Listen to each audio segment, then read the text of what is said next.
might come in. Oop. All right. Well, we are here. Welcome to the Sunday stream. 1 second before we get going. I know nobody's in here yet, but as y'all are rolling in, let's give you guys some time to roll. Come in the building. Can't argue with the numbers. The numbers are the numbers. Drake knows the business. It's all about the singles. Damn, what happened? Now you got me like in my Ja Rule kind of mode, Jungle. Like this talk about like rap music. One of my favorite songs of Ja Rule was "Put It On Me." I die if you ain't with me. So baby girl, put it on me. What would I do without you? I only think about you. I was tired and lonely. So baby girl, put it on me, on me. 10 more seconds in, Ja Rule get a screen for this. Keep going. Who would I be without my baby? The style on my break, man. I don't wanna go crazy. So every thug needs a lady, lady. I think Ja Rule just got paid for that way.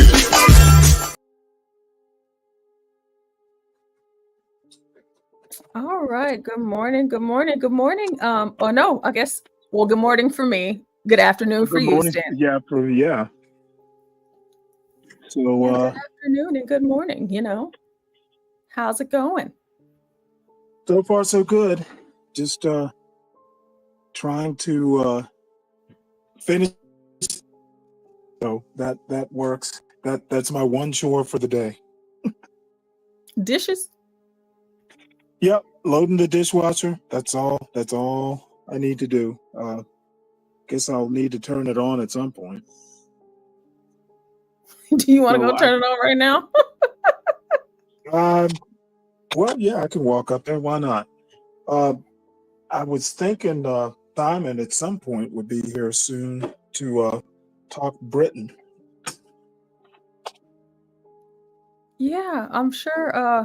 I don't know if he'll be up here like so soon, but I figured since you shared this yesterday, we can. I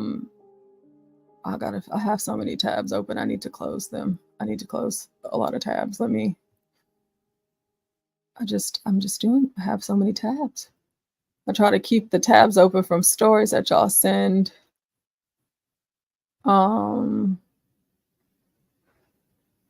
Yeah, let me close that. Let me close that. Like my computer's getting pretty loud and hot. Okay, let's see where we at. All right, so the what you shared with me yesterday. So let me move this if I can. You know, one of the reasons it interested me is, you know, I talked to John about, well, hey, you know, why is Governor Abbott and folks like that, Governor DeSantis sending people, you know, illegals to New York or, you know, other big cities? Why not send them to small towns? Then I ran across this article and kind of told me why that might not be such a good idea. So I still think that, you know, it's a little bit easier depending on the small town. So I've had experience where, you know, in a small town where there are lots of warehouses, that sort of thing, illegals or new immigrants, we'll call them, go work for temp agencies. And, you know, these temp agencies supply people out to warehouses, you know, when there are personnel shortfalls or special projects or that sort of thing. And a lot of times these illegals don't eat, or the temp workers don't speak a lot of Spanish. So, you know, I had to take Spanish for the workplace or whatever it was called. So, you know, I've had a little bit of personal experience with, you know, medium to small towns, you know, lots of warehouses, temp workers, and, you know, every now and again, you'll wind up hiring people on permanent from the temp agencies. Yeah, I mean, that can certainly. Oh, hold on, wait. Let me make sure everything is good because I don't think was I ready? Was I ready? Okay, yeah, I think I was ready. Let's see. So the shelter and the storm. So what happened when the nation's immigration crisis came to a small town in Massachusetts? So I think it would just be easier if we played this. She has a really nice voice. Let me make sure I have it to where the people can follow along with what she's saying, even though it'll be. All right, let's see. I'm an enterprise reporter for the Washington Post. This is a story about the anger that surrounds the immigration crisis in America right now. One of the places where I saw that playing out was not a major city. It was a very small town in Massachusetts, just 11,000 people, where the state was getting ready to move migrant families into a vacant prison. I went there for about 3 weeks to report this story, and what I found was a town that was trying to figure out whether to accept this news or to fight it.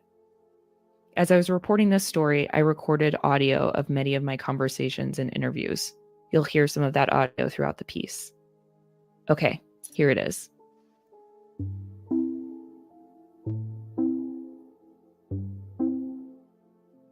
Norfolk, Massachusetts. Here was the town where Kevin Roach grew up. Empty sidewalks, a coffee shop, a pharmacy, 2 pizza parlors, 2 ambulances, 2 roundabouts, and no grocery store. A small, quiet town, people in Norfolk said. Pleasant, safe. Nothing much to do, and that meant nothing much changed from one morning to the next or the next until this morning, when Kevin woke up and knew that the town would be different by the time the day was over. He got in his car and drove toward Main Street just before 7 a.m. Main Street ran from one end of Norfolk to the other, 4 miles in all, and it led to the auto repair shop where Kevin, 60 years old, had worked since he was 12, first for his father and now alongside his own son. He passed the line of houses he saw every morning. That's crazy. So from 60, he's been working there since he was 12. Talk about experience. Which were the same, except for the ones that had new signs in the yard. They read, Norfolk Prison Shelter, not safe for anyone. At the end of Main Street, razor wire was being removed from a chain link fence around Bay State Correctional Center, an unused low-security state prison half a mile from Kevin's shop. At the foot of the fence, rows of thick coil lay in the grass. Security guards stood at the front gates. Cribs and diaper kits sat on the floor of the prison gym. Clean white sheets lay on the beds. Later that day, the state would reopen the prison as an emergency shelter for pregnant women and families with children, most of them migrants who had been granted parole at the border to legally enter the country and who were in the process of applying for asylum or temporary protected status. 24 families, or about 75 people, would be the first to arrive. Okay, so before we go on, for people that are just now coming in the building, I want to kind of give you guys some insight on what is going on and what we're talking about right now.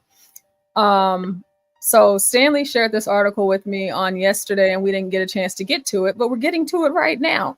So he said that he was thinking about Governor Abbott and him, shipping the illegals out of the state of Texas to the big cities. And, what would that look like if the illegals were being sent to small towns? And what would that impact be on a small town versus a big city?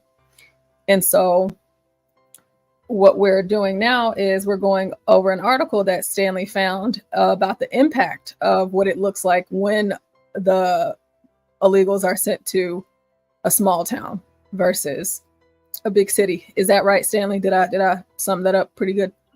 I don't know. These aren't people that, got shipped there from Texas or Florida. I think these are just, however they wound up there. I never was particularly clear other than, I'm assuming the government sent them there. Okay. So wherever they came from. Right. or however they got there, more or less. It's just us Right, but reviewing they're this in the article. process of seeking asylum. And how that will impact a small town. So that's what we're listening to for those of you that just came on in here. And the lady who wrote this article, she's actually narrating it. So that's whose voice you're hearing. And I am following along on the screen so that you guys can see the words paired with the voice. When he got to the shop, Kevin told his son Adam. No, there's only 24 of them. There's only 24 of them. Today? 2 buses, yeah. 2 buses, yeah. Kevin had heard that the people coming would be Haitian migrants who were living in Terminal E at Logan International Airport, about 30 miles northeast in Boston.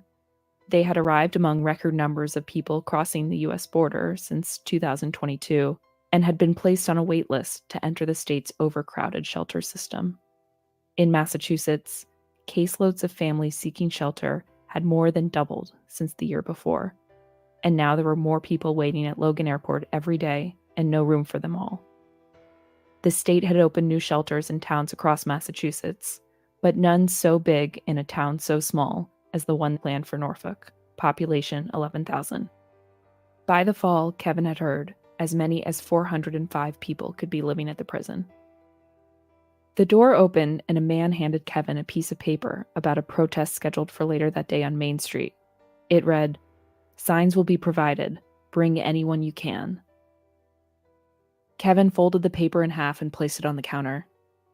It had been 6 weeks since the state informed Norfolk about its plans, and he had never seen the town's residents so angry, either about the shelter or at one another. 3 days before the news, he'd been elected to the town's small governing board, and since then, some of the anger had been coming into his shop. People wanted to know how the shelter would affect their school system, their taxes, their 911 call volume, their sewage, the houses and cars they like to leave unlocked at night. And now some of them wanted to know if Kevin was going to the protest that evening at the center of town. Okay, so I think that's a good place to pause and talk about it for a minute. So Kevin got elected to a small governing board and people wanted to know, okay, so there's this prison that's no longer open, but they're reopening this prison now to house some 400 plus illegals seeking asylum because they were held up at the airport. And the people in this small town, they want to know, hey, wait a minute, these people coming out here, how's this going to affect the school system, my taxes, the 911 call volume, the sewage, the houses and cars they like to leave unlocked at night? How is this going to impact me? So they're going to protest it. So what do y'all think? I'm saying Latinos, Mela. Hey, Mela, good morning. Hey, Latino. Good day, everybody. Thank you, This is Precious. hitting home, man. You mentioned my home state. Uh-oh. Let me fix that really quick, Latino. Let's see. You have an echo. Oh, I do? Yes, you do. If you can go to your mic settings. For some reason, it's not letting me do it. Sounds better, I thought. Yeah, say something now, Latino. Hello? Okay, you're good. You're good. Okay, go ahead. Yeah, this is happening in my hometown.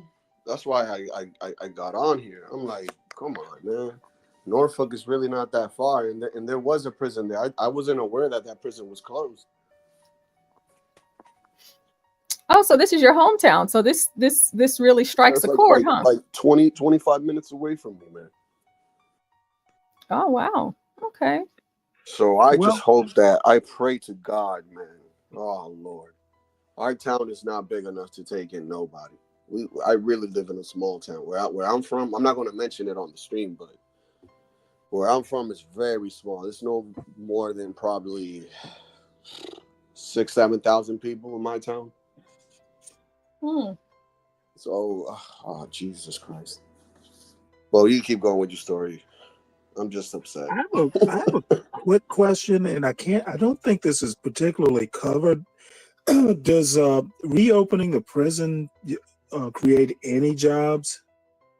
I'm not sure that the article actually covers that. That's something I guess I'll have to look at. Actually, one of my friends was held there because I could be wrong. I believe that was a federal prison at one point. Huh. Yeah, I think they said that it was a. Let me look. It was a state. It said it up here somewhere. Yeah, see. And why did they close it in the first place? Is my It's the same place they held Aaron Hernandez at first before they transferred him to Whirlpool, I believe it was. Let's see. 2 buses. Sorry, I'm trying to make sure. Prison.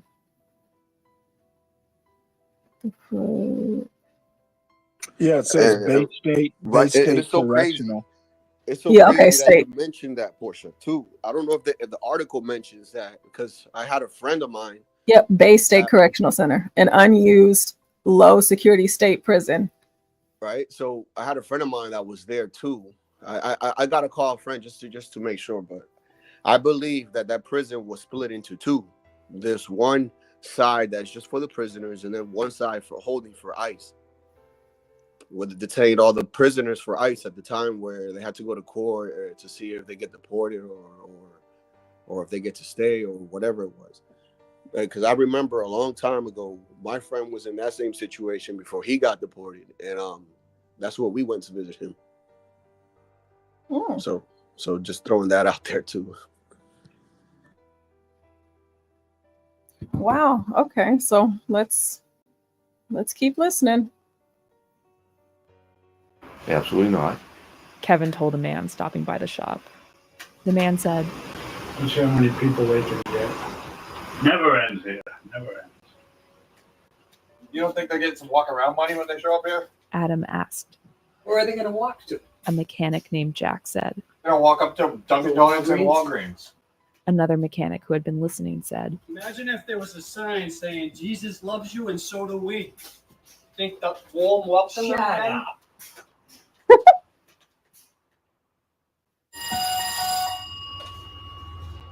Good afternoon, Norfolk Auto. This is Kevin. In the garage, the car lift screeched, raising a truck toward the ceiling.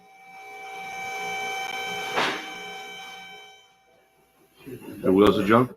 The wheels are junk, Kevin asked, before the door opened and another customer walked inside to talk about a woman who had accused him of spreading paranoia and fear about the shelter. You know, she said, we don't need conspiracy and, what did she say? Xenophobia. Using all the right phrases and words. You know? Kevin laughed, but said nothing. The man went on. You got to go to the tribal model. You take care of your own first, right? Again, Kevin said nothing. He kept his eyes on the window. Here was the town, about to make room for 24 new families. He watched the cars pass by, scanning the road for signs of a bus.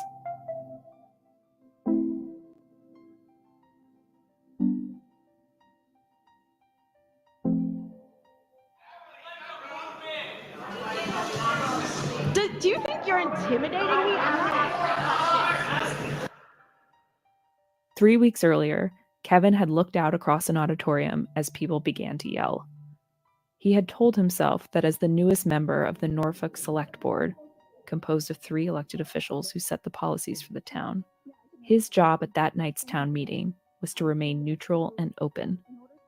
Seated on the stage, he tried to keep a blank expression on his face as a panel of 4 state officials took questions about the plan to convert the prison into a shelter. In the aisle, people lined up for a turn at the microphone. "I am angry," one woman said. Her son, who was disabled, had lost his health insurance. She told the state officials on the stage. "I'm an American citizen. Americans should get help first."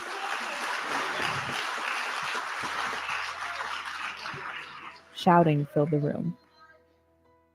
Before the panel could respond, the next person approached the microphone and began to speak. The woman who'd just spoken yelled from her seat. Ma'am, please. On the stage, the chair of the select board, Jim Lehan, rose from his seat. Please, we're going to get nowhere if we act this way. Give them a chance to answer the question. Please, that's all we're asking.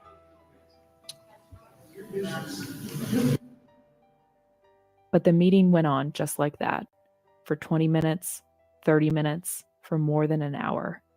Now another person was at the microphone, telling the state about her own son, who was 5 years old and allergic to bees. What happens if Lucas gets stung? What if the ambulances in Norfolk were busy at the shelter instead of tending to the town? What do I say? I'm sorry, Lucas, we tried. And at this stage of the game, they're coming in 2 weeks, A man said. and you can't tell us.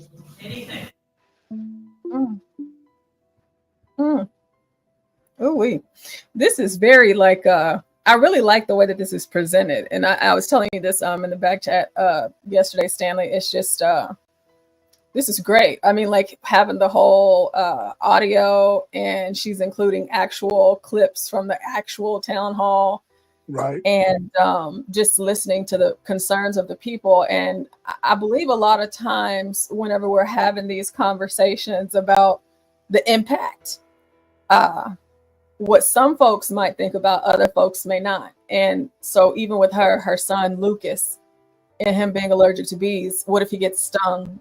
What if the ambulance is busy at the shelter? What if they can't tend to my kid? I don't think that people think about that type of thing. Or the lady whose son is disabled and he just lost his health insurance. You know, or it could be so many different situations that I'm sure we'll hear more. But what if, or what about? I don't know if a lot of times people think about the ramifications of something like this, but more so than anything, how quick that impact can be felt in a small town like Norfolk. So yeah, this is great. I'm really loving this. Howdy, nobody cares. Work harder. And Miss Helen, I know you saw it in the chat, but I will be looking up the recent town halls from Chicago. Before we go on, Mela, Latino, Stanley, do y'all have anything y'all like to say, or do y'all just want to keep going? No. Let's keep going. Yeah, keep going. I'm just in the background listening, placing a bet. Okay. All right. I'll keep going. But there were some things the state officials on stage had been able to tell them. That these were families who really have nowhere else to go. That the site would be reserved for pregnant women and families, including children up to age 21. The occupants could include a combination of people seeking asylum and homeless Massachusetts residents. And the shelter being set up for them at Bay State Correctional Center would be temporary, open for 6 to 12 months. It's a simple yes or no. A woman at the microphone said now. Can you today guarantee every single person in this room that within 12 months, this site will be closed?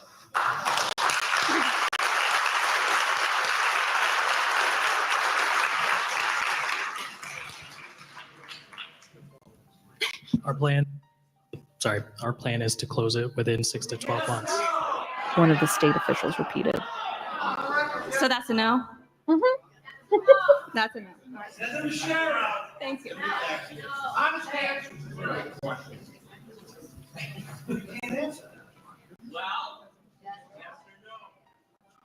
A few rows back, Thais Bingham Hickman, 41 years old, decided to say something. She was a Black resident in a town that was 85% white, and she'd been reading more and more racist comments on the town's community Facebook page. She wondered what kind of language the kids in town might be hearing from their parents. She thought of her own 2 sons and worried that they, along with the children at the shelter, might be bullied at school. Now she faced the panel on stage. And I just want to apologize for the disrespect that you've received thus far. Behind her, some people began to clap and nod. Then shouting and booing broke out across the room. The next woman to speak approached the microphone and turned around to face the town. I would, as a white person, ask that this majority white room can think about before we boo the single Black resident who has said that we have been extremely disrespectful. Now there was groaning and more booing, and a few people stood up to leave. I'm truly disgusted. People yelled back at her. The meeting was nearing the 2-hour mark. The select board chair stood again. if we can't be more respectful of each other, we'll call this meeting off. People are angry, someone shouted. From his seat, Ron Tibbetts, a 70-year-old Episcopal deacon, thought he'd heard the words rapist and pedophiles from somewhere in the crowd. When it was his turn to speak, he told the officials on stage that despite the anger in the room, there was a, quote, quiet group of people who were ready to welcome the families to the town. They have decided to stand up and say, these are families like our families, children like our children, men and women looking for a way of life. They're not, a man in the audience said, cutting him off. They are. He turned to the audience now and asked that quiet group of people to stand up. I would ask if you are courageous enough. In the back of the room, another man began to yell. Doesn't agree with what's going on here. Stand up. Okay, but that's okay. And people across the room rose from their seats. Good. Through it all, Kevin watched from the stage. Then he felt the eyes in the crowd shift. A man in the audience was talking to him. The new selectman? The man said, Time to step up and fight the push that these guys are pushing on you. It's time to step up.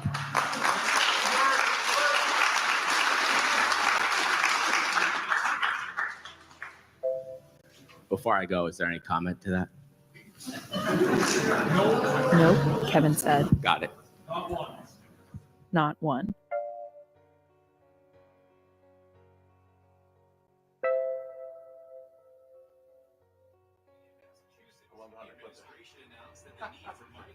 A few days later, at the auto shop, Adam, Kevin's son, pulled up a video clip about the meeting on his phone.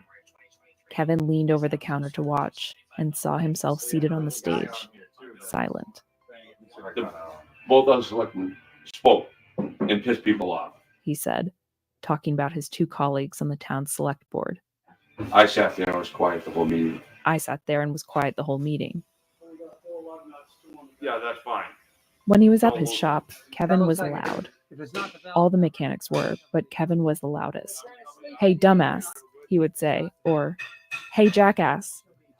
In the garage, the mechanics had to speak over the sound of the radio that was always playing, or the hammering, or the car lift going up and down, or the bells that sounded every time the door opened or the phone rang. Kevin's father, who'd started the business in 1977, had been even louder. If he had a disagreement, he'd throw people out of the shop, screaming mad. But Kevin didn't do that. There's a difference. There's a difference between what? Adam said. Being loud and screaming. I've heard him scream. Jack said. But not often. Kevin did not think of himself as an angry person, and he did not share the outrage he'd heard in the auditorium that night, though he knew there were some in town who assumed that he did. It wasn't that he didn't have concerns about the shelter. He worried about how it would affect the already overcrowded school system.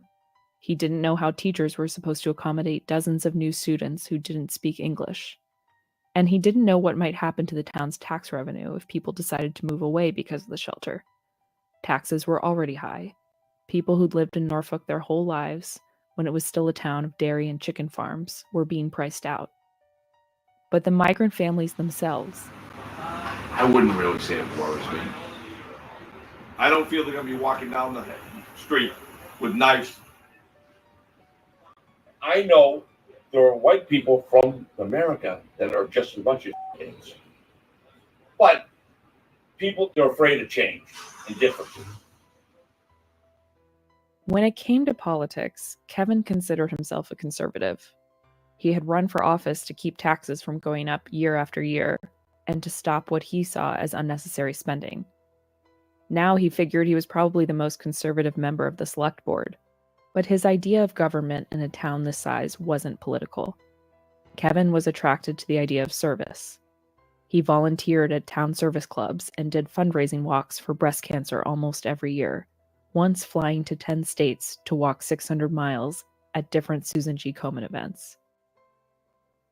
He didn't want to be known as, quote, the Republican on the select board.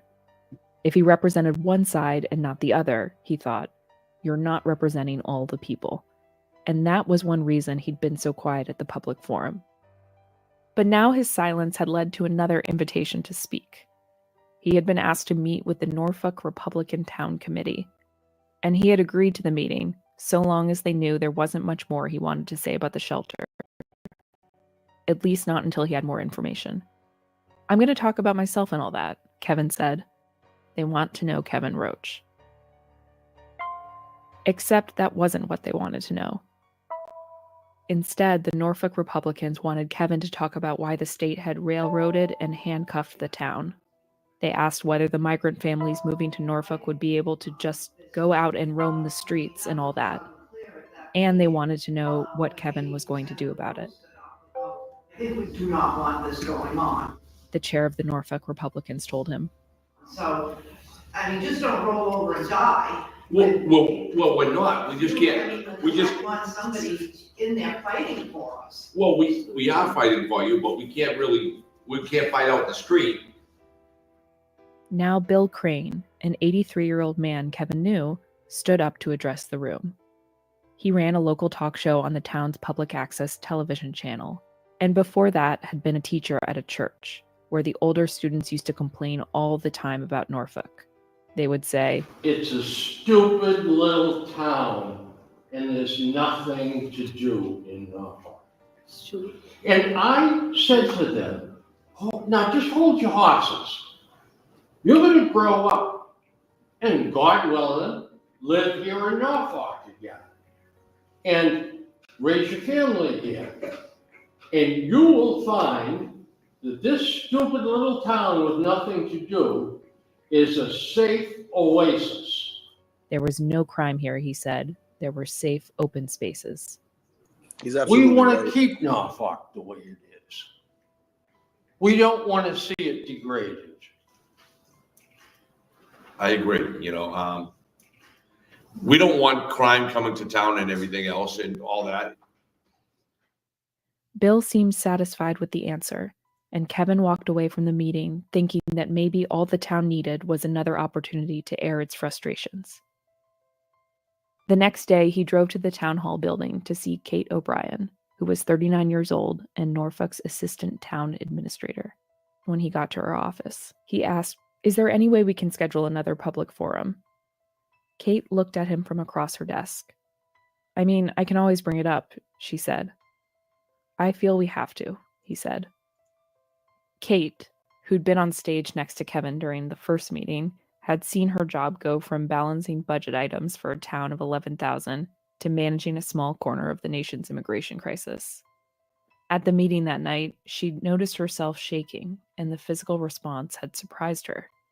She had never thought of Norfolk as a liberal town, but that had never mattered before.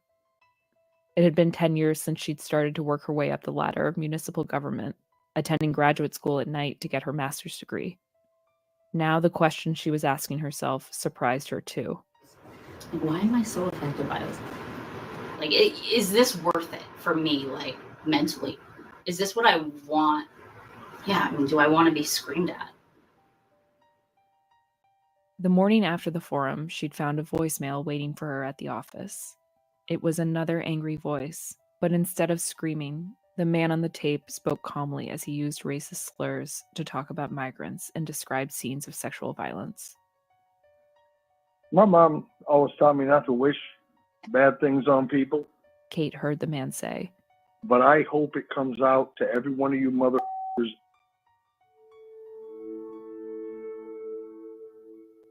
"I hear you," she told Kevin now, but Kate did not want to hold another forum yet. It would just be one more opportunity for the people in Norfolk to show how angry they had become. Across town, other people were getting messages too. Thais Bingham Hickman was home with her 2 sons one night when she got a call from an unknown number. When she answered, she heard a man yelling, "Get on your knees." And then she heard him say the N-word. And then she hung up and called the police. When her kids asked her why a squad car was parked outside the house that night, and the next day, and the day after that, Thais didn't want to tell them the truth. "Never in my life have I received or experienced anything like that," she wrote on Facebook afterward.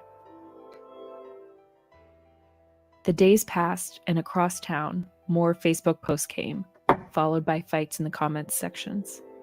One read, "This not safe for anyone business is a barely disguised anti-immigrant trope." Another read, "Don't lock your doors, it's up to you." Another read, "Thank you for clarifying your real issue is the nationality and skin color of those coming." Another replied, "Excuse me, do you know how to read? Where did I say anything about skin color?"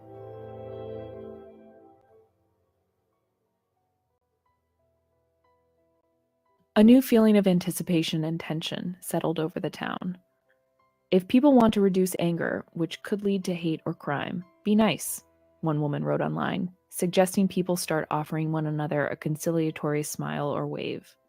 Ron Tibbetts liked that idea, but when he'd written his own Facebook post about remembering to, quote, "see the people in all of this," someone else accused him of, quote, "performance kindness," a phrase he'd never heard. Among the most vocal in town, two groups formed. On one side, the concerned citizens of Norfolk began selling "not safe for anyone" yard signs for $10 apiece. On the other, the Norfolk Welcome Wagon decided they should have signs too, except no one could agree on a design. One person said they should be red, white, and blue because the "not safe for anyone" signs were red, white, and blue.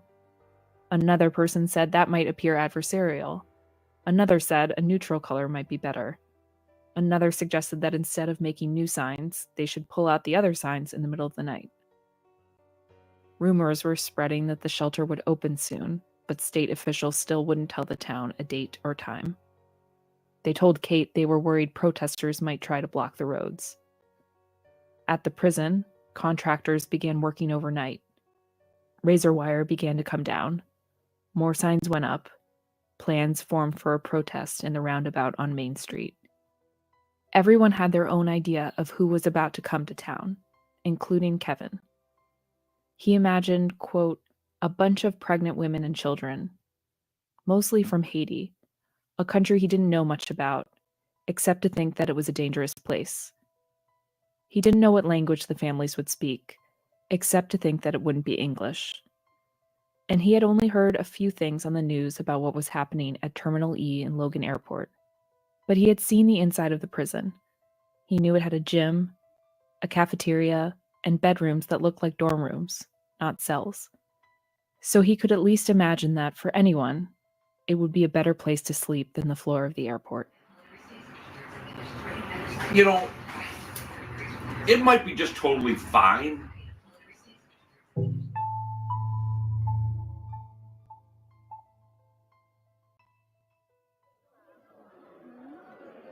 "30 miles away, on the ground floor of Logan Airport, Terminal E, travelers were passing through a long alcove with floor-to-ceiling windows. There was not much in the alcove, except for a bathroom, 2 hand sanitizer machines, 3 trash cans, and along the wall, a row of crowd control stanchion posts with retractable belts. The floors were clean and polished. Flight attendants passed by. An employee pushed a rack of luggage carts through the hall and disappeared through a back door. Everyone who entered was either arriving or departing, until a man, a woman, and a boy walked into the alcove and stopped. They put their luggage on the floor and sat on the radiator against the wall. The boy ran to and from a trash can. A few minutes later, another family entered and stayed. They took 2 of the stanchions and extended the retractable belts to create a border parallel to the wall. A few minutes after that, another family arrived and did the same. Soon, 3 families became 3 dozen. They opened their suitcases. They pulled out blankets and spread them in neat rows on the floor. They unrolled foam pads. They unpacked pillows, sleeping bags, and more blankets. They dragged more stanchions into place until they connected to create an aisle down the center of the space. These were the people headed to Norfolk, and this was the place where they were living.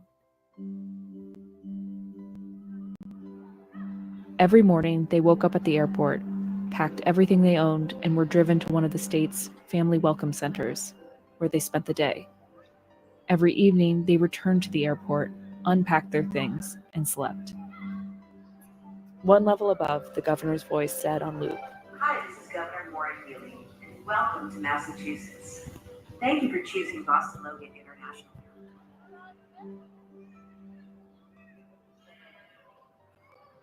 Along the wall, a 16-year-old girl named Nika watched the nightly routine unfold alongside her mother, her father, her younger sister, several suitcases, and 3 layers of blankets spread out on the floor.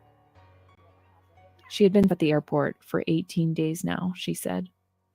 Her family had left Haiti for Brazil, and they had lived there for 5 years before beginning a journey she described as harrowing, north through the Darien Gap, across the U.S. border, and eventually to Boston, where she had no idea what would happen to her next, outside of life in the airport and the cordoned-off living area that was erected each night and put away again each morning. Nika spoke through a combination of English and a translation app. "Let's say we are living a monotonous life," she said. At night, Nika sat against the wall or played cards with the other families at the airport, or she stared up at the skywalk overhead, where she often saw travelers lean over the railing, taking pictures to post on the internet. Sometimes she saw the posts on Instagram or TikTok with, quote, horrible comments about dirtying their country and being beggars, she said. She knew that in life there were people who tried, quote, to make you believe that you're not normal and you don't fit into their world. And when it happens, you kind of need to walk away. But there was nowhere to go at the airport, so she found other ways. She liked to read romance novels and listen to music. She wrote her own stories and practiced her English by watching videos online. When she saw the posts... I wanted to pause really quick. So these pictures of the airport, I don't know if you guys, if y'all don't remember, which I'll show that after this.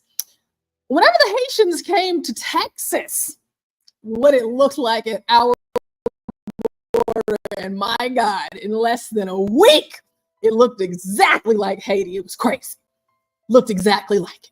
It's like, gosh, these people move fast, don't they? But now here you have at this airport, and for me, for the life of me, I could not imagine going to DFW and seeing anything like this. I'm trying to get to my flight, and as I'm walking through, I know it ain't no way that this many flights have been canceled. I just know all of these people ain't just sleeping on the floor. Okay. And so you have all of these people just laid out on the floor in the airport. Portia, may I? Go ahead. I mean, we have so the way the airport here in Logan works, we have A, B, C, and D and E. And E basically is like all the international flights that go out in and out the country. So it's funny that when, I don't know, maybe somebody that saved their life savings somewhere else in another country to come here for the first time and landed in Boston Logan and seeing that, it's it's hilarious. I mean, that's just crazy to me. I just looking at it, it's just crazy to me.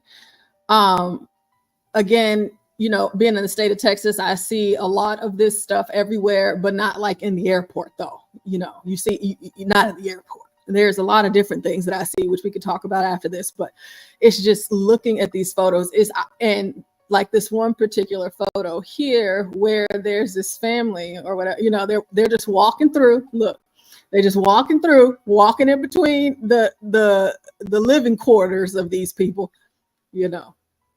It's sad because I've done work in Norfolk with my dad. You got air mattresses.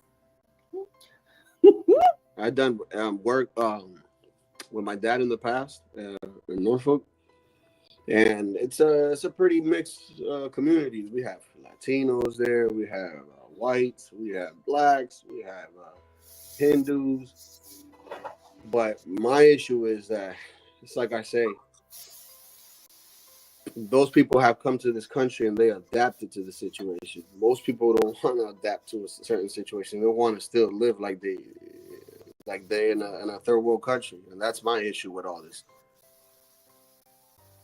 Aside from all the benefits and everything else that they're getting.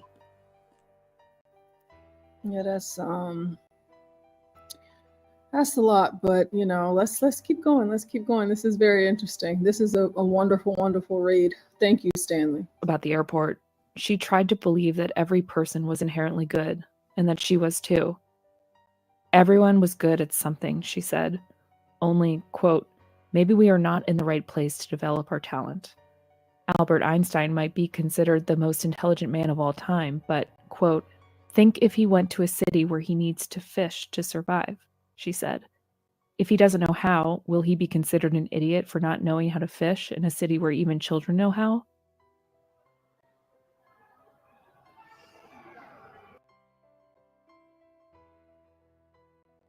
I would like to explore that.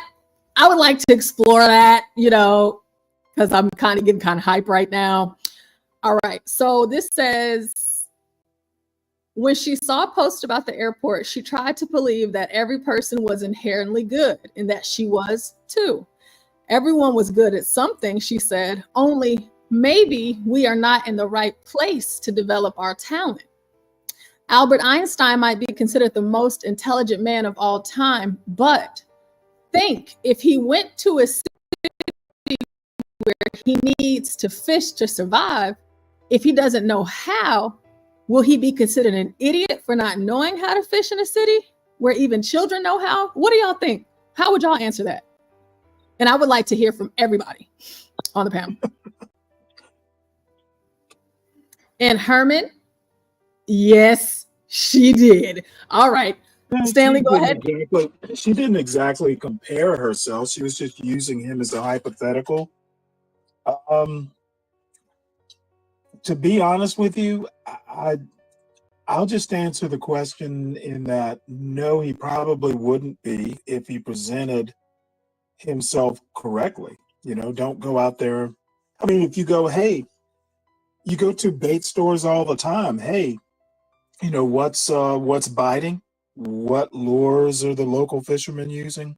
They're not going to think you're an idiot if you ask those sorts of questions.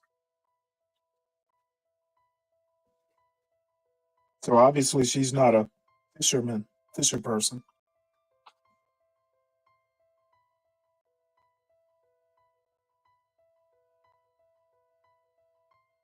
All right, sorry, I'm trying to cook too and eat and stuff. Mela, I'm also cooking. However, what saddens me is that I don't want to relate to this. Like, I literally don't want to comment. I just hope it works out for the best. That's that's a sad position that I'm announcing. I think I've become disenchanted with the suffering of others at this point, because there's so much suffering. Like, it's like every time you turn around, there's suffering. And how can I enjoy serenity if I'm worried about somebody else's suffering? So call me, you know, a disinterested person, but I am sorry to announce I'm disinterested. And that's my honest assessment of this story. Like, I think it's just I think she's talented and gifted in how she's conveying the message. My thought is, okay, what else is new? There's suffering. What else is new? So I apologize, but that's my sentiment. Oh no.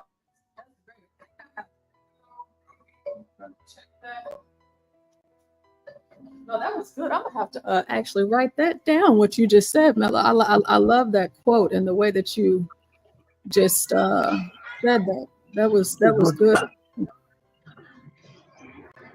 You know, because I feel that way too sometimes, and it's just like I don't always know how to articulate that, because there is so much suffering, and so many people are dealing with so much suffering. It's overwhelming how much suffering there is, to where I would place myself in cognitive dissonance to believe that I could do something to affect it. You know, like what really, I'm speaking as one individual, right? I don't have this big group of people that can, you know, charge up to Norfolk like, hey, this is some bullshit and y'all won't change it, period. No, I don't have it like that. I don't have it like that. So I can only listen and admire the education she's received to actually be published by the Washington Post. That's about it. That's about it. The Washington Post is a prestigious, it's an entity at this point, okay? And the fact that, you know, she is getting acclaim for her insights, I'm happy for her.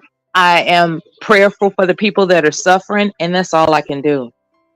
To really give my opinion as if I can cast out, well, this is what I would do. I can't do that. It would be insincere. So that's my sentiment, you know. Yeah, I love that though. I mean, just the way that you worded that. I mean, it was just so eloquently stated, because if it were me saying that, it wouldn't sound as compassionate, you know. It's just it is very interesting. And of course, we're going to finish this, and I want to be sure for everybody that's listening, to shout out Stanley, because Stanley sent this article to me, and I told him yesterday, I was like, oh wait, I love this. Stanley, it's remarkable. It is. And thank you, Stanley, because it gives us something to discuss with those who may discuss with those who may discuss with those who could actually intervene. So I appreciate the exposure, Stanley. Thank you so much, because you never know, someone who has the influence to influence intervention and change for the better could hear this one day. So thank you, Stanley. Hey, you're in Chicago, right? Here we go with the questions. Yeah. Well, the reason I asked, Chicago is a sanctuary city. I am not unfamiliar with people who are, you know, not necessarily considered legal U.S. citizens, and their overwhelming population that interferes with how people who are actually citizens conduct their livelihood. Like, there are people that are here that get, as they say, gigs that other people are not going to get, because they're in this sanctuary city. They stick together. Okay, these non-English speaking people have friends that do speak English, who have friends that are in municipal offices of authority and so forth and so on. So they're all looking out for each other, whether you have come in illegally or not. They're looking out for each other in sanctuary cities, and it does affect the serenity of U.S. citizens, or you know, those who intend to obey the law. It affects them because you know, the reason I Chicago, it's not a foreign concept that Chicago is a crooked city. You know, I posted something about the back of my Instagram. That's why I asked. Say what, baby? I'm sorry, what? I'm at the stove, so the sizzling is drowning your voice out. Stanley, you have an echo. Okay, I don't know why.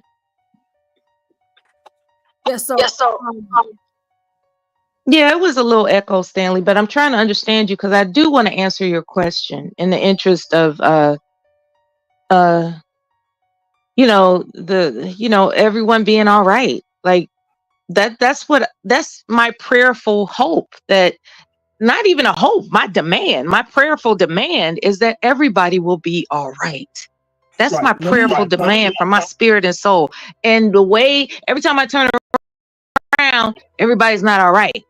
And it's like, okay, what can I do about that? I'm just one person. I just posted something about Chicago that might interest you. That's why I asked. Okay, thank you so much. I'll be sure to transfer it to you know, so I can look at it. Thank you so much. I love information. Thank you. I'm trying to see where this echo is coming from. However, for me, let's see. Everyone was good at something. If he doesn't know, will he be considered an idiot for not knowing how to fish in a city where children even know how? I do not believe that you would be considered an idiot for not knowing how to fish in a city where children do not know how, but I would take into consideration, why would you come to a city or come to a place where you aren't familiar with where you're moving to? Like, so for me, for example, if I were to pack up and move, to Norfolk, where this story is based, I'm going to do my research. I'm going to look into things, make sure I know where I'm going. I'm going to study like the laws, the rules. I'm going to look up the schools. I don't have children, but I intend on having them. The zoning out there. I want to kind of know, about the different businesses. What is the economy looking like out there? What are the job opportunities looking like out there? What about the housing market? I mean, is it better for me to rent? Is it better for me to buy? I'm going to be looking into all of these things. And so on one end of the spectrum, you can say that these people may not have that type of access to know these things, but we see the pictures here. We also know at the border too, they're getting, things like cell phones, and you found out about the pathway to America one way or another. So somewhere throughout that process, in my mind, you might want to look some stuff up, and know what it is that you're walking into. And, I understand children, you are only at the behest of your parents, but you need to be educated about something. You need to know something about this city. Now, you give me some effort that lets me know that you want to know, that you want to be a part of this community where children even know. But if you don't show me that at all, then I would call you an idiot. Because don't just be coming over here willy-nilly without an expectation or knowing what you're walking into.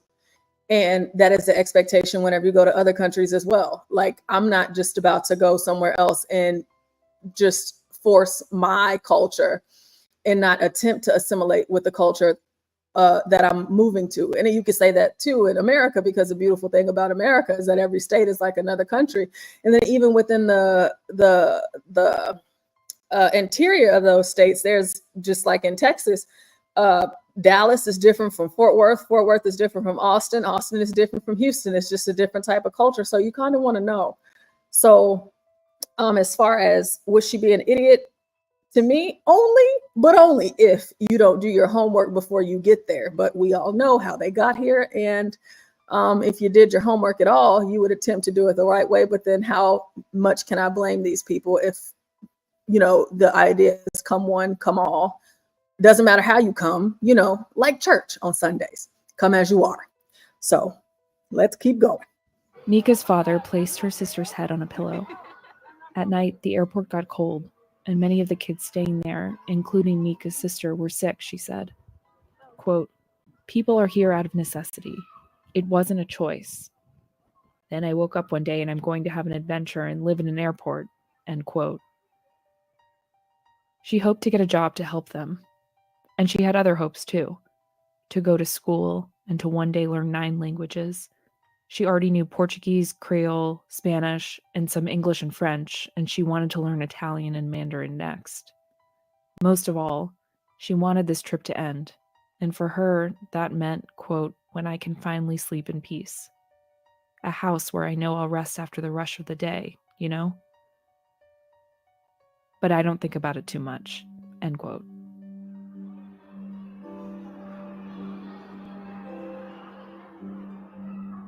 Now it was dark outside, but the lights in the airport stayed on.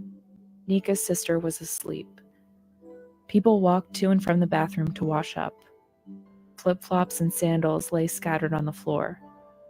Pizza boxes were passed around. It was almost 9 p.m. Amid the sprawl of suitcases and backpacks, there was a boy holding a balloon, a girl lying on her stomach, her feet dangling in the air, a toddler rolling on the ground, trying to crawl, a man with pages of documents spread out in front of him, a mother and father lying down, a child between them. All around, there were families trying to get to sleep, and in the midst of them, a 16-year-old girl sat alone against the wall. Quote, "Some call me lonely," Nika said, "but I feel more lonely when I'm in a place where I don't fit in. So I prefer to be left alone, because true loneliness is when you're surrounded by people who don't value you.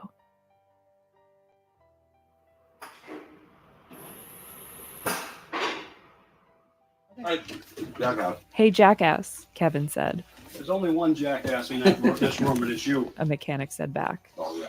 Oh, yeah, Kevin laughed. The phone rang. The car lift went up. Yeah. The radio was on, Yeah. as usual, He's got one in Springfield, as a bus too. pulled Yeah. out of the prison. Kevin didn't see it, and if anyone else did, no one called or came by to let him know. Too far to be seen from the road, the bus came to a stop, and the family stepped off and looked around. No one could say for sure how long they would be in Norfolk. The family's stays would be determined case by case, with families leaving and new families arriving on a rolling basis. The one certainty, the first of the migrants were here. At the shop, Kevin kept working. He glanced out the window now and then until it was late afternoon, and 2 miles away, at the center of town, people opposed to the shelter began to gather for their protest. Some held "Not safe for anyone" signs. Others held new signs that read "No kids in prison." The plan was to stay until rush hour was over, then drive to the shelter to finish the protest there. People honked as they drove by. Local news cameras arrived. There were several dozen people now, and across the street, on a hill overlooking the roundabout, Kevin stood, watching. He had decided to come after all. Some of the people in the roundabout he recognized, some he didn't, some he heard yelling. Others stood quietly, waving to cars as they passed. There was a woman driving by, holding up her middle finger. "Bye, moron," a protester said. There was a young man, waving through his open car window. Love it, he shouted. There was Thais Bingham Hickman, walking toward a police sergeant she spotted on the lawn, to ask him for an update about the anonymous call. There was Ron Tibbetts, driving by with his wife, taking it all in. There was Kate O'Brien, driving away from town in the other direction, hoping to avoid the protest altogether. On it went, and Kevin kept watching, reminding himself once more that however the town might change, it might be totally fine. Now he turned away from the protest and looked up. He saw dark clouds gathering. The rain fell lightly at first, then harder. Heavy rain washed over the town. It came down on the protesters' signs, which they held above their heads for protection. It covered the roundabout, Kevin's shop, and the prison down the road. It pounded down on the roofs of cars parked nearby, where people at the roundabout were retreating. Some walked, others ran. Cars drove off. The honking stopped. The protests never made it to the prison. As the migrants were settling in for their first night, the roundabout was empty. There was only rain now, and a few abandoned signs on the ground in a small, quiet town where everyone was seeking shelter.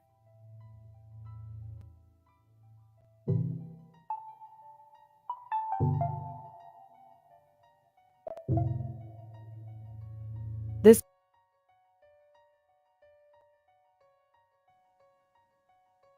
All right. Well, let's see. What is this? I'm hearing stuff. Let me see. What, like background noise? Yeah, I'm hearing. I have a lot of tabs open, so it could be very well be me. I'm just trying to figure out where it's coming from. I didn't think it was about to end, but matter of fact, It's fascinating. It really is fascinating. And Stanley, I'm going to look up your link as soon as I get offline with you guys, okay? I put a star in it. It's not that important. I put a star in it, sent it to my email with your name on it. So it's my intention to take your suggestion seriously. So I just want you to know that out loud, despite our dispute the other day. It's my intention to take your suggestion seriously, because I do know that you can be a serious man, and I appreciate that about you. Oh, okay. I see what it is. Okay, never mind. Sorry. That must have been yesterday. Well, I guess it was I was so disrespectful to Stanley just because he asked me a question. It was unmentionable. My behavior, to this day, I am embarrassed about my behavior in terms of responding to Stanley's curiosity, his questions, his inquiries. Like, I didn't have to go there. You know what I'm saying? Calling him out of his name and all this other kind of stuff that I'm supposed to be too old to do, but I did it. And I'm still remorseful. So if that brings anybody any satisfaction, you're welcome. I apologize yet again. It's okay. Par for the course. Yeah, you know what? You've been cussed out by better, huh? No. I mean, you know what? I'm gonna have to back out. Okay. Yes. Yeah, for his connection and stuff. Yeah. I think that's his echo, because I just went out and came back in too, because I was like, what is that? But Mela, I was thinking about it, because with us doing like these 24-hour streams just about, like every day, I felt like, we spend so much time talking to each other that it kind of becomes one of those, like, almost like a family kind of situation, like, or, like your coworkers, people that you see all the time, you talk to them all day, you're around them all the time, and you just start to just talk, and just say stuff. You might get irritated. That wasn't it. I got caught up in the memory of people using information against you. When you're candid online about some personal details in your life, and then here comes the future, and they're throwing it into your face as a negative. And it's something that I had been battle tested with, and I think I had what's called a flashback moment, because it's like, why does he want to know this particular information when I didn't consider the individual's character, right? It just reminded me of the generality of behavior that I had experienced of people, not just with myself, but others. They will take something you say online that's not really considered candid, because it's a public platform. However, in the moment, in your emotions, you're saying all this personal stuff about yourself. And next thing you know, here comes the future, and someone, well, didn't I hear you say this? And it's in a negative, you know what I mean? In an attempt to humiliate or embarrass somebody about the personal moment they had in a conversation. So I think it's called being triggered. And Stanley didn't intend to trigger me. See, that's what was abhorrent about my behavior. He didn't intend to trigger me. His intention was to have a conversation. I took his inquiries as I took defense. I just immediately took defense about it. It wasn't him specifically. And that's what I want to reiterate over and over again. It's not Stanley himself. It's the experiences of being battle tested with certain panels over a period of time that it reminded me. It's like, wait a minute. If I answer this question, who's to say that it's not going to be used against me in some other type of conversation, and for a humiliation tactic, right? And those things have happened, to many people, many people. I've seen it. I've heard it.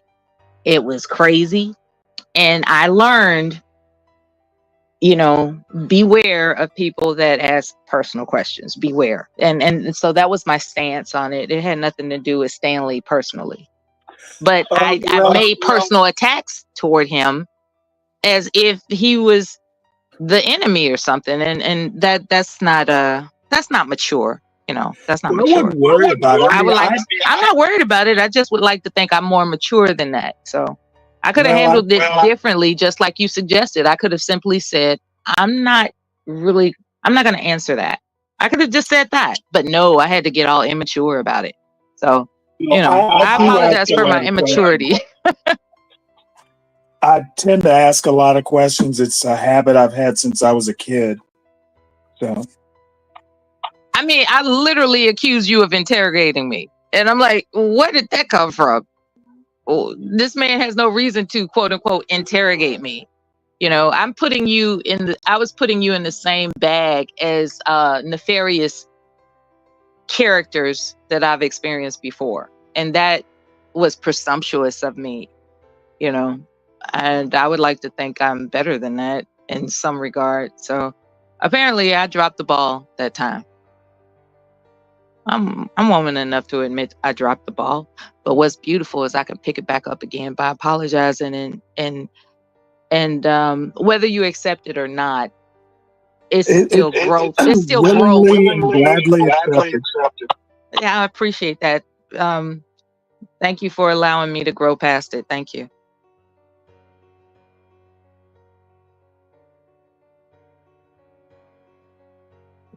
Okay, enough of that. Thanks for listening. Yes. We were talking about that article that we listened to, but I kind of lost it. You said when you go through the airport, you see people camping out. Yeah, this echo is killing me. And I'm planning a trip, so now I'm thinking about taking a road trip. That way I don't have to see people camping out in airports and stuff. Yeah, so you can just drive and stop. Now, Stanley, he sent let's see, there's another article here. So that was Norfolk, Virginia that we were talking about. No, it was Norfolk, Massachusetts. I mean, Norfolk, Massachusetts. I'm so sorry. Yeah, the prison, yeah. And Stanley just shared this link. So do you want to tell us what this article is about, Stanley? Well, it was basically the 40th Ward. It's got like bus schedules and that sort of thing, like when it's really just for general information. Helen brought up Chicago town halls about migration, and I couldn't find any that were very recent, but I did run across, this is like an official 40th Ward like website thing, with information about about the migrant bus schedules and stuff like that. They're coming directly from Texas. So we don't need to talk about it. I just thought it might interest People in somebody. Chicago are very angry about that. Right. They're outraged.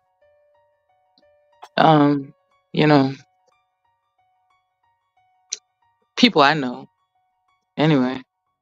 And I saw Blacks in the chat, if he wants to come up and talk about it, though he doesn't get up to Chicago that much. Certain areas of the city are they're just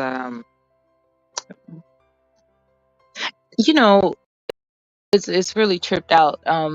Another argument was, why is it that when it came to the homeless population, they gave people tents? Apparently there are these orange tents around the city, but when it came to the immigrants, they're housing them, giving them vouchers and all this other stuff. So that's another point of outrage as well. people that were born and raised in Chicago who became homeless, they were given tents, you know, but people that are being bussed in from Texas, they're given housing vouchers. So, and apparently they're not vetted as to their state of mental health, whether or not they will actually be citizens or people, however you want to classify it, that will do no harm. You know, they're not being vetted as to whether or not they're harmful in a population. You know, so those town hall meetings, I've seen a few clips where some people are very, very, very vicious about their opinions of migrants being shipped to Chicago. They have very vicious statements to say about that. And it's across all ethnicities. It's not just Black people, white people, Hispanic, Chinese. It's Muslim, Jewish. It's all of them. They're outraged. You know, don't bring them here. That's basically it. You know, and there's the humanitarian side of it. It's like, well, you know, what about the children? You know what I mean? It's like, it's really a conflict of emotions. It's like you really don't want anybody to suffer. At the same time, you don't want it to affect your sense of safety. So, I don't know. A lot of people, you know, they won't change, but they won't change the way they want it. You know, it's really troublesome. So Blacks, Why couldn't they stay in Texas? That was a question on it was like, Governor Abbott didn't want them to. so why is Chicago being forced to receive them? Is it because they're designated as a sanctuary city? That designation obligates Chicago to accept them? Absolutely, That's the it question on does. the table. Yes, it does. That's the law. And there it is. They're once you If designate you it. come and you tell, if you come and you say to the city, to the city officials that you are an illegal alien or you are homeless in that regard, you are some sort of refugee, then they are obligated. They are compelled by law, thanks to Beetlejuice, aka Littlefoot, Smallfoot. She ratifying that law. Ratifying that law. In terms of the illegal aliens in the city of Chicago, excuse me for the wind. I'm outside doing some work. There's a school, you may know of it, Mella, called South Shore High School in the South Shore neighborhood in Southeast I heard Chicago. of, yeah. Okay. I went to that high school, and the building that they were talking about using, if they haven't already started using it, is the building that I went to high school in. It was the South building, and they took it. I mean, it's well kept because South Shore used to be a well-to-do Jewish community, and then it became a Black community. And of course, anywhere Black communities are, that's cannon fodder for the city. So, of course, political, that community has suffered plenty of it's a political pond.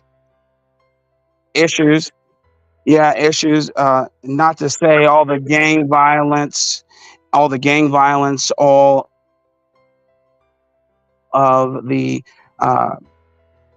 lowly petty crime, children not going to school, and it's a slap in the face for that community because they don't even have room for schools. Okay, they don't have room for the children to go to school. Hey, good and yourself. Awesome, good to see you. All right now. Not only that, the $1 billion for 57,000 illegal aliens in the city. So now we are at a debt. Well, not we. I don't live there anymore. Now they are in a deficit of about 1.5 billion. The mayor himself said if they don't get at least 986 million by the end of the year, then they're going to have to raise taxes. So now it's adding insult to injury. The peasantry, which is the Chicago residents, not only did they already have to pay with their taxes, now they're going to have to suffer with their taxes as well. In a time where inflation is running rampant, people can't afford food, people can't afford housing themselves, and the derelict but grandeur-esque Brandon Johnson is still asking more of them. It's ridiculous. Yeah.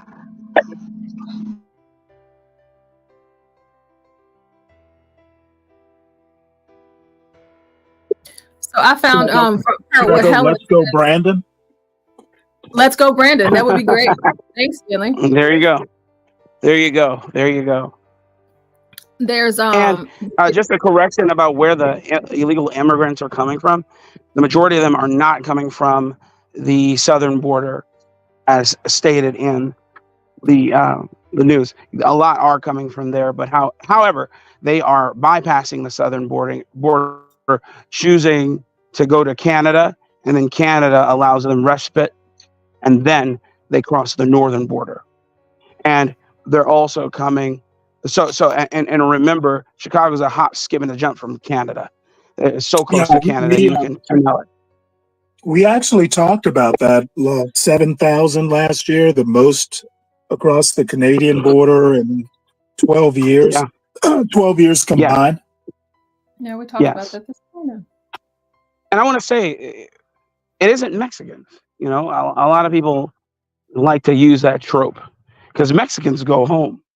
It isn't the Mexicans, okay? It's the Venezuelans. It is the Venezuelans. Okay, it's Spanish speakers too, of course. Venezuelans. It is Africans, Nigerians, a lot of, and then you have, of course, Southeast Asians that are flooding over here, Chinese, and then you have, of course, Iranians and Pakis, etc., that are coming over here, and you're like, my God, how did you get over here, man? And of course, cartels are running that business. But you know, what can you do when you have a political constituency that doesn't give a doggone? Everyone, from the top down, they don't care. Everybody gives you lip service and tell you, hold on, keep the torch lit. Is what you're told. The solution is to move to a non-sanctuary area. You know, the solution is to follow the laws that we already have.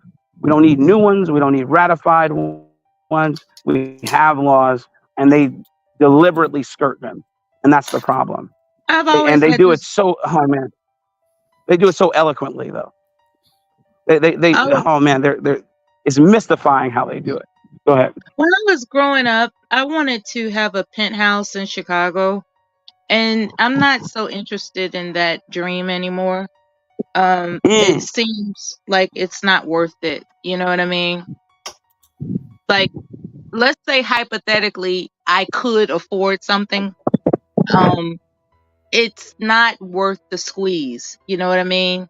When you consider that no matter if you have a quote unquote doorman and security, and you still got to go outside. Okay. Yeah. You still got to go outside, and God knows what's outside. You know what I mean? Especially if you have a penthouse, because I have friends who have penthouses in the John Hancock building right there by Navy Pier. I have friends who have penthouses over near State Street and Roosevelt. Immaculate views, all that. Yeah. And they've had them since 2002. You know, when they weren't very inexpensive. Now they're more so inexpensive. Well, they're expensive again, but for a while they became inexpensive because of the bounty we had. This video with this lady, I saw her. I know I saw this video talking about the Venezuelans doing the DoorDash. Yeah, in Chicago. Yeah. And when we say Chicago, I mean Chicagoland area. I mean And the surrounding Rosemont. suburbs. Yeah. I mean Schaumburg. I mean Naperville, Wheaton, Oak Park, Forest Park, Bellwood, Everywhere that Metro goes. River Forest. Yeah, River Forest. My goodness, where else? That I can't think of right now, man. All those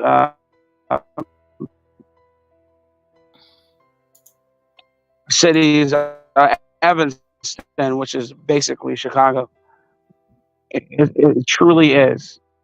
And black people are the ones facing the brunt of it. Now, don't get me wrong. It's not just black people. It's happening in places like Lincoln Park. Lincoln Park, as And you know, Mella. Oh, yeah, Lakeview. Lakeview. Yep, the Gold Coast, all that. Lincoln Park, the Gold Coast, yeah. Yeah. Kenley Park. Yep, isn't that crazy? Even gated communities are starting to get random, invasions. You know what I mean? Like, you would think you would be okay at an estate in a gated community. But nah, they are scoping you out. You know what I'm saying? It's really ridiculous. Yeah, you are being scoped. And it's a travesty. People that You remember when do the lawn Bronzeville was service. being? You remember People when that do the lawn Go ahead. service. People that do the lawn service, right? This is how it happened. The people that do the lawn service have relatives that have come up, okay, for asylum, and they were saying, man, you won't believe, these places and spaces and possessions and all this other. And next thing you know, you find out somebody got infiltrated. I'll put it that way. Yeah. And it's I'm actually putting up more cameras as we speak. That's why I'm outside. at least there's a record of who did it, right? Yeah, I can at least see them. They're 4K cameras. Yeah, camera security has advanced. I gotta give them that. You could just buy like stuff you could stick on your wall at this point. Yeah. So it doesn't have to be this sophisticated, expensive subscription. Not at all. There are security cameras that you could buy for a reasonable amount of money. That's portable. Even in your car, even in your own car. There are Those things buildings that can that the record illegal activity. immigrants are taking over over there in Chicago are buildings that are owned by families that don't live in that community, which is fine. That's their real estate. And then they're paid by either the city or they're browbeaten into allowing these illegal aliens to run rimshot over that building and cause They strife take and offense chaos. to being called aliens and illegal. I don't give a shit. I know you don't, but I'm almost right there with you. It's just that when I've listened to some of them, their conversation is where they're offended by being classified as illegal aliens, and well, it's almost I didn't even think about that. Like a pedophile not wanting to be called a pedophile anymore, even though that's what they are by law, and they want to now be called MAPs, minor attracted people. Fuck you. You're a pedophile. Same thing when it comes to illegal aliens. You don't have any legal right here. You came here illegally. You broke the law when you stepped foot over the border. So now I get to call you by law an illegal alien. You're not a migrant. You didn't migrate here legally. You are, it's messaging is what it is. The law is the law. Exactly. It's messaging. They want to lessen the blow. And it worked for the most part until people started feeling that pressure. They started feeling what a, quote, migrant does to your community. And then you have the Marxist folk who come up, the revolutionaries, mostly white, who come up and tell black people, you don't have the right to have any righteous indignation. How dare you? How dare you be upset? How dare you be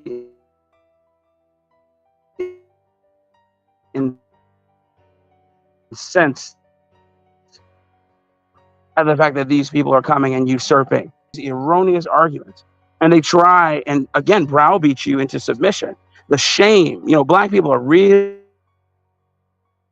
good into that. They bring out their agents of chaos and they shame you. The Roland Martins, okay, the Cornell Wests of the world shame you into keeping your mouth closed as they get paid untold amounts of money to pontificate on things that they've never done.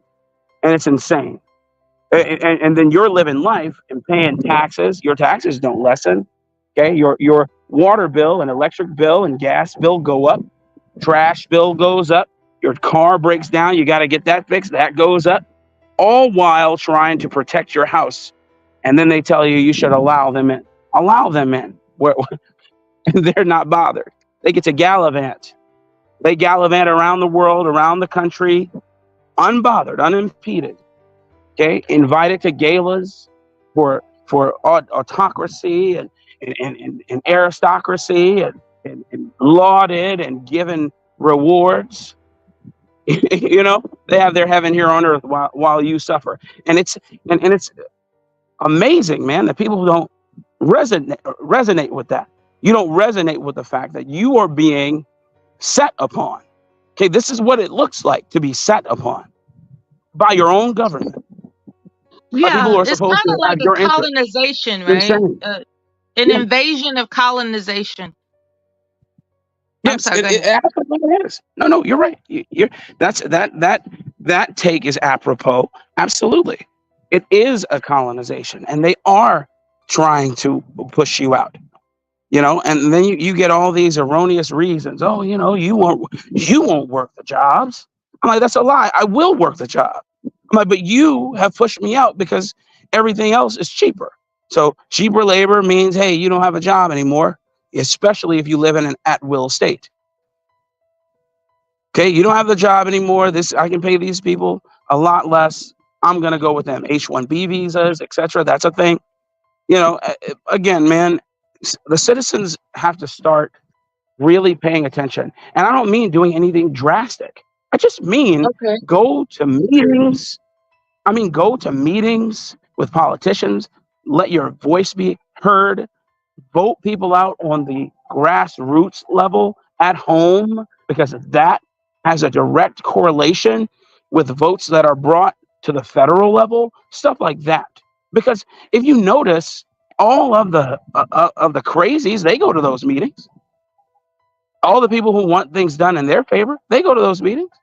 All the ones who wanted to bring homosexuality into your classrooms, all the ones who wanted to talk about transgender rights and men should be in females' bathrooms, all of them, they went to those meetings and they did that work, and they were And allowed. they had a lot of them had those meetings at libraries. Like libraries. Like really? So libraries are Yeah. allowing this type of Yeah, gathering. you're talking about,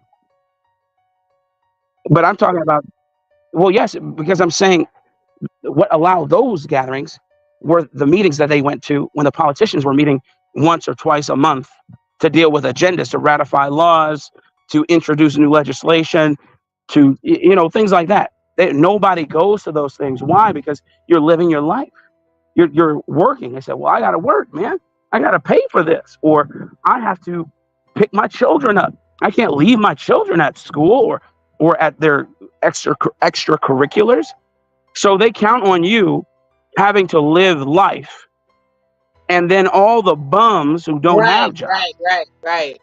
All the bums who ain't got nothing better to do, they're the ones showing up. They go to that. They go show up. And that's what they count on. They go, well, nobody's in protest. And so everybody says aye. And you're like, God, dog, man. And then you don't learn about it until it's a law about to come on the books in January. You're like, oh, man, unless it's immediate, which usually it isn't. it'll be something that they try and usher in over time, and you're finding out about it and it's too late. So you can't win for losing, man. You can't win for losing, but you have to make a sacrifice in time to go do it, to go do that, because everybody else is willing to do it, man. Mm-hmm. What does your inner voice tell you? Does your inner voice tell you that everything will work itself out? I believe that there's ebb and flows in life, and I believe that we're dealing with one of those moments. Those weak men moments create tumultuous time moments, and I believe that the pendulum will swing in the other direction at some point. It may not be in our lifetime, but right now it's palpable. We're seeing the brunt of something that had been in the works for years, and it's starting to come to a head. Yeah. I don't know if come to fruition, but we see that a lot of things that are coming to fruition we don't necessarily agree with. Man, discipline is one of them. Nobody, and I don't mean, when I say nobody, I don't mean anybody here, and I don't mean everyone. I just mean largely in America, discipline is a thing of the past. Nobody is disciplined enough to do something that takes a long time to see fruits, or you may not see it in your lifetime that take. Yeah, America has cultivated immediate gratification as the standard of thinking. You know, no one is really willing to invest in the long game, as they say. It's about immediate gratification. And, Agreed. You know, greed goes along with that. Agreed. I do agree with that. I do agree. Greed goes along with that, and it's a shame. It's really sad, and it's hard. It's a hard pill to swallow when you're trying to just live your life, man. When you're trying to live your life, and perfection isn't what's expected of you. You know what I mean? You're not trying to be perfect, and you're not asking anyone else to be perfect. But what you're asking for is some peace, man. And you can't get it when at every turn you're being usurped. Everything that you believe in is being run over, and the country is quite literally running itself into oblivion. The people who lead the country. It's really sad. Yeah, this isn't this is no longer a government interested in working class. Oh no, absolutely. They're only interested in protecting the elites among us. And when you understand that your interest is to make sure your offspring become the elite, then you can have a focus. You know, it's about making sure that your offspring are classified among the elites. And that's pretty much it, unfortunately. Working class is no longer looked out for. Like, I don't care about the DNC speeches that romanticize, you know, hey, everybody gets a chance. Everything's like, oh no, these are elites talking to you. These are elites that are preaching. I don't want to use the word preaching, but these are elites that are persuading you that they care about you. They don't. They're Can I ask you a elites. question? Yes. So you think Donald Trump is pro working class? No. I mean, as long as they work for him, you know, that's the extent elites care about the working class. As long as I got somebody to raise my children, clean up after me, and my properties, you know, that's the extent of respect that the elites have for working class. Like when the elites make their speeches, conveniently they leave out all the help that they're getting. Conveniently, they postulate, they present themselves, I should say, they present themselves as if They did it all. They're doing it all. They got it Don't all. worry, They are alleviate. every woman. They are every man. Hell no. They have maids, nannies, gardeners, personal assistants. Like Well, they Mela, have a whole here's my, staff of people to prop them here's up my to make it seem like you can be them too. here's my take on that in terms of the help, as it were. You know, I was in the military, so was Stanley, and you have different levels of recognition when you do a job.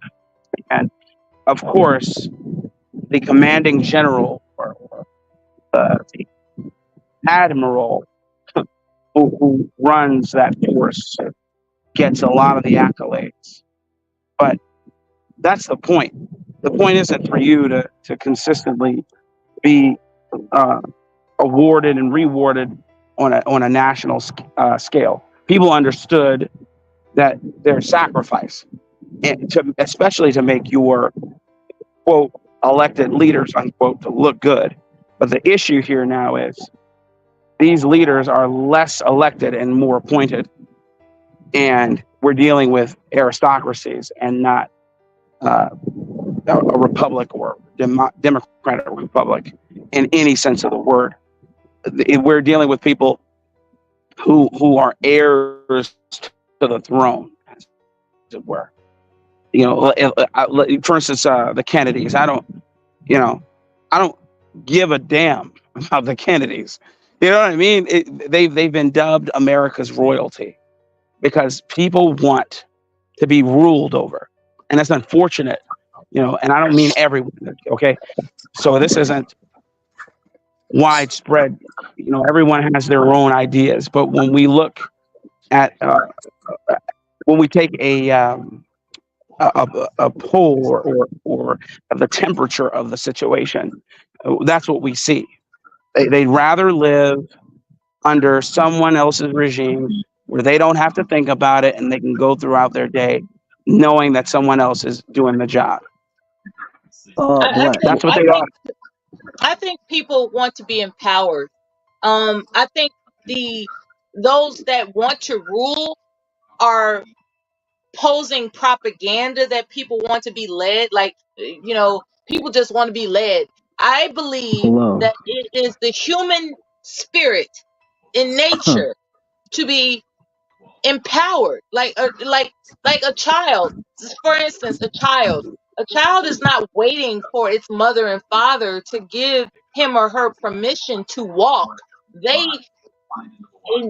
They're empowered by their own nature to progress.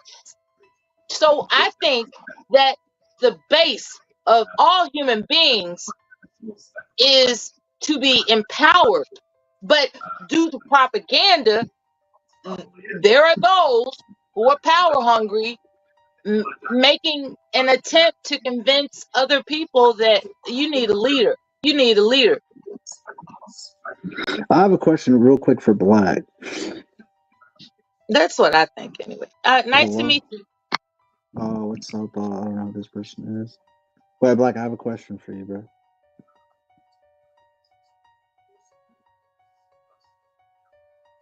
Can this guy hear me? I'm listening. Okay, so you said that like the problem is that people are not sacrificing. You should sacrifice even if you're not able to reap the rewards. That's like the most brainwashed thing. Why would I sacrifice if I'm not going to be able to reap my reward? That's not what I said. Well, did you say like the problem is that people are not willing to say that was the problem? Look at the long-term game. Okay, so I said, I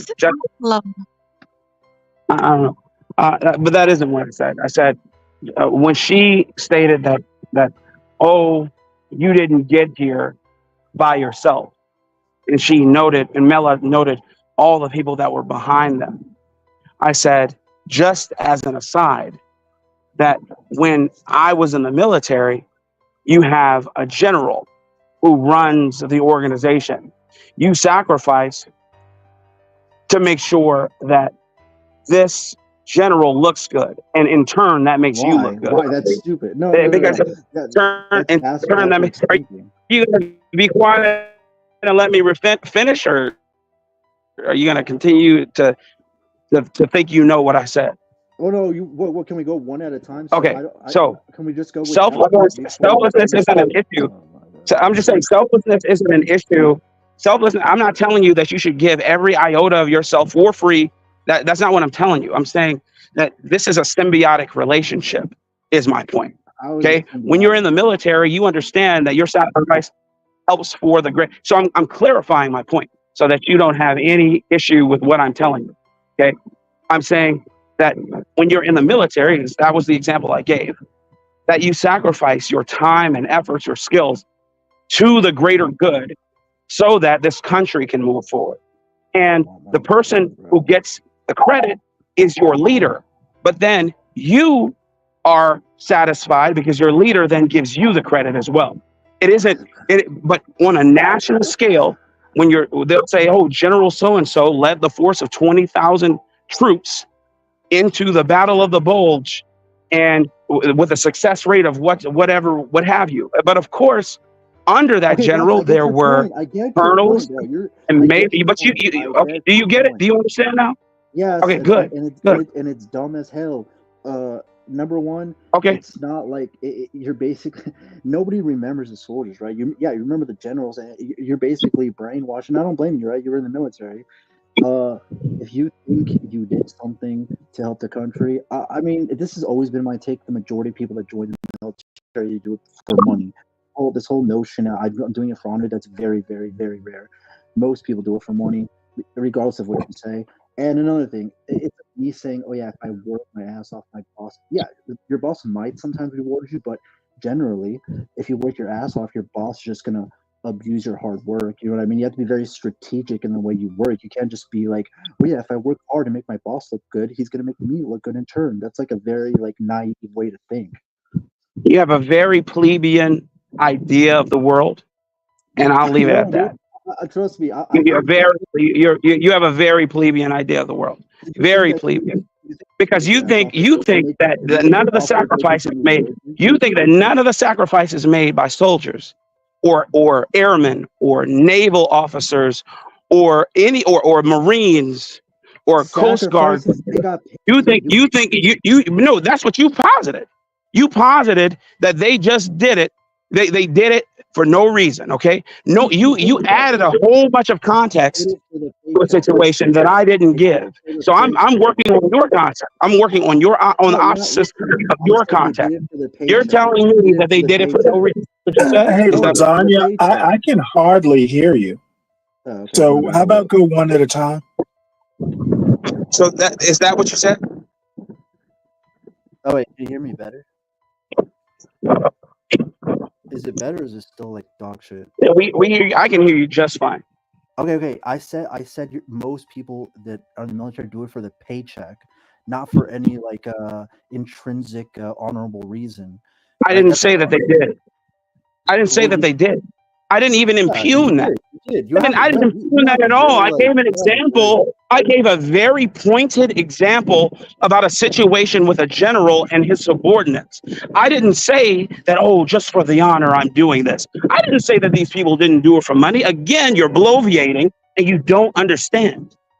You don't understand for money. You never went for money. You said the sacrifices were for nothing either. Bloviating? Like, I want to look that word up. Your whole speech was about honor and that men do it for a purpose. It wasn't about honor. It was not about honor. The word honor is not about honor. The point was that we are a symbiotic relationship. We work off the other, and that just because a leader may get the most or the brunt of the praise doesn't mean that you don't get any at all. That was the example. And you brought, and then you brought into the mix that was a dumb take, and most people come and join the military because they want money. Two things I did not deny that people come and join the military for money. Who wouldn't? Who wouldn't join the military to get some sort of benefit? But at the end of the day, you get the benefit. Okay, but that isn't the only reason why people do it. For you to say that, to me, know that you don't know what you're talking about. Are you upset that you didn't serve? Are you upset that you didn't serve? Are you upset that you spend money on women? Are you upset that you pay to play? Probably. There are a lot of people that hate on the military because they couldn't fucking do it. Anybody can My do it. God, What are man. you talking about?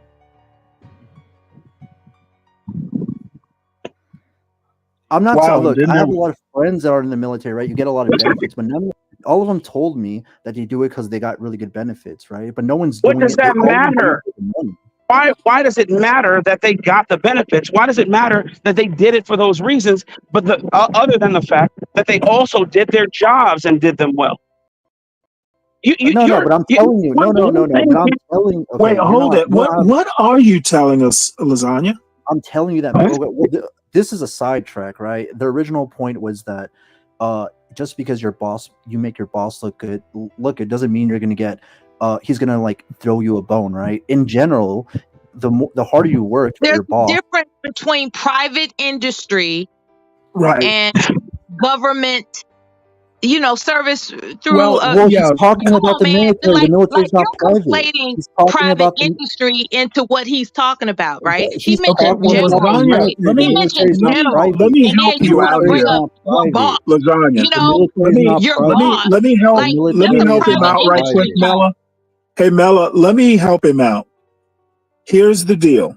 Okay, when you talk about the military, since you've never served and really don't know how it works, how about ask questions instead of making statements? Okay, I was Stanley, do you know I was in the I've had a military lot as of well, friends in the and I'm military. telling you right now, you're kind of off base here. How am I off base? Most of my friends Okay. did. All of them did it Well, for let money. me repeat myself and tell you why you're off base. You are never in. You are guessing about how it works. How How am about I ask guessing? questions? Wait, how am I How guessing? about ask questions instead of making declarations? No, I've asked That's questions to helping all my you out friends. here. Stanley, I have friends and I've asked them questions. Okay, And that they're doesn't honest. mean you have experience. You have 3 people here telling you they were in the military. Aren't we your friends? The No. military is a different. It's a different lifestyle than private industry. It's different. Okay. Do you have okay? Can you keep up with Will the you conversation? acknowledge that? Okay, keep up with the conversation. The guy Not was talking okay. about Will you guy was acknowledge? talking No, about because I'm the you tried to sorry. military. If conflate private industry with The military. guy I was heard you do talking it. about oh my fucking god, bro. He was talking about generals, and here you come with the term boss. Yeah, that's what he. Like, What are you talking about? Isn't you're your trying general to your boss? ease on down the road, No, not mixing the exactly. two. Dude, a general is your boss. You have to do what he says. That's a No, boss. it's your boss's No, boss's it's boss's not. boss. Oh my god, it's still a boss, Stanley. Stop it with No, that's a very rough way What of we have here understanding is it. a civilian. So Stanley, What we then have okay, here, so the ladies and CEO. gentlemen, Hold is on, a Bella. civilian. Let me talk to him right quick. So the CEO of my company, I have a boss. Okay, CEOs and hold on, generals are not the same thing. They can't be equated. They honestly can't be equated. Wait. So my manager is not my boss? Okay, your manager is not necessarily a leader. No. I didn't say that. He's my boss. Military bosses are supposed to be leaders, not so much managers. Dude, you're just mixing up words. You're just bosses. Okay, Leaders are you know bosses. what? I think we ought to just change the topic because you're not going to get it, and I don't have that kind of patience. Yeah, because you know I'm right. Any last comments on this topic? When Yeah, you're you just got on. employed, right, by your boss, do you take an oath? Do you? Are you indoctrinated through training as to the insignia and history and all that goes with it to serve and sacrifice for your country? Do you get it? Nobody even cares about that. Everybody just cares about the benefits. That's what we have the civilian. Hold This on. is what we have the Hey, civilian. Mela, Sir, hey, what Mela, I'm telling you right now is that you're a civilian. You don't have any idea what Mela. you're talking about. I Bella, do. let's just go ahead because he's not. This is churning. This is churning wheels. We're not going to get anywhere with this. You lost me You want at to equate there, the word young man. boss with serving in the military. Your boss doesn't You know what? Never mind. I'm going on mute. Never mind. Go ahead. Yeah, just never mind. Can we, Portia, can we go Hey, ahead and Ryan's play up. I think you Chicago want to ask a Hustle question. Master? Hold on. Yes. Uh-oh. I want to change the subject, Lasagna. We're not going Oh, anywhere. maybe Ryan wants to touch on the subject. God damn, Sam. Maybe he does. No, I was never in the military, so I'd rather just defer to Stanley and Flex who defy And and Black all and those Melon. four. Yeah, Okay, Melon. but also you Can need to use we go common ahead sense. and hear what Chicago Hold on. Hustle? So, Ryan, are you're not a lawyer, No, right? no. Can Wait, we not go Sam. ahead and I let's mean, play Chicago Hustle Master, please? Ryan. So if you're not, We are not going to continue the military. Can't argue with the numbers. The numbers are the numbers. Drake knows the business. It's all about the singles. Damn, what happened? Now you got me like in my Ja Rule kind of mode, Jungle. Like just talk about like rap music. One of my favorite songs of Ja Rule was "Put It On Me." I die if you ain't with me. So baby girl, put it on me. What would I do without you? I only think about you. I was tired and lonely. So baby girl, put it on me, on me. 10 more seconds and Ja Rule will get a screen for this. Keep going. Who would I be without my baby? Without all my break, man. I don't wanna go crazy. So every thug needs a lady, lady. I think Ja Rule just got paid for that way.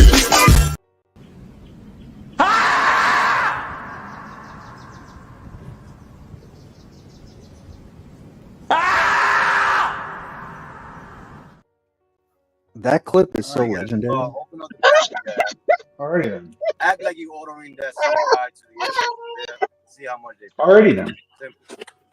You know what I'm saying? And if you don't like that they're paying $100 and you getting Not gonna be an exact, with that algorithm, some variability.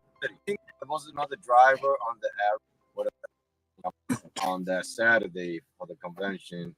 On that Sunday, I made about 5 something. On that Friday, I made about 4 something. Yeah, it was good money. You know what I'm saying? Oh, sorry. Depending on where you was grabbing the ride. You know what I mean? I think the last time you were on here, you were telling me that someone Rival with everybody that's over here. So basically, the cartels are Some taking chaos, over, you know what I'm saying? right? That building that they took over, that's a big gang members building from here, from Chicago, from 61st.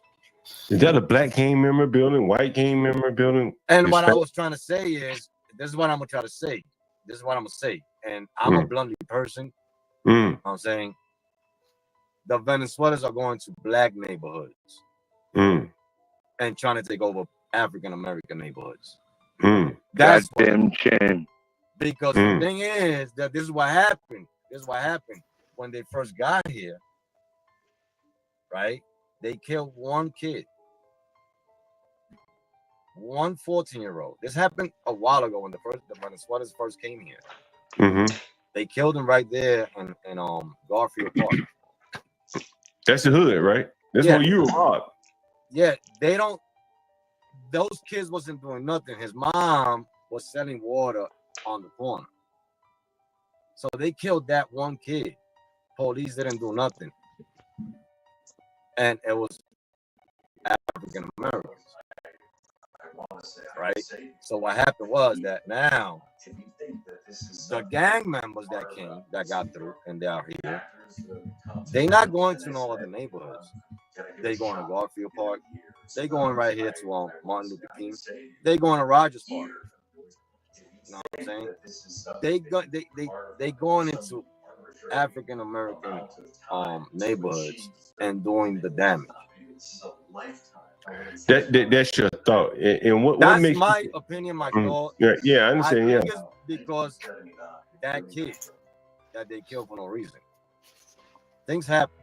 These Venezuelans, you're right. These Venezuelans know each other from out there. You know what I'm saying? This happened when the Cubans came. Remember when the Cubans came in the 80s? And all the gang members and all the shit came over here. And you know what I'm saying? Now everybody out here was under fear because all the violent people from Cuba was out here, that's what's happening again, but with the Venezuelans.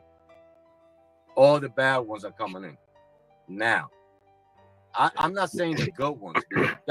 You got a handful of Venezuelans that came here that they want a life, but the ones that got into crack, the ones that they don't want out there, they let them in. But why do you think they're going to the black neighborhoods? I just told you. I believe it's because of that kid. And What do you mean they killed him and there were no consequences to them? There was no consequences. That's very interesting. Behind that. And then the mom was just selling water in the corner. So why did they kill him? They mistake them for another gang member. Because they got rivals. You got rivals out here. You know what I'm saying? You got the Spanish kids that got the little wig in the back, cut their hair completely, and they got a little wig in the back. You know what I'm saying? So apparently this kid had one of those haircuts, but he's not from that. He wasn't from there. He's a Venezuelan. He's a Spanish kid that's trying to, cut his hair, whatever. I don't know. I can't really speak, but I believe it was that. I believe it was the little wig. I mean, I call it the little wig, but they call it something. You know what I'm saying? But it's a big gang thing out here that got that thing. I don't want to talk too much because I'm in Chicago, and then I guess, you know what I'm saying? I don't want to deal with the gang situation. You know what I'm saying? Right. But I believe that's what it is. You know what I'm saying? But they going into bad neighborhoods because if I just mentioned, Hold on, didn't you already get robbed by a gang? Where'd you rob? Oh, black. What are these neighborhoods? Yeah. They went to Rogers Park. What is this? But hold on, when you got robbed, wasn't that by a gang member? They hear about O-Block and Garfield Park. You were robbed there. They think these would be the gangster areas where passive income, how you doing, my brother? Free love. Why don't they go to little Boys Village or what's that part? Boys Town. Wouldn't it be easy to take over Boys Town? I don't know. They might get hit with a titty. Did you see the video? Somebody left a fake titty somebody dropped the titty in the back from Boys Town. But wouldn't it be easier to take over the LGBT neighborhoods than Garfield Park? You know, I don't know what's going on. I'm not with. I don't know what's going on. Yeah. I don't know what's going on. I just don't want them to come to my neighborhood. Yeah. I mean, I don't care. Everybody got to live. You know what I'm saying? Yeah. But don't come to my neighborhood. They already took them out of my neighborhood. They went to the gas station next to the stuff out of there. What do you mean they took them out? Who took them out? The Chicago police took them out? No, not Chicago police. Park Ridge police. Who? Park Ridge police. Oh, you don't live in the city. Okay, I got you. No. Park Ridge police took them out of the neighborhood because they were flooding the neighborhood. But they took them out. Damn. Yeah, they took them out of the neighborhood. They don't. Damn. Because the thing is that everybody got to live. And I'm just like this. I'm bluntly. Everybody got to live, man. Yeah. But when you're looking for survival, you're going to do whatever it takes to make it happen. So if you from another country and you come in here and you're in the streets and you stink and you want to get a hotel, can I ask you? You're going to go upside the head somebody and get that money. Can I ask you a question, Chicago? Yeah, make it quick. Make it quick to us, man. Yeah, because I gotta go to my live. Remember, I'll join you guys maybe later. Go ahead, 12 man. 50 Cent made a bunch of videos about Chicago. Do you think a lot of that stuff is more or less true or no? I don't know. I'm gonna tell you like this, man. Chicago, there's a lot of stories about Chicago, but that's back in the day stuff, man. That's not now. Well, let me ask you this before you go. How do you think it all turns out? Do you think that the Venezuelans take over large parts of Chicago? They offer little resistance? That's not gonna happen. That's not gonna happen. You know what's gonna happen? There's gonna be a war in Chicago between the Venezuelans and all the gang members here. That's what's gonna happen. Because they're already having talk about that 61st building. I don't want to talk too much. You know what I mean? Yeah. I know there's a lot of stuff going on, but we on live. And Yeah, I understand. You gotta come back and get in the chat. And I'm in Chicago, and Yeah. I be recognized all over the place. You know what I'm saying? They be like, "Oh man, I heard you talk about us over here." I'm not talking about nobody. Yeah. I'm not mentioning no gang members. I'm just saying that, you know, it's not gonna happen. That's what I'm saying. Yeah, no, I hear you. Not gonna happen. Man, you know, I always appreciate when you join Chicago.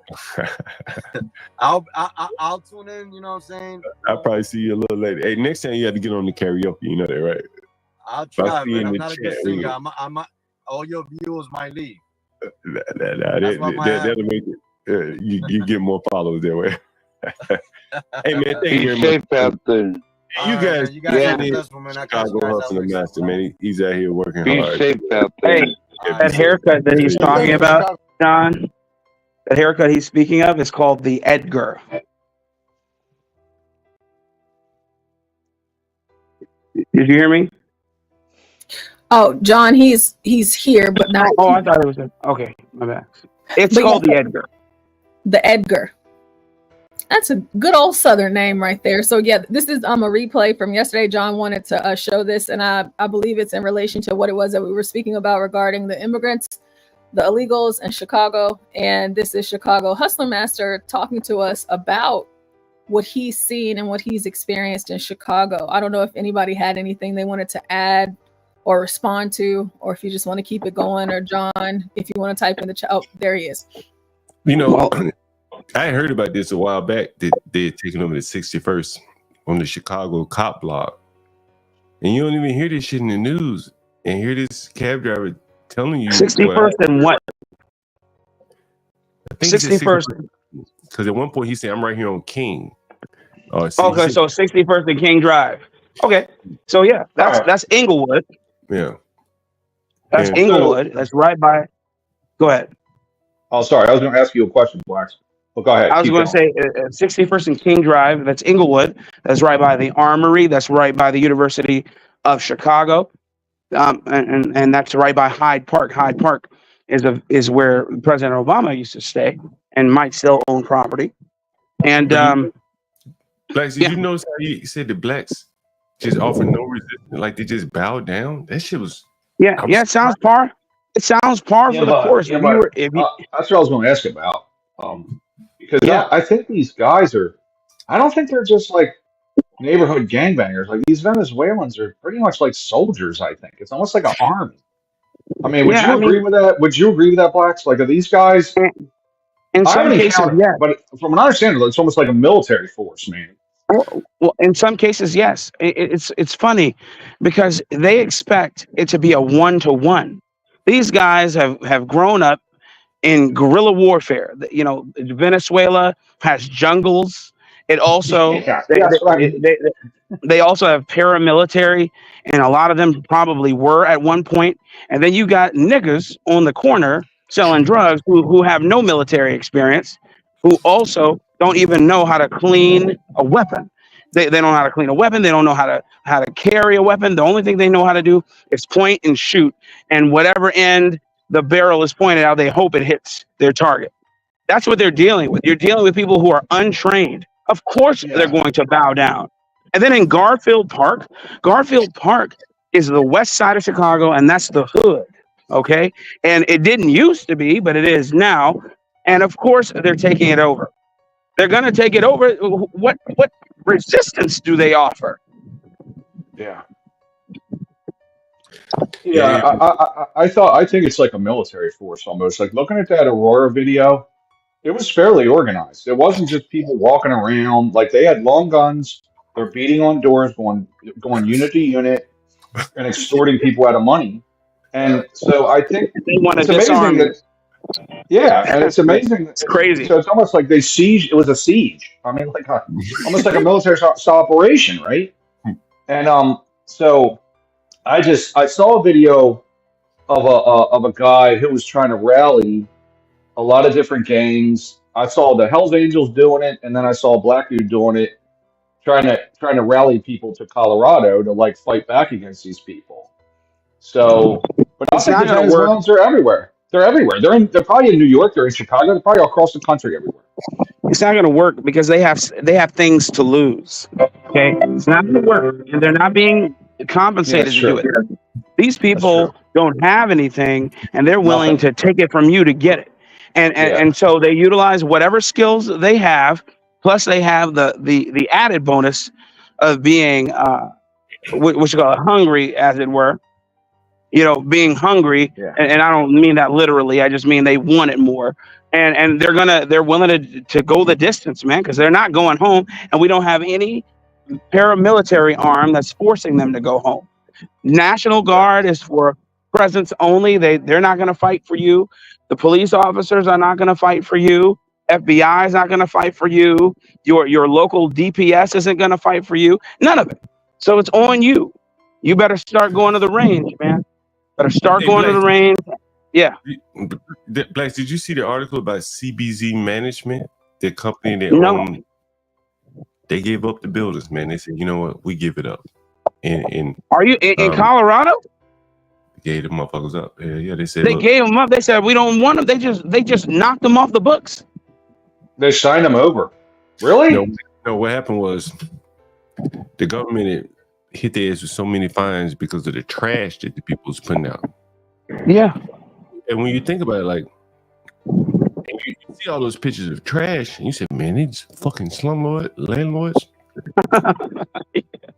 But you rent a 2-bedroom apartment and 10 people show up.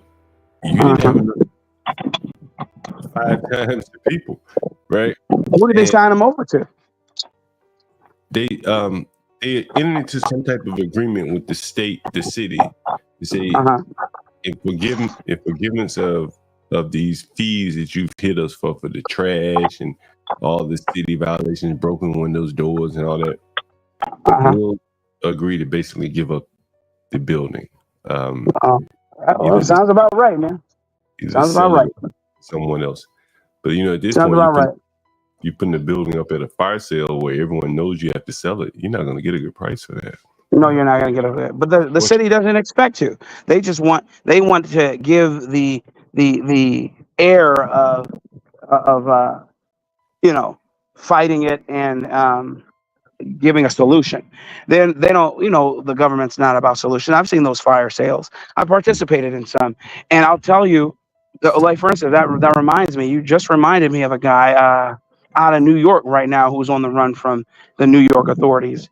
He owns several buildings in Hell's Kitchen and in Harlem, a couple other places. His name is some Jew name. I'll call him Jewberg.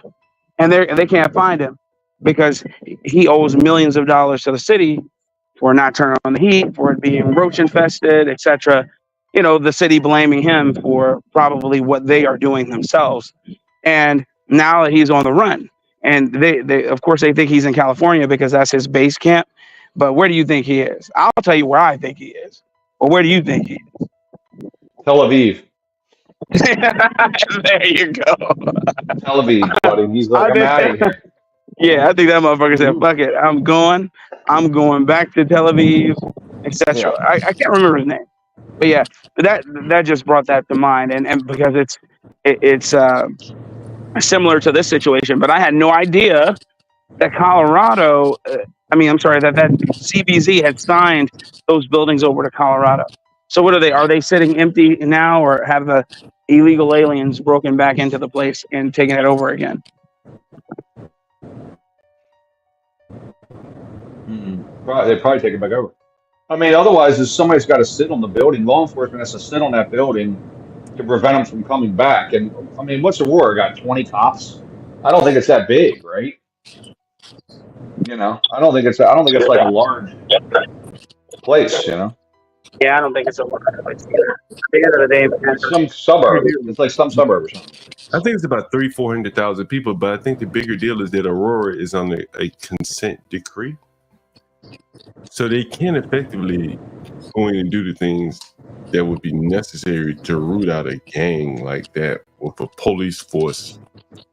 They're on their 7th police chief in 5 years. That's right. That's right. Yeah, you're not going to highly dysfunctional.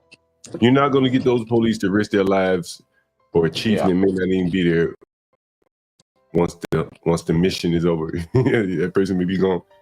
You go in for duty one day, and by the time you get off work, the chief is gone. There's a new chief, And so politically, you just can't send those people in there to do that type of work without knowing that their chief is going to be there for a while and going to back them up. Very interesting. Almost like they picked that place, like someone told them to pick that place. Well, if you notice what they did, they picked all the buildings that they went to were CBZ managed. Yeah. Right? Like they didn't pick other buildings, just the CBZ ones are the ones they went to. I don't know why that is. Well, I think the CBZ was getting shelter money, which is a good reason, which is a good it's a good example for you guys that once you start getting that government money, it can spiral out of control very quickly. Because you may be dealing with some people you don't even know anything about. I'm pretty sure that I read that because there were some Venezuelan migrants in there, and they were probably getting their money. Yeah. It's also like American Homes for Rent. American Homes for Rent is based out of Las Vegas, Nevada. And there are a lot of American Homes for Rent out here in Texas.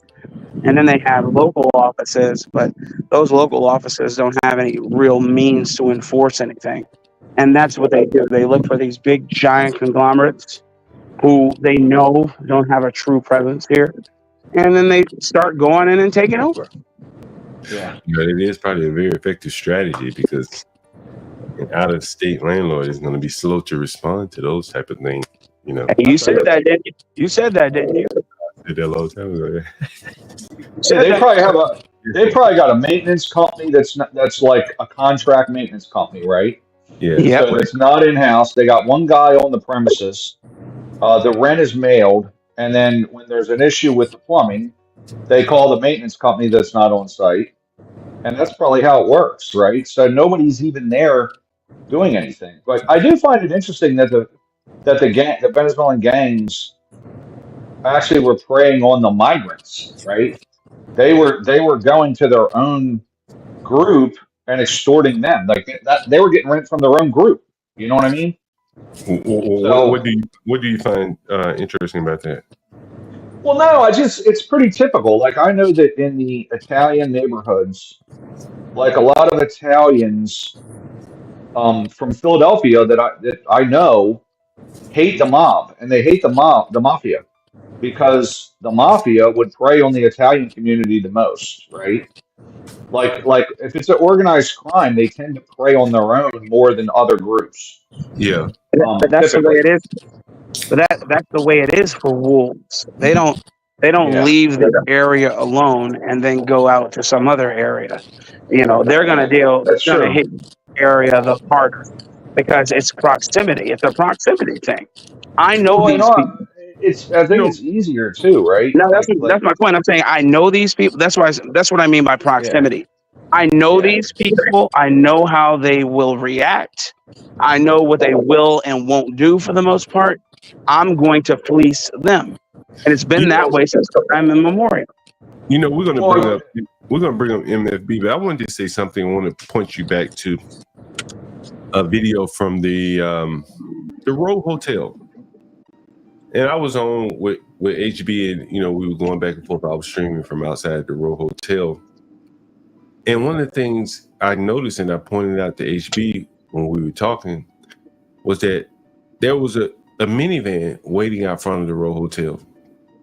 And it was a bunch of Africans, like in their African Muslim garb, and they were waiting on someone to come out of the Row Hotel. And sooner or later, the people came out of the hotel and hopped in the minivan.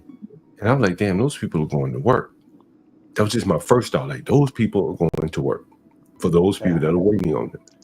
And I think, someone had mentioned on here that, these people will have them living in their house and have them more or less captured for their passport. And Master Kim mentioned they'll be working on their passport while making them go work somewhere. And I think that is what we were seeing on that stream, is that instead of housing these migrants, they don't have to house them anymore because the government is doing their housing part. Yeah. These more well-put migrants, Africans or whatever, are able to deal with these people. They can speak their language. They may even know they're here. and go and put them to work in almost slave-like conditions. And that's what it seemed like to me is what's going on here. Yeah, they don't have to pay a minimum wage. I mean, they can just pay them cash. Yeah, and don't have to house them, which is even better. The government is housing them for you. Yeah, in a sense, it's the government has done a huge human trafficking ring. The government themselves, right? Because they brought all these people in here, and now they're being, a lot of them, I'm sure, are being abused and paid nothing, right, for the day, and they go back to the shelter at night. Well, I was the one who told that story, John, where here in Texas, in McKinney, Texas, right outside of Dallas, there was a house raided by the local authorities, and it had in it a tens or 20s of illegal aliens that were Indians.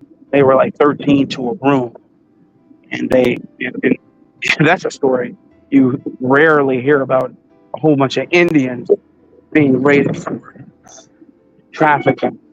But yeah, that's what was going on, and that just lets you know that it's happening across a diaspora of people. It's not just one sort. Like you're seeing in New York, you're seeing all the Africans and Venezuelans. Out here, I see just an onslaught of Indians just out of nowhere. I mean, there was an explosion of Indians just overnight, it seemed. But of course, it was just in the last 3 to 4 years that they just came in and just took over in an area that was predominantly white and a smattering of black people, etc. And now it's just a smattering of everyone else and predominantly Indian. It's crazy to see the change.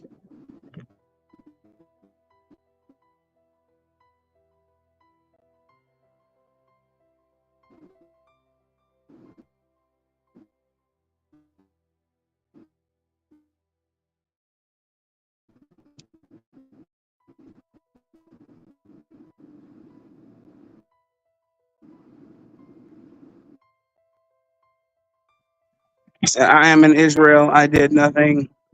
What? So I was doing a little marketing today. Well, I do a little marketing. So I was getting some feedback from people from my Facebook ads that I put out. And so I got this Facebook ad message, and it kind of shows you kind of how people are living. Let me see if I can send this to you. I'll show this to you. But it was an Indian guy. I want to say he's Indian. I thought he was Indian, but his name was I did say that. Yeah, his name was Muhammad, though. So if that makes any difference. Anyway, so this guy, he called me. He says, "Hey, I want to rent a room from you." And I'm hoping this message will show up. Otherwise, I have to send it to myself again. And he says, "I want to rent a room from you." I said, "Okay, cool, no problem." And he says, No, 2 people, 1 room. 2 people, 1 room. And I'm going to have to zoom in because I don't want to show you guys all of this message here. How do I do that? Let's see. Oh, there it is. All right, give me 1 second. So here's a message that he sent me. I'll let you guys take a look. I'm assuming he's Indian. His name is Muhammad or something. This is the guy right here. So he says, "What's the address?" I said, "Well, it depends on the budget." And he says, "I was on the call with you." And he says, "No more." I'm sorry, American Man. Yes, I did get that. I did get that meeting. That's why I said, "What?" Okay, well, go ahead. So he says, I was on call with you. And I said, it depends on the budget. No more than 1,000. 2 people want to stay in this property. And I keep telling people, like this type of living will dictate the prices because 2 people living in a room. And I said, well, look, you're gonna have to pay 2 months up front. He said, no problem. And it's 2 people in a room, Like, how many American men, how many American men, plural, would be willing to live in a room with another man? I don't think that many. But here he is. He's telling You're right, you. These two virile men, they can go out and get them a woman. What's gonna happen then? They don't have that to worry about. They both say we're here to work, make money, you know. And then I got a call after that from some African guy. I mean, that's all that's on Facebook. Seems like Facebook is more to foreigners for whatever reason, you know. But yes, American man, I did get that meeting. Yeah. You got a meeting. Oh, Cushy. You know, yes, I did get that meeting. Yes.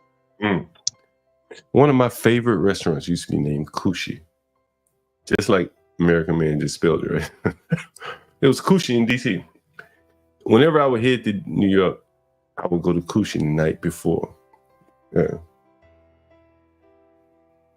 It's like a sushi Japanese place, so I guess Cushy has different meanings for different places.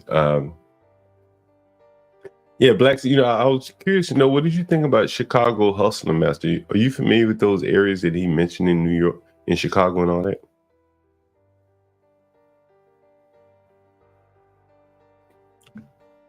Blacks, you on mute. My bad. Say again. You said you were curious to know what? You know, I was hoping you would join today because of the video that we had with Chicago Hustler Master, and I was wondering what you thought about that. Yes, I was saying earlier before you cammed up that I don't disagree. I was saying that once you told me he was on 61st and King Drive, it told me exactly where he is. I said that's down the street from the Armory. That's in a neighborhood called Inglewood. It's also right across from Hyde Park.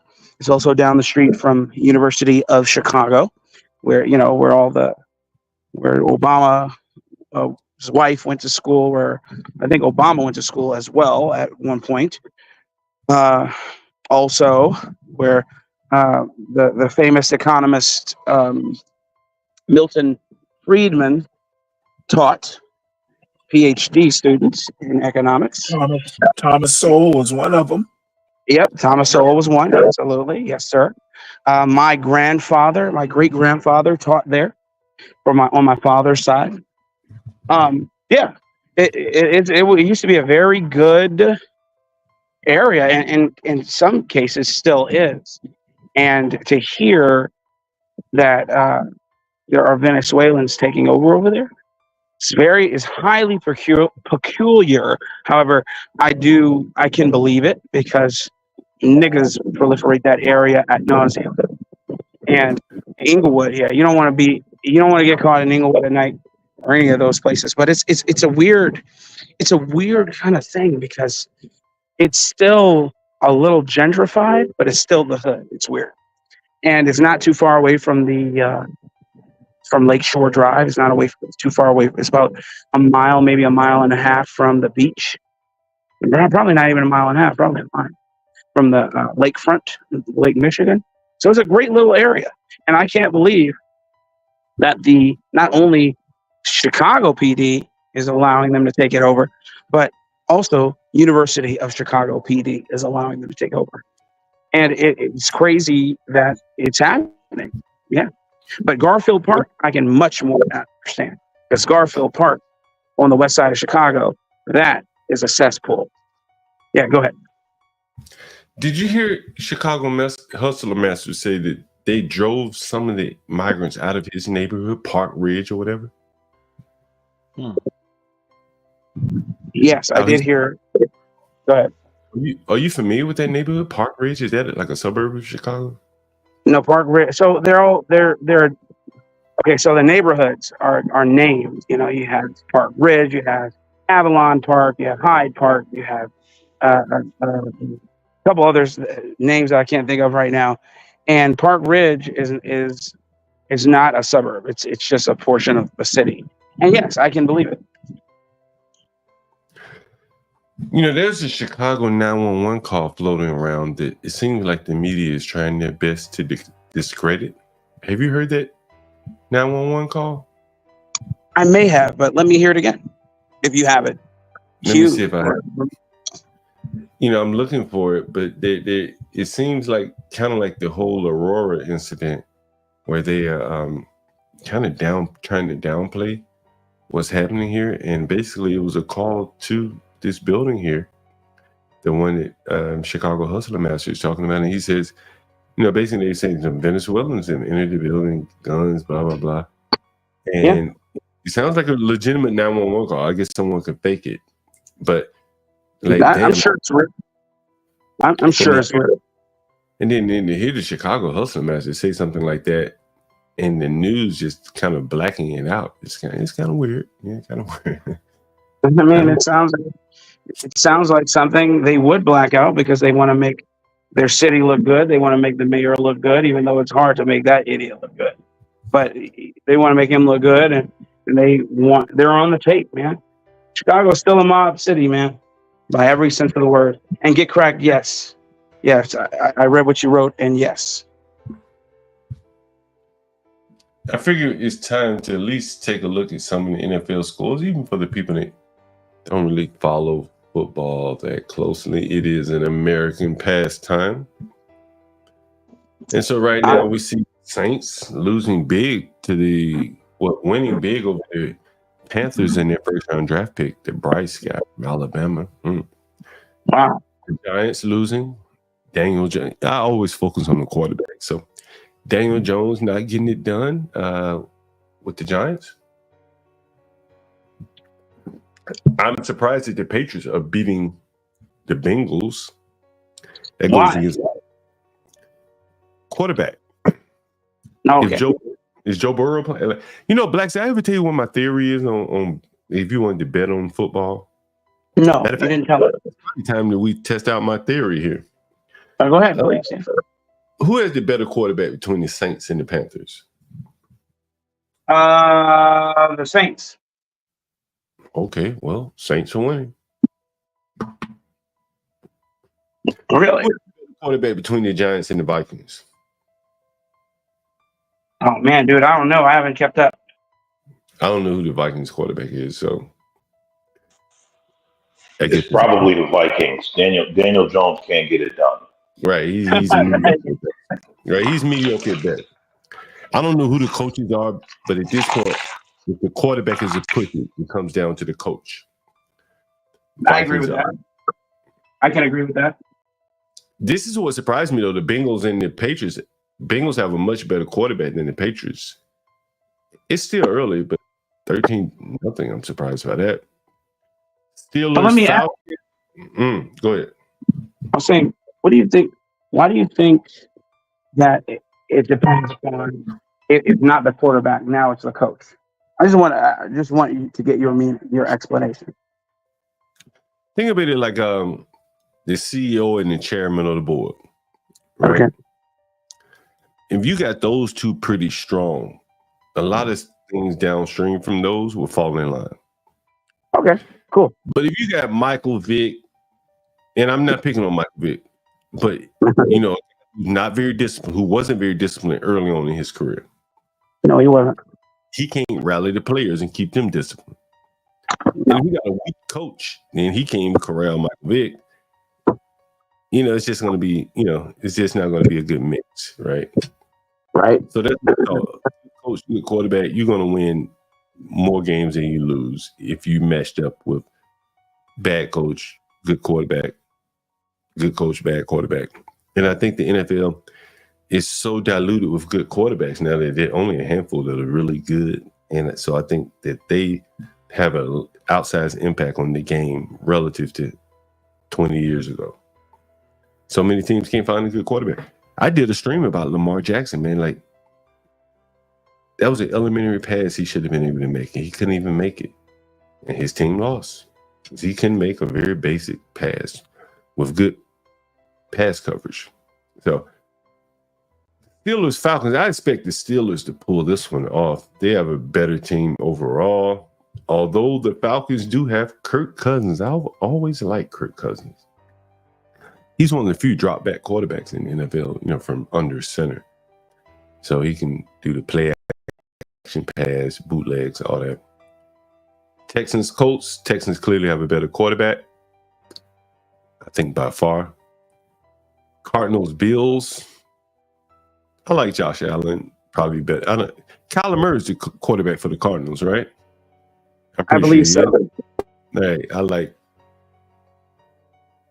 Josh Allen over Kyler Murray as a quarterback. And I think they have a better coach too. Well, maybe it's a push on the coaching. Titans, Bears. I don't know who the Titans quarterback is. The Bears have a rookie. That rookie with the same. They have that rookie with the painted fingernails. You remember him, right? I went. So look, I'm not betting on a man with painted fingernails. So moving on from him, I expect him to lose. Right? Jaguars, Dolphins. This is interesting. I talked about this yesterday. Trevor Lawrence is much better, I think, than Tua. Hey, John. We got to do funny quarterbacks now. Well, he's on the spectrum of a do funny. It's out of it is out of control. American man, it's out of control. He's the one that jumped up in his mama's bosom. Yes. And started crying after a loss. American man, I tell you no lie. Like the little viadu he is. He went back to the nipple. That's insanity. He went back to the nipple, man. He's definitely a do funny. Yep. In front of the national, he jumped on his mama's nipple. That's right back. Man, right back to that tip. Her bosom. He jumped in her bosom with painted fingernails. And he was heaving like a baby. You know how babies be heaving and shit when they crying? American man, you got children. Is he black? Yes. Mm-hmm. Mm-hmm. Well, that's black culture, baby. All about mama. You're right about that. He jumped up in her bosom, man. If it was my mama, I wouldn't have been in it because my mama. Can you find the video, John? Later, I'm about to do that. And you know what's so crazy is his mama had the wherewithal to cover his face up, I guess, because she won't protect that paycheck. You understand? So she like, let me cover this damn baby up. Grab my baby up. That's what she did, right? She covered him up. Here's just an aside, man. I got my house built. Whenever Mexicans build houses, man, they dump all the fucking garbage under the backfill dirt. And it's just over time as shit, the dirt starts to slough off. It starts to reveal all the garbage. It's ridiculous. That's all. Somebody said McCarthy and Sam Darnold. I think that's at the Vikings. Is that the Vikings, correct? I think McCarthy and Sam Darnold are at the Vikings. I think that's the Vikings. Bro, your guess is as good as mine, man. So that's McCarthy and the Vikings. McCarthy was a high first round pick. I'm sorry, Darnold. McCarthy is a decent offensive coach. That makes sense. Justin Fields didn't do shit on the Bears, and he definitely isn't doing shit with Steelers. We might see the wheels come off of Tomlin this year. Jaguars, Dolphins, this is very interesting. Trevor Lawrence, I like him a lot. He's probably on a, under, small market team. So, interesting. My picks are... I agree with you. So my picks, as I go over here, the boy with the fingernails, I expect him to lose. I'm not surprised by Trevor Lawrence. Good coach. Well, I don't know who the coach is, but he's a better quarterback. Everything being equal over Tua. Cardinals, Bills, I expect Allen to win that game. Texans, better quarterback. They should win that one. I'm going to still bet if Joe Burrows is playing, they should win that game against the Patriots. I don't know about the coaching at Steelers versus Falcons, but I'm going to say the coaching of the Steelers should put them ahead of the Falcons, even though they have a better quarterback. How about that? That'll be my only one where they probably have a weaker quarterback, and I think they'll still win. Vikings Giants, better, basically a push, more or less a quarterback. Probably a push at coaching. Talent. Haven't the Vikings been doing kind of good? I remember there was a few years there where the Vikings were all right. Yeah, they were okay with Kirk Cousins. They had a decent quarterback, decent talent on the perimeter and offense. So, he could throw the ball. He was a decent quarterback. But all of my other picks look to be playing out just as I thought they would. Better quarterback at Saints, win. Well, they're going to win. The Vikings should hold off and win. Yeah, anyway, we're going to come back to this again and see if my theory holds up. So, Universal Jones, he's a Vikings fan. You got the Viking blanket made. What do you think about my theory, Blacks, American man?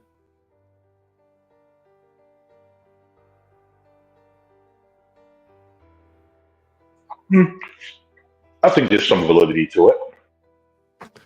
The quarterback is everything in it. They made all the rules to highlight the quarterback. Yeah, I agree with that. This isn't the game of old. I do agree that it has everything to do with the quarterback. We're not playing the run game. Is shut down pretty much. Nobody's running the ball the way they used to. Nobody gives a shit about the running back. Yeah, it's all the quarterback, man. How he can read. Go ahead. I'll take it a step further, man. Since you in the baseball, you might really understand this. Like, pitchers have to put the ball in a real tight spot. See, yes, they do. To throw a strike, anyway, they can throw a ball wild. It can go anywhere, but to throw a strike, like that's a real tight window, right? You have to respect what the pitcher does, even if you don't like baseball. You have to respect, damn, that man has hella control over that ball, Yeah, you have control, you have command, and you have control. You can have command over the plate, and you can have control. Like you control maybe whatever you want. Yeah, that skill translates very well to, say, a quarterback. A pitcher is under a lot of pressure, man. Every pitch he can get embarrassed like hell, and he got to come right back out there. And maybe someone hit a home run on him. He got to still stand out there unless they relieve him and throw the next pitch. You got to be tough, man. Mentally, you got to be tough. And the quarterback's kind of the same way. You got to throw interceptions and bounce right back from an interception, come back out there the next play. Particularly like a pick six, you're right back on the field. You're right back on the field. So accuracy and then mental toughness really plays a big part. And I think that is why, the Russell Wilsons, the Tom Brady's of the world, who had experienced as pitchers, had a lot of success in the NFL as quarterbacks. I do believe that there's like a trend, correlation there, if that makes sense. Yeah. I concur. I do concur. There's a guy who teaches quarterback. He's an old black dude, man. I can't remember his name. And he's on Instagram and he does classes, man. I don't know how old he is. He looks like he's late 50s. He throws that damn pig stand effortlessly and put it wherever he wants. And I just asked him, I said, man, do you think that your command over that ball, do you think that would translate well into baseball? And he answered me. I didn't expect him to answer me. He said, yeah, he believes it because the mechanics are similar, Yeah. And where because it's about placement, understanding time, putting that ball before that runner, that wide receiver, before it's kind of like projecting where he's going to be in the future, because you don't put it right on him, unless it's some sort of like short pass or something like that. If you're throwing something, you're throwing something that requires you to throw it 30 yards, 40 yards, you're putting it where he's gonna be and expect him to be. And that's amazing. So yeah, he agreed that it does have similarities and can be applied. And so I agree with you when you say you have to have a leader out there on the field, someone who understands the game, has a greater understanding of the game, or his subordinates, wants to lead them. He knows how to rally them. Absolutely, man. Those are things you can't quantify. I will say. Yeah, you really can't. Man, Blacks, I didn't even know, like, I was reading about pitching or something. Yeah. Like, I was reading, you don't pitch you don't throw necessarily with your arm, it's your hips or something. The torquing of your hips. It's the same with football. You think about that. Yeah, same thing. Yeah. You're not throwing with your arm, you're throwing with your hips. And that's what it is. Mm-hmm. Yeah, that makes sense. That's why you see the turn. If you notice, they all do the turn. None of them are really standing straight. When they go for the throw, there's a turn in there. Yeah, like a talking of the hips. Yeah, because it's coming from the hips. You guys want to see a picture who's just like a symphony in motion? Look up Skeens in the Pirates, man. This boy, how was he, like 23? This motherfucker is the best pitcher in the league. He's a rookie. This dude came from, he went to he's about 6'4", 6'5", or something like that. He went to a military college at first. He transferred, I believe, to what school did he transfer to? Was it LSU? I think it was LSU he transferred so that he could have a good shot at getting into the league. He won the College World Series a year or so ago. I think it was a year ago, and then walked right on the park. And he's been there. Started off as their producer to see if he could do it at the big league level, and now he's their opener. It's ridiculous, man. The boy flicks the damn ball, and it goes 95 miles an hour. He has command and control of the plate. He can put it wherever he wants.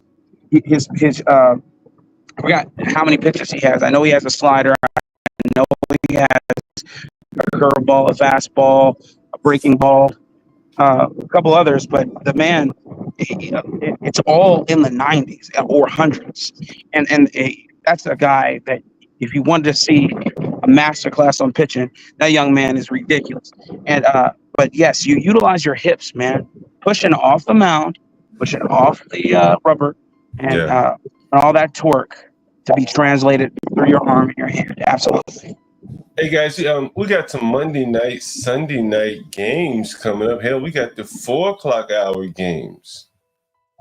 I don't know if Portia J is here, but in case you guys want to do a little online wagering, we got what is this? 1, 2, 3, 4, 5, 6 games. Did you say online wagers? Yeah. If you guys want to place a little friendly wager among friends, you feel free. It looks like we got Portia J right here, so we may be able to coordinate that. How about that? Portia J says she's a Cowboy fan. The Cowboys playing what? Cowboys on Browns. I know we have some Cleveland people here. Where's CKJ3? Someone said he got 49ers. Anybody want to place any little wagers here? Let me see who I'll take. Anyone want to take me against the I don't bet on football because I don't watch enough of it. I just gave you the strategy there. I'll take bet on the quarterback, huh? Yeah, I take the Chargers over the Raiders. I'll take the Chargers over the Raiders. How about that? Give me Jim Harbaugh and Justin Herbert. I'll take them against damn near anybody. Anyone want to go Chargers against Raiders? I'll take it. And if I am going to bet, I'm only going to bet on one team. You betting what? New York team, huh? Giants. You know it. I'm going New York all day. Win or lose, New York. Well, you would have lost your money today, unless you bet them. bet against them. Man. Portia said the Browns suck. Did you say Raiders versus Chargers? That's a terrible. That's a damn terrible. Is this a terrible bet? Yeah. I'm not about to bet against the Chargers. Not with the Raiders. What's up, MFB? Yeah, what's up, man? Can you hear me? Loud and clear. Yeah, man. I'm driving. I'm on my way back now. I'm on the Natchez Trace. It's like a long highway that goes to Mississippi. So I'm in the middle of absolute nowhere.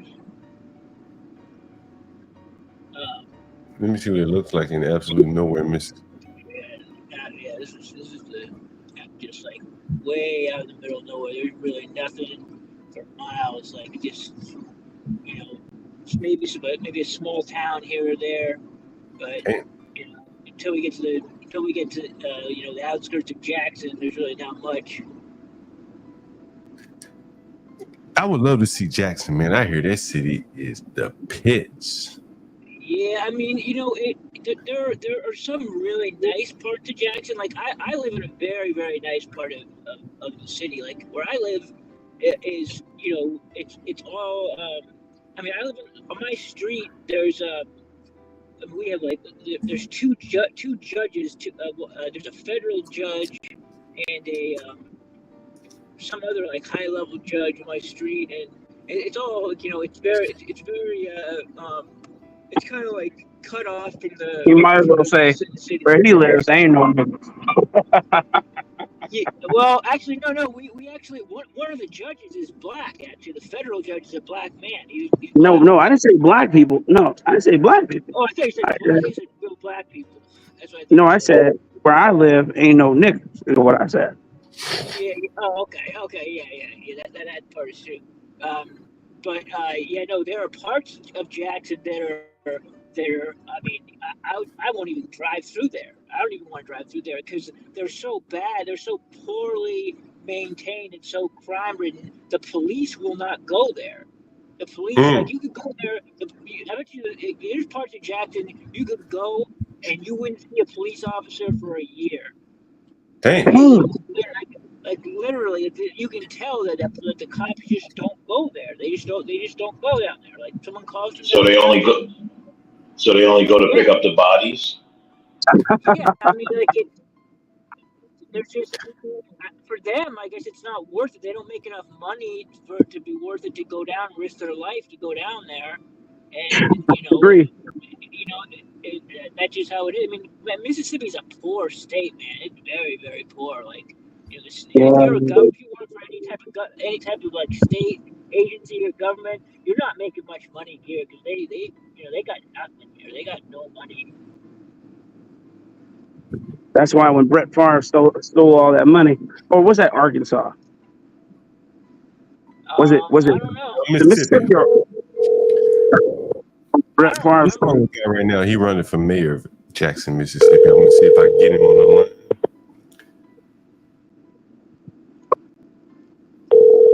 Let me see if we get him on the line. He's running for mayor. What's up, Mr. Wade? How's it going? What's up, Mr. Wade? How's it going? Yeah.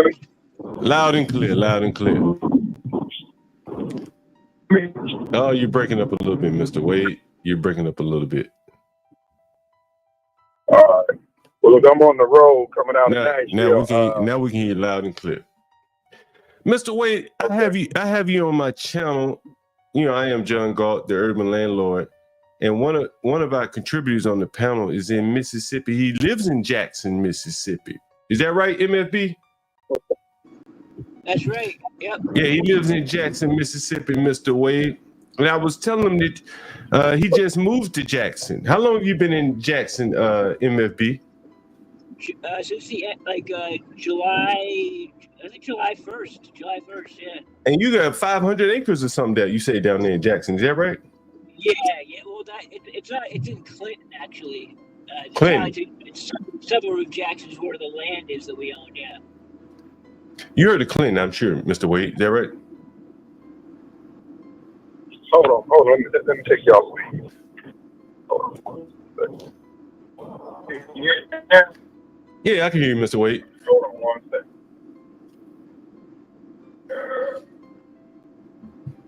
I want you to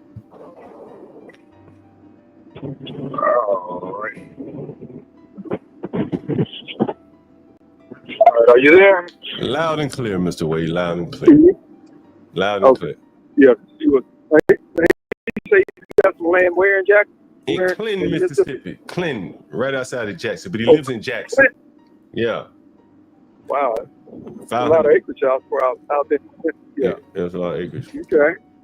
Mr. Wade, you know, you got I wanted to pitch your radio station. I also wanted to get an update on how your campaign is going, running for mayor of Jackson, Mississippi. Yeah. Everything's on target. With the presidential elections going on, I'm not breaking out, wasting my signs right now.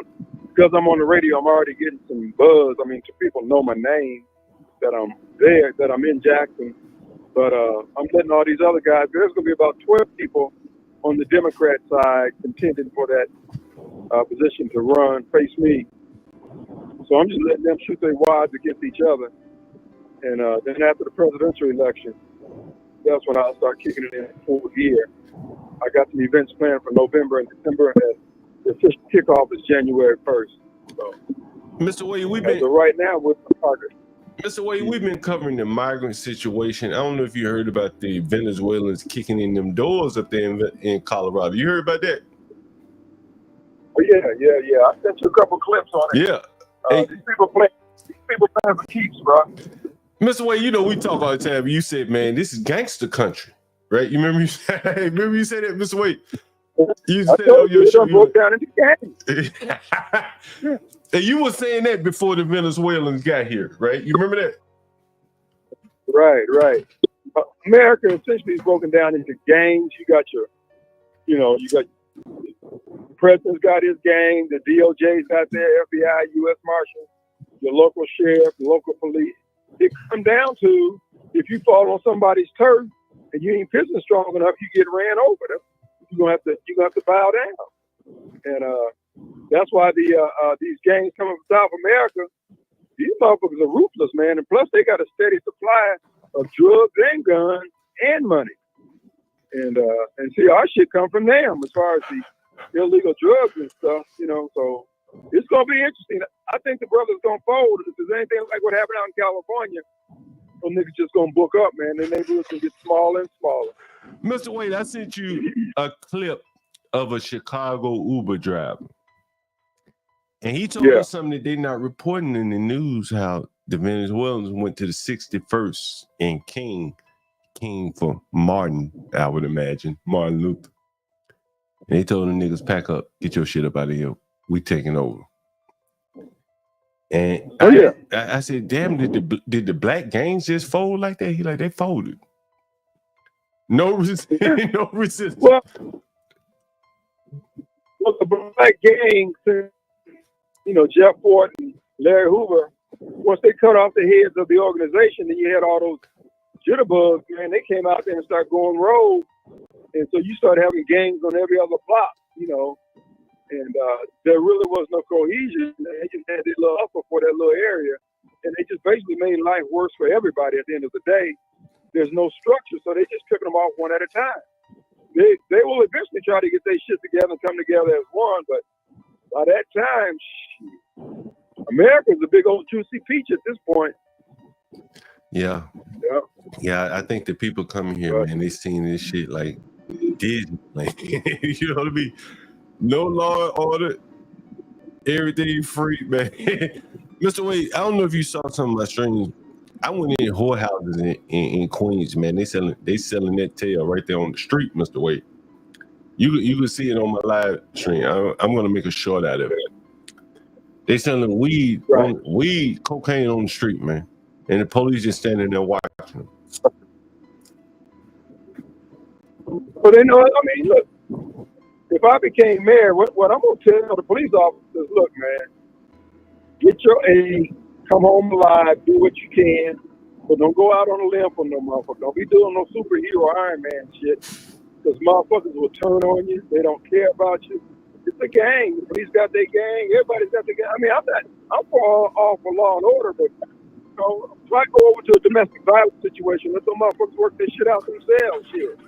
Because if you go over there, you jump on somebody, then their whole family goes. It's just fucked up. And see, this is what pisses me off. is the fact that everybody hates the white man, but they love the order, because once they get papered up, they want to go live where he lives because they got some order. They can lay their shit down. They can go to sleep at night and close both eyes. But then again, they'll vote for all that bullshit over them and then try to get the hell up. It just don't make any sense. I'm not along with it anymore. So that's why I'm coming full bore. And screw that. We're going to roll with the Duck Dynasty crowd, bro. We can go with White Boy Bob, have some organized society, and enjoy life. This nigga shit, that Wakanda bullshit, I ain't into that. I ain't into that at all. Mr. Wade, can you give us a general state of Jackson, Mississippi? A general statement on Jackson, it's a failed state. No, Brother, I mean a general state. Look at it like What's this. the general state of Jackson? Like for the people. Can you hear me? Flat on his back, man. Yeah. Like broken. Like they're running. No, go ahead. Well, they're running off the arts. For instance, we had an auditorium that brought in a lot of big acts. Kevin Hart will be there next weekend, and the niggas won't even keep the air conditioning running. The money was made available to fix it. They didn't fix the money. They didn't fix the air conditioning, and now they got mold all over everywhere. And that was there's not a whole lot of reasons to come into Jackson. There's not a whole lot of reasons to come into these urban areas where blacks are in control. And we steadily running off. They done shut down, 3 out of 5 libraries they had in the city. It's just niggas ain't about their business, man. They want you to bow down to blackness, but they ain't about handling their business, man. They just want to check on the 1st and the 15th and screw everybody else. That's why I'm coming in there now, telling them now. I'm bringing back the white folks, man. If I get in there, bruh, if I got to get a slave ship and go up to Sweden and the Norwegian country and start kidnapping white folks and bringing them back to Jackson, Mississippi, that's what I'm going to do. Mr. What's the state of the roads? What's the state of the roads in the water? Will you drink the water in Jackson? I don't drink the water in Jackson. I drink bottled water. You got to boil the water to wash your car, bro. That's how bad it is. You can't even wash your car with the water out the pump. Does he know a family called the Fall? But they put a white man over. They gave him $800 million. Niggas complaining that the man got the $800 million. And now, if I get in there, we're gonna make it a regional water service because we don't have enough ratepayers in Jackson anymore to float the system. And everybody who could get off the system have gotten off and done their own thing. Let me ask so you we got to go regional just to spread the cost out. Let me ask you this question: what are the back payment, people unpaid water bills? I imagine that shit high as hell in a city like Jackson. Well, the whole reason why you had the unpaid water bills was when they switched over to the new system. See, the public works department was generating anywhere between $3 and $5 million above cost every year, and that was going back to the general fund. And when the homies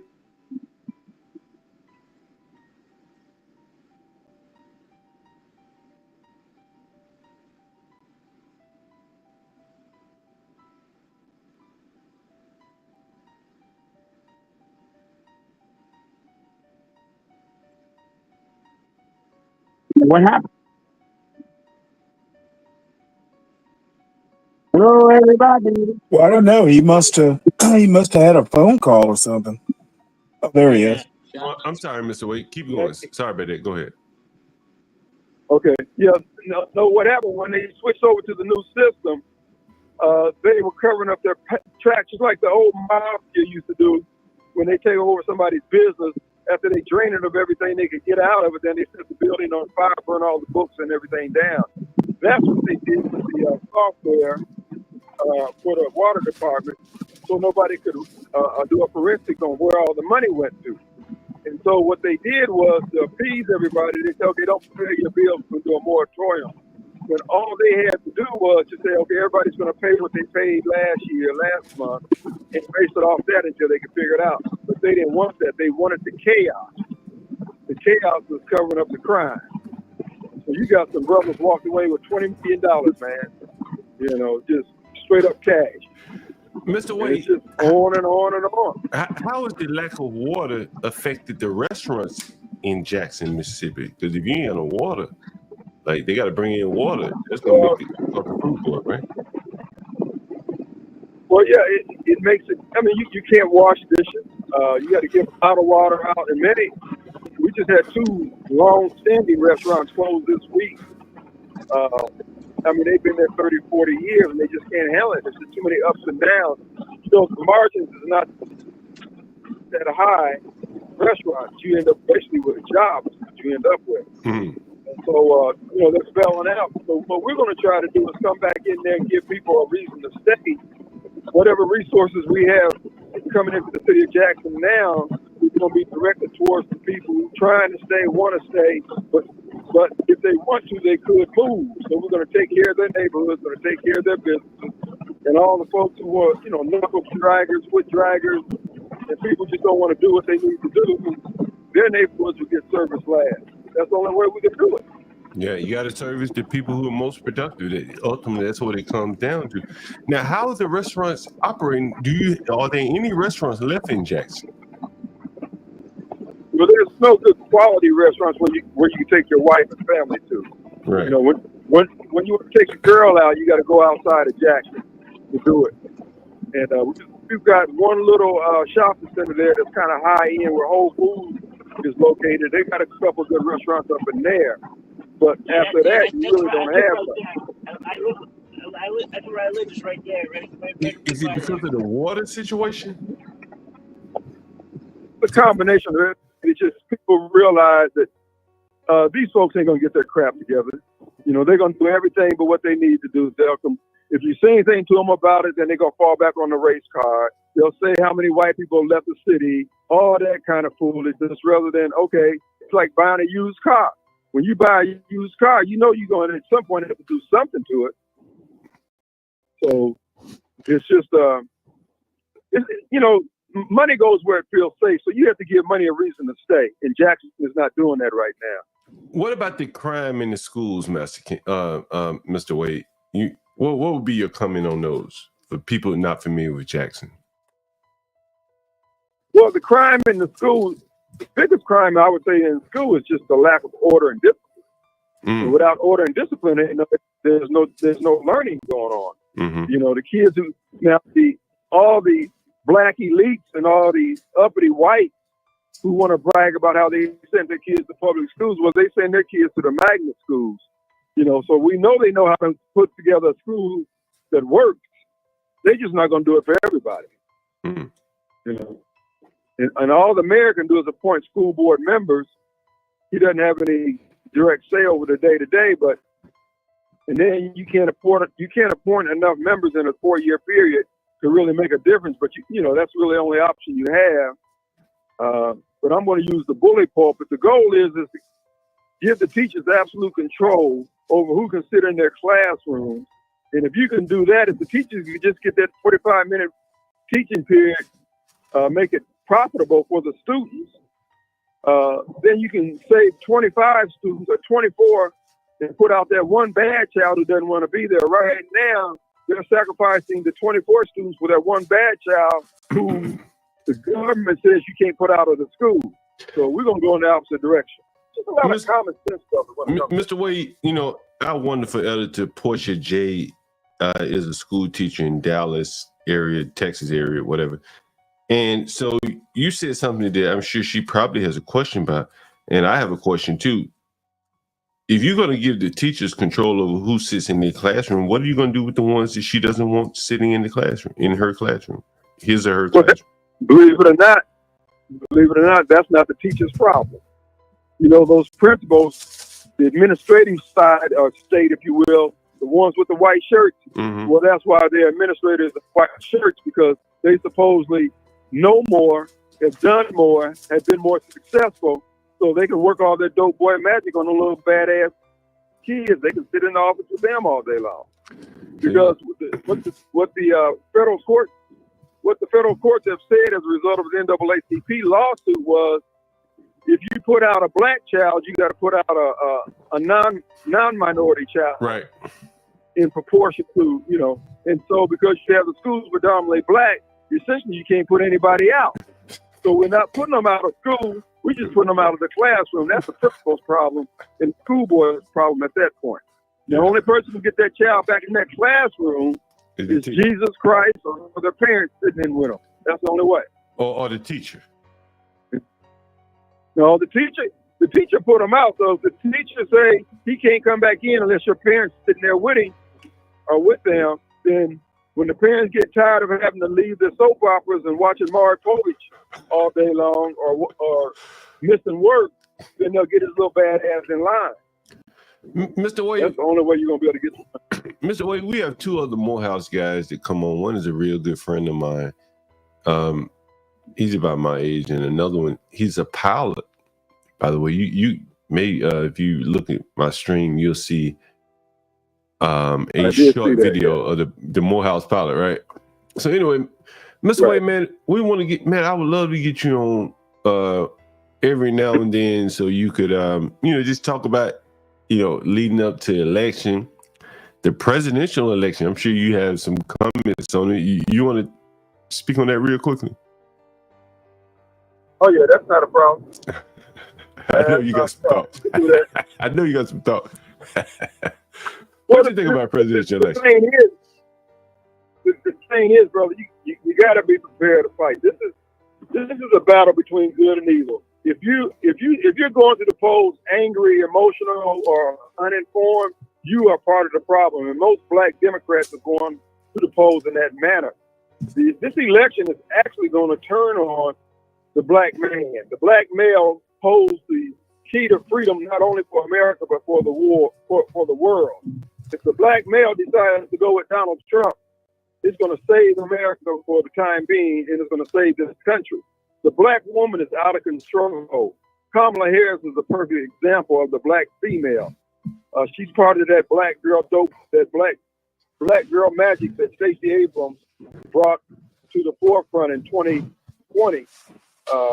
Took the money of George Soros and the World Economic Forum and got all those black females in mayorships in Philadelphia and all these large cities, D.C. and Atlanta, to go along with her bullshit and deliver the election to to Joe Biden. So if the black male, because Kamala Harris, if you got any kind of game about you as a man, particularly as a black man, if you are a man in your spiritual constitution, you know you can't vote for Kamala Harris. Kamala Harris, not only on top of being a knucklehead, Kamala Harris is another one of those so-called facts they put up. She's not even American. When I say Barack wasn't American, Kamala's not American, and you see how they're more than willing to give away American sovereignty. They're never going to put a Native American black in the president's position. That ain't going to happen. That's why when James Clyburn should have been in the position of the number 2 man under Nancy Pelosi, they made up a position for him, gave him a chauffeur and some more perks. And he was actually put in his time. He was next in line to be second to the Speaker of the House. And they just not going to put a black in it. They wouldn't let Maynard become head of the DNC back in the day because Maynard knew how the game go. He knew how to make the game work. And they don't want niggas in there like that. They want niggas in there like Kamala, who's laughing and giggling and cackling and shit like that. But if you notice something about Kamala, you notice something about Eric Holder and Barack Obama, no matter how high we get in this country, we don't never pursue the black agenda. But black folks will sit back and say, well, what is the Republicans going to do for us? Well, hell, what these niggas done for us? They ain't going to do anything for us. They tell us we got to vote in order for us to even be considered for reparations. But all these migrants, hell, they got reparations de facto. They getting checks every month. So obviously voting ain't the damn reason or how you get the money. It's how you play the game. And we ain't playing the game effectively. So as far as I'm concerned, I hope the migrants kick us in our ass every chance they get. If we keep fucking up, we won't play the game. We try to show our allegiance to the Democrat Party rather than showing some damn sense. Walking around like we grown men and women, we act like bitches. What do you think about? I hate that. Do you think Kamala is black, Mr. Wade? No, and to even go down that road is really a waste of time. What is her policy? If voters talking about whether or not she's black or white. Oh, they ain't even in the game when it comes to running the game, figuring out the game, and getting over in the game. If you're talking about her race, baby, you really don't understand how serious this problem is in this country. But no, she's not really black. As a matter of fact, I'm going to send you a video of a brother. You've heard of Dr. Phil Valentine? Yeah, I think I've heard of him. Yeah. You ever heard of him? Yeah. He's been out here a while, about 40 years. And he was pointing out, this is something that I did know, that the Indian class of people that Kamala comes from is basically the white Democrat Party of India. I mean, and they're the ones who really put the untouchables in their position, made them untouchables. That race of people that Kamala comes from actually came out of Caucasus Mountains and came into northern India and started interbreeding with the folks they found there, and that's that class there. So they're actually relatives of what they call the Kazan Jews out of the Caucasus Mountains area, and that's why they have no problems with Indians rising up over, high in American politics, because the Jews are part of that whole mix coming out. It's some greaseball shit when you really study it, but this brother breaks it down real clear. That's why she's married to a Jew. Kamala's married to a Jew, Imhal, and he's the connection. So at the end of the day, you got the same people running the same shit, running the same game over the same fool. But I'll shoot you that video. Just watch the first 15, 20 minutes. All of it's good, man. Give me your prediction, Mr. Wade. Does Trump win the election? Yay, nay? If not, what will there be? Violence in the street? If he does win, will the Democrats send out their shock troops for violence in the streets? Well, look, if Trump wins, there's going to be violence in the street, but it's going to be brought by the FBI, DHS, the usual suspects. These people don't listen. These people know that if Trump win means that many of them will go to jail. Many of them will be shot for treason. Now that Trump understands the game, knows where the bodies are buried, he knows what positions are really important. Oh man, it's a whole different ball game. And then when you have that Supreme Court ruling on the Chevron difference, which basically says the president has absolute control over the executive branch and all its employees. And essentially, there is no civil service protection. The Supreme Court has ruled that the president has absolute control over who he hires and fires in the executive branch. So he can come in there and wholesale clean out the Department of Justice, Civil Service Division, DOJ, just all those divisions that's been basically working against the American people and working against Trump. So it's going to be, I tell people, if you do not own some firearms, not just a gun, you need to have some standoff weapons. You need to be prepared, baby, because, hey, man, like I said, it's going to break down into gangs. And if you ain't got nothing, they're going to take your stuff. Matter of fact, if you ain't got no gun, I'm going to take your shit. That's how it's going to go. The weak is always going to wash out the other man's draws. That's how this life works. That's what the Venezuelans are doing. They went straight to the gangsters and got busy first. They know everybody else going to bow down. If they could make the gangsters bow down. Mr. Wade, one more thing. You down there in Mississippi and you got that Negro Benny Thompson leading that January 6th. Most of the people don't know that it's being led, that January 6th is being led by a Negro out of Mississippi. Can you give us some insight on that Negro Benny Thompson and, this whole January 6th thing? Benny is foul. I'm talking about Foul. He's foul. He has worked against the building of houses in the Delta. You being in real estate, there's program after program to help people get in houses if they want to get in one. If they want to comport themselves to the rules and regulations to get their shit together to take advantage of the money. If you wouldn't put his man on the team, basically, if you didn't put any money in his tip jar, you couldn't build no houses down there in the Delta. All those people living in those shotgun houses, man, they were just, money has been going back to the government because they hadn't been used. But Benny's saying is, if you didn't pay his folks, he didn't give a shit who you were. He's running it just like a gangster. Ben is a very wealthy man now, right? Yeah, he left here. He was making $40,000 a year. Matter of fact, he was just like that that guy on Fridays. What was that guy's name talking about? The lint on his hair had to match his clothes or some shit like that. That's the way he was. He left here Greyhound. Now he worth about $80 million, dog, straight up. The nigga right here on the And don't the nigga right here. don't I haven't pulled up, Mr. Wade. This nigga right here worth 80 million. Benny Thompson. 80 million. And how do you think he got the 80 million, Mr. Wade? Because he and most of it is cash, dog. Cash coming in every year. He takes advantage. He takes advantage of all the Section 8 tax credits. No, he don't. And that what he does. He sells. Yeah, Mr. Wade, congressmen get tax credits that they have access to. Mr. Wade, I ain't got nothing but good things. You know, I've called into your show, Mr. Wade. You know, I ain't got nothing but good things to say about Benny because that nigga throw some good parties. I will say that for CBC weekend. He had the best parties. You got to give him that much credit, Mr. Wade. Well, that nigga done turned. Well, what it is, we got to play the game effectively.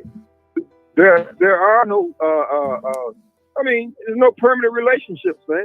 You know, I might be with you today on this and against you on the other thing, but at the end of the day, you know, my taxman, when me and my buddy first got in business together, he said, "Yeah, you young brothers coming in here."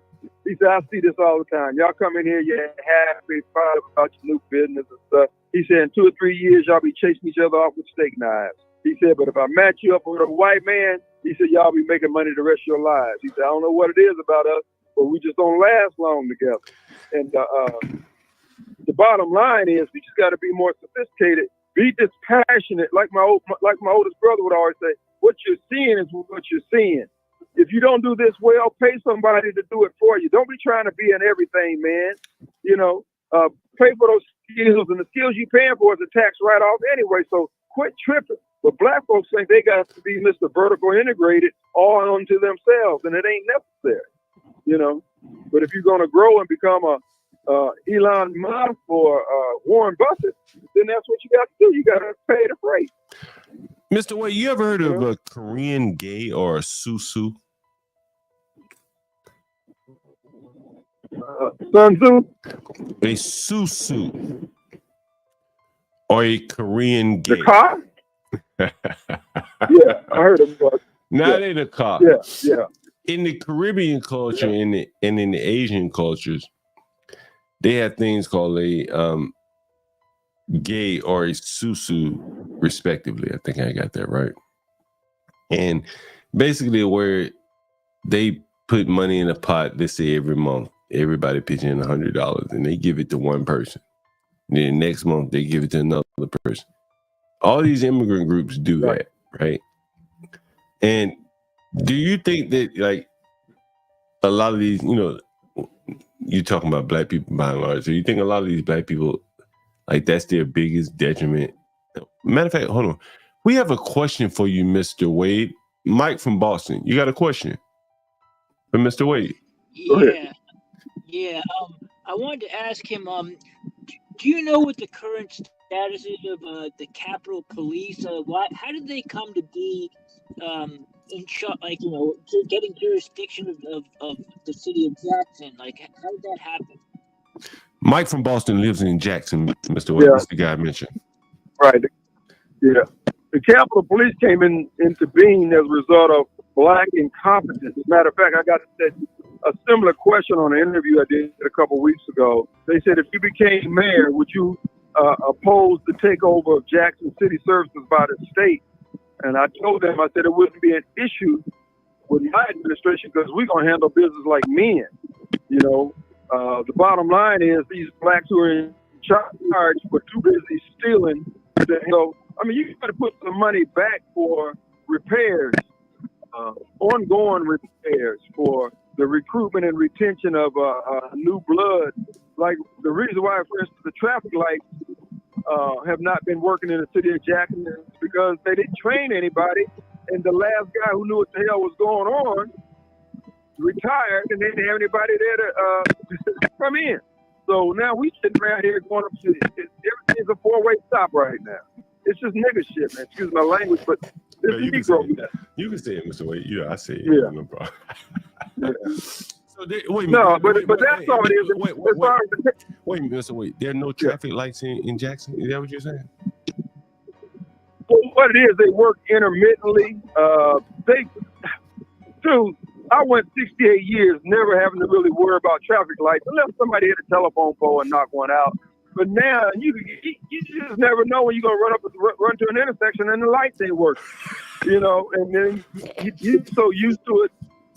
I mean, you see, it's just a mess, man. And then, like I said, the library system is broken down. The water, they just won't do maintenance, man. They're so busy stealing, they just won't do the proper maintenance.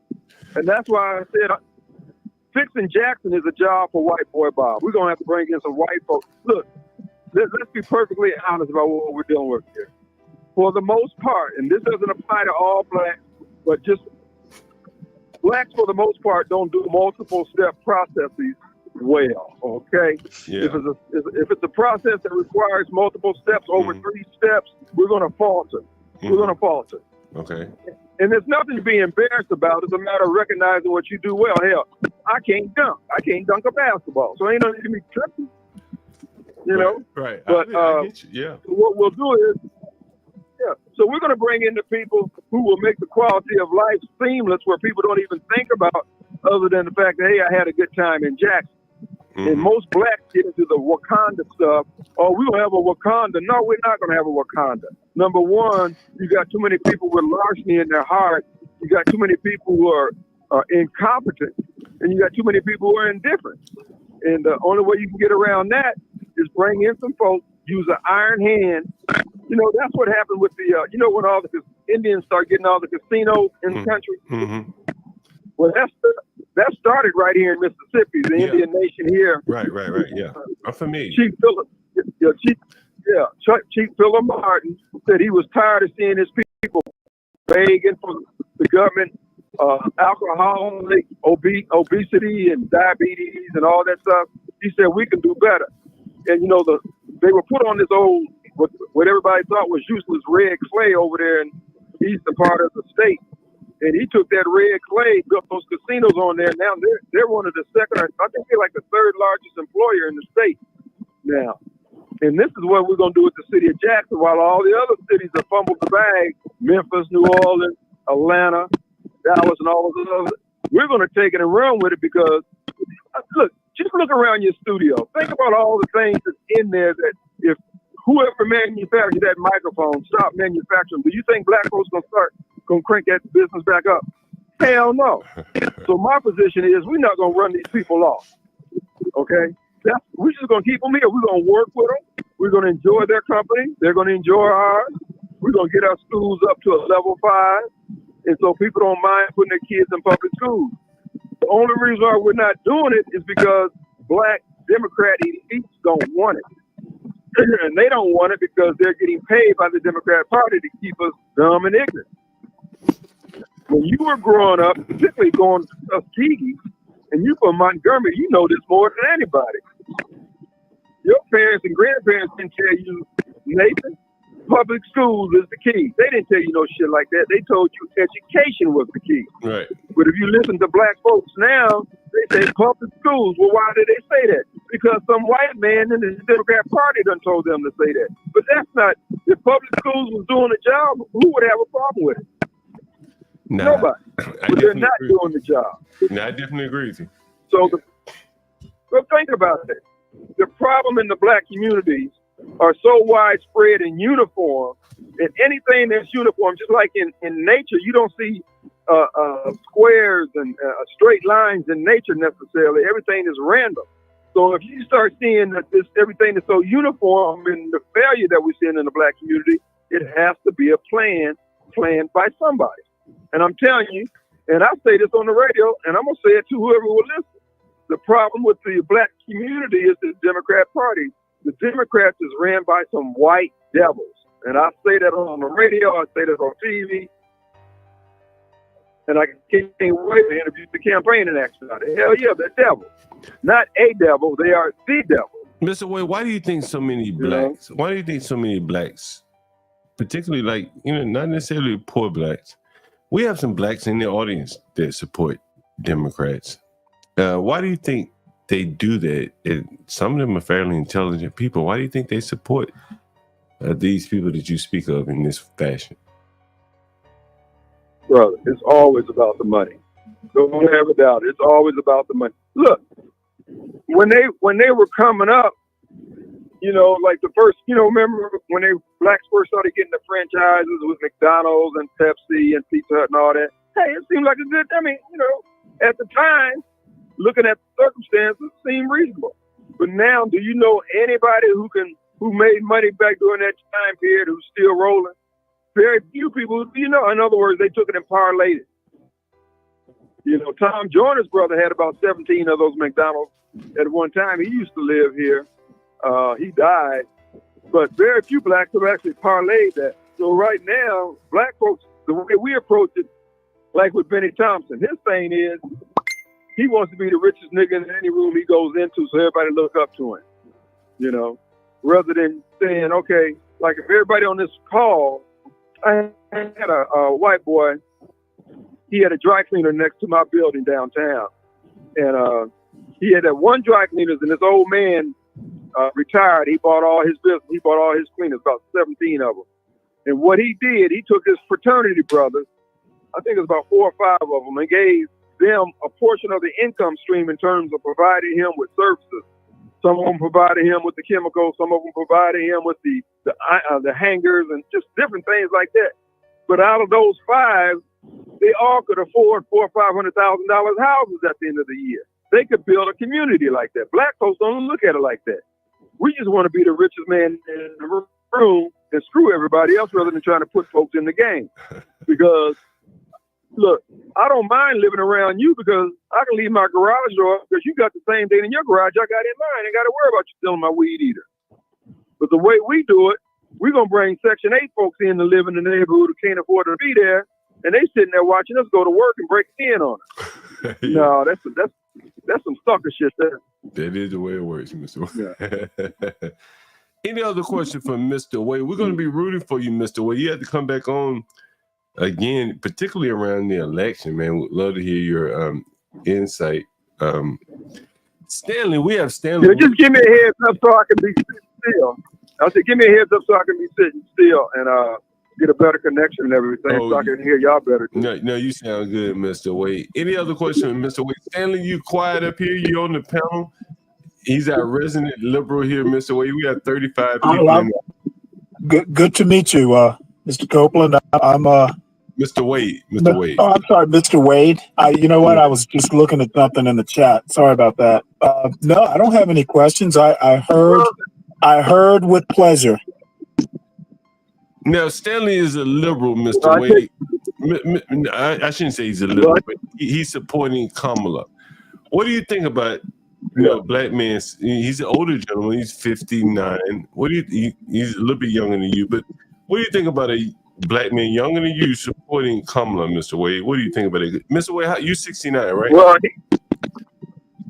he comes from that era of the, he and I are part of the generation that the dollars fell on. So there's a certain empathy and sympathy for civil rights, set asides, and all that kind of rhetoric, yada, yada, yada. But at the end of the day, what he's doing is cutting his kids and grandkids' throats, and that's part of the selfishness of our generation. My parents and grandparents would never do anything that would jeopardize my future. But gentlemen who will vote for Kamala are sacrificing his kids' future because he'll tell you, hey, I'm doing good, and my kids are doing good. Yeah, they're doing good right now. What Kamala is proposing that you're going to have to pay tax on 25% of any unrealized profits that you might have. So anything that you have that's has any value to it, you've got to pay a tax on it, and you haven't even sold it. You haven't even benefited from the appreciation, and you got to pay a tax every year. So if you have a house that's worth $100,000 more than what you can pay for it, every year you got to come up with $20,000 to pay the government just to make sure that Kamala is happy and his brother here is happy for voting for her. And they're going to have to sell their property to the vultures, the people like you, me and you, Nathan, and we're going to get richer and they're going to be poor. Because if you don't pay the tax, man, that shit gets sold. So why would you vote that in over someone because they're emotional? They're voting because of race. That's what I'm saying. A grown man who's emotional, who's angry, who's politically uneducated, they are a menace and a danger to society. It's not funny. He needs to grow up. And I say that if he's Well, let me rebut that right quick. Two things. Number one, I'm probably more politically educated than you might give me credit for. And number two, in my opinion, Mississippi has bigger problems than Kamala Harris. So, you tend your business and get back to me once Mississippi's in good shape. Yeah. Well, that's fair enough. It's just actually is irrelevant because at the end of the day, what you're proposing, whatever problems Mississippi had, will be made worse by those policies, and you're doing it all because you're emotional. Well, all I have to say, and you are as a Mississippian. Oh, my bad. Brother, just answer this question. What policies that she's promoting that you want for yourself and you want for the nation? Which ones are they? Well, basically, she's not going to be gutting the civil service the way Trump threatens to do. So, and once you break the civil service the way Trump wants to do it, you can't rebuild it. So, I'm gonna stand on this hill because I actually. Well, let me finish now, please. Let me finish now, please. I'm going to stand on this hill, and I think as a Mississippian, you have your work cut out for you. Get back to me when Mississippi is 49th in the state in education. Okay. Well, look here, bro. Listen. So basically, what you're saying is you are a civil servant in your career. No, basically what I'm saying is I'm not sure Mississippi is the right place to be telling me about American politics. Oh, so we're not a part of America. So basically what you're saying is... Well, no, you are is like 49th or 50th in America. That's what you are. No. Okay, all that's fair and good. So what policy is Kamala going to put forward that's going to help Mississippi? Oh, I will gladly help Mississippi in any way I can. I just want to make sure Mississippians are helping Mississippi. Wait a minute. We're going to have to have a grown-up conversation. I didn't ask you that. I said, what policies do you support that Kamala supports that you want implemented, and what policies are going to make Mississippi better? Well, no, I don't profess to know much about Mississippi. I depend on Mississippi politicians to take care of Mississippi. All I know are the statistics. All I know, and I have my doubts that you as a Mississippian, I don't think Kamala or who I vote for is that big a deal. You have bigger problems than who I vote for. It's the presidential election, my brother. That's all. Oh, right. And like I said, who I vote for, I'm guessing you have bigger problems. You're trying to drop salt on Mississippi. It ain't gonna work, man. Oh, well, no, hey, Mississippi is for Mississippians. I know. So basically what you're saying is you don't have any good reason for voting for Kamala, period. No, basically what I'm saying is I think you have bigger problems than to ask me about who I'm voting for. You got your work cut out for you. I will copy that. Okay, we agree on that. Why are you supporting Kamala? Are you a civil servant? Are you retired? Well, let's just say she's not going to gut the civil service. I'm actually very concerned about that. I also think that Trump, for instance, Trump is like a reed. He bends whichever way the political winds are blowing. There are things like overturning Roe versus Wade, which should have never been tampered with. It was good enough as it was. I can go on. No, you can't. No, you can't go on. Let's talk about the wall. You want me to go on? I'm going to go on. I would have had more respect for Trump had he finished the wall he said he was going to be built. He did not keep that campaign promise. And then let's go ahead and talk about the $17 billion tax cut. He added to the deficit. I didn't think the tax cut was very responsible. Nope. Did we lose him? So in other words, keeping your own money is not responsible. So you know what? I'm not in that kind of tax bracket, so I'm just an observer. Maybe you're in that tax bracket. Did it benefit you? Listen, were you a civil servant? That's all I'm asking. Did you work for the government? No. Actually, I was in the military back in the 90s. That's the last time I was a civil servant. So you were in. So that was your entire career, the military? Not the entire career, just the 90s. And I did basically 5 years. If you want to call the military a civil servant, I guess I was. Brother, why are you dancing around? Okay, look, hey man. I'm not dancing around. I have named you Trump policies. I think you're the one dancing around. I have named specific reasons why I'm voting for Kamala. Right. Listen, I'm voting for Trump because I want America to be better than it's been. And Kamala's running for office talking about undoing the shit that her and Joe Biden has been doing. So on one hand, she's in and he did a great job, but she's going to say, give me the presidency, and I'm going to make things things through. But listen, it's good talking with you again. You too. I hope we talk again. Okay. Yeah. Hey, follow me on the Facebook and also on my radio program. Listen to it online. And, I will definitely do that. Hey, hold on, Mr. Wade. Shout out your website, Mr. Wade. It's WYAB. Broadcasting live. Yeah, WYAB.com. From 6 to 8 Eastern. From 4 to 6. Oh, is it 4 to 6? I'm sorry. 4 to 6 Eastern. I'm sorry. I listened to it. 4 to 6 Central, right, Mr. Wade? Or Eastern? That's correct. That's correct. On weekdays?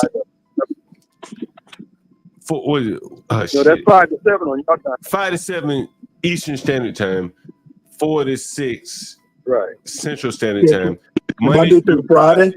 And here's a call-in line, too. You call in just like this. Mr. Wade, Stanley probably gonna call in to you, Mr. Wade. You got another liberal call.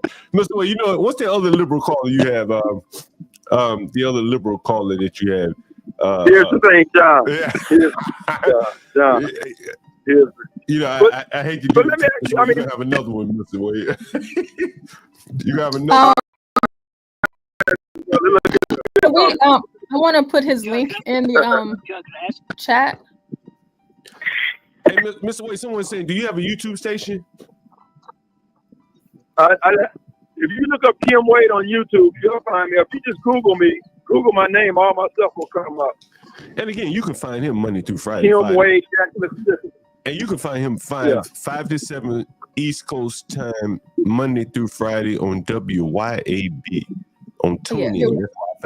But if you can I ask him something real quick? Hey, look up the Kim Wade Show, my Go ahead, my Mr. Wade. podcast on KimWadeShow.com. Hey, Mr. Wade, KimWadeShow.com on podcast. Mr. Wade, the potential voter, you probably got one vote right here on the panel. Mike from Boston, who lives in Jackson, Mississippi right now, has a question for you, Mr. Wade.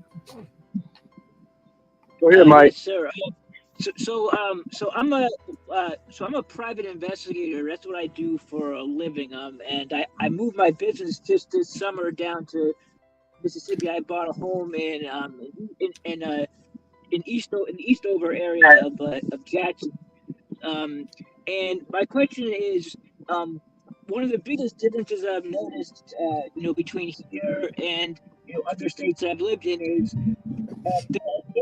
there's no licensing laws in the state of Mississippi for my industry for private investigators. Now, almost every other state, the industry is regulated by some they have licensure for investigators. In Mississippi, it's kind of like the Wild West. Anybody can come here and open a business and say that they're a private investigator and start taking on.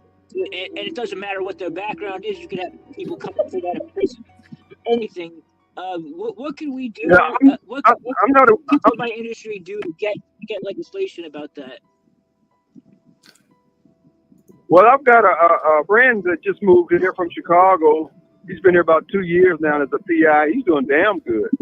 Yeah, he's doing. He's doing real good. And, I'm doing great. I'm not complaining. He hadn't told me about any problems either. Well, he's asking about the regulation, Mr. Wade. I'm not aware of any regulations that, other than, it's open carry. You can get concealed carry here. So other than that, I don't know if they have any arrest powers like a bounty hunter. But aside from that, he hadn't spoken of any restrictions. As a matter of fact, I can put you in contact with him if he wants his number. You can talk directly with him. He's a good friend of mine. No, I actually have had my business is actually doing better now here in Jackson than it was in Los Angeles and Massachusetts where I live. So my business is doing great. My only concern is that people who are the people in the public, we don't get the same. They don't have as much reason to trust us here because almost all the private investigators have not been vetted. By anybody in other states, what licensing does is you understand what I mean? Yeah, there's no state agency. Yeah, there's no state regulatory agency over them, no. So I just think it would be easier for us to get. We would be more. We would have more. The public would have more trust in hiring us if there was legislature that that just not just anybody. A sex offender couldn't come and open a private investigation business here, and they could at least show that we've been vetted because the public doesn't know. So I don't know. That's a concern among private investigators. Just here, it would help us out if there was at least some form of control or oversight. So just we couldn't have random people coming in. You know how those things work. You got to spread some money around if you want something like that done. Unless there's a problem for the politicians to solve or jack somebody up for, then nothing's gonna happen on that. So nobody's complained one way or the other. It looks like. I don't think you want the government of Mississippi regulating your business. You're able to operate anywhere if you can avoid it. Right, you're able to operate without any government regulation. Yeah. Man, that's the best of both worlds. Well, why the hell you want the government down in your business? The first thing they're gonna do is tell you, "Hey, pay up for a license." Right? Yeah. John, the only reason I say that is because they when people look us up online here, they can't tell who the real private investigators are, like myself, that have been licensed in other states and have been vetted and are professional, from the ones who moved here because they can't get licensed in any other state and they're crooks. They make it the Russians look bad. Well, I think it's your job. I think the private investigators. I think here it's a quicker. You get worse on your success, and sometimes when you start now, you got to give some. Like my friend, his motto is when he passes out his card, he's got a really unique card that he passes out. He says, "Now here's my name. This is what I do. So you may not need me now, but when you need my services, you need me." And that's how he does it. And I like that, So you may not need my services, but when you do need my services, you need me. And you got to distinguish yourself. But no, I'm not for the regulation part of that. The least, the better, as far as I'm concerned. Same here, Mr. Wade. But listen, before I go out the door here, guys. Before he goes, Mayor-elect Wade, I would like to ask. Hold on, Mr. Wade. Hey, Mr. Wade, go ahead. I'm sorry. I work for the channel and I set up like the interviews and things like that. And I was just wanting to make sure it was okay. Cause John, I know we talked about it and this was months ago, but if I could reach out to you to set up an interview to where we can stream it on our show. And of course, with your radio show to where we can ask you questions about your race and, you know, essentially kind of what we're doing today, but more like have a show just centered around that. Yeah. And we do like a fundraising online for you, Mr. Wade, on my channel. You know what I mean? That works. What do you That'll work. You just set it up, Nate. Just give her the info, and I'm good. I'm good. All right. I'm on the air. I'm free up to 6. Yeah, anytime after 6, and anytime before 3, any day of the week. Sounds good, Mr. Wade. Sounds good. But listen, I want to. Oh, you breaking up a little bit, Mr. Wade. Say that one more time. Just say this. I was saying, I want to just state that on this thing on abortion with Kamala Harris, black folks ain't never clamored for, asked for, desired, voted for, petitioned, marched for abortion. That's something the white man gave us, and now we act like it's some kind of sacred white. We are sick. Now, they won't give us choice when it comes to school, but they supposedly you got to have choice when it comes to killing babies. Brothers, think about it. You're dealing with some demonic people. Because many blacks are only unscrupulous, they can't figure this out. We ain't never petitioned anybody, man, we need the right to kill our babies. Don't nobody do no shit like that. But look how dedicated and fervent this brother is, and many like him who support Kamala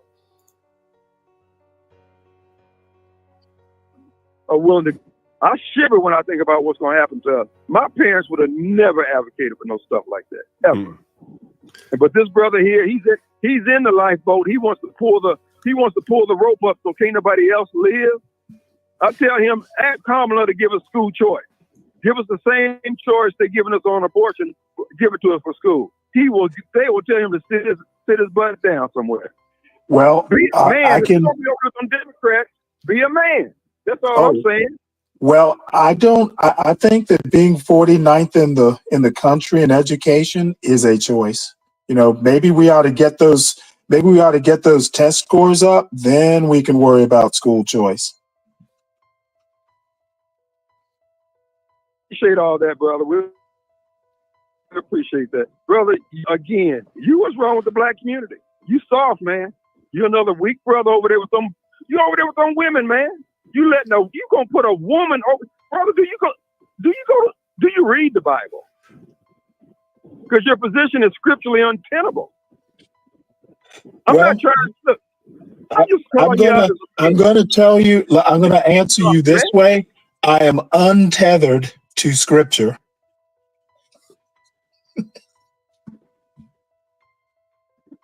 Tethered to Scripture. I can understand. Anyway, I'm gonna end with that, brother. But just like I said before, be like a boy dog. If you're gonna be over there with some Democrats, raise your voice like you raising it over here. You go over there, ain't got nothing to say. Oh, I just support her, brother. You can find out what policies and be able to articulate it the next time you're on this program. The response you gave was weak. Whether Mississippi's 49th or number 1, it ain't got nothing to do with whether or not you can state whether or not what policies Kamala's advancing. Should I make an education joke about the difference between 1 and 49? That's a learning deficit if I say so myself. Why don't you tell Kamala to get her Department of Education to go for school choice? I will do just that. No, you won't. You know why? Because you're another one of them black males over there who won't raise their voice. You just like Al Sharpton, you just like all the rest of them. The only problem you want solved is whatever problems white folks have. You make white people's problem your problem, and white people make your problem their opportunity. We need some men. Well, you know my response to that. I'm free. I'm free from you all. White, black. I'm just me. Sure, I know. It's always that response when you don't have it's that MAGA individuality that Trump likes to talk about.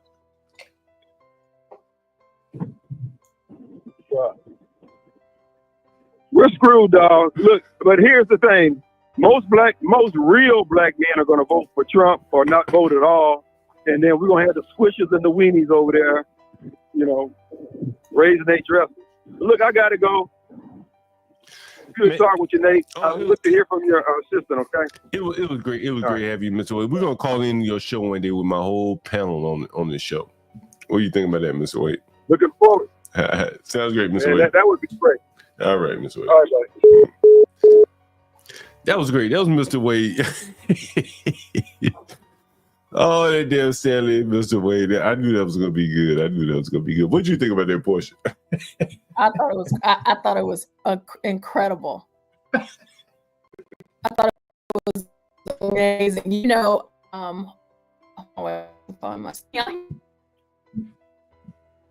Oh, you're breaking up a little bit. So, like, the first time that we heard him. Okay, let me come back in. Oh, you're breaking up, Portia, a little bit, yeah.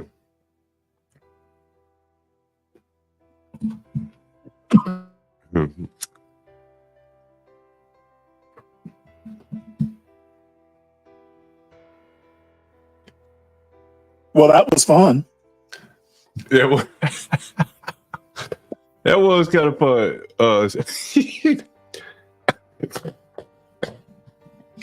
Yeah. Oh gosh, I'm up here twice. Lord help us. You know, Can go ahead, Portia. Yeah. Hello. Okay. I don't even know what.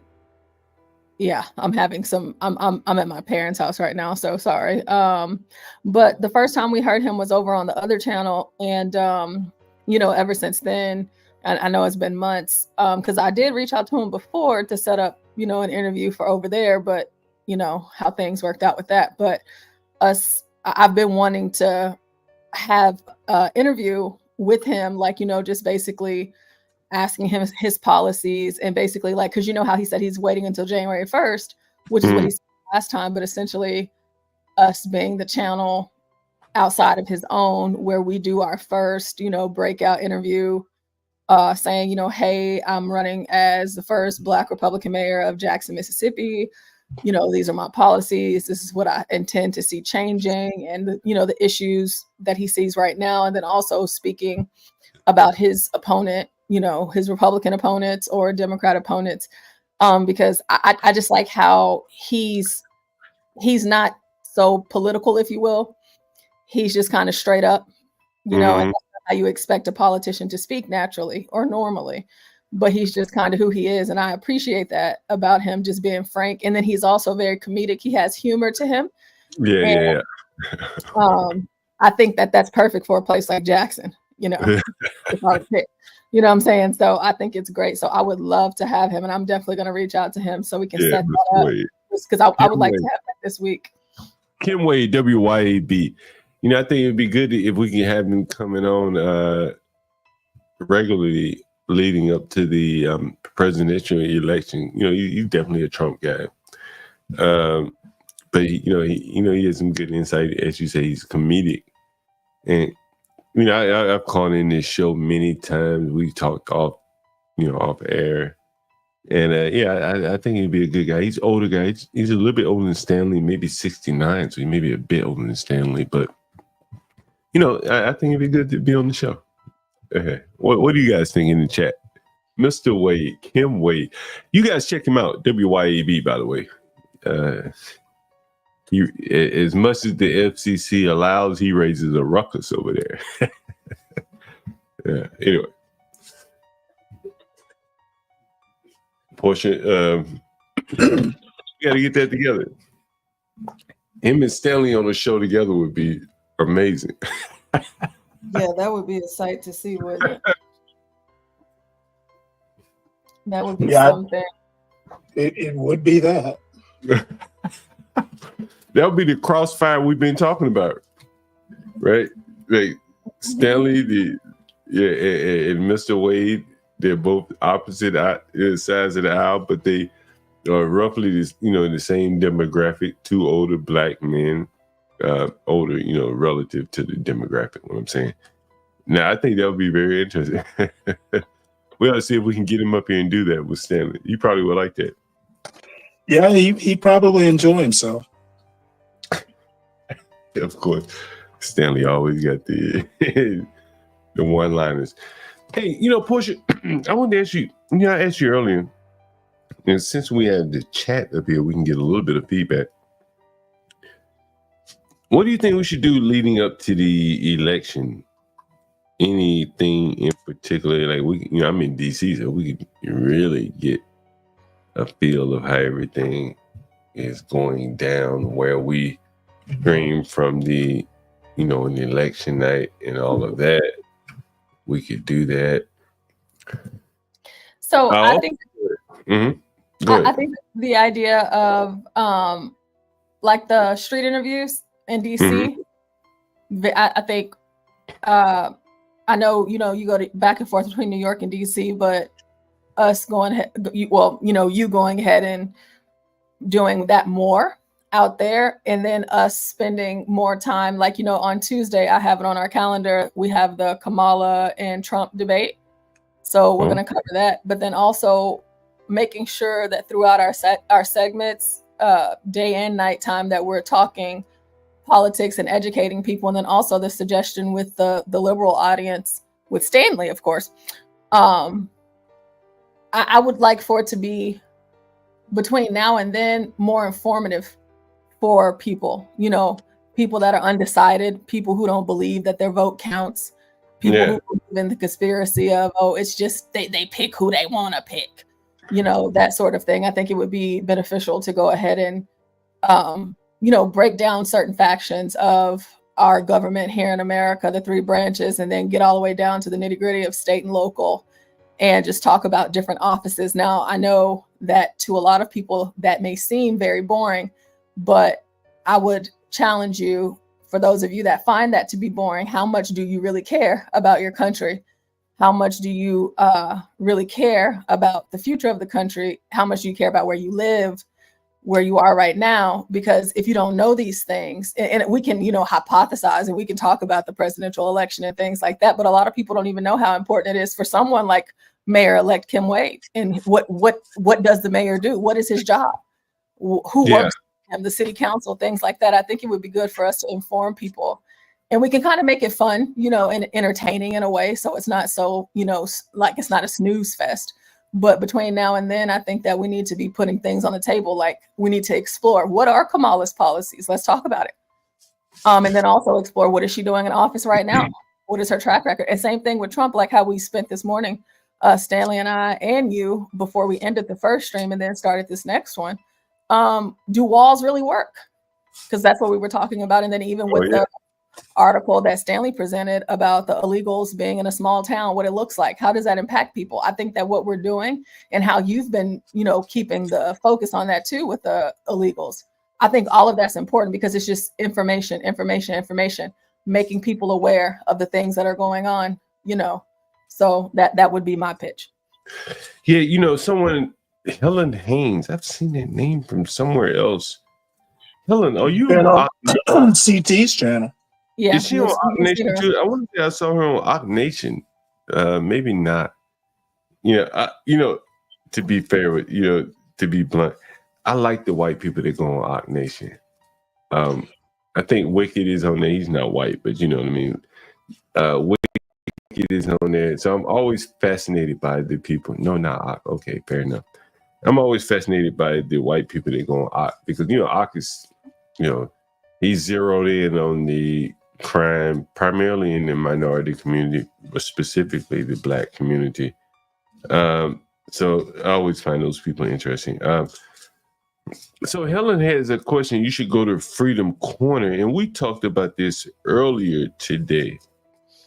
One of the things we talked about, like the investment in time and equipment to put on the show, right?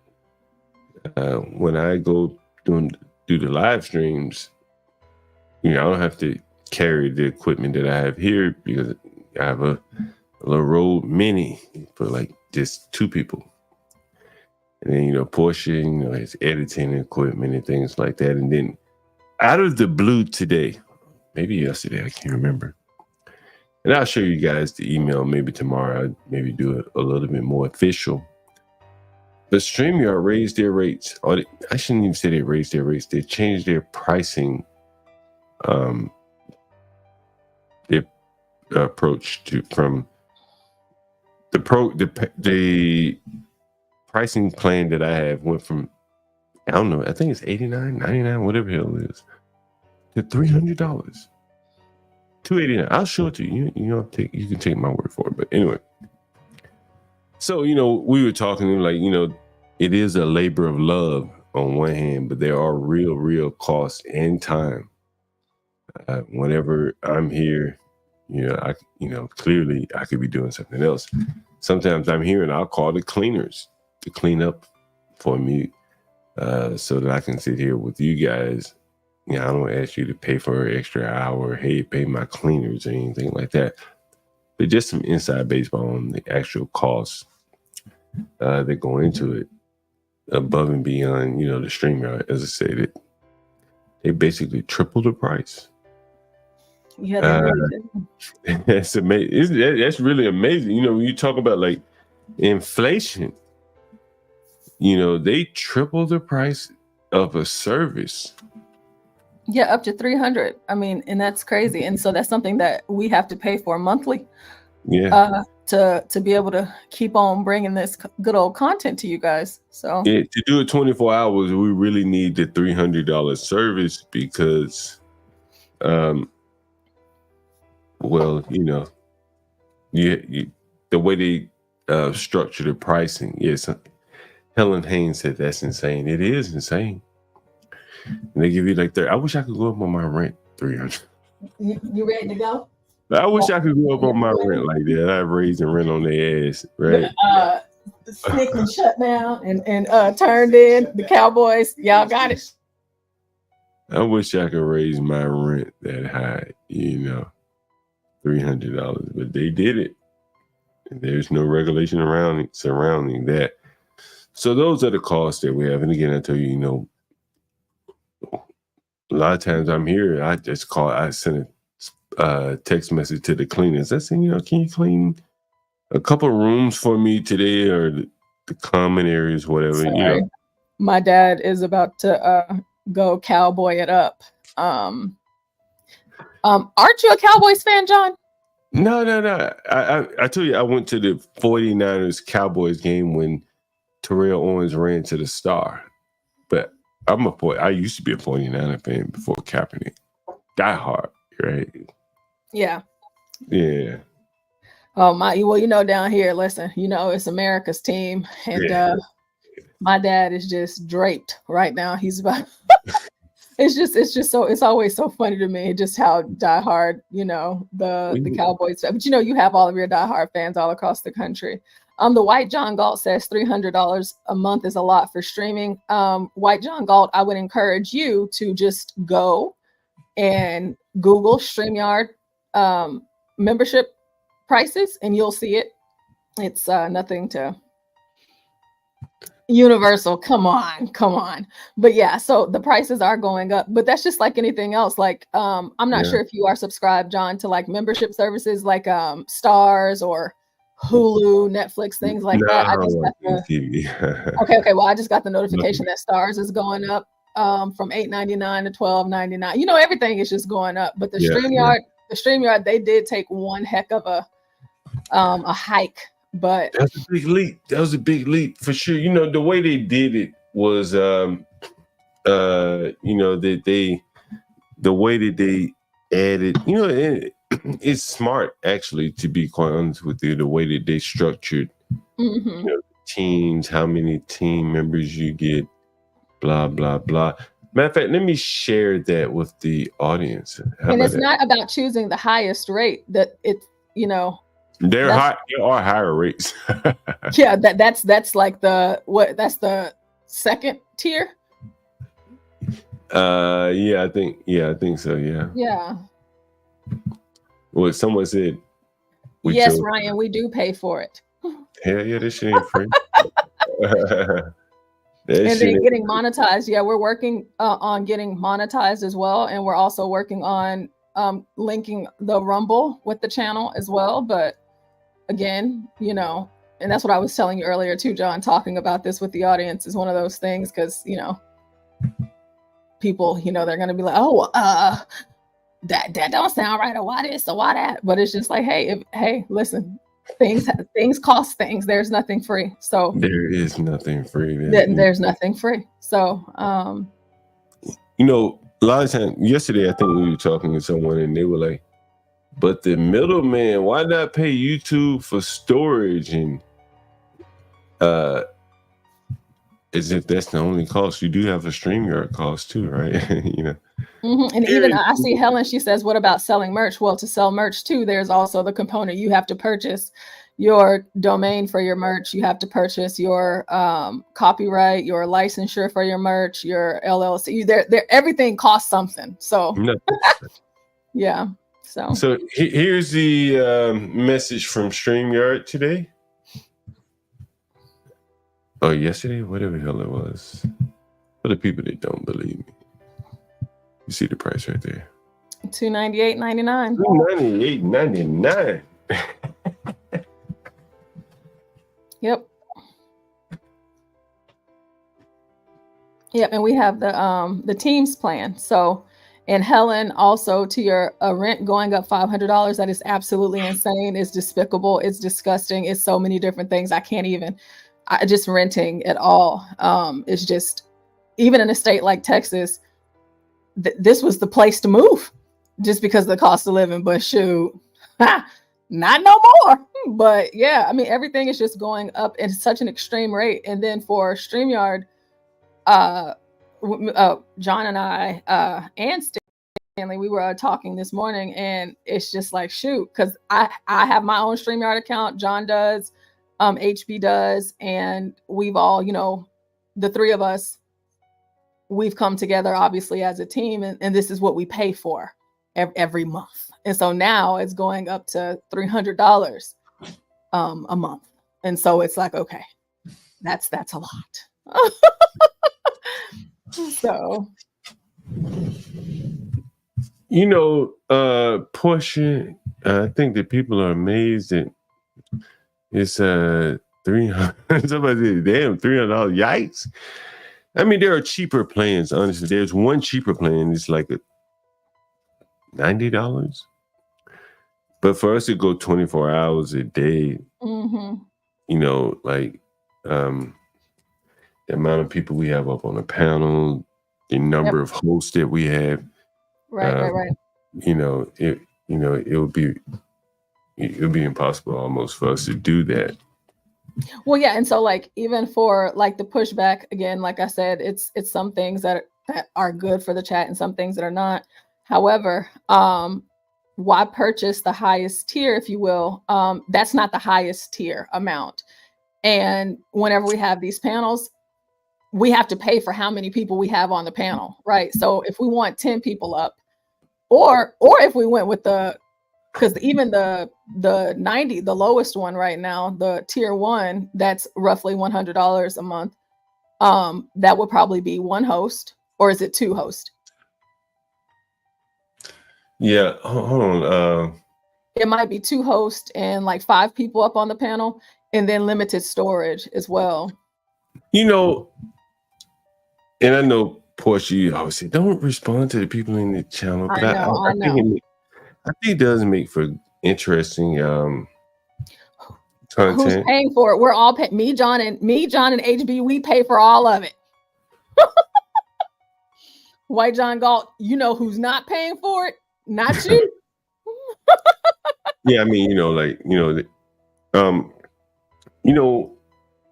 I'm trying to say how, like, I don't have almost, like Donald Trump. Donald Trump didn't have to run for the president. I don't have to do this shit. It cost me money. It cost me money to come up here. Honestly, that is very true. But I am in a position in my life where I can afford to be a little honest. I couldn't do this 10 years ago. I'd be in a lot of trouble. But yeah, I am able to come up here, provide a platform where we can talk about things and not even have to worry about monetization. And why isn't it monetized though? You were monetized like a month ago. I know. I don't know. I don't even want to talk about that. But yeah, someone says time is money. Indeed, right? I paint a lot of my rooms. My own self, personally. Shit. I've been on CT stream painting. I don't know if anyone ever saw that. I was on CT stream painting. Right? I do my own shit, a lot of my own shit. And I can't paint while I'm on here with you because I've gotten kind of addicted to that Rode podcast and the mic and the cameras, and I don't like doing this shit on my phone. Let's be honest. You know what I'm saying? I like doing the outside interviews. So I bought 2 Rodes, Mr. White Galt. 2 of them motherfuckers. I ain't need but one. I could have bought them fucking mini and just dealt with that. And then you remember when I had to take the Rode back portion? You remember that? Yeah. When we talked about it. And then you had talked to me, you said maybe Garrett can fix it. I said, I already bought another one. You remember that shit? Because I was like, hold on, wait, John, let's see. And you had already went about another one. I'm like, I know. And at that point, I couldn't have had more than 200-300 subscribers, right? At that point, right? Mm-hmm. Or more than 200-300. I bet you YouTubers right now with as many subscribers as I have or more, and they ain't got 2 Rodes. Guarantee you. Guarantee. It's not a slight on them. It's just saying that they don't have it. They ain't do it. Right? They don't have to do it. They ain't do it. Maybe they try. We tried with software. I remember we set up a stream and just a testing. You can go back and look at it. I think it's still on YouTube. Just testing. We're going to try to test the software out. And that shit didn't work out right. And Get Crack said, man, you got to go with hardware. So I bought 2 Rodes, right? 2 of them motherfuckers. Look them up. I showed you on stream what they cost. You can see what they cost. And so you see White John Galt say you can't afford it, bro. I ain't have to buy 2 Rodes if I couldn't afford it, right? I could have left. 2 Rodes? What do you mean 2 Rodes? What's that mean? 2 Rodes. Rode podcast. Let me show you what I got here. This is a Rode podcaster right here. Can you see it? Let's see. I can't see what I see on the screen, but I don't know what you're saying. But anyway, you may be able to see it, maybe not. But this is a Rode podcaster here. I'll show it to you on the screen, whatever. But yeah, Rode podcaster, 2 of them. So it is kind of a labor of love in a way. But, you know, there are like to triple the cost. And I mean, I'd already reached out there and said, well, I get the better plan so we can have 2 cameras. Like when we're out on the street, we have 2 cameras. Right? I don't know if you noticed that. We have 2 cameras. To have 2 cameras, that's not on the basic plan. You have to upgrade to do that, right? So those are the things that you may not see behind the scene. Like, oh, that's cool, 2 cameras, but there is a cost to that. So why did they triple the cost? I mean, what was the? Because they changed their plans, and so they simplified pricing, basically. Okay.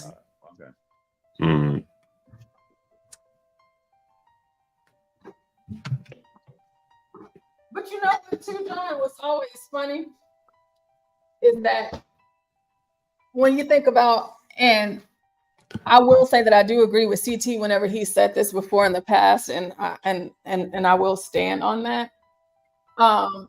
You know, white folks, whenever they do stuff, it ain't all of this go back and forth, you know. Well, why you gotta do this and why you gotta use that service and why you gotta do that? Didn't nobody tell you to do this? Didn't nobody tell you to do that? People just know in order for a business to run, it needs to be funded. It needs to be supported, right? And so it's not even a matter of like just asking. I mean, because I know you brought this up, it's just talking about it because you're very transparent with the audience, more transparent than I would be. But yeah, very much more transparent than I would be. However, I do understand why you do it and things like that, and you know, to have a conversation, but more or less it's either for us as a team, since we're talking about this on the panel, we just do streams for at best 4 to 6 hours a day, or a few days out of the week, and not every day and not 24 hours, because at the end of the day, we enjoy doing this. We love it. We enjoy talking to you guys and spending time with all of you.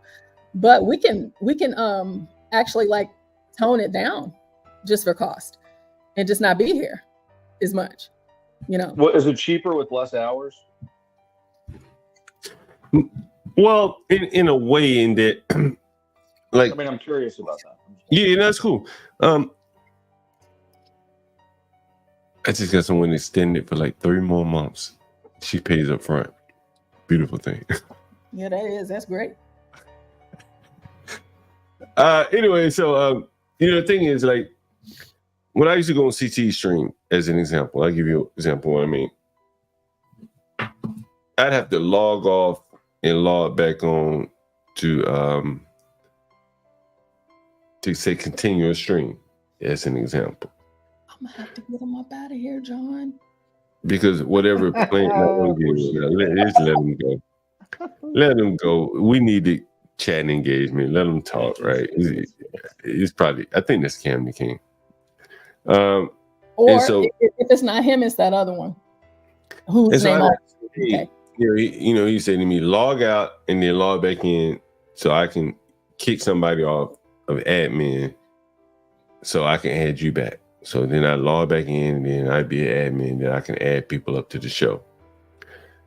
Well, to make it professional, well, we have more than 3 people. We have Craig, Portia, Stanley, and we have another person behind the scenes, HB, and another person behind the scenes. So, yeah, those are the numbers, right? For 24 hours a day. Yeah, it costs something. Someone commented yesterday, I think it was a white John Galt, said, well, you using YouTube service with StreamYard has servers too. Mm-hmm. I would probably argue that StreamYard services are probably more valuable than YouTube's. They host. I would agree. I would say so too. Wait a minute. No, this got to be a fucking porn bomber. I know this motherfucker. Hold on, wait. Hold on, wait. I know this motherfucker ain't doing. Ain't no way. Ain't no fucking way. The white. I'm looking forward to this. I am really looking forward to this, people. The white John Galt. The white John Galt. I am so looking forward to this. What's up, man? You had to come off me. I am so looking forward to this. Hey, white John Galt. What's going on? It is I, the white John Galt. He said it's not me. Come here to school, you nigga. That's fucking Garen. Garen. That's dirty. That's dirty. Let's get Gary up out of here. We're kidding. Hey, Gary. We know it's not you, the white John Galt, because you would never hit the link. Yeah, he's a bitch. Thank you, Gary. I'm looking in the chat again. Maybe you come back on. I was so looking forward to this. I'm sorry, man. I didn't think this. I didn't think you'd be this. No, that was good. That was good. John, you gotta give it to him. I'm a nigga hard. I be looking for confrontation. I be looking at that shit. I'm like, come on. I hope it's him. Come on. And then it's you. I wish he would come up here. I was so fucking laid down. I'm sorry. I was so laid down. Break your heart like that. Come on, John Galt. Come on. You got my name. You took my name. You're here every day. Come on. Someone said it sounds like 777. Nah, come on, white John Galt. That would actually be fun. No, 777. 7 is, listen, 7 is a lot of things, but he is who he is, and he is not about to pretend to be nobody else but who he is. He ain't got to do none of that, okay? Hey, white John Galt, I'm actually impressed. White John Galt, how much to come up on the chat, man? Ooh. Like, we're gonna have to smoke this motherfucker out. How much to come up on the chat, John Galt? I would cash app you once you come up. If it's you, we can prove it's you. I cash app your ass. Give me a price. You're gonna give me an outrageous number. Who's the no, John, don't John, listen, John. No, because why? They're not gonna do it at all. And the reason why they're not going to do it is because their voice, and they know that we're going to know whose voice that is exactly. Yeah. You need to hide your voice. But that's the way you call their ass out. You know what I mean? Like you confront their ass as opposed to run from them. I don't run from these motherfuckers. Like, I mean, he does keep coming back with all the negative comments. I appreciate that. I do appreciate that, the white John Galt. we must be offering you something, because you might turn the stream on and listen, but for you to come in, bro, there has to be something to keeping you here, and we do appreciate that. We do. Yeah, because he is here every single stream. You in the statistics, bro. You help drive the average viewer duration up, so we do appreciate that. Yeah. Yeah, he don't ever miss a beat. Always here pocket watching. Sounds like someone else that I know. And for those of you that know, and Ryan and Gary and I assume that you would, and many of you in the chat, y'all know who pocket watches harder than anybody else in these YouTube Yeah, streams. but they just said perhaps. I don't think that the pocket watcher would say perhaps. I mean, anyone can just say perhaps, but then not follow up on it, Ryan. No, because they type the same, they say the same things. It's just they change the name, but they don't change anything else, and so they know who it is, and that's why they won't hit the link, and that's why they do what they do. So, however, nonetheless, as John was saying, it's just we are going to have to come together collectively as a team and make a decision, and whatever that decision looks like, that's what it'll be. John, he's asking for your number, even though you asked him for his number. It's on this chat. It's on the link. No, how much is that call-in number? How much does that cost? Oh, that's free. That's just a Google number. Yeah, that's just a Google number. Anybody can set that up. All right. Because look, but here's what I'm saying. Can you get multiple of those numbers? Because frankly, most people don't cam up. If they don't cam up, what's the difference? They can just call in. Well, I think it's their voice that they're concerned about. Yeah, they can get like a voice changer app. Yeah, they got what helmets. I mean is, so like in lieu of paying for StreamYard, for paying for as much as StreamYard, would it be less money if you had more call-in people that would call? Like if you could get 6 people just to call phone numbers, can you do it that way? I don't know anything about tech, so I don't.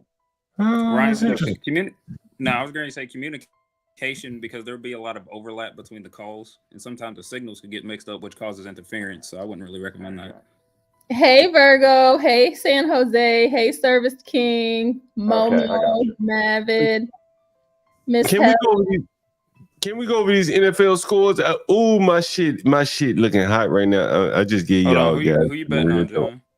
Yeah, I already told you who I bet on. I got a formula for this shit. I already told you. You didn't listen earlier. I'll go back over it again if you didn't hear it. You said I don't think you said. Oh, he said $50. Said $50 in the chat. Do you remember what I said about the Steelers and the Falcons? I think you said something about like the last thing I remember when you were talking about betting, you were talking about good coach and quarterback combination. The Steelers winning. Yeah, Tomlin. Do you remember what I said about the Steelers and the Falcons? Remember you saying Tomlin's got a 17-year winning record? Well, I said Tomlin is a better coach. Falcons got a bad coach. I put my money on the coaching combination. You said the coaching. You said coach and quarterback, right? And they were losing at this point. They were losing or maybe they were winning 12-10 when I called it. But they went on to win it. The only one that didn't live up to my expectations was the Bengals and Patriots. It looks like the Texans with a better quarterback won. Oh, this is the one I called it. I said the Bills, it was tied. I said, I'll go with the Bills because I feel that Josh Allen is a better quarterback than Kyler Murray. And look at there. Look at there. That's surprising, the Bengals. John, you're going to start betting now? I may not bet, but I'm telling you how I would bet. Now, Hi, John. Did the Steelers lost? Hell no. What? Hello, Noel. And then the Cleveland Browns are playing right now. They won't win. You had to look for them. Hi, Portia. How are you today? Hi, Noel. I am great. How are you today, ma'am? Good. Good. Okay, John, go ahead. Just go ahead. Hell no. Damn, my hands were unexpected, though. This was like it was kind of a push because Tua is good, and it was a close game. But I would have bet on Trevor Lawrence. I don't know if it was at home or Yeah, I what. would have bet on him too. That's kind of wow. The I Bear, can't believe look, the Bengals lost. that painted fingernail nigga won. He won. Let's see what he did. I'm really curious to see what he did. He must have got. I ain't gonna say. Wait a minute. Wait, is it? Look at this shit right here. Can anybody see this shit? 14 of 29. The only reason he won because of a more incompetent quarterback on the other side. They threw 2 interceptions. That's a lot of yards. Who are these quarterbacks? That ain't a lot of yards. Only 127 yards. This guy. I mean, look at the absolute state of this terrible quarterback playing in the NFL. These are the 2 quarterbacks that played today. Yeah, they should be. Both of them combined didn't complete 50% of their pass. Well, he completed 50. He didn't complete 50. They didn't even they barely threw for 200 yards.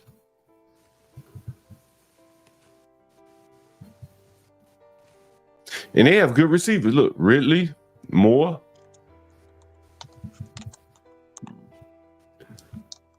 Look at this shit right here. If I didn't know who the quarterback was, I don't know who I would have bet on. But Did Burrow play today, John? Did Burrow play with the Bengals? I don't know. That's a good question. Let's see.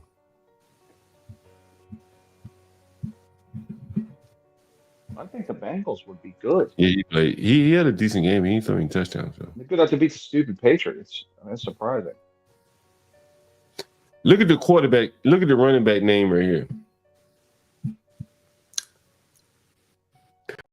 Ramondre.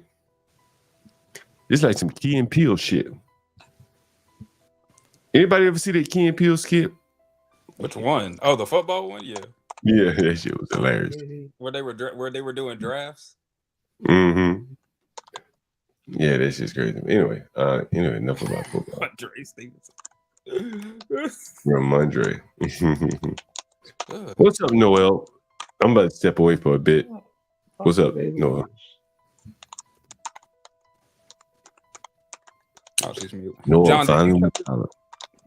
Did you cover the new Haitian migrants? Did you already cover that sometime? You know, we had a lady on the stream last night. She was just talking. But she did tip us off to the Haitian migrants in Springfield, Ohio. Is that what you're talking about? Yep. They did. How they flipped that bus? Yeah. Did you see that? Did you see the Negro walking down the street with one of them ducks, man? Yeah, I did. Does anybody know what we're talking about here? Yeah. Okay. Hey, John, she'd actually been on early Saturday morning. Oh, is that what it was? Oh, yeah, last night was her, or overnight, or whenever it was her second time. Wait, second time. Was it that white girl? Mm-hmm. Yeah, the one who had the cowboy hat in her thumbnail. Oh, yeah. What was it? Damn it, Sniggles. It was shits and giggles or whatever. Yeah. Yeah, that was hilarious right there.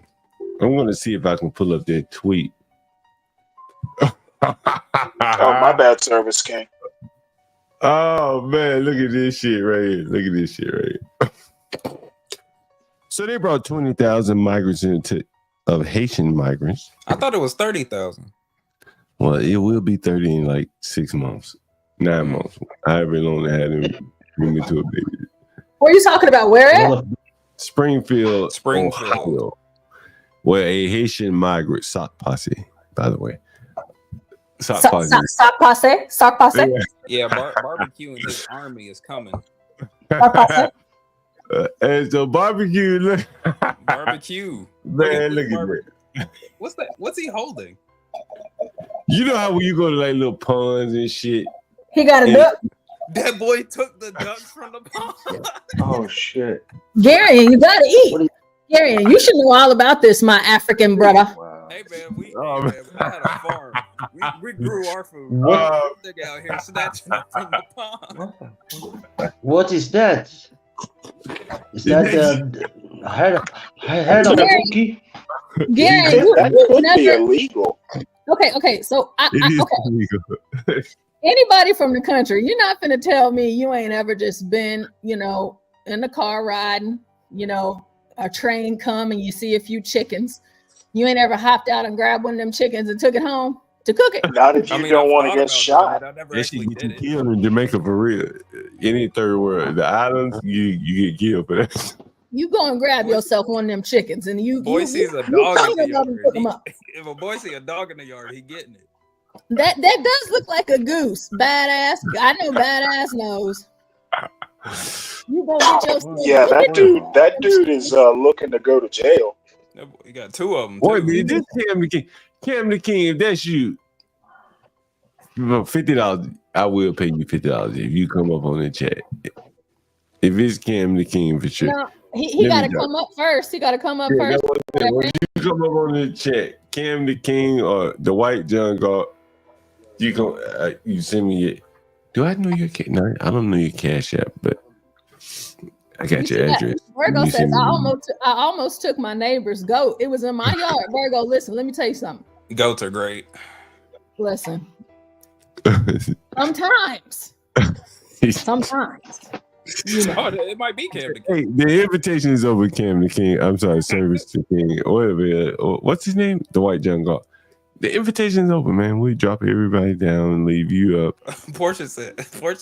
You have the floor to yourself. Badass, you know what I'm trying to say. You know we one and the same every single time we in the chat. We've been doing this for a long time. We always talk about what we cooking, and you know, badass. We'll go out there. We'll go and get our food. I'm going to catch me a chicken. Off the road. It'll be fun, Cam. It'll be fun, man. Come on up. I go and get myself one of them chickens. You might just see some chickens, but I got a chicken lady. I got a chicken lady where I get my eggs, and I have, my folks where I go and get my beef, my meats and stuff. But you can always go fishing. You can, go hunting and all sorts of stuff. So Lauren, this dude is in America or is he in Haiti? As a matter of fact, today, my son caught 2 largemouth bass and 2 catfish. Oh wow, that's good. Threw them all back, which apparently we don't get hungry enough around here. Service King says, Push will pick up a deer off the side of the road. Who's wasting all that good meat? Service King, let me tell you what, I ain't like, if it's been on the side of the road, no. But if it's a fresh hit, like if I'm driving and I hit a deer, yeah, I mean, I ain't gonna leave them. You take a knife and slit his throat, right? Yeah, we're gonna put him out of his misery, but I ain't gonna leave him. I mean, gosh, you can get some good jerky out. Listen, I ain't gonna leave him. That's good eating right there. That's good eating. I ain't gonna leave him. Yes.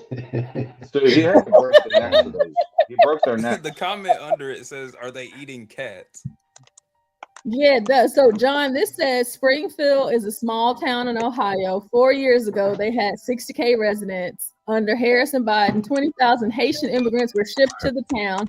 Now ducks and pets are disappearing. So I'm imagining that it's not just geese, ducks, and chickens. I guess maybe some dogs. I was just joking when I was. Well, if you read just that, joking when I said the dogs post, in the yard. I think they found a cat strung up somewhere. Yeah, because this Colin Rugg says they're eating cats. Yeah, I think that family said they saw a cat strung up hung up like a deer. Yeah, gutted. John, so you telling me they get all these benefits? Meat is there? There's not much meat. Oh yeah. So Stanley, Lawrence says, Stanley, let's say you were a catfish in Lake Erie. What would you be thinking if you were a catfish? My response is, if the water's dirty, no thanks. Well, there you go, Lawrence. I like clean water. Clean water, and then clean water. That's right. John, didn't you show a lady eating a cat? Yeah, that's true. Yeah, he killed her neighbor's cat when the police showed up. You saw that? Wow. Virgo, it's almost Virgo's birthday. We have a few days. So Virgo says these people are lying. Portia never ate cat in my life or dog. Me either, Virgo. Never have. The all-seeing guy says it's maybe for ritual. And you know what, John? I didn't consider that, but these Haitians, you know that voodoo stuff. Yeah, put a curse on CT that one time. King Yeah, I Shannon. knew. I dated a woman. And she was from West Palm Beach, and her mama sent her some shit like some. Yeah, I wanted to do fruit and some other shit, and told her to put it up under the bed or something. It was something I can't remember exactly what it was. For accusation. So John, so with the Haitian migrants, so that was Ohio.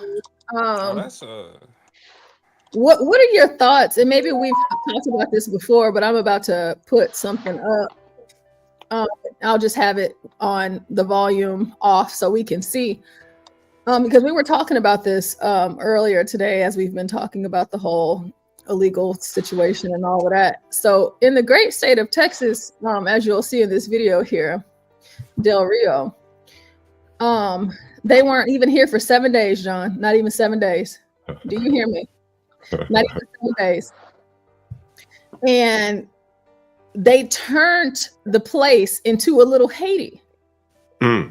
They turned it upside down, inside out. But you have this administration that's welcoming to everyone else. But you know, they got these Haitians up out of there. And so from this one clip that you see these tents and stuff that you pitched up. Yeah. Wow. They turned it into complete mayhem. Okay. It wasn't even 7 days, John. It wasn't even 7 days. And then you have what you just showed us with them catching geese and ducks and taking animals and eating them in Ohio. But in Texas, I'm talking, it was just a complete, it's like nothing. Like, look at this. So look, here them at the water, the Rio. Portia, is this recent? Bathing in the ocean. Yep, and you see them crossing, but you know, they say Negroes can't swim, but hey, they was walking across real good. But you know, that current can kind of get pretty hefty. But what they would do is they would cross over and go into Mexico and get, you know, supplies and stuff. And then they come back over, you know, and there you see them, they bathing in the water. When is this from? When is this from? It's in Texas, whenever the Haitians. Today? Like today? Is it today? No, this wasn't today. This was like a couple years ago. Oh, okay. Do you want to see what the border looks like today? I'll pull that up next. Look, yeah, we can look at it live. Yeah, I see them. They bathing and stuff. Yeah, we got it live. We have I'll pull it up. Give me 1 second. You know what's so interesting? You know, when I showed the migrants in Brooklyn, they were under the bridge. You just showed some here, they were under the bridge. A couple other videos I've seen, the migrants under the bridge. You'll see them living up, you know, up under the highways, basically, and overpasses, things like that. And it just brought to mind, like in Africa, a lot of the underpasses, they would have like rocks and stuff where they couldn't stand. You know, it'd be like boulders, like little like stones or whatever, where you can't stand or set up a stand levelly. And I remember seeing it.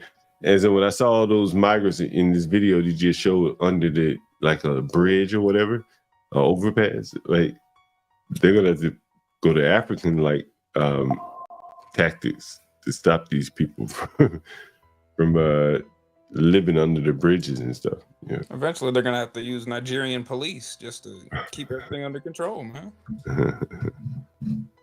You never know.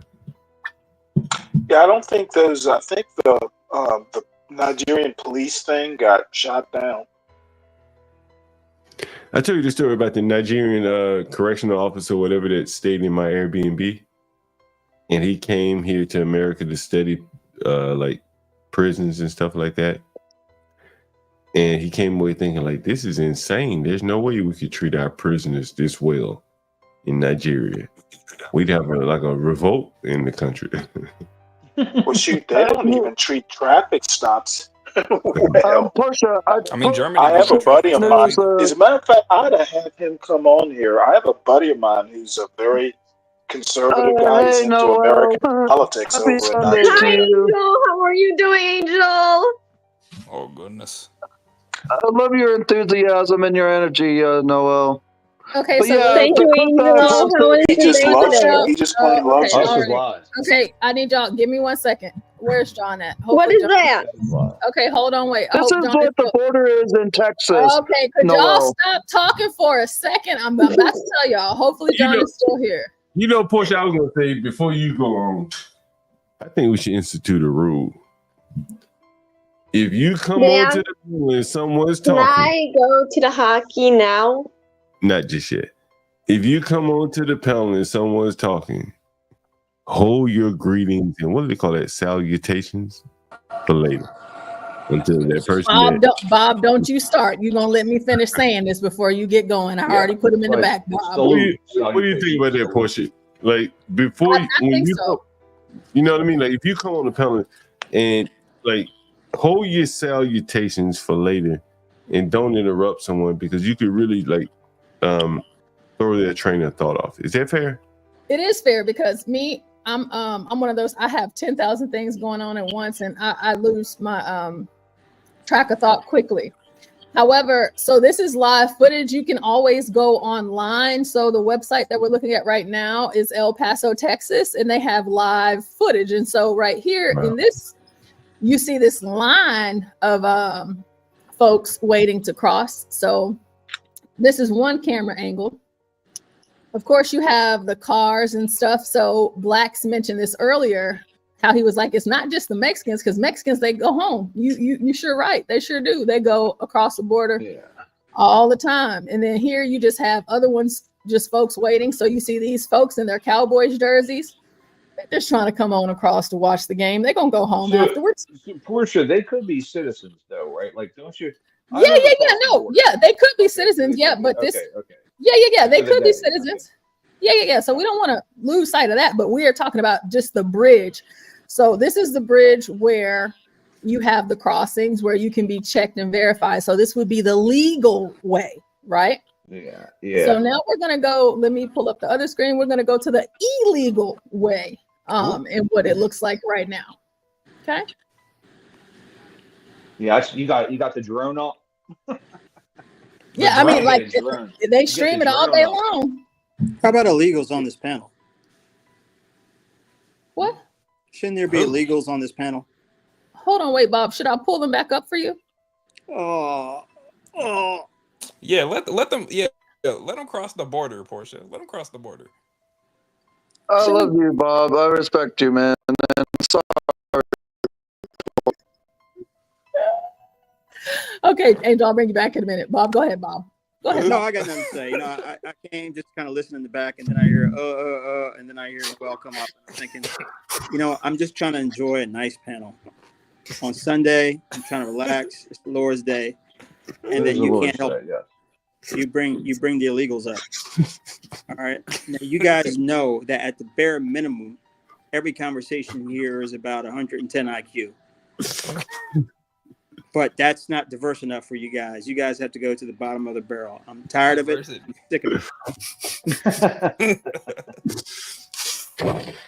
Blacks Who Defy says those are not citizens. Well, you know, blacks, some of them are. Some of them are, you know. Yeah, they're Mexican looking. They're not citizens.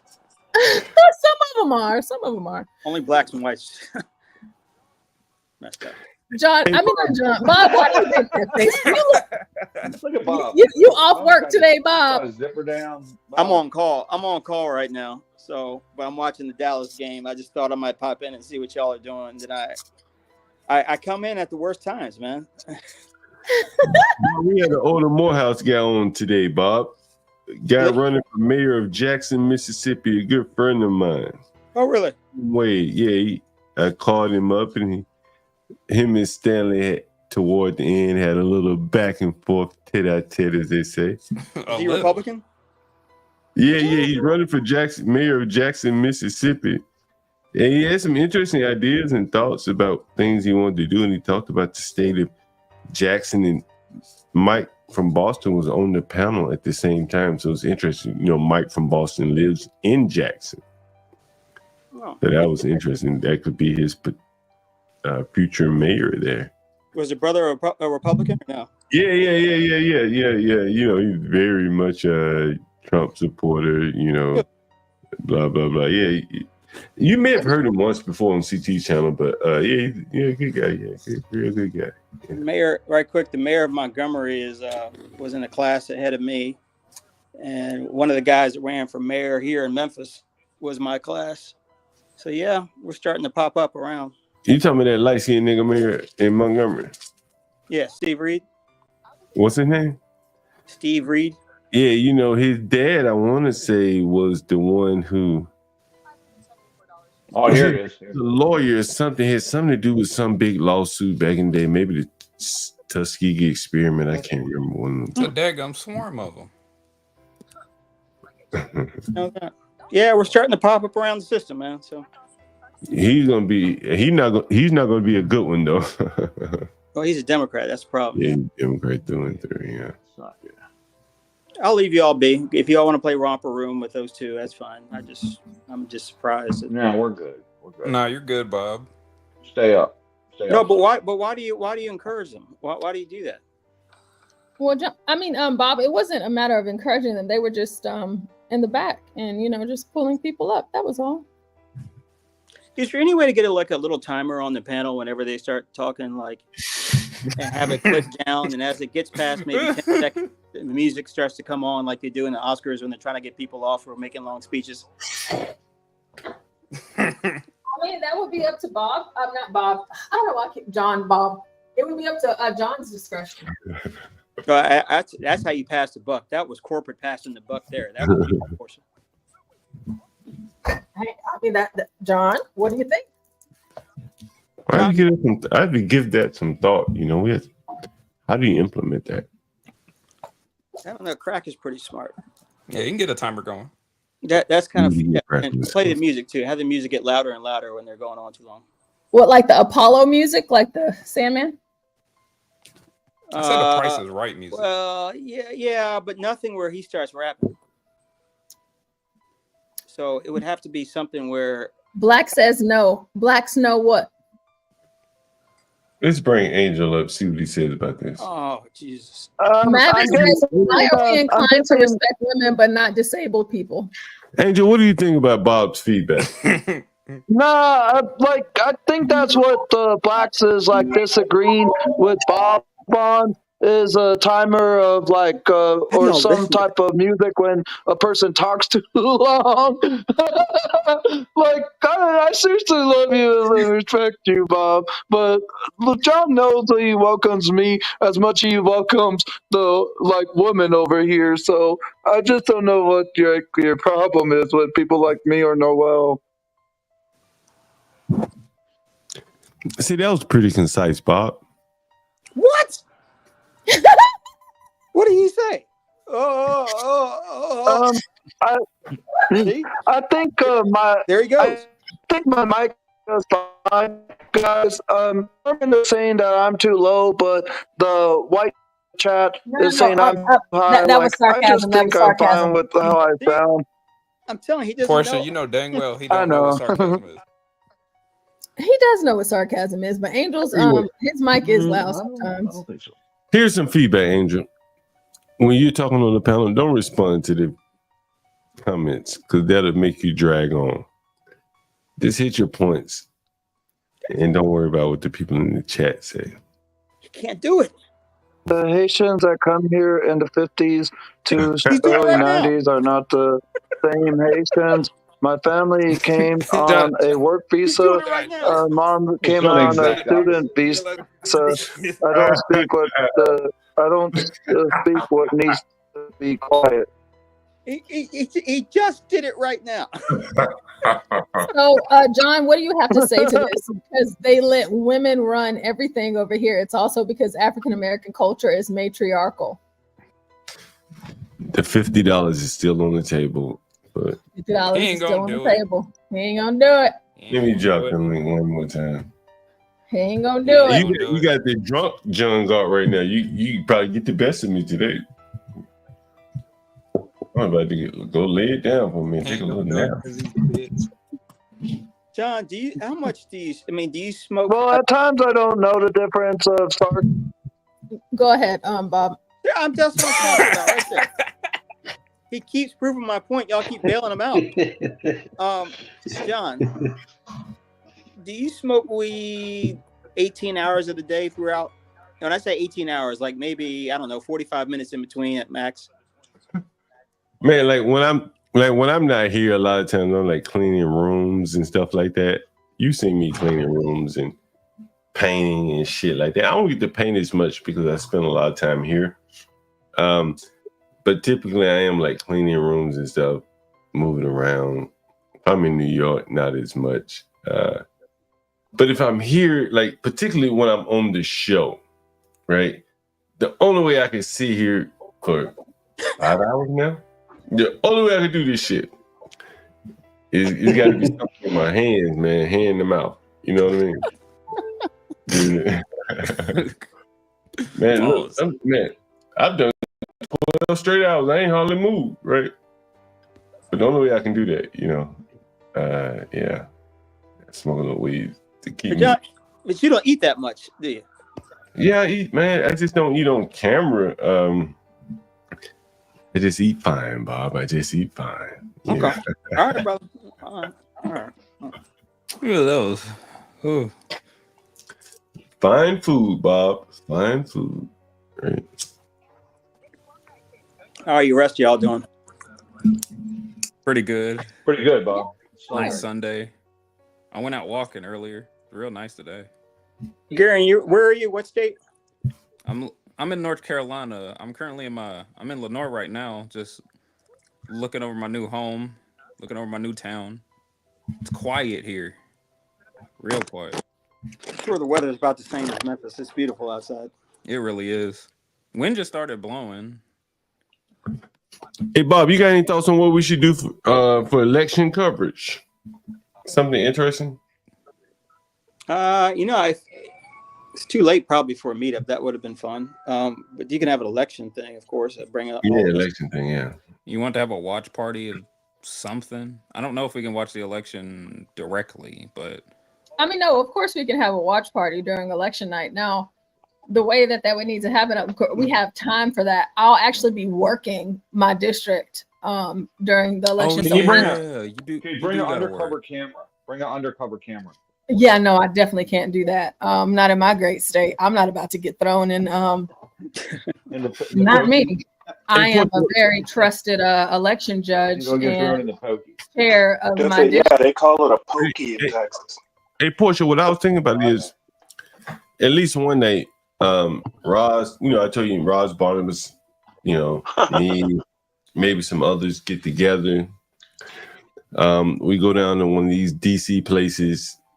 There's political tonight. Still right? Locally, John, you got Rashu. Right. Barnabas. Barney, myself. Right. Yeah. I mentioned you earlier. Yeah. And anyone else is going to be in DC. There's going to be a lot of streamers in DC for the election. It's going to be a big election. I think I did bring my notes. Ryan, I brought my notes. So we had Rashu, Rosgirl, DMville, Barney, Ryan. So John, like as you're out and about, that would be nice. And then, Bob, sometimes you stop here and there in places. Maybe you can show up too, maybe, There's another channel I may be on. Oh, okay. Well, I mean, we're gonna be doing it for we had the whole. It'd be like a week or so. That if you have some time, you could pop in on the channel. Of course, always pop. Since I got this road, what is it? 7 people? 2, 3, 4, 5, 6. There's 7 mics, 6 mics. These people are live, man. I'm sorry. The Washington Hilton or something like that, man. Woo wee. Yeah. We could definitely do that. Yeah. We set up a booth in there or something, and we could be interviewing people, live streaming. That might be pretty hot right there. Yeah.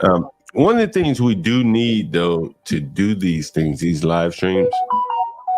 I could have done a lot more live streams in New York, but the part of why you kept seeing me at the same places is that I knew where the power outlets were, and we've talked about this on the channel. If you want to see more of these live interviews, particularly in places where there aren't power outlets, we can figure out the Wi-Fi part, but the power outlets, we're gonna have to figure out a solution for that. So what we need is that like an AC? I think it's AC power. Yeah, No, they have like lithium based power. DJI has them, like 500 watt power. It's just like a big battery you can plug into. So it's like a generator, but it's lithium battery. But we need something that's fairly portable. I don't want to carry around a 500-pound battery. Right? Well, no, it's not. I don't think it weighs that much. And give us at least 4 hours of power. Now I've heard there's a PDU 3.0 power bank. John, so you can hook into your scooter. You hook right into your scooter. Sometimes I drive. But what I did was I bought this. Right? This is a Anchor. You see it? Anchor power bank, right? Yeah. But apparently it's not PDU 3.0 or whatever the hell it's supposed to be. Hold on. Yeah, John, what type of Anchor is it? It's the biggest, best. It's like 28,000 amps or whatever the fuck it is, right? Megawatts, whatever it is.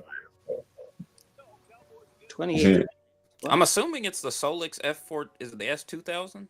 The F2000? Google it. Look at it. Look at this big block. I'm looking at some Anchors. Right. But 4 hours is not that long. You just need a backpack full of those, I would think, right? 4 hours is not all that long. I mean, you just need maybe a backpack of a couple of those, correct or no? What am I missing? Well, that one doesn't power up the road. It has to be PDU 3.0. Anyone know what the hell that means? Yep. You know what I mean? That's some young man stuff. I don't know that. PDU, no. It's something about the 3.0 power distribution, some shit. So anyway, it's about the flow of electricity. I just ready to go with a plug, right? Yeah. If we get another plug, but that motherfucker, Black said doesn't have enough amp. That motherfucker got 20, whatever the fuck it is. Let me look it up. 28,000 amps. That seems like a lot. It is a lot. Or whatever. I mean, it's just for the road, though. He's not powering like an entire daggum house or something. Right. Yeah. How much do you need, John? Jeez. Well, shit, I don't know. 28,000 amps. Enough to power. Possibly 28,000 to 2,800 because 28,000 is a stupid amount. That's like an airplane engine. Yeah, 28. Whatever. Maybe I'm misstating, right? I think he's trying to say 2,800 because that makes more sense. The DJI Power 500. This is what I bought right here. John, we can't see your screen. I mean, your screen. Yeah, we can't see your camera. You can play Give me 1 5 minute. into it. The Power 500. That's it. It's pretty small. The conversion of electricity is not sufficient. Yes. What?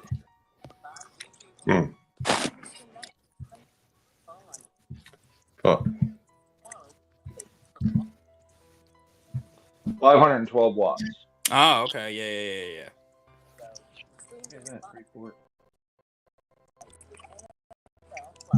Is that too small, John? Oh no. That motherfucker, what, milliamps, whatever the fuck it is. Yeah, Blacks might have been right on that. Go to the DJI Power 500. I think. Hold on. How many watts? I was going to say, John, how many watts does your road need? Wow. Hold on, I can look this up. It's a Rode Duo. Rode 2 Plus Duo.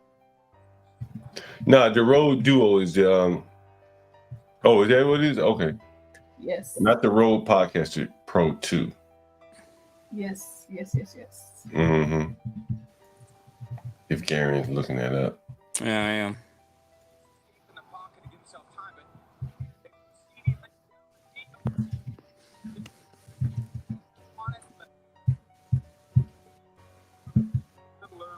Is Bob still up here?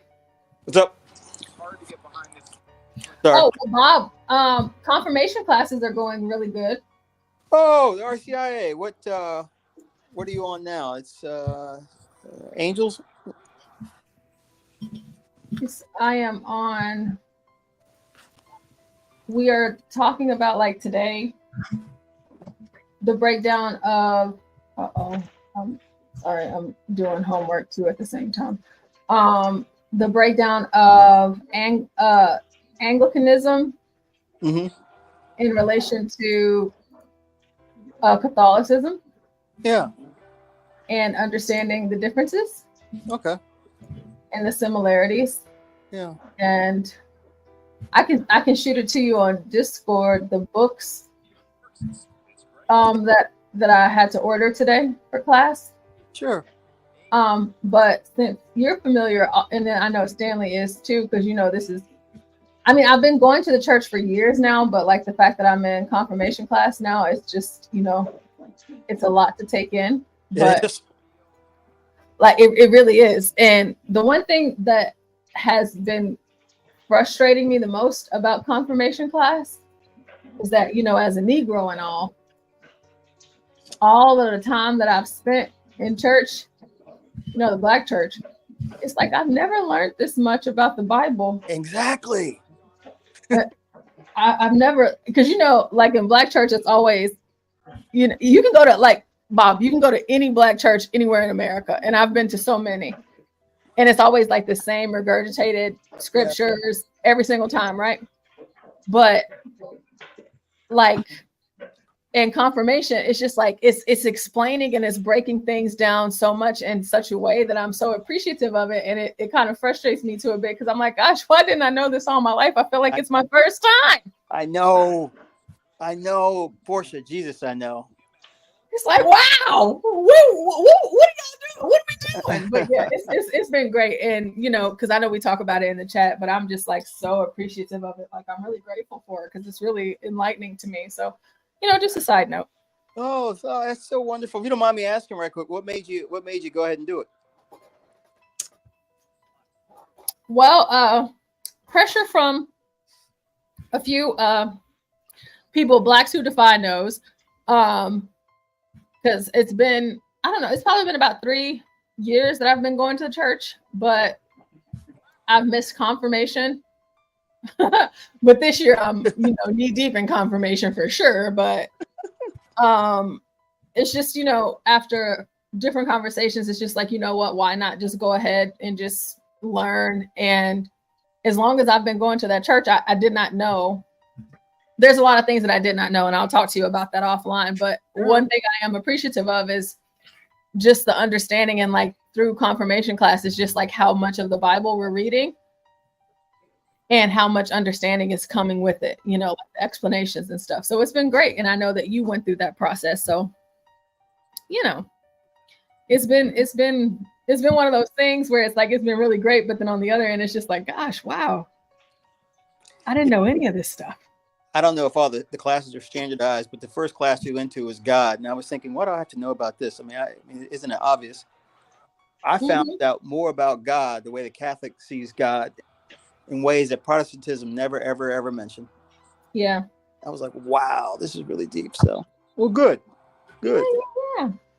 Same here. And it's just like, oh, wow, this is really beautiful. I mean, even like from the beginning, going to Genesis and just breaking it all down, it was like, oh, that's what that means. Yeah, so it was pretty good. Black Light Revelations just joined. I think did I were you from the chat I joined yesterday about the immigration? Black Light. If so, man, I would love to have you up on the panel. I can't remember if that was you or not. Let me put the link in the chat. I went on this stream yesterday And the way they run the stream is, I like the way they run the stream. Very concise. They keep out the porn bombers and things like that. But it was two black guys. I want to say they're black. I think they were black. Yeah, both of the guys. And they were talking about immigration. That's what prompted me to jump on. And I think that's the guy right here, if I'm not mistaken. Black Light, Revelations 2. Is that you? Are you from the guy from the chat I was on yesterday? I'm curious to know. Yeah. The duck. Yeah, was it undocumented? Right. Yo, man, why don't you hop on the panel, bro? Let me put the link one more time. Yeah, come on. Yeah. People are asking for you. Come on up, man. Come on up. You guys have a good channel, man. You come up and pitch your channel, bro. I really like it. I really like their channel, the way they run it. They run it through Discord, so they don't put the StreamYard link in the chat. So, you got to go through Discord or whatever. But yeah. That was us. Oh my God. Yeah. Bro, hey, we do pretty much 24 hours. We're always here. We're never back at it. But most of, I think we took a break today to do a little house cleaning. But house cleaning, yeah. So what's up? What's up, Bob? Right quick. How many of your people are walk-ons and how many know somebody? What are you talking about? In terms of your newer members that are coming through, in terms of finding you, are a lot of them just walk-ons? A lot of them are walk-ons, believe it or not. So, of course, because of where we came from, right? We have people that, go interchangeably, like whenever the other channel is live, like some of them come over here, but a lot of our subscribers are just walk-ons. They just found us in the algorithm. Yeah.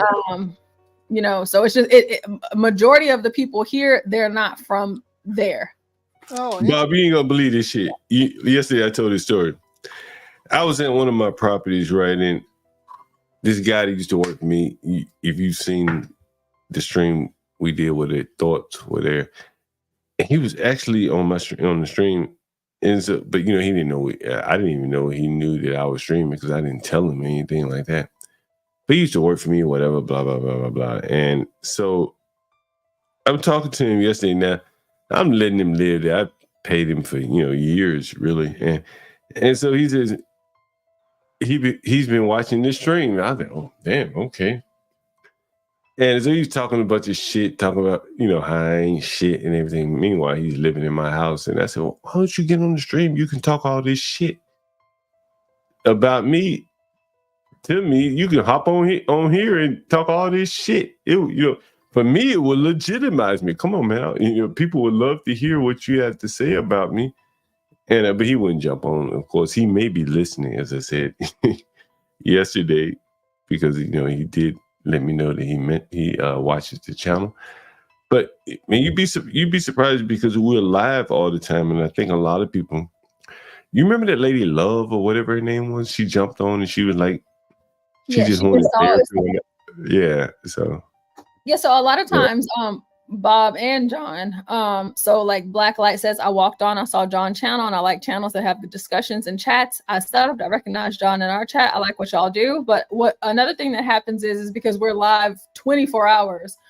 A lot of people, they're just, up and they're looking for someone that's live. And, if you go to YouTube and you just, the way that your YouTube is set up, you should be able to see at the top, latter half of your YouTube, like who's live, like whatever it is that you're interested in. And people, you have the option to, click on whatever live that you think that you might be interested in. And we've gotten a lot of people that way as well. Like, especially like a 12th man, his audience. That's right.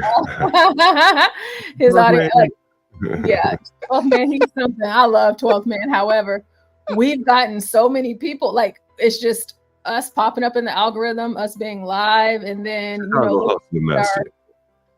Chicago Hustler Master. Our shorts, the shorts that I post, our pre-uploads, but more so than anything, our shorts, people, they're just coming through like with the hashtags that I implement, and then whenever we are like our live stream right now, this open panel, the hashtags, just kind of getting ourselves in the mood of YouTube. And so the majority of our people are just, they walked on, their happenstance. Now, of course, again, I don't want to take away from the other channel. I don't want to, say that they don't have anything to do with you know, a lot of the people that have come here, because obviously they do, because Bob, I mean, you wouldn't be here if we weren't on the other channel. However, he might be. I wish that other channel continues success no matter what. However, we've cultivated our own audience in that way, which is great. So we can only be thankful for Hey, that.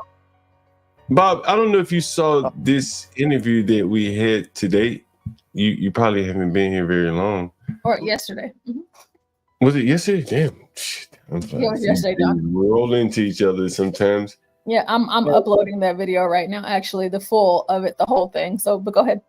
So, Bob, this was an interview that we had with the guy who drives Uber for Chicago. And this is some inside baseball shit you ain't gonna hear in the news. This is very true.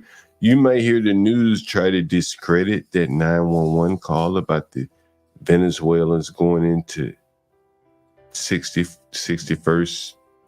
I guess it's 61st and King. I don't know if there's O Block or not. But here was a Uber driver. You know, I've been on his stream before. I'm very much, a lot of my tenants, you know, are in these type of professions, drive Uber, blah, blah, blah. And I'm a software developer. So I'm on the other side of them, you know, writing the software that algorithms to grind their ass down and make them drive for as little as possible. So it's very interesting to me when I see Uber drivers who are trying to augment their income by, you know, streaming or whatever, because they're trying to get away from being grounded to the ground by the Uber algorithm. So anyway, so here was a guy, I went on his stream a couple of times, you know, just watching it. And I talked to him, I said, you should come on the stream. And right before he got ready to come on the stream, he was robbed in Garfield Park. What? Seriously, he was robbed. And so to come on the stream, he had to use his son's cell phone, seriously, because they broke his phone or whatever.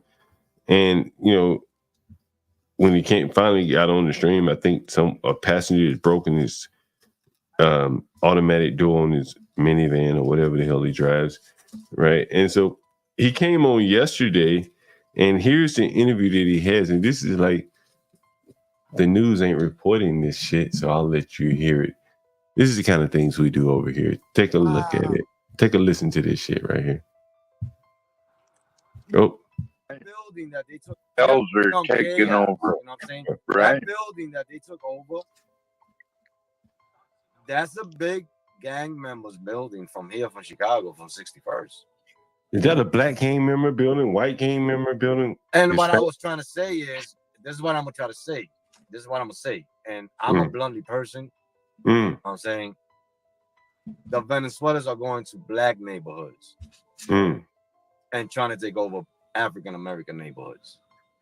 That's goddamn shame. Because the thing is that this is what happened. This is what happened when they first got here. Right? They killed one kid.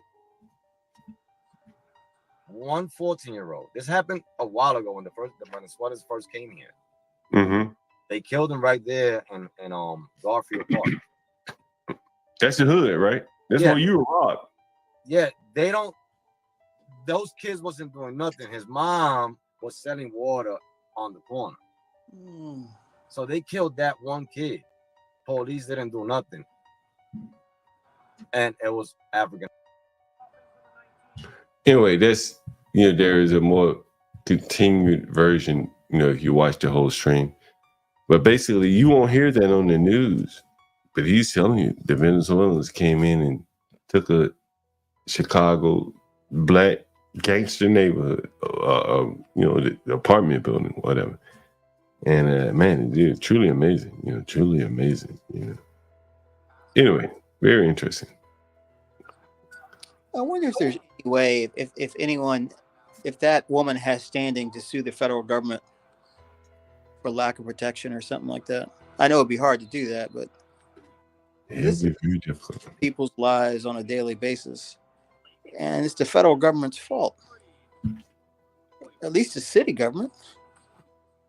Well, you know, we talked about it earlier on the stream today that the apartment that was taken over by the Venezuelan gang in Aurora, they agreed to give up their building.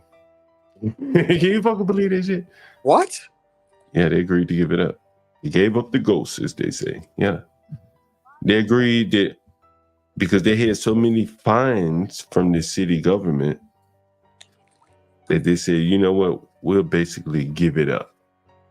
You know, we'll come to an agreement with you to give up the bill. It's in lieu of prosecution, right? Right. In lieu of prosecution from the government, they refused to prosecute the gangsters. We'll give up our building. They refused to prosecute the gangsters. They gave up the building to the gangsters. Well, they gave up the building to the city. So the city would more or less probably condemn it, put the people out, so on and so forth, something like that. What about the people who are innocent in there? Well, they'll tell them to move somewhere. That is so. That is amazing, right? Well, that's Republicans for you. It's a Republican city.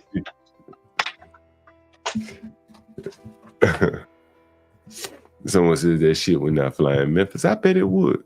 If it'd fly in Chicago, it'd fly in Memphis for sure. Yeah, Memphis is not really, you know. I don't know why anyone would come here, though, to do anything, but yeah. Is Memphis that bad? Bob, I've been to Memphis not too long ago. It is.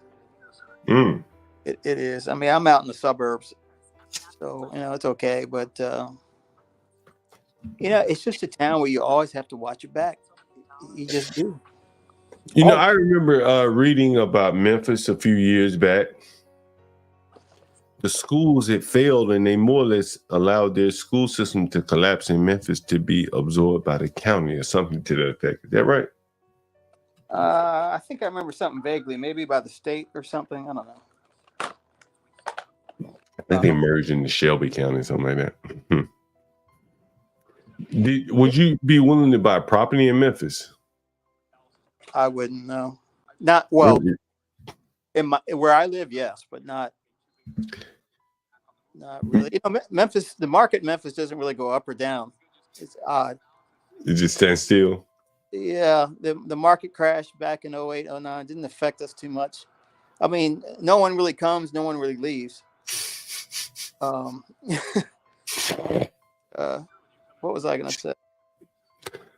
The town, like, you'll see, like, the education, whoever, the education person that runs the education in Memphis, and they can't even talk, man. You hear teachers make a comment, and it's like broken English. So that's what you're dealing with. You know, I just saw Master Kim join the chat, and he sent me, Master Kim, that shit you sent me was hilarious, bro. You think I should play it for the audience, Master Kim? What? Well, I sent you so much stuff. Just remind me which one it is. About the Negro. I don't even want to ruin it for the audience, Master Kim. You think I should just play it? Yeah, play it now. Mind you, Negro, so people know. Oh, Master Kim, I don't know how I missed this one. This was beautiful, Master Kim. This was beautiful, right? Before I show it, Master Kim, you want to don't give it away. Don't give too much away. But what did you think about this when you saw this shit, Master Kim?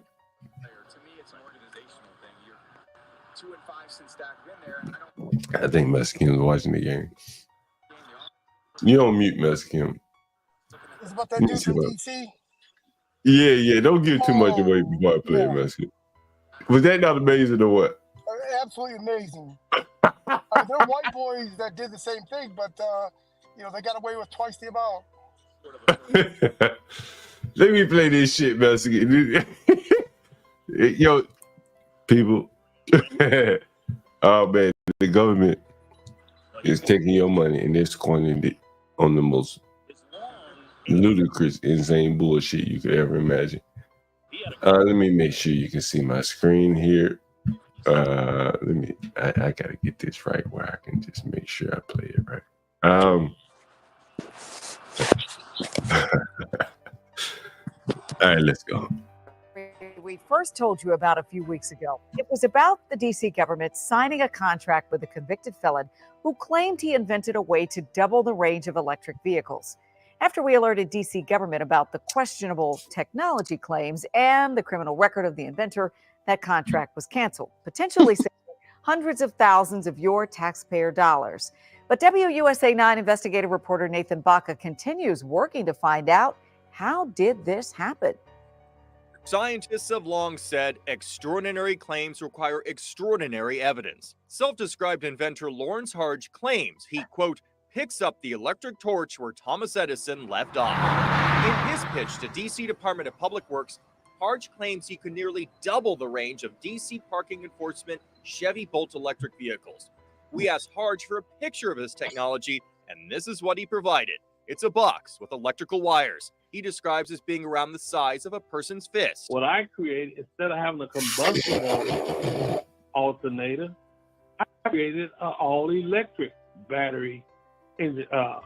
It's a energy management system. Basically, what it is, sir, it's an all-electric generator. We took Harge's claims to an electrical engineer at the University of Maryland. There's not technologies that I'm aware of that can really boost that same battery pack to significantly more than 200-mile range. DC canceled their contract with Harge after WUSA 9 started asking questions. The contract was for $680,000. Days later, we had a half-hour phone interview with him. He gave us permission to record and air it. We asked him about who he worked with the DC government to win the contract and about a 2001 felony fraud conviction. Not only did the Washington, D.C. government vetted me, my record was clear. I gave them certified test reports that the technology works. They even drove the Chevy Bolt. And so happened, Washington, D.C. had the exact same car. Cheryl that drove it with you? Yes. They drove the car. They didn't just hand me no contract. So we worked to verify Harge's statement piece by piece. Harge received a felony conviction in 2001, guilty of selling unregistered securities. In 2021, Harge succeeded in getting his criminal record wiped. In March 2022, a judge restored that criminal record after allegations surfaced that Harge used business investors' money to repay the people he previously defrauded. The DC contract was awarded February 2023. So Harge was a felon convicted of business crimes during the DC contract and remains so. I'm not out here scamming nobody. I have nothing to gain by that. Second, we asked Harge for the certified test results he claims supported his technology works.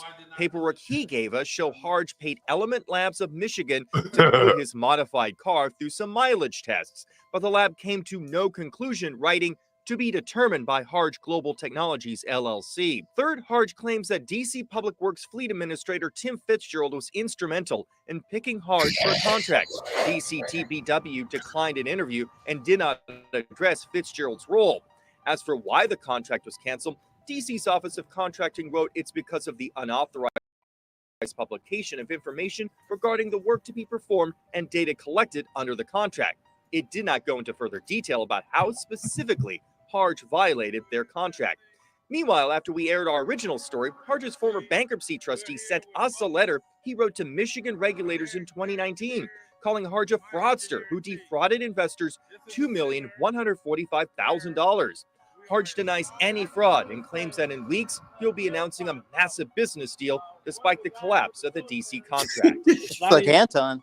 Because I'm worth way more than $5 million. I'm worth hundreds of times that. We've been unable to verify that claim, nor any of Harge's other business or technology claims. Nathan Baca, WUSA 9.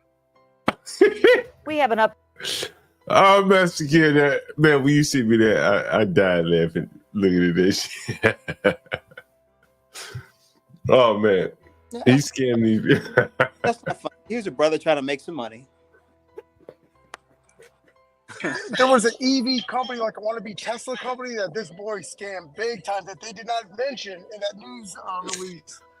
But there's some other wannabe Tesla company they just scammed the guys out of. John, that news clip was crazy, man. Can we at least be impressed that he chose like electrical kind of stuff to defraud, and not something like herbs or some kind of something like that? You know, he at least had some technology with it. John, that's not funny, man. Well, it's funny to him, Bob. You see, some like news clips are so hysterical in the way that they happen, Bob.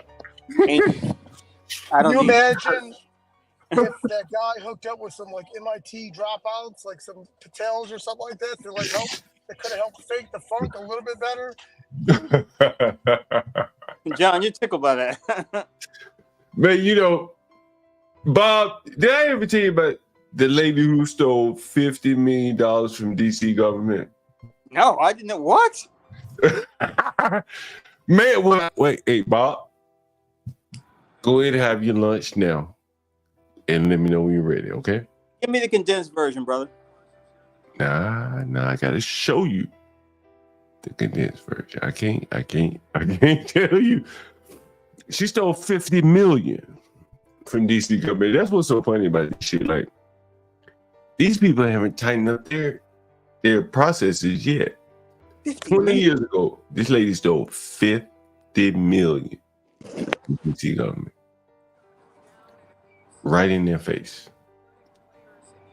This boy here playing chump change, peanuts. Let me show you the woman who stole $50 million. That's what had me laughing so much.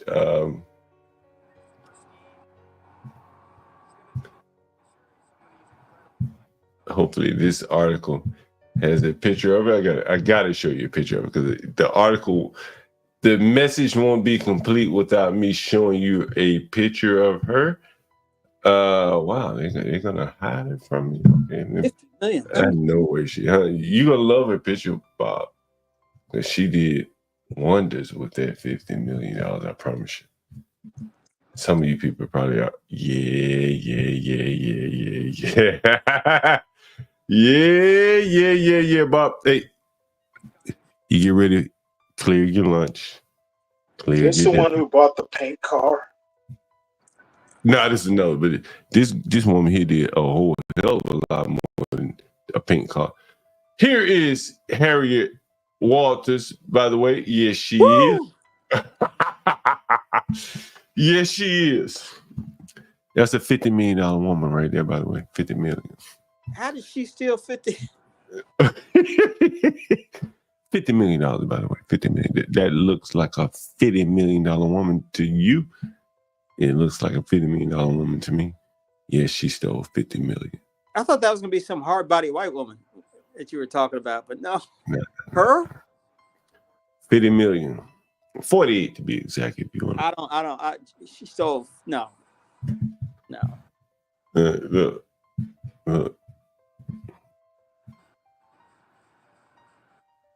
It's impressive. 48 million. Let me see where she may got more than Madoff. Let's see. It doesn't mention the numbers in this article, but it does. Let's see. You'll see the headlines. 50 million. Yeah. Bank of America had to pay $13 million to settle. You see it here, 48 million.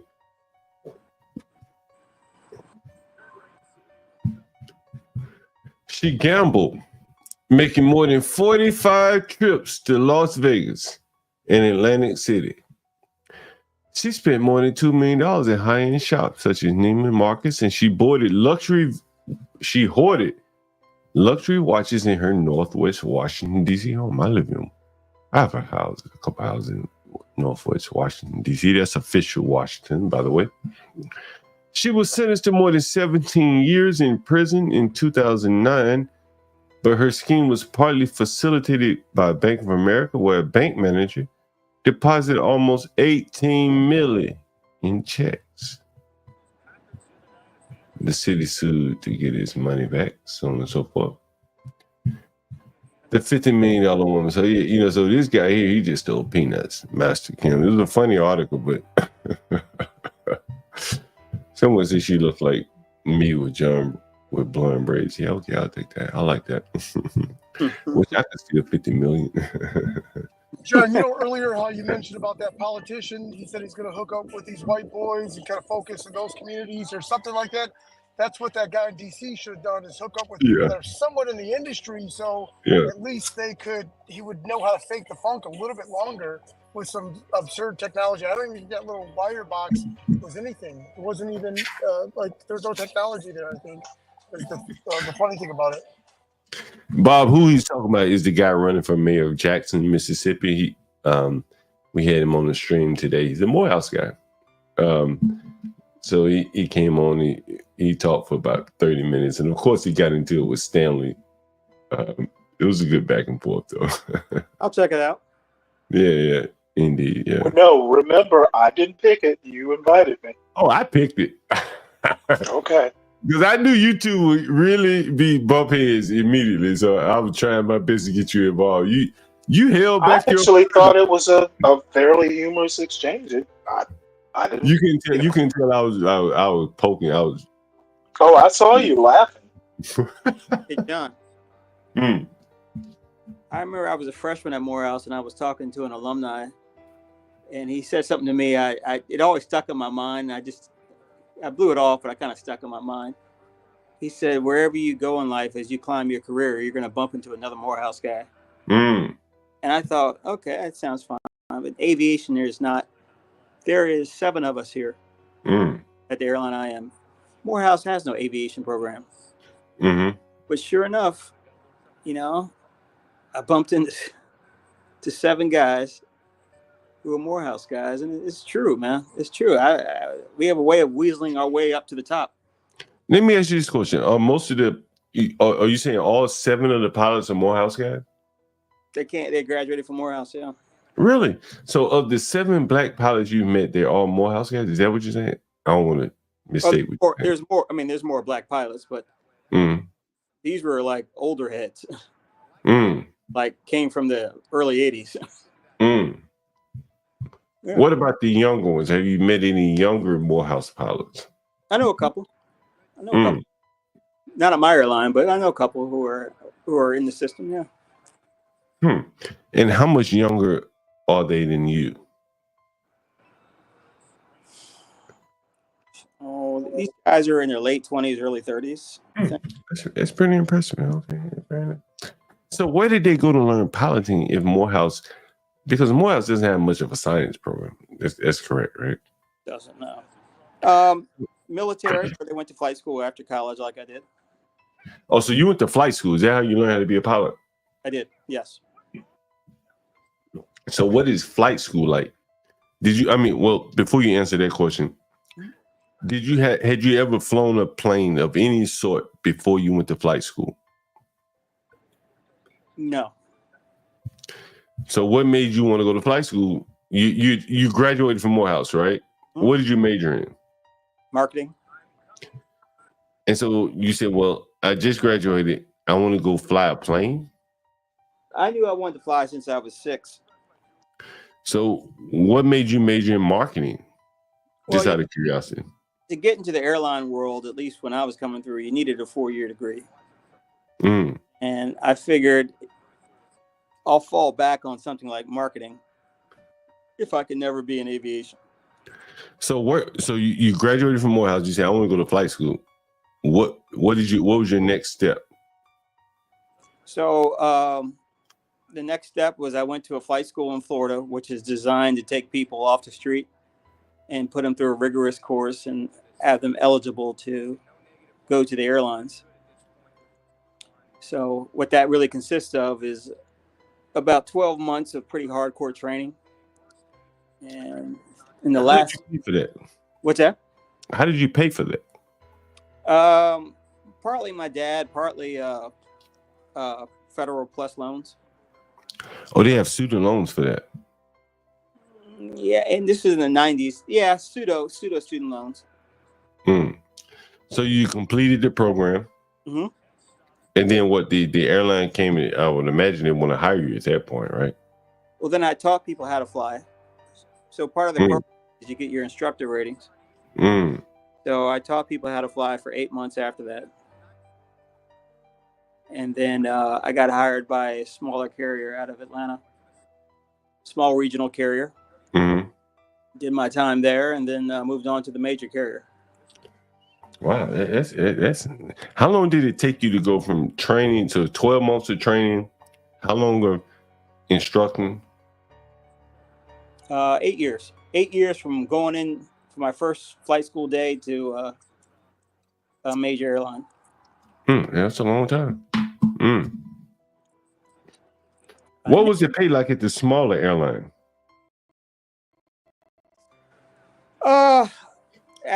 At now it's around probably 50,000 first year. And it's not a lot of money. No, when I was coming through, it was about 20,000. So you still had to. So you flying planes with people on there with a lot of responsibility, and you getting paid $20,000? Yeah, first year, yeah, and then it went up to like 35,000. But yeah. So the smaller carriers don't pay very well. They don't pay as much, no. I mean, that's changing. I mean, but yeah, they don't pay as much as the major airline. Every guy at the smaller airlines wants to go to the bigger airlines. Yeah. Okay. Wow. Have you ever thought about flying for like a private person, like a rich person? There are jobs out there like that, but I'm an airline guy. That's a different type. Why is that different? What's the difference between it? There is no union, so you're pretty much always on call. You're not just flying, you're cleaning up the airplane, you're making the flight plans, you're doing all kinds of stuff. Where at the airline level, all you do is show up and they drop the keys in your hand and off you go. So it's a lot more stressful being a corporate guy. Man, I got one question for you. It is more of a personal question. When you were on that plane and you went to the restroom, you had to step over all them fucking gadgets and buttons and shit. Like, how did you step? I didn't see how you stepped over all that shit. How do you get in the seat? Oh, because there seemed to be all this shit in between you and the co-pilot. Yeah, the seat has a little track to it where it comes back and then it moves over, so you can kind of squeeze out. But yeah, it's kind of cramped in there. Okay, all right. Anyone have any questions for Bob before we take him down? I was just curious myself. You know, one of the Master Kim, you got a question? What's up? Yeah, I do, Bob. Hey, Bob, my son's is going to Liberty over in I'm assuming Virginia, Liberty University, because they've got I guess it's called an aerospace program. Sure. So he's going to be in the flight program like from day one or something along those lines, where the tuition is exponentially high. You know, and I think, however, there's a school in the area that we live in, MGA. They've got a direct link with Delta, everything. It's a great program, but he doesn't want to stay home. He wants to go away. So we're in a very big pickle. I think the beauty about what you did is take your flight after you got your bachelor's degree. So therefore you could kind of spread out that money versus trying to do it all in 4 years. So the question I have is, wouldn't it be better to do it the way you've done it rather than condensed all within a 4-year period?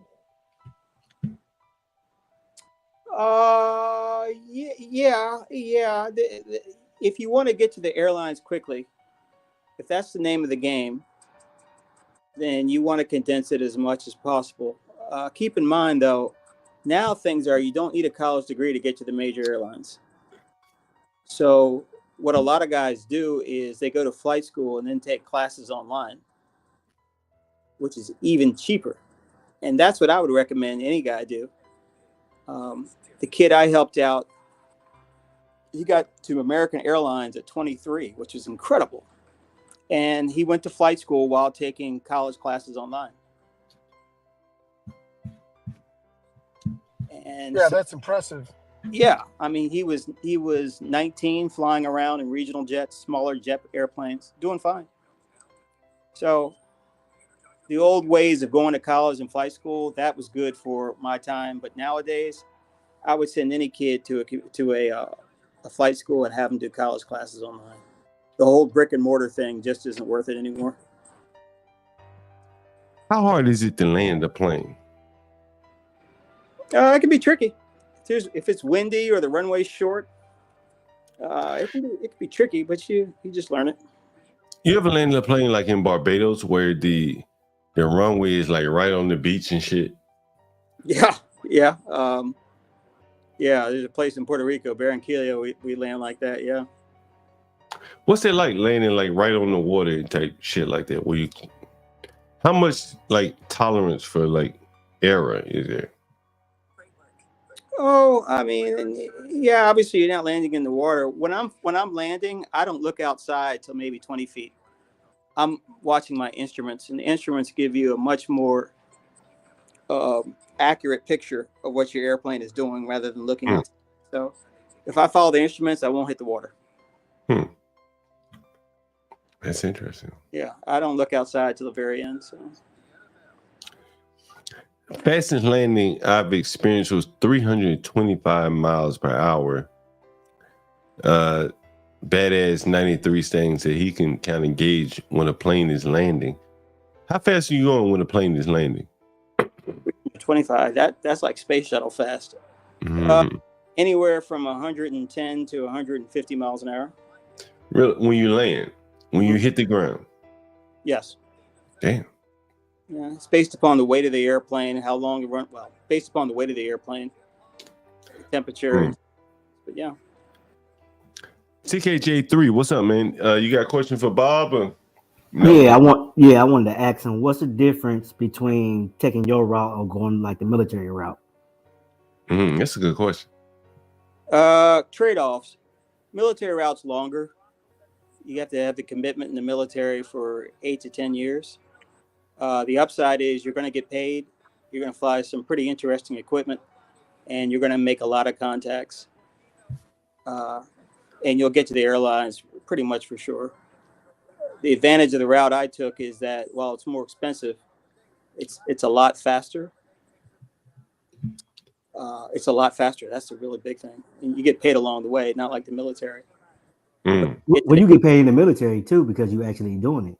Benefits, education, they're feeding you. You're not really coming out of pocket.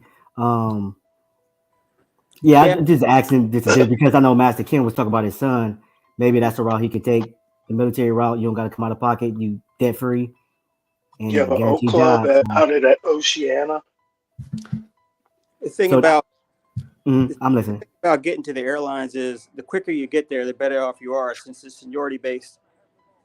So if you can get your name in the hat in 4 years rather than 10 years, then that's a whole lot better. But so there's no leverage of say like because majority of the pilots are officers, so there's no leverage of them coming out as like an old. I mean, Stanley would probably know. I don't know what they're like. 03 Stanley? Are they 03s? Yeah, usually 03s or 04s. 03s or 04s, the younger guys. Yeah, okay. If you stay past 04, you might as well stay in for 20 right. or whatever. Right. So there's no leverage with that, Bob, coming out as being like senior, like in the military, or it's just. No, when the airlines look at your application, they're looking at flight hours. They're looking to see if you've done anything wrong, and that's pretty much quality of time. Can I ask about this? Oh, Jesus, God. Go ahead. Maybe John and some others. Do you think if I ever was to apply for the military, that I'd be qualified to serve? I didn't hear your question, buddy. But to the other guy who has K3 or whatever. Yeah, I'm listening. Does that kind of answer your question? I don't know if I did. Yeah, because when I was on the aircraft carrier, I know they do a lot of flying and they have to do like a lot of hours. So I didn't know like they had like an advantage of coming out because they have like the military experience of going into like, because I know a lot of guys, they, once they get done, they cross over. Mm-hmm. So I like with that on their resume, they can like, move up ahead because they have like the military experience and they have like a, they got to do like a certain amount of hours, like all the time, like during like deployments and stuff like that. There definitely is an advantage going to the military, but you're stuck with the military for whatever commitment that they require. So if you ultimately want to go to the airlines, if that's your ultimate goal, then I would go the civilian route if you can do it. Okay. Hey, Bob, you got a question here. Have you ever had to land a plane without air traffic control guiding you? Oh yeah, we have something called uncontrolled airports, which are generally medium to smaller size airports where air traffic control leaves around 10 at night and doesn't get back till 6 in the morning. So take a place like Grand Rapids, Michigan. I used to fly there a lot. You will land without talking to air traffic control because they're gone. And their procedures for landing at a uncontrolled airport, as we call it, what you're essentially doing is you're making radio calls to everyone who's on that frequency of where you are, where you're coming in from. So, hey, Bob, I was reading an article about air traffic controllers. You know, like some of them being incompetent. Have you ever had any concerns about the air traffic controllers that you've encountered? I haven't. I was talking to another guy about that not too long ago. Those guys don't make mistakes. I have not had that problem. Now, there are a lot of guys that are retiring. There's going to be a brain drain here pretty soon. But at the airports that I go to, which are generally more professional, higher level airports, generally speaking, you're going to get guys who've had some time in other places. That's a job I don't understand. That their job is the hardest job to me in the world. So I met some air traffic controllers I was in New Orleans. They were having a conference, and that's a pretty damn complicated job. Like there's a lot of like thinking that goes into that. Are you familiar with that? Oh yeah. John, there's a great quick YouTube. If you type in SFO 1987 pushing 10, SFO 1987 pushing 10, and you'll listen to a controller at San Francisco airport landing planes and making planes take off, and he's reading out instructions left and right, and how he balances that, I have no idea. That job I don't understand.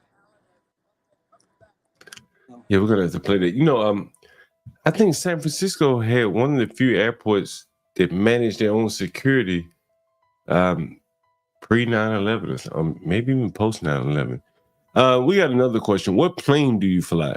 The flight instruments on your cockpit dashboard look dated. This is the white John Galt. He's a troll of some sort, but I fly the 767, and the cockpit of that airplane's from the early 80s, but it has advanced avionics in it, so it looks like a computer screen. But some of the backup systems are the old kind of appearance. all right. I'll be back, Hey, guys. Go ahead, Mexican. Hey, Bob.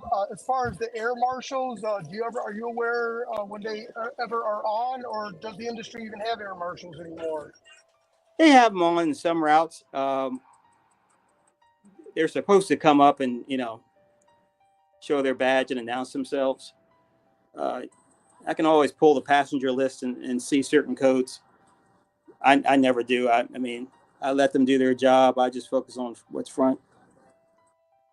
I always tell the flight attendant, the number one flight attendant, I see 10% of the airplane. You see 90%. If you don't think anything is good back there, let me know and I'll back you up. So I had to throw someone out once. It's not pretty, but sometimes you have to do that stuff. But to answer your question, go ahead. Oh yeah. Oh no. Bob, my wife used to work with Northwest Airlines. She was a manager in Detroit, and she originally came from British Airways. Then went to Northwest Airlines. They filed bankrupt. Oh, before Northwest Airlines filed bankruptcy, they made my wife a manager of Capital City Airport up in Lansing.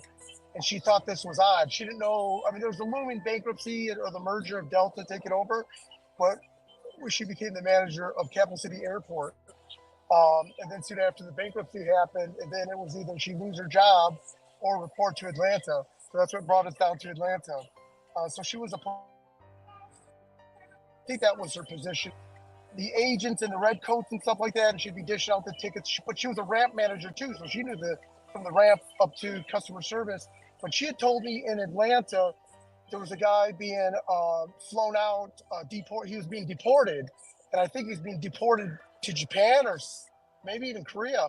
But apparently he jumped out of his seat while at the gate still. I think either taxiing or at the gate, somehow opened the door, jumped out, and he broke his neck. Because he didn't realize how high, I guess, it is from God, before. dog. Yeah, broke his neck. Yeah. Did he die? I'm not sure. No, I don't think he died. My wife would tell me when they load up caskets or the fluids in the body would drip out of the casket Oh God! into people's luggage. Dummies that bring bleach through security, that bleach bottles would explode on other people's luggage. Just crazy stuff. And again, these are rare. I'm just trying to remember some of the stories, but Bob knows 1,000 more.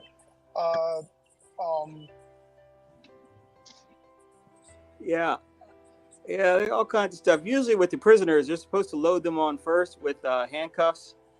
Yeah, and they're handcuffed usually to one of the agents, and they're also handcuffed to the seat. But if they so much as make a noise, they're supposed to be kicked off. I don't know if they've gotten the line. I don't know how deportation flights work. Funniest thing I ever seen was a baggage guy was driving, and a dog cage came off, and the cage door came open. The dog shot out. Oh. And it was funny. This dog, of course, was fast to watch about 10 guys trying to chase after this dog running across the runway. I was laughing so hard, man. I had to stop the airplane. Were you in the cockpit? I was in the cockpit, Blacks, and these guys were trying to run, man. That dog was so and they were running across the runway. This happened in Atlanta. I literally had to stop, put the parking brake on, and I had to laugh it out, man. That is hilarious. He's like, whatever your call sign is, Bob the tower, Bob the tower. And then you just start laughing. But it's cool what they do though. What they'll do in something like that is they're actually pretty humane. They'll dart the dog, put him to sleep, and get him. I was about to say that. Don't they have some like a sharpshooter with a dart gun? Yeah, they'll follow him out. They'll track him out, and then if not the airport police, the local police will come out with a dart gun and knock him out. But yeah, to see 10 people trying to chase after a dog. That's crazy. Yeah. Hey, Bob, I used to fly non-rev to England to, I think, Heathrow Airport. And towards holiday season, I would have about 6 suitcases loaded with presents. So I would get through security and all that. But as you can imagine, having 6 full suitcases, I got the 3rd degree, regardless of once I landed in Heathrow. But then coming back with I had empty suitcases too. I'd had 3 full suitcases and 3 empty suitcases that I would check.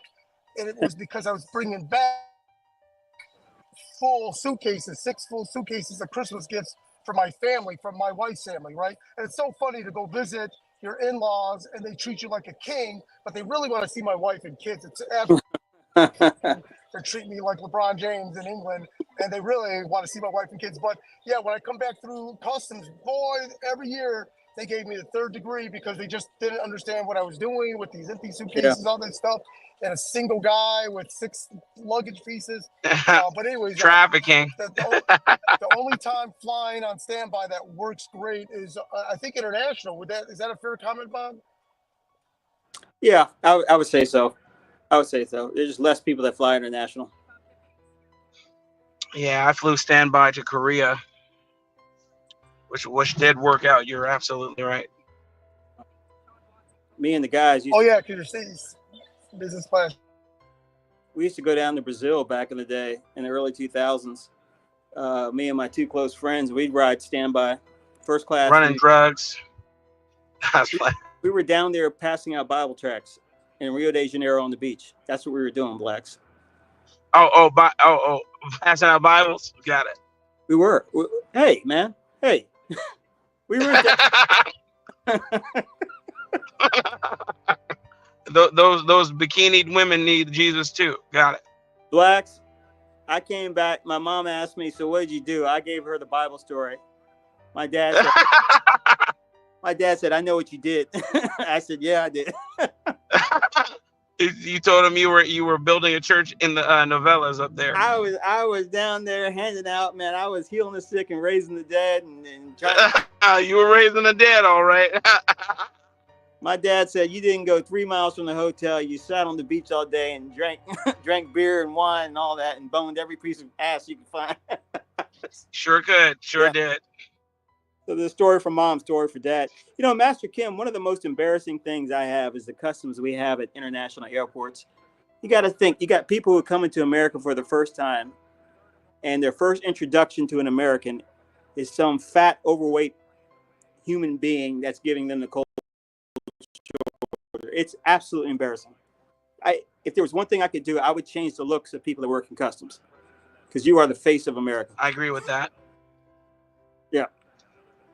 So yeah, that's a very fair comment. Absolutely. It really.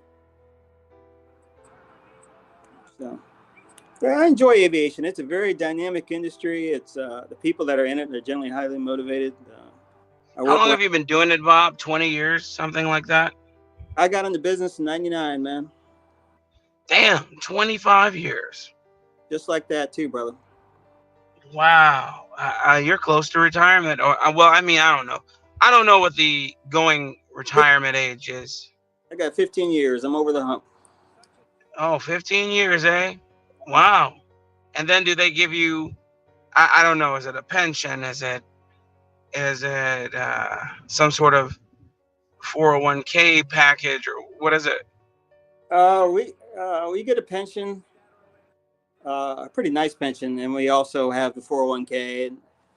And they also have a separate type of retirement account. So, Cool. Yeah. What's that?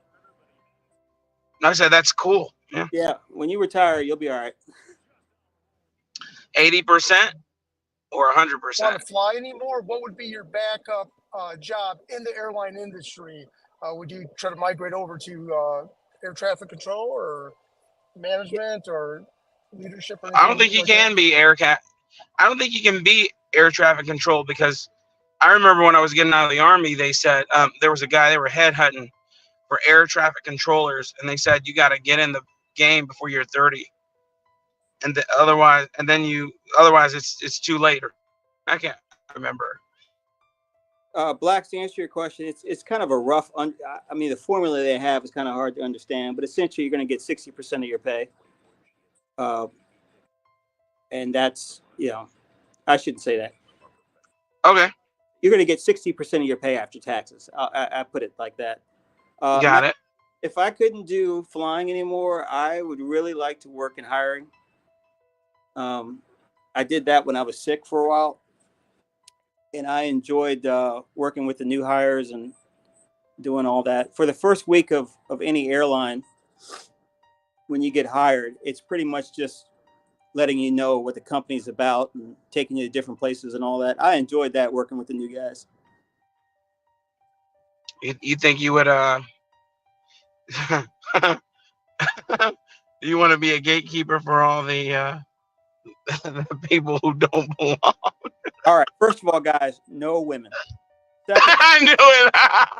No women. Secondly, blacks only with white names. Okay.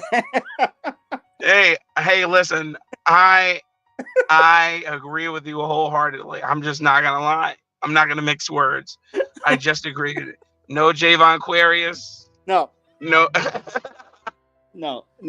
If we have to do women, she better be butt ugly, because I'm not dealing with sexual harassment. Hey, there you go. No, I enjoyed working with the new hires, man. Because I still feel like a new hire. That's how much I love it. I still love going to work and all that stuff. So the good Lord has blessed me with knowing what I'm going to do for 8 hours of my day, essentially. Well, for a third of my life, which I'm very appreciative. All right, get some chicken. Now, Bob, when are you giving your schedule like weeks at a time or weeks out? And I think you had mentioned this on a previous podcast, that you get to pick and choose whether you want to fly which particular co-pilot you want to be scheduled to fly with. Is that pretty accurate that you have some say-so with who your co-pilots are and whatnot? Can you hear me? Yes. All right, I'm back. I'm sorry. I was towers. I was changing towers. But what I asked Bob was, have you flown the different classes, the biggest class of plane that you can fly commercially? The biggest class I have, I'll get to you, Master Kim. Yes, I have flown the biggest class of airplane. I have not flown the biggest airplane, but the biggest class. Yeah, that's what I mean. Just the one you can fly. And what is that? I don't know. What is it? What is it? What is the model? The 747-800 is probably the biggest, or the A380. Does that have the 2 floors? You know that there was one Yes. plane I flew on. Okay, yeah, I flew on a plane to California once, and it had 2 floors. I thought it was the greatest thing, man. I was like, wow. Yeah, so so the airplane I'm on now, the 767, it's all in the same class of airplanes. Master Kim, you asked me a question. I forgot. I'm sorry. Well, yeah. So on the flight, are you more or less the senior big dog pilot, and then you got a pilot with less experience, or is it just depends on which flight? Because many times you could be the junior pilot and they're the senior. Does that does that exist with you at your level? I guess with your experience. It does. So when I get on the airplane, I'm the captain. I sign for the airplane. I guess I'm the top dog. Yeah, boy. Yeah, hell yeah. I'm the you top go. dog. Yeah. If the flight is over 8 hours, I may have 2 other guys with me. It could be another captain or 2 co-pilots. But whoever is assigned that particular flight is the captain. So even if the guy was more senior to me, I would still be the one calling the shots. And you do domestic, Wow. so do you ever need to like go take a nap in that little bunk bed and back or wherever? When you do domestic, you don't really need to do all that, do you? Did I lose you guys? Hello? Maybe. No, you didn't lose us. We're here. Okay. So the first Thursday of every month are the schedules for the next month. And you have till the following Tuesday to choose what schedules you want. And then it's really very simple. The computer just organizes based upon seniority, your first, second, and third choice. So if the guy above me wants what I want, he'll get it. And then they'll look at me and say, okay, you'll get your second or your third or your fourth choice, depending upon how many people above me have chosen flights that I've already wanted. I can't choose my first officer, my co-pilot, because the company really doesn't care. They see all of us as the same, so they just match us up however. But there are a few guys I'll tell, hey, listen, I'm going to bid this trip. I'd love to have you with me. And if it works out, great. If it doesn't, it's understood. I can just imagine him in the cockpit pit, and he says, "Warp 9, Mr. Zulu, engage." I tell my co-pilots, I say, listen, the fact is, the only reason why I'm here before you is because my parents screwed before your parents, since it's all seniority based. But I'm more important than you. So if something goes down, it's important I stay alive. We don't care about you. And that generally, that's hilarious. I judge the guy, make sure he can take a joke like that. But in the cockpit, while the captain is the one that makes the decision, you'd be a pretty stupid captain not to enlist a co-pilot into, helping you out with information and all that, and coming up with a joint decision. So I'm that actually makes sense. I'm very democratic in the cockpit. It's not who's right, it's what's right, as they say. Right, I can agree with that. Yeah. Let me ask, how many times have you had to redirect, meaning or plot another route on the fly because the lanes that you were flying in previously just weren't working out? Probably happens once every 2 years or so. If I had to think about it, that's a good question. But if a thunderstorm is building quickly, or they're starting to hold airplanes in the air because of congestion and we're getting low on fuel, there'll be times where, you know, I'll get on air traffic control and say, listen, we can only maybe hold for another 15 minutes. And then we're going to Nashville, or we're going to Chicago, or we're going to Omaha. You know, how you get me there, I really don't care. But, you know, in 15 minutes, we're bugging out. So, I mean, I'm not challenging them like that, but I let air traffic control know, I got 15 minutes to play with you, and then I got to go. There you go. Yeah. And generally by that time, they're like, okay, well, you know, expect at this time, if it doesn't work out, fly this route to whatever airport you need to go. But there's so much help you have up there with the onboard computer. I mean, I'm talking to the company as well, asking them where do they think I should go. I mean, I really don't care. Unless it's an emergency and I have to make a decision, I don't care about anybody else, but that's rare. Usually I'm getting everyone on board and saying, what are we going to do here, guys? That's cool, man. Yeah. Greg says, you never fly those prop planes that fly between the islands and Hawaii. Man, I don't like flying over water, man. I look down over the water and I think, you know what? If we lose both engines, it's done. I'm gonna be pissed because I'm gonna be wet. And there's sharks. Blacks, you and I both don't like the ocean, man. I hate it. I hate the ocean. I am not a fan. I am a land lubber. You're not gonna get me on a ship. Listen, I'll do what I have to do. You know what I mean? If I have to big. survive, yeah, it's too big, man. The ocean's when I saw. So I think what really put it in perspective for me was when I saw that oil spill, and as large of an area of that oil spill, or that oil spill was in, when they zoomed out and they showed the vastness of the ocean, I was like, Lord have mercy, they'll never find me. You know, when they zoomed out, you could barely find the oil spill. But so imagine, and that was encompassing miles. So imagine you in the middle of the ocean. How are they going to find you? No, sir. No, sir. No, sir. I'm good. You know, you hear those horror stories of people falling off the edge of a cruise because they were too drunk, or, you know, all types of nonsense. Yeah, I'm good, man. I am not a fan of cruises. I'm not a fan of the ocean. I don't eat sea bugs. You know, AKA crab, shrimp, lobster. Yeah. I don't eat any of that shit. It's disgusting. Yeah, water. Now, I like to swim, but, you know, a man-made lake or something like that, yeah. Master Kim, you there? Yes, sir. Master Kim, LAX is a perfect example of what Blacks and I are talking about and what you mentioned. In LA, as soon as you take off, you're over the Pacific. And guys are taking off and going to Australia, they're going to Hawaii, they're going to China. And at nighttime, you can't see anything. You're flying over the ocean for hours and hours and hours. And when you come into land, you generally land at an airport that's kind of close to the beach. That's when you see land again. I don't understand.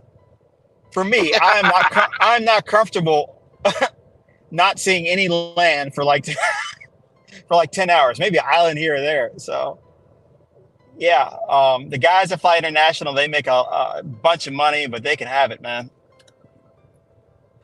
Hey, Bob, what about those flights that go to Puerto Rico or the Dominican or whatnot, where the passengers all like clap when the plane lands, you know, spirit show and shit? Do you ever have any of those flights that are kind of Latino based at all, if you don't mind me asking? I've flown into Santiago, Chile one time, and I've flown into Sao Paulo one time, and a couple of times going to Mexico. Yeah, they're very impressed. They you know, it was touch and go there for them until we landed. So Chile, that's generally man, the older. You're landing in the mountains, man. Lord have mercy. San Diego's tough. Yeah, San Diego's tough, man. Yeah, generally the older generation is the one clapping and whatnot. But yeah, sometimes. Yeah, because you remember all those people. What was that crew that of what were they? Was it either soccer or not Yeah, football? But what's the other? sorry, Andes, the ones that crashed in the Andes. Oh my God! Oh my God! They had to eat each other or something. No, they just died a terrible death. The majority of them did. Just died up in the mountains. It was terrible. Yeah. Yes, and they did have to eat each other. Yes. Yeah. Yeah, the two of them went and gathered the meat, and the other people didn't ask any questions as they ate them, as they ate people. Yeah. Woo! See, Blacks, that's not my shit, man. That's not my shit, man. hey, listen. I don't go places. I don't go spelunking. I don't go rock climbing. I don't go cave diving. I'm not a troglodyte. I don't like, I don't understand that, man. I'm not those kind of guys, man. Call me what you will. And listen, I'll take the road less traveled for black people, which means it's very traveled by white people. And so yes, I'm adventurous in that regard, but I'm not going to voluntarily go and map out a cave that I can only fit one limb at a time through, or fly over the ocean deliberately and end up like Robert Kennedy Jr. or John F. Kennedy Jr. Dying over the Hudson or wherever he was. Yeah, man, I'm good. Man, it's ridiculous. Master Kim, Blacks, whenever an airline buys an airplane, they do something called proving runs. And essentially, it's the airline's test pilots that go out and test the tolerances of the airplane to make sure the manufacturer was correct. And I'm thinking to myself, wow, listen, this airplane's going to fly a few hundred hours before I get into it. But why would I sign up for a job where I'm testing to see the limits of the airplane? No, I'm not a test pilot, man. I guess money talks and bullshit walks. How much money do they pay those guys to test fly the plane that the airline just purchased? I think actually it's funny. In I think they're salaried because they work some wild hours, but they all look like they all look like nerds. They're like engineering guys that have pilot's license. They love that shit. No way. Okay. He said, "No way." No. Enjoy, guys. One of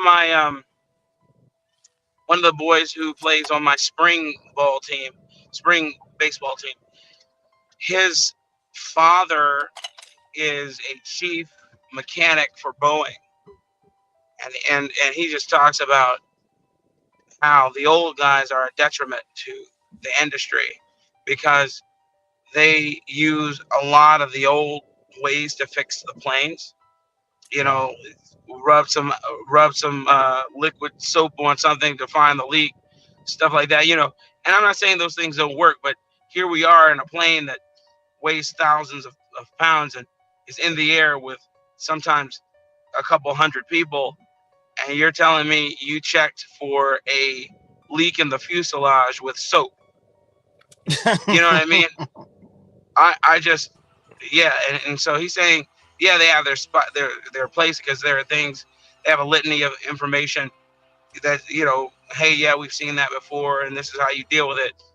But then they also have, infrared technology, he told me, where you could just put it right on the console and find out where the leak's coming from. It'll pinpoint it. And I was like, wow, man, that's cool. And I asked him what he thought about that, those guys who committed suicide, supposedly. And he was like, yeah. He said, yeah, okay. Yeah. Okay. Yeah. So hey, Bob. Yo. Someone asked if you've ever seen UFOs. I never have. Okay. I never have. Oddly enough, let me tell you about something. People think, and this is not a knock on anyone. People think UFOs would have lights on them. And that, a UFO probably wouldn't have lights on it. For what purpose? Just when people say, exactly. yeah. I see satellites all the time. I like seeing those. Those little balloons that those kids release at a circus or whatever, or amusement park. Those go pretty Birthday high. balloons. Yes, those go very high. Or the rest in peace Shabla Nanika balloons that they release over the city. They get washed. I'm trying to fly here, and you're honoring your dead cousin from the hood. Oh my God. Bob. Yeah. Bob, I remember my wife telling me that there was a way that the pilots start the plane, but it's so hooded and bootleg that the average flyer would be shocked. It's like an air start, or it's like almost the equivalent of jumper cables, but you got pushing air into the jet engine, and versus this jet engine can start normally, but this one has to be air started or something. Sounds very haphazardly, but it's common in the airline industry.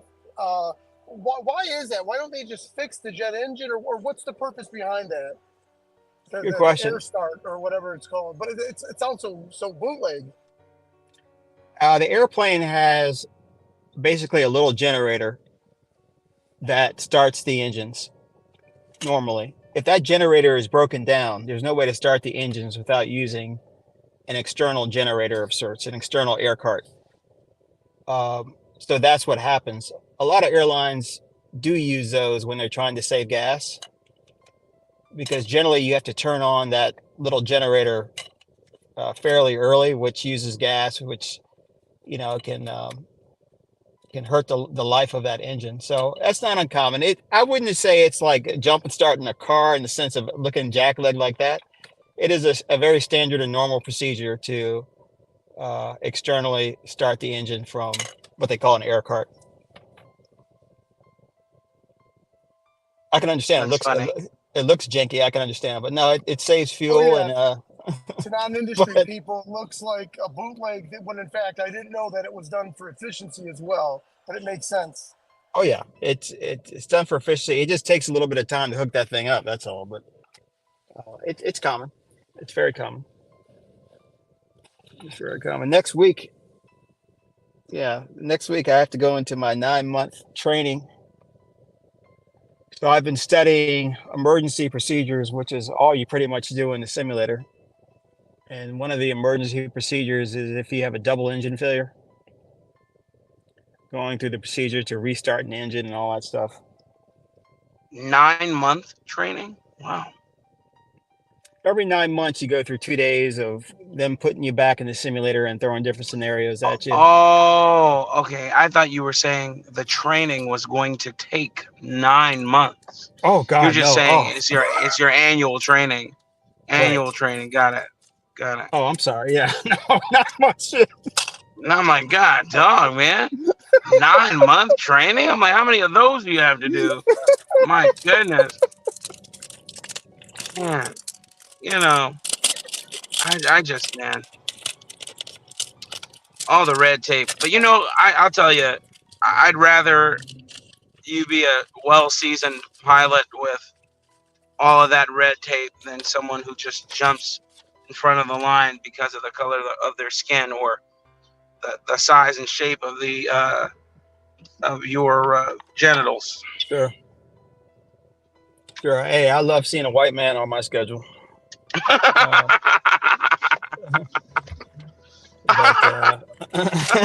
hilarious. I'm not gonna have a problem here, man. Everything's gonna be all right. We gonna make it, man. I got John Smith with me. The last guy I flew with was a Filipino guy. Okay, yeah. He was sharp. I did fly with this one female recently. She was sharp. What's up? You had some reservations when you said he was sharp. That's hilarious. Did he bring a booster to sit on, or was it Yeah, he was shorter than me. I couldn't believe it. And that is hilarious. He was cool. Yeah, John was his name. Actually, his name was John. He was a ex-Air Force guy. I haven't flown with any really bad guys, man. Man, there's Nothing a where it's gentleman. authorization. There's a gentleman in the ABC organization that I work for, and but he's about 6'2". He reminds me of you so much, dude. Just reminds me of you. But the only issue with him is he's a Orioles fan, and that's sacrilege. What? He has the same type of humor, same look, or what? Oh yeah, same sort of humor. He wears glasses though. He's old. Because how old are you? How old are you, Bob? How old are you? 49. All right, so he might be around your maybe 49, 50, something like that. So you guys probably are contemporaries. And he's a light-skinned black guy, really what you call straight hair, but he's one of the guys I work with, and he speak well spoken. So me and him hit it off immediately, and we always talk about baseball. And I said, man, you remind me of a guy I know. He said, I probably know him too. And I was like, yeah, you don't know him, but I said, you remind me of him. And yeah, is he and it just, huh? Is he clean shaven? Yes, clean shaven guy. Yeah, clean shaven guy. Like I said, very well spoken, dapper. Meaning, he'll even though we don't have to wear formal attire, he will wear a suit for the most part, and then he'll change shirts, etc. I've seen him maybe with 3 suits, a lighter suit, a black suit, a blue suit, etc. I've also seen him with a for festive occasions. I've seen him in like a pink suit. He did that just to be festive. And but he was a really good guy, man. Me and I, whenever I go by his office or he goes by mine, we always stop in and talk. And yeah, he just reminds me of you. I was like, yeah, man, that reminds me of Bob. And I said, and now I just remember. I remember now, and I was like, yeah, let me tell him. But yes, you're right about black people and having white names. That is a prerequisite for me. Bob, listen. There's a question Bob. here. Yeah. Have you ever had a laser pointer pointed at you? Oh yeah, that's so funny. Yeah, have you? Yeah, I have. You get a lot going into Oakland. The area? What? Is that something you report or? I'm sorry, what's that? Is that something you report? You do. You report it immediately to air traffic control, and you give them an estimated distance from where you think they are, and then you go online and you fill out the report for the company and for the FAA. Gotcha. Yeah, laser events. Thanks. Hey, Bob, do any of your electronics or communication, I guess your navigation ever glitch up and you're like, fine, like, what the hell are we going to do now? Or no, you just let it, I guess. What do you do when some of your electronics glitch up, I guess? Do you like turn it off and on, or how do you deal with that? Or are there backup mechanisms? Always backup systems, and everything is pretty redundant. Whatever I have on my side, the Copilot has on his side. We do have checklists for everything. So there's a checklist that says, this happens, do this. But I haven't had it happen. What you do find though is in certain areas of the country, your GPS will go out. Like if we're flying over southern New Mexico, Los Alamos laboratories and whatnot, you'll get a indication telling you that your GPS signal is no longer valid. And that's to be expected in some of the more restricted areas around the nation. Nevada, you'll get some GPS signals out and all that. But I've never had an avionics issue.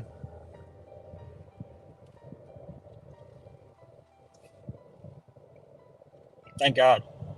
Yep. Hey, Bob, in your cockpit, are you guys like have to have sanitized conversations, or can you talk about football or life, or do you have to relatively keep it about the flight?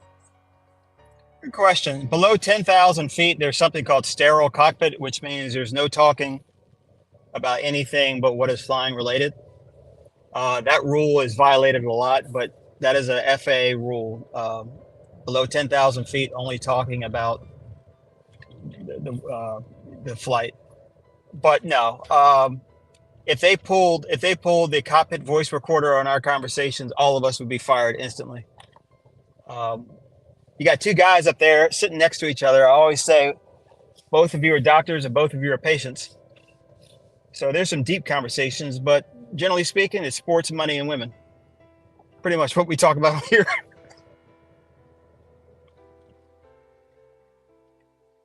Does that make sense? Oh yeah, yes, Yeah. indeed. Hey, Bob, Ryan asked Bob, if you see a lot of guys on the plane with beards and tunics, do you get super nervous? There always has to be one question like that. Yeah. I don't see the passengers that much. I have seen people where I'm like, man, this looks like a cell getting on. But for the most part, I you like that, but I don't see the passengers that much.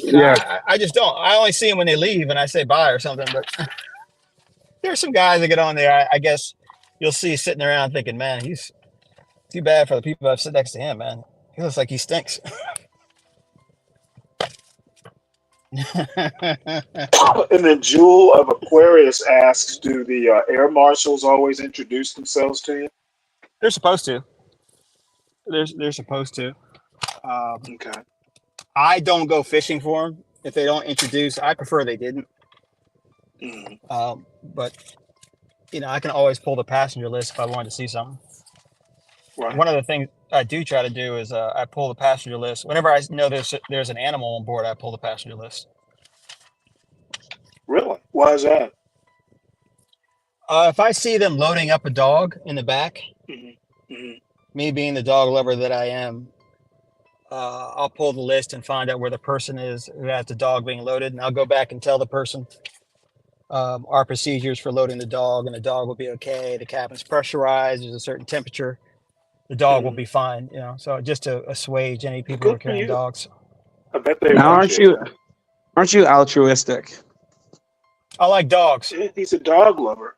I like dogs, and I know if I'm traveling with my dog and they're putting them in the bottom of an airplane, I hope to God they don't mess it up. So I do that. The kids are always nice. Kids get in the airplane, they don't turn right, they turn left and go in the cockpit. And that's always fun, letting the kids up. Daniel Nixon asks, have you ever had threats from foreign military aircraft? Never had that. We do have procedures though on they call it intercept procedures. Like if you're getting intercepted, what the intercepting aircraft is going to do in terms of signals, rocking their wings or putting certain lights on, and that's standard across the world. So pilots can communicate with each other in case there's a problem. But I've never had that. I like seeing airplanes refuel in flight. We'll fly around and see some military guys refuel. That's cool. Yeah, but I've never seen it in person. Never had a chance to be on a tanker. See military guys. Go ahead. You know what? I've never. I guess I've had chances to do it. Just because sometimes they'll let you do stuff. If you ask. Let's see. And then Lisa Jean says, "Bob, you have a good heart." Yeah, that's my lady friend. I love you, sweetheart. Oh, really? Thank you. Yeah. Hey, Go ahead, Matt. Go ahead, hey, Kim. Bob. Bob, have you ever been on a plane? And I'm gonna substitute. I'm gonna say Koreans. Have you ever been on a plane with rowdy Koreans fighting and stuff, and the videos get posted on YouTube? No, and you don't have to use Korean. You can use black people. No, I don't. No, Now, every now and again, you'll hear about some guy giving, a little bit of lip to the flight attendant, but I've been lucky. I've not dealt with passengers who are getting out of control. No, and generally speaking, once you threaten the person that you'll be off the flight, they generally calm down, despite Okay, what Bob, TikTok will say. one last belligerent question. Because you don't go through normal security, has the cartel or the Venezuelans ever approached you? What? Oh. No, I love it. I love it. No, I've never had that, man. No, I never had anything like that, man. But I can tell you, when you go through customs in a lot of these airports, the flight crew will go through, but we go down through the same escalators and whatnot as the regular passengers. So if there's a dog down there who's sniffing, the dog doesn't care if you're flight crew or not. So you will get caught. I fly cargo airplanes too. Yeah, I mean, a lot of the airlines have the same type of airplanes. Mm-hmm. So let's just say I fly for Delta. If Delta has the same airplane as United airplane, I could fly that United airplane. So it's really Does based Delta upon fly cargo at all? all the airlines do. Do A little bit, yeah, a little bit. They contract out, yeah.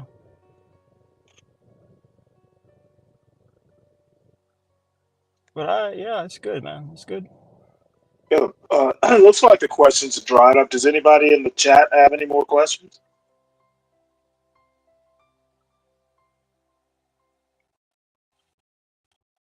Good, because I got to grab some food. Yeah, thank you, Bob, for your patience. This has been awesome. Absolutely awesome, Bob. No, I could Yeah, talk thanks a lot, aviation. Bob. I could talk aviation all day, please. Thank you. I'll listen from the back. Let's see here. 400 feet class G. What the hell does that mean? Is that Ryan? Is that drones? Can a plane glide without fuel? Well, not probably don't want to find out. All right, well, guys, what do you want to talk about now?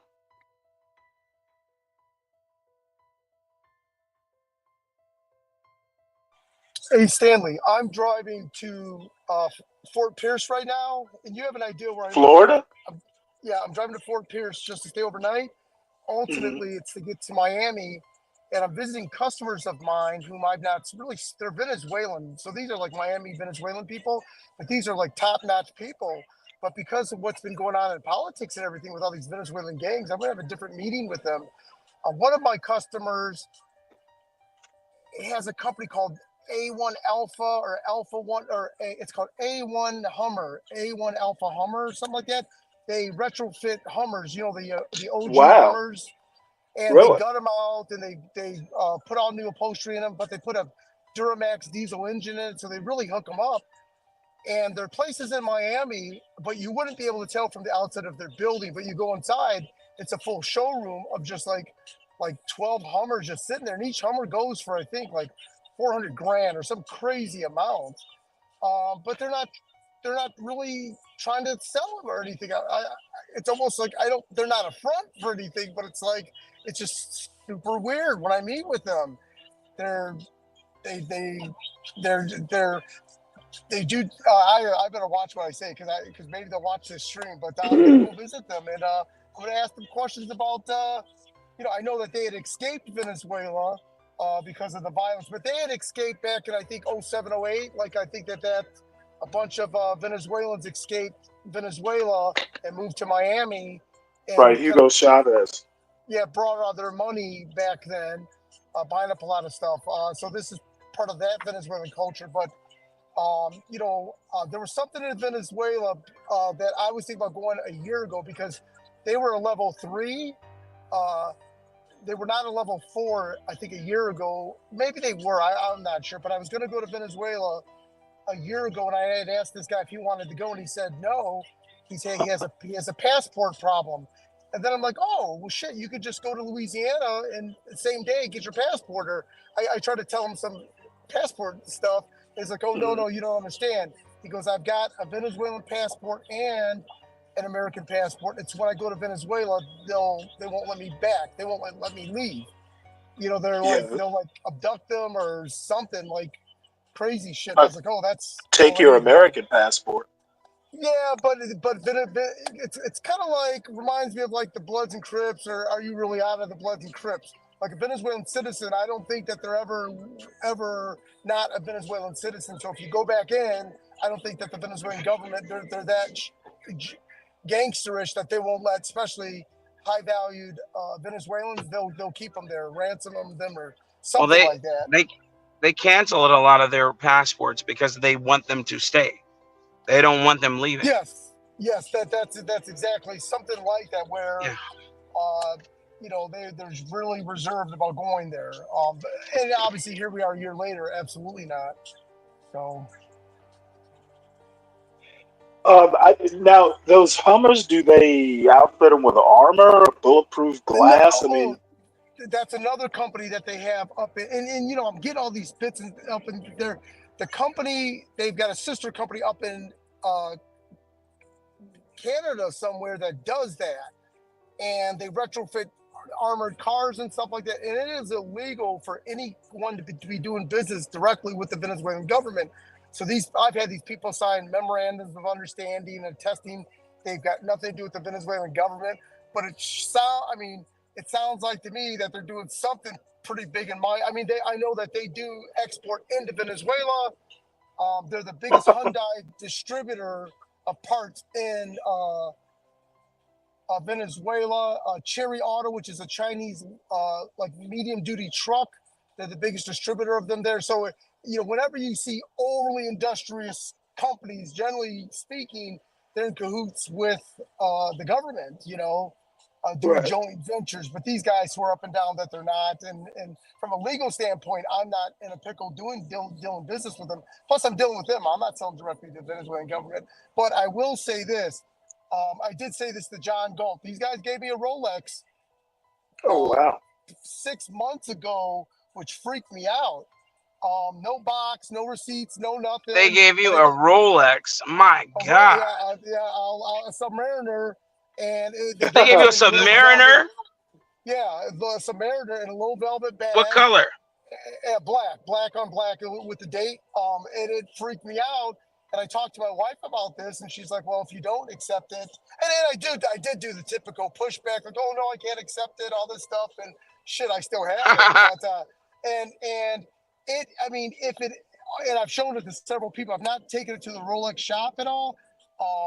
And I mean, it could be a clone, but the way these guys are, they've got, I'm going to say maybe 5 million in Hummers just sitting there, and the lights are turned dim. I never see any staff there. I don't see any personal belongings that show the busybodies of a business. It's super weird. It's freaky. And in fact, I'm going to text you guys pictures.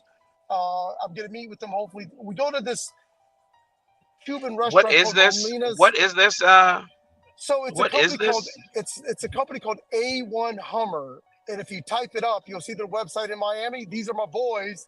And they're going to listen to this podcast, but I'm not trying to say they're doing anything illegal, but it's, I'll tell you what, these guys are well-heeled.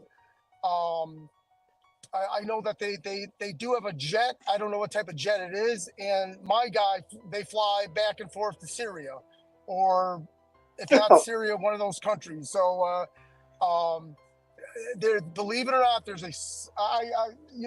these guys are Venezuelan. They're very successful. But I'll tell you what, it's almost like their office is like a Russian mob movie.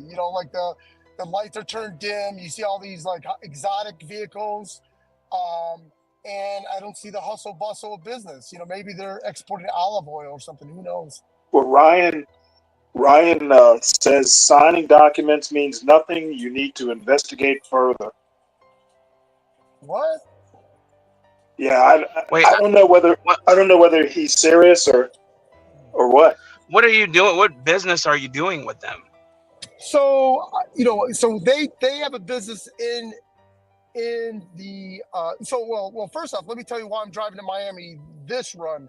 So right near the port of Miami, there is a something called a card lock, and a card lock is like a private like gas station, like a pack pride. If you ever see those, right? It looks like a gas station, but it's gated off and it's made for just diesel fleets and whatnot, right? So there's one called Quick Fuel, and this location does 400,000 gallons a month, which is over $2 million.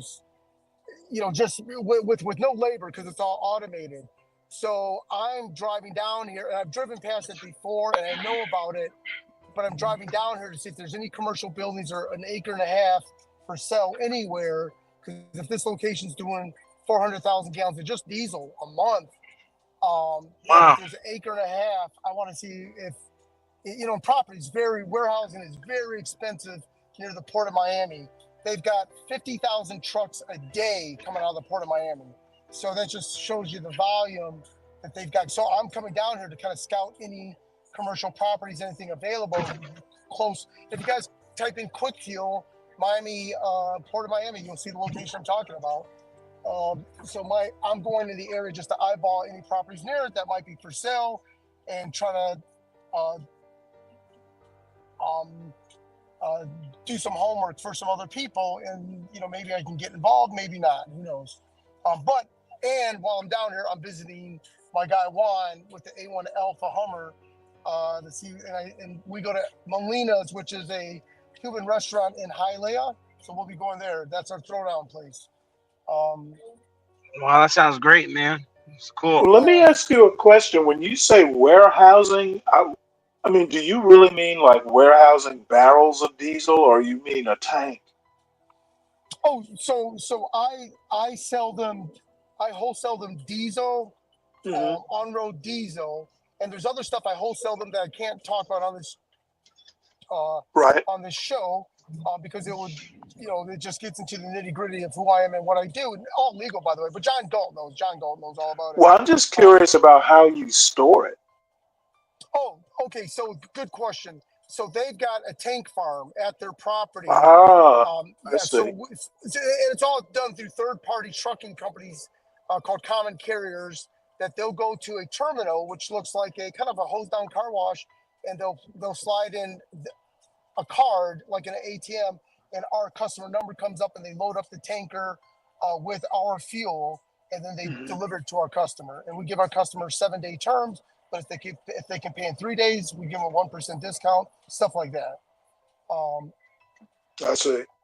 So I'm in the area to see, is there any opportunity to buy any property near this Quick Fuel location for either a gas station, another card lock, because if the guy's doing 400,000 with unattended card lock, it could probably do $500,000 with a C-store there and a diesel truck aisle. You know, and there's different dynamics as to what supports which. You know, a lot of companies like the card lock because they don't want the truckers going in, buying hot dogs, you know, taking too much time. They just want them to fuel up and leave. And that's the beauty about a card lock. There is no convenience store or nothing, but there's no labor either, you know, it's because it's all automated. Now, is it automated, or do they have to do the truckers actually have to fill the tanks? You have to get out. I'm sorry, automated. It's unattended. Yeah, they got to get out and. There's one in Savannah, not too far from where my parents live. Unattended is what I should say. It's unattended, not automated. My apologies. That's cool. You don't have one in Savannah, do you? No. In Savannah, there's a company called Colonial, and they're the ones. But they're part of something called the CFN network, and that's what ties them in all together. Colonial owns the N-Marks, the N-Mark little convenience store chain, which is just a small little Savannah C-store chain. It's like Savannah royalty. Remember how we talked about before, Stanley, this kind of, I don't want to say good old boy network because that's the wrong term to use. No, that would be Savannah. But this southern 1% that just is ruled for dynasties, and they got no time for average people. I'll say that. But yeah, they're very wealthy, and just that's their thing, you know. I call Savannah, Brunswick, Jekyll Island the poor man's Florida, which in no way is it poor, but it's kind of like, you know, you get the beach life without, Tybee Island, all that stuff. You get the beach life without having to go into Florida. Yeah, but the airport is Savannah Hilton Head, so they kind of tie all that in. Yeah, Are you look at kidding my me? shirt. Jekyll Island, the poor man's Florida, Jekyll Island, the place where the Federal Reserve was born. Yeah. Yeah. So I'm using Oh the yeah, term well the sea poor. down that way, Brunswick way, the Sea Isles of yeah, that's all like yeah, it's poor man's Florida, I guess, but better. No, I'm using the term poor man's, meaning they're too lazy to go into Florida, so they'll just kind of stop at in the Savannah area, Jekyll Well, Island area. some Yeah, Georgians not just well don't off. like Yeah, Florida. correct, because all the tourists go there. Correct. Well, I And mean that they have the Georgia Florida Classic for a reason, right? Yep, that's Exactly. exactly right. So what's up, Juan? Well, well, it rained over here, so I had no internet connection. And when I did have internet connection, you guys age restricted the channel, or YouTube age restricted the channel yesterday, so I didn't get anything. Really? Oh Wow. yeah. Wait, I think I remember somebody saying they were gonna do that. So what? You're not of age? Well, no, I'm able to go in now. They Portia fixed it, but yesterday Oh, I was okay. looking at the viewers, and there was like 15 viewers, and I'm like, why is there only 15 viewers? So I try to jump in to watch and see what's going on, and they're like, you must sign in to confirm your age. Yeah, no, I'm out. Oh wow, okay. Yeah, but other than that, I mean, my Longhorns beat Michigan, hook 'em. That's pretty much it in a nutshell. I also got some other good news, but I have to wait for that to be confirmed. If it is confirmed, then I might have met my quota at least for population replacement, I guess.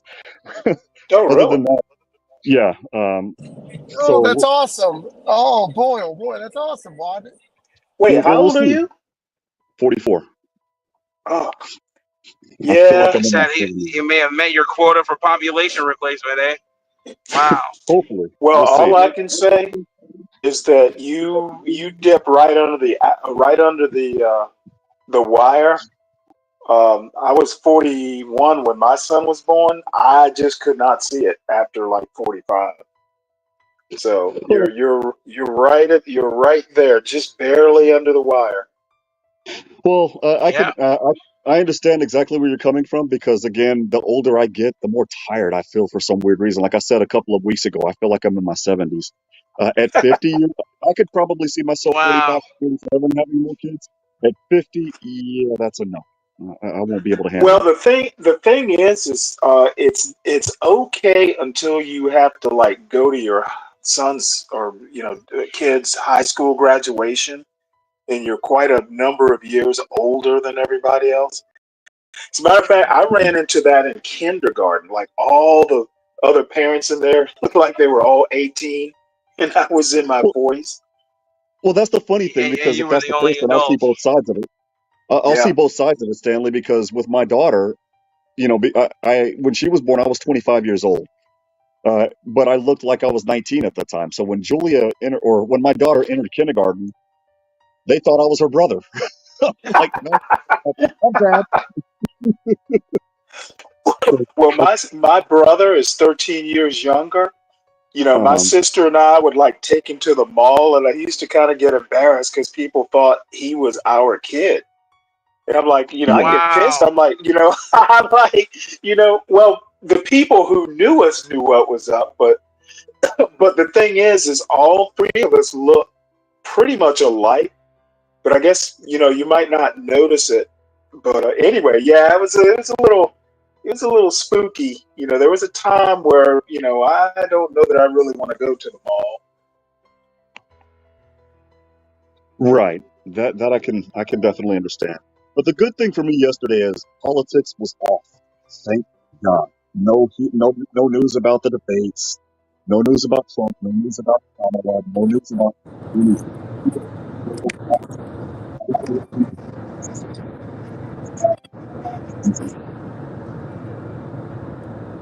Let's Hello? see here. I hear a Hey, white noise Mike. or static. Hey, Mike, can you mute? Yeah. Okay, sorry about that. I was just simply saying, real quick, because I didn't get to see politics yesterday at all. Yesterday was overall peaceful for once. Yeah. Well, we're Tuesday. I'm looking forward to Tuesday. Is it it's Tuesday, right? The debate. Yeah, it's Tuesday. I'm not watching it. I don't see the point. I'm just going to get ready to enjoy the Texas Fair. Blacks, you might be getting ready to enjoy that fair also. It's up in a couple of weeks. Yes, I am. I shall be going on the opening day. Yes, sir. Yeah. Yes. So I'm going to be focusing on stuff like that for now. It's just I don't know. The politics conversation for a while, for some weird reason, has just been causing my head to throb, and I'm sorry, but that's the old man in me speaking. I just can't handle it anymore. It's like, okay, you guys do you. I'm gonna grab a beer and watch some football. Well, I actually miss these fall fairs. It's kind of, I guess it's a big thing everywhere, but I used to live in Front Royal, Virginia, and for their fair, probably everywhere in the South, they do like monster truck pulls and demolition derbies and that sort of thing. So Yeah, like the Bigfoot derbies or what have you, where they had Yep. Bigfoot the monster truck or what have you. Yep. Yeah, they had those in North Carolina as well, believe it or not. When I was a little kid, I didn't get a chance to go to them, but my friends would talk about them. Yeah, I've been to a few of those. I actually like the demolition derbies. The trucks I can live without. Me, I'm the thing that I got into, as weird as this sound, is the midget racing. No, we didn't have those in Virginia. That might have been, it was Northern Virginia. Political correctness might apply. So you Did you probably say needed to go. midget racing? Yeah, the midget sprint racing. Not midgets as Oh in my little people, goodness, but that's they have these hilarious. little Oh, midget sprint racers. They're like go-karts. oh, okay.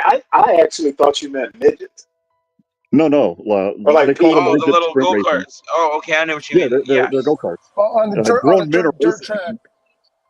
Yes, exactly. Yeah, those are great. Oh, Yeah, those are great. Those are great. Those are fun to watch. They're not fun to watch on TV, but they're fun to watch live. Yes, absolutely. Michael Fujitsu. Hey, Warren. Hey, what's going on? Hey, when I called you the other day, I always get just the nature of what I do. I always get headhunted, and an oil company was trying to headhunt me the other day, and I was gonna call you and tell you about it, but it's crazy what they were offering me. I was like, oh my goodness, that's another story. Well, Bringing you're in the oil and trucking. backyard of all the big boys. Well, bringing oil and trucking together. I'm surprised HP is not an owner operator. He would make a killing here in Texas hauling oil. I'm sorry, man. So the haulers in Texas haul a lot of the water for those fracking rigs. And you're right, but everyone uses third party companies. That's all they do is haul oil. They don't sell it. They just or fuel. I'm sorry, refined finished fuel. Refined fuel. Sometimes they haul dirt, believe it or not, but they make a Yeah, killing. Good lord, the people. I have a friend that just landed a job doing that in Corpus Christi. Man, when he told me how much he's they going to be have making a. a month, I'm like, I wish I could Oh, see well enough to get a CDL license. Shoot. I'm telling you, yes, that's what. When I got out of the army in El Paso, that's where I was living at the time. These trucking companies, they didn't care what you did before. They were like, if you had, because in the army they give you a pretty much a facsimile of a CDL. You just have to take one portion of the test, and they give you your Class A. And they were like, man, look, you get that Class A, we got a job here for you. At the time they were paying you salary 150 grand plus bonuses. And I was like, And per my diem. God, and per diem, etc. And there's an oil refinery in El Paso. I can't remember off of what highway, but it was out there when I was living out there. Yeah. I wanted to just answer Latinos for Trump. As far as the food I had, to be honest, it was just like standard, like fair food. You know, nothing fancy like the Texas State Fair or you know like the Iowa State Fair. It was usually just things like French fries, chili dogs, cotton candy. Nothing really that stood out that I can remember. You should have gone to The the North Carolina Minnesota State State Fair. Fair is one of the greatest. They have I've Minnesota seen I've has it. We seen have it. videos. Yeah, Minnesota has Minnesota this. State Fair is Texas great. has this, Yeah, and North Carolina has this. They're called deep fried Twinkies. I never thought that. Yeah, I've yeah, they heard of all. those. Yeah, they all have them. That Yeah, sounds Yeah, that sounds but really it's too healthy. expensive, man. It's too expensive. I spent last year with on my family nearly $1,000 at the Texas Fair. I believe it. $1,000. I'd A like to thousand have How two heart much? dollars. attacks for $40. Oh my A What thou, lord! happened? He's on the ground. a thou, He ate a deep fried Twinkie. What do they call the fried yo, Twinkie? Like an instant heart attack? Well, I call pretty it a heart much. attack because you deep fried it in peanut butter oil twice. It's good.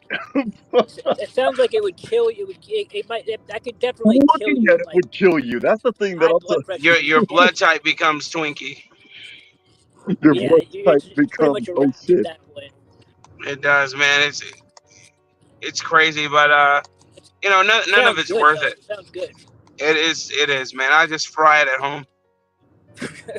Now the one caveat I have to tell Badass Stang, um, it's probably been at least 10, maybe 12 years since I've been to a state fair.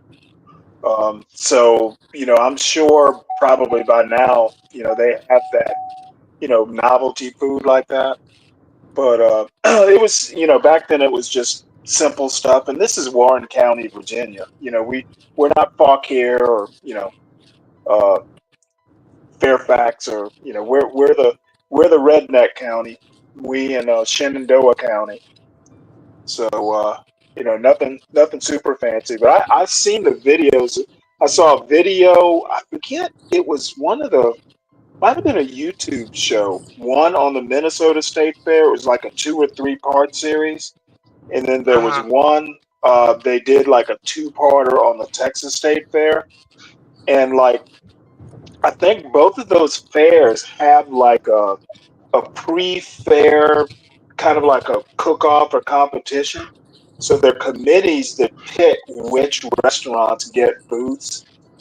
So that was pretty interesting. And you know, everybody wants to come up with some unique, you know, combination. Like there was this one lady who had like I think it was something like spaghetti in a like an ice cream cone, you know, that sort of stuff. It's you know, these are like unique takes and combinations you would never think of. So it's interesting. I'm glad I don't have to go now. I don't have $1,000 to spend on Twinkies. Yeah, it's Hey, I mean, it really is. I think Angel's stuck backstage. Sorry to interrupt you, Oh, Bless. is it okay? Hey, Mike, I know did where. you have something? Yeah, I wanted to ask Juan a question, if a legal question. Well, I'm not an attorney, but go ahead, man. Well, okay, so I got a call today from a client, and well, a potential client. So his brother, he put his brother into a mental unit, like our mental facility, about 2 months ago, and they were supposed to look after him, and it was like an inpatient facility, you know, for like, you know, bipolar. The guy had really bad bipolar, and I guess the purpose of him going in there is because he was like psychotic off his meds, and they were trying to get him Yeah, back on his meds. Long yeah, story manic short, depressive. You know, long story short, they don't hear from anybody. Like so 2 months go by. To their knowledge, he's in the facility. They get a call, and it's from the police, and they tell them that your brother was found dead, like somewhere like not on the grounds of the mental facility, like in the woods somewhere in Jackson, what the Mississippi. hell? And I was like, this guy told me this. I was like, so you haven't contacted a lawyer about suing them yet? And he was like, no. I was like, dude, are you I was like, that sounds like the biggest lawsuit I have ever heard. Like, so you're telling me they didn't notify you, they didn't even know he was missing, and he winds up murdered. And like that to What? me, He was murdered? yeah, He was murdered? He was stabbed to death. Jesus. My God.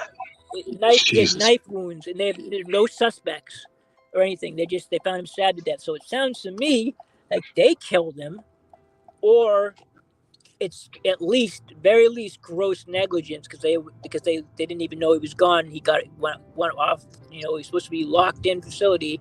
He got himself stabbed to death. Either way, it sounds like they're completely fucked.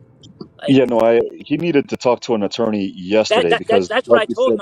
I was like, dude, you need to call a lawyer like right now. Like, you yeah, should have he needs to already call called a one like, lawyer. yeah, he needs to call one like yesterday because you're right. There are questions at play. What is their standard of care as a reasonably prudent care facility? And what are the protocols that they have to ensure that their patients are safe, that they don't wander off somewhere, things like that. And those are things that an attorney in that particular area will investigate. And yeah, he needed to do that like yesterday. Yeah, like I couldn't That's not believe good. it. And his body was found a month ago. So I was like, dude, what? And they're Like, just you now have to calling him. call a lawyer already? Like, what? Yeah, he needs to speak with an attorney. This is in Mississippi, right? Yeah. Yeah, so he needs to speak with an attorney licensed in Mississippi, and they'll be able to evaluate what's going on. He might need to hire you potentially. Yeah, I mean, but I told him, I was like, I mean, he called me for two reasons. This was just one of the, he's got a cheating, or he's got a wife situation on the side. But this, I was like, dude, this one, you need a lawyer to direct you here, because there's a million lawyers that would jump to take this case on a contingency, because it sounds like there's a lot of money to be made here. And like, you know, I mean, if we were in Massachusetts, I'd tell my brother to call him, because my brother's a personal injury lawyer. Right. I mean, you could, for damages, could hit this. I mean, he does, wrong, negligence Wrongful death. and deaths. Like he does cases like that all the time. I just was like, Right. damn, like this could be a potential multi-million-dollar suit. Go ahead. Yes, sir. Would MFP or MFB just maybe get a hold of his brother, so at least his brother can get the referral, because he'll be able to find the right attorney. He's in Massachusetts, though. He's in Massachusetts, and his brother would have to find. They would have to find an attorney in Mississippi that would be willing to bring his brother on pro hac vice. But at least the brother would be able to get the referral. Well, the brother has to be brought. The brother has to be brought on pro hac vice. If the brother gets the referral into the case, then it's UPL. It's unauthorized practice of law without a license. And then if that happens, he's not only in trouble in Mississippi, but he's also in trouble in But Massachusetts. just referring, like he would be able to get a fee, he'd be able to collect a referral fee, if he found a diligent attorney in Mississippi, right? He's not. That depends on the rules in Mississippi. I don't know. Yeah, I mean, but my why brother's would- an attorney. He's done that all the time, referring to other attorneys out of state. That are Right. Well, and again, it might be the case. I'm not allowed to give legal advice because I'm not an attorney. So that's why I see me dancing around these things. That's why I'm dancing around these things. But the thing is if the rules say that they can, then they can. If the rules say that they can't, well, they can't. I mean, those are dangerous games that I don't go through. But what I can say is this dude needed to call an attorney yesterday, because I agree. That's a fact. There's too many bad facts there. And this was in Jackson, Mississippi, for a badass sting. His body was found in Jackson, Mississippi. Gotcha. Dang. Jesus. Yeah. Criminy, man. Well, 90% of those cases, if there are a shitload of bad facts, the companies, the mental institutions, the hospitals, they're not taking that shit to trial. They're going to settle. Yeah, I mean, I would think that they would want to settle, because if this went to a decision by a judge, I mean, that could. Who knows how much money? Again, that depends on if there are any other bad facts, and that's where the attorneys will be able to investigate. That's where you might come in, where the attorney might hire you to do PI work. Yeah. Because let's say that the brother pretended to be a nurse and they let him out thinking he was one of the nurses. Well, sorry, that's on the brother. Yeah, I mean, the way I see it, either way, they're on the hook. Yeah, well, Well, that's something where again he needs to contact an attorney, and then for to do the fact finding, I believe that's where the attorney could actually hire you. Yeah, I mean, because like, I mean, unless there was some agreement where they were able to, like, I mean, from what he told me, the mental institution did not know that he was gone, and it's a lockdown facility. So, like Then he that's need. like that's crazy. Yeah, that is, and again, that's where, not to sound repetitive, like some You like need some a guy that's lawyer. finally on You the need a autism spectrum, but he needs to call an attorney. Sir, if you're listening to this show, call an attorney. Yeah, Call him I like told him, I was like, dude, yesterday. you should have called the lawyer like the day this happened, like Yeah. that you found out about this. You should have called the lawyer. Your first question should have been, what the hell did you like? How did you let this happen? And let me get to a phone and call a lawyer right away. Number two, what the hell were you thinking? Yeah, I mean, like it's like Jesus. they do bed checks there too. He said they do have cameras, like it's locked down, and they do bed checks. And somehow they didn't realize he was missing, and he just happened to get stabbed to death. I mean, for all we know, he got killed in there, and then they dumped his body. They didn't want to be responsible or something like that. So it's basically a freaking prison. Wow, that's even worse. Yeah, so I mean, That's that's even what I worse. told him. It's like either way, you got a huge, and you probably have a huge lawsuit on your hands with these people. Well, look at American Man's comment. I would take a settlement in this case. This is a sure winner. It really isn't, because I mean, let's say that happened to my brother, right? You give me a couple $1 million. Okay, great. I got a couple $1 million. Oh, goody. I don't have my brother. You know what I mean? I'll never have him back again. You can't. No amount of money can replace that. I mean, Hey, yeah, you could. MFP, if you don't mind me asking, what was the race of your potential client's brother? They were white. Okay, oh, darn. I think because of the political environment, they get more money because no one wants to, I think juries award, more money to I better be quiet. I'm going to be kicked off the panel. Sorry. Well, either more money way, to black people. Because they empathize more, The George Floyd. Well, wait, this is Mississippi, in Jackson, Mississippi, at that. So that rule might not apply. Or allegedly. Actually, they treat probably people better down here than they do up north. Agreed. No, one thing I can that's tell you fact. is they try to. People down south are kind of used to black people, or used to being around each other. I get, honestly, the black people around here treat me way better than they did in Massachusetts. A black person, if they held the door for me, it would be a rare occurrence. Yeah, that's just up north. Up north, there's no there's no hospitality whatsoever. Yeah. Period. Michael Boston, go to Arkansas. Go to Arkansas. Go to Altimer. Go to Stuttgart. Go to West Memphis. You'll see black people that don't sound like they're black. I know my mom's from Arkansas. She talks on the phone and everybody thinks she's white. It's hilarious to me. I think the biggest culture shock that I received was when I went down to Shelby, Mississippi, over there in the Delta of Mississippi, and to see my grandmother's wake and burial. And I went to the hotel. It was owned by one white family, and every person who was a maid or cook or anything, they were all black. And I was like, my God, man, I've never seen that, because any other city I've ever been to and I've ever had to stay in a hotel, they have always been Hispanic, right? Hispanic, yeah, always.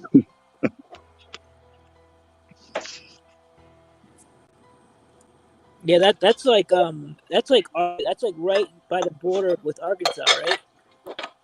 Yes, it's right by the border of Arkansas. Yeah, you know exactly where Shelby is. Absolutely, yes. Yeah, Shelby or Shelby County? It's like northeast Mississippi. Shelby. Oh, okay. Because I was thinking Shelby County, Memphis, that area. Hey, Mike. Badass Stang says research. Leslie, is it Ballin or Balin? I guess she's a Ballin attorney. He doesn't say. I'm assuming. Well, her name Leslie is Ballin. That's a great name for a woman. Yeah. And I then I actually know a couple of personal injury lawyers around here, so I'm gonna see if I can work my way into getting a fee out of this. Okay. And then American Man wanted me to say a quote. I know blacks. I know you've heard this.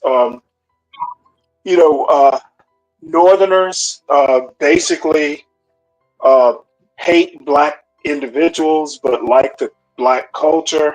And then in the South, they hate black culture, but they like black individuals. Yes, There's some truth behind that. Yeah, I will agree with that. Yes, yes. There's something about the Did you guys? Northeast, man. It's just people are crazy people. Like the it's the relation weather, between. man. I lived in Rhode Island, man. You know what? I was hating life in the wintertime. Yeah, it does make people angry. People are pretty angry during the winter there. Yeah, and you know what? I lived in Rhode Island, and I did not think it could get colder. And then I had a buddy of mine, black guy, as a matter of fact, from Louisiana, who got stationed to the Naval Training Center in Burlington, Vermont. So I did. Yeah, that was choice.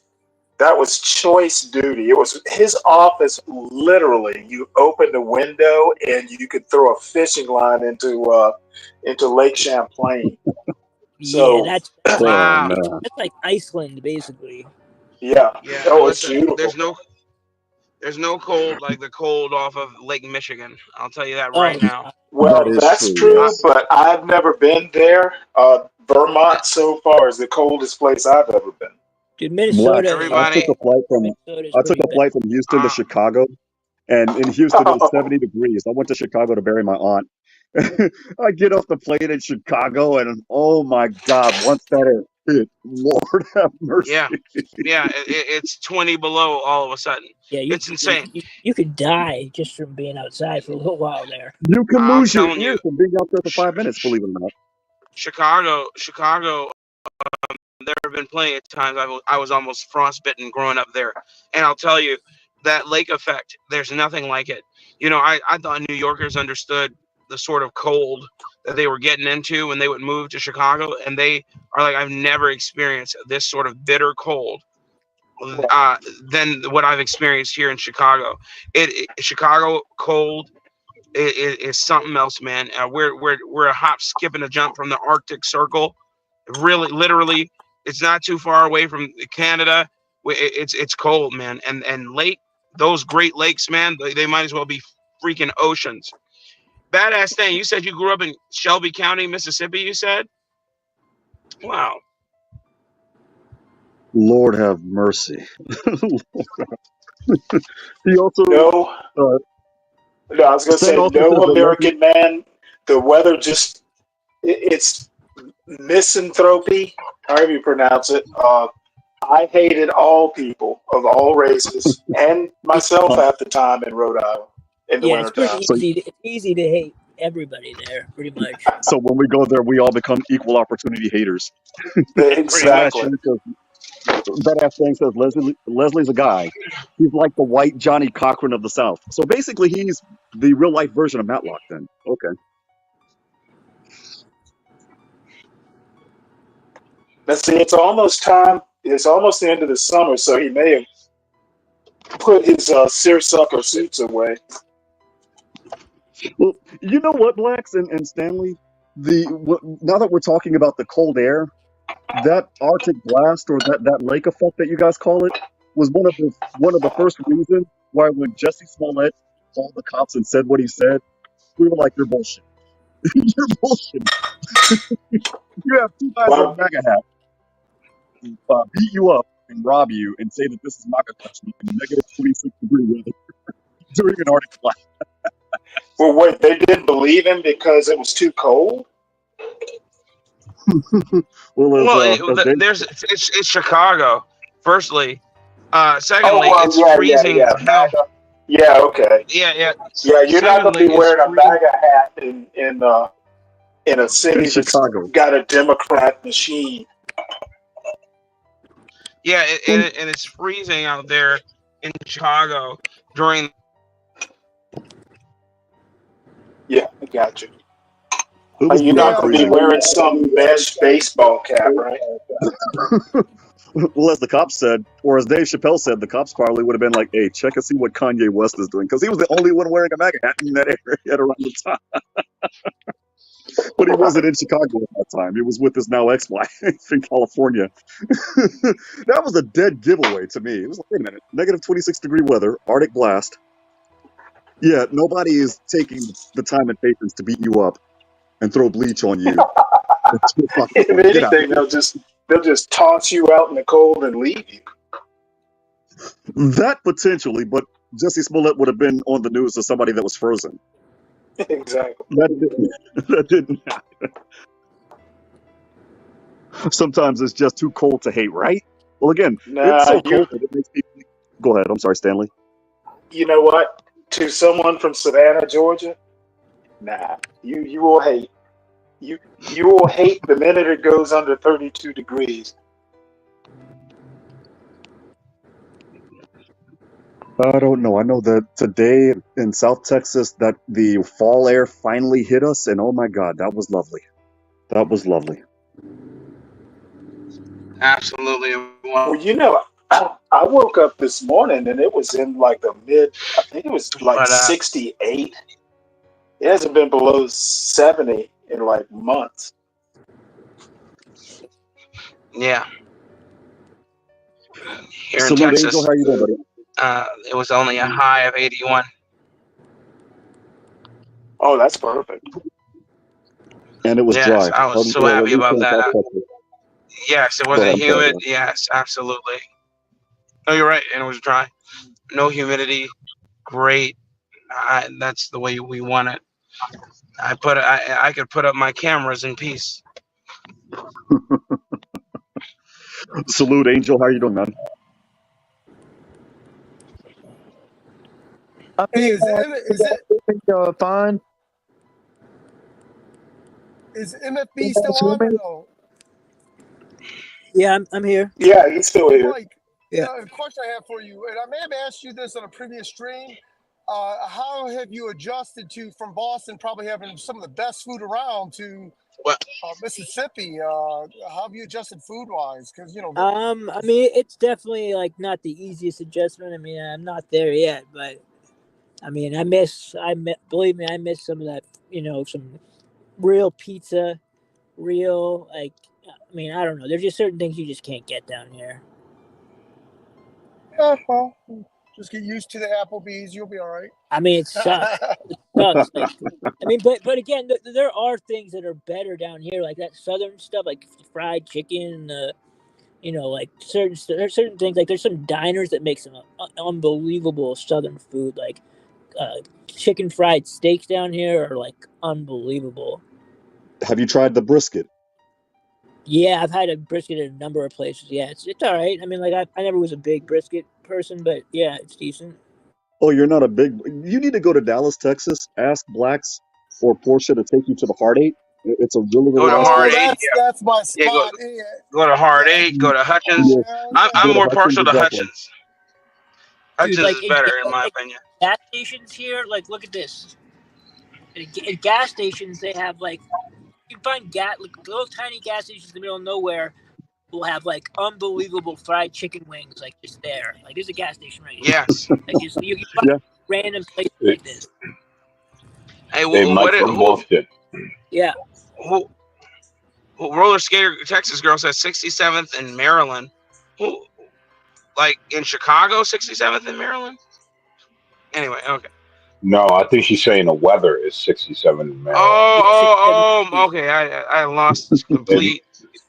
Yeah. Okay. Hey, Mike from Boston. What's up? When I go home to New York, all I do is eat. That's all I do. Yeah, New York's got some because down here in North Carolina, all you get is chicken biscuits. Yep. That's it. They American man. They want to feed. All you get is American chicken man. biscuits. Have Dude, you ever been gone to Smithfields? Go to Smithfields in Raleigh, North Carolina, and ask for some pulled pork. I don't go to Smithfields. I actually go to Prime Barbecue. No, Yeah, I mean it's. I don't like Smithfields. I'm telling you, I don't like Smithfields. To me, it's kind of full barbecue. American man, May I ask what is bad about Smithfields? I'm not saying anything bad about them. I just do not like them. Yeah, Angel, it's just his personal preference. Even if it's wrong. No, I'm just kidding. I'm kidding.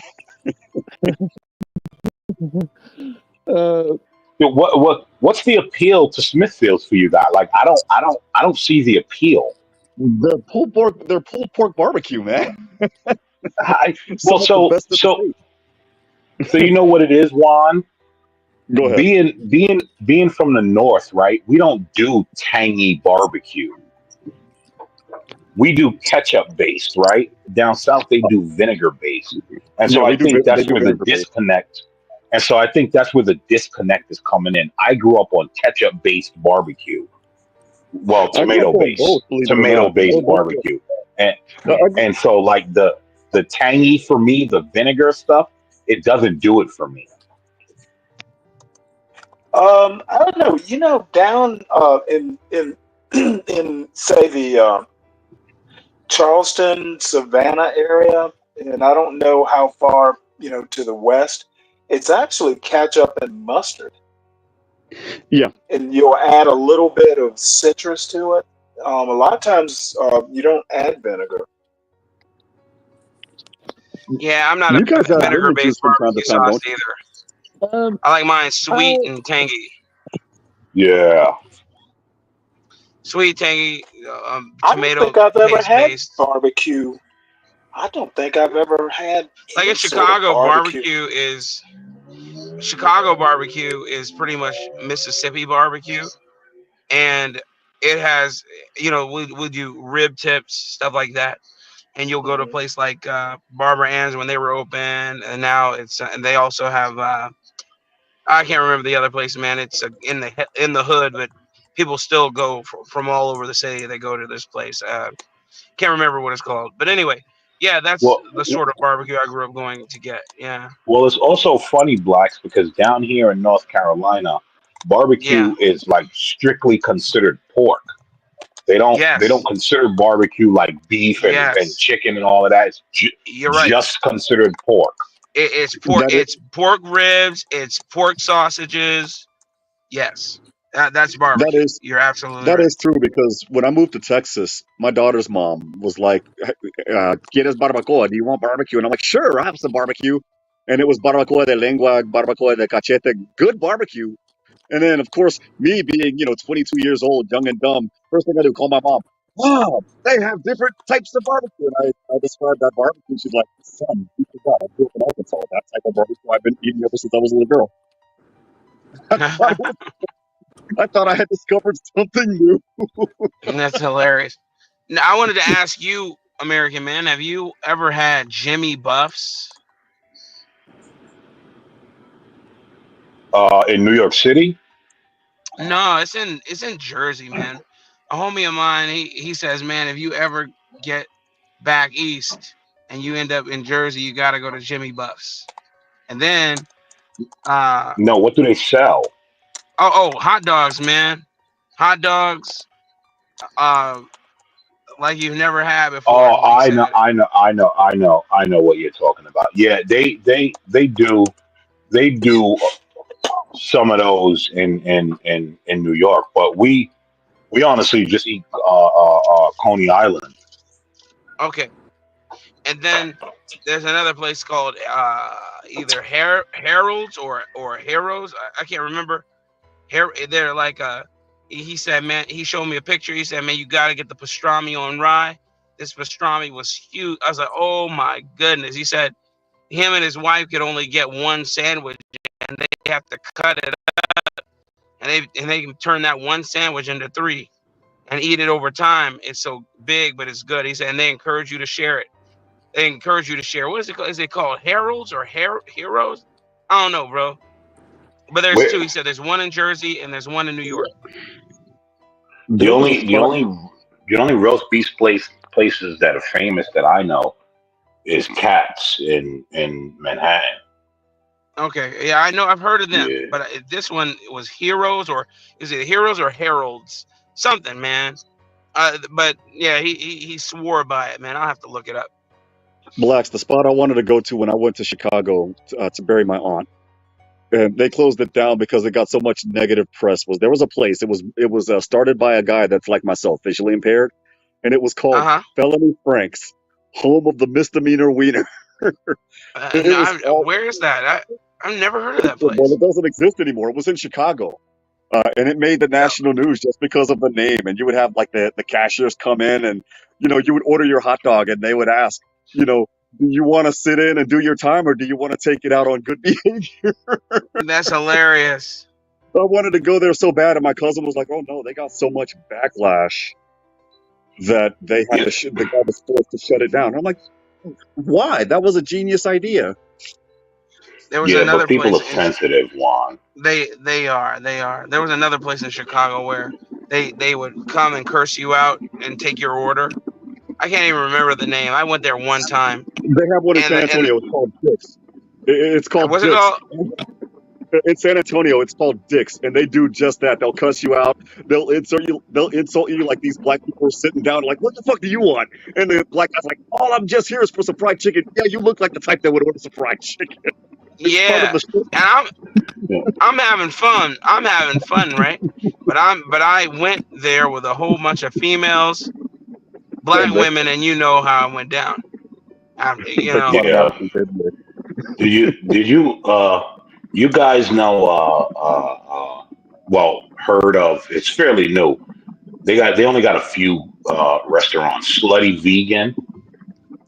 Yeah, you told me about that. Yeah, and I did hear about them until before you told me about it. Yeah.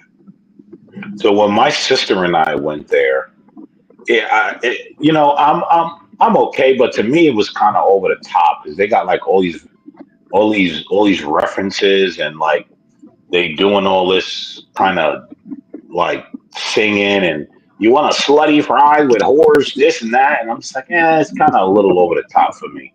But the food was pretty good. I'm not gonna lie.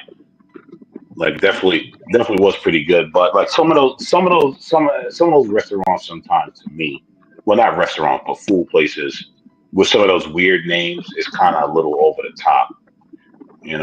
Especially when I'm ordering food. I kind of want to sit down and I guess have some sort of elegance. But that's just me. But I'm also a pinky up, nose in the air kind of guy. So maybe that's why it bothers me. Don't go to a restaurant that has slutty in the name. You're not going to get a whole lot of elegance. I mean, Slutty Vegan was good though. Like I'm not gonna lie, it was good. Slutty Vegan, isn't that like someone in Atlanta founded it or something? Or am I thinking of maybe Lululemon? Might be thinking Lululemon. Well, Lululemon is a woman's athletic line. Well, they sell men's clothes now out here. Do they? I've heard. I don't know. I don't do yoga or any of that stuff. Well, it's all right, Stanley. This is a safe place. You can tell us about your Lululemon cart. No, it's okay.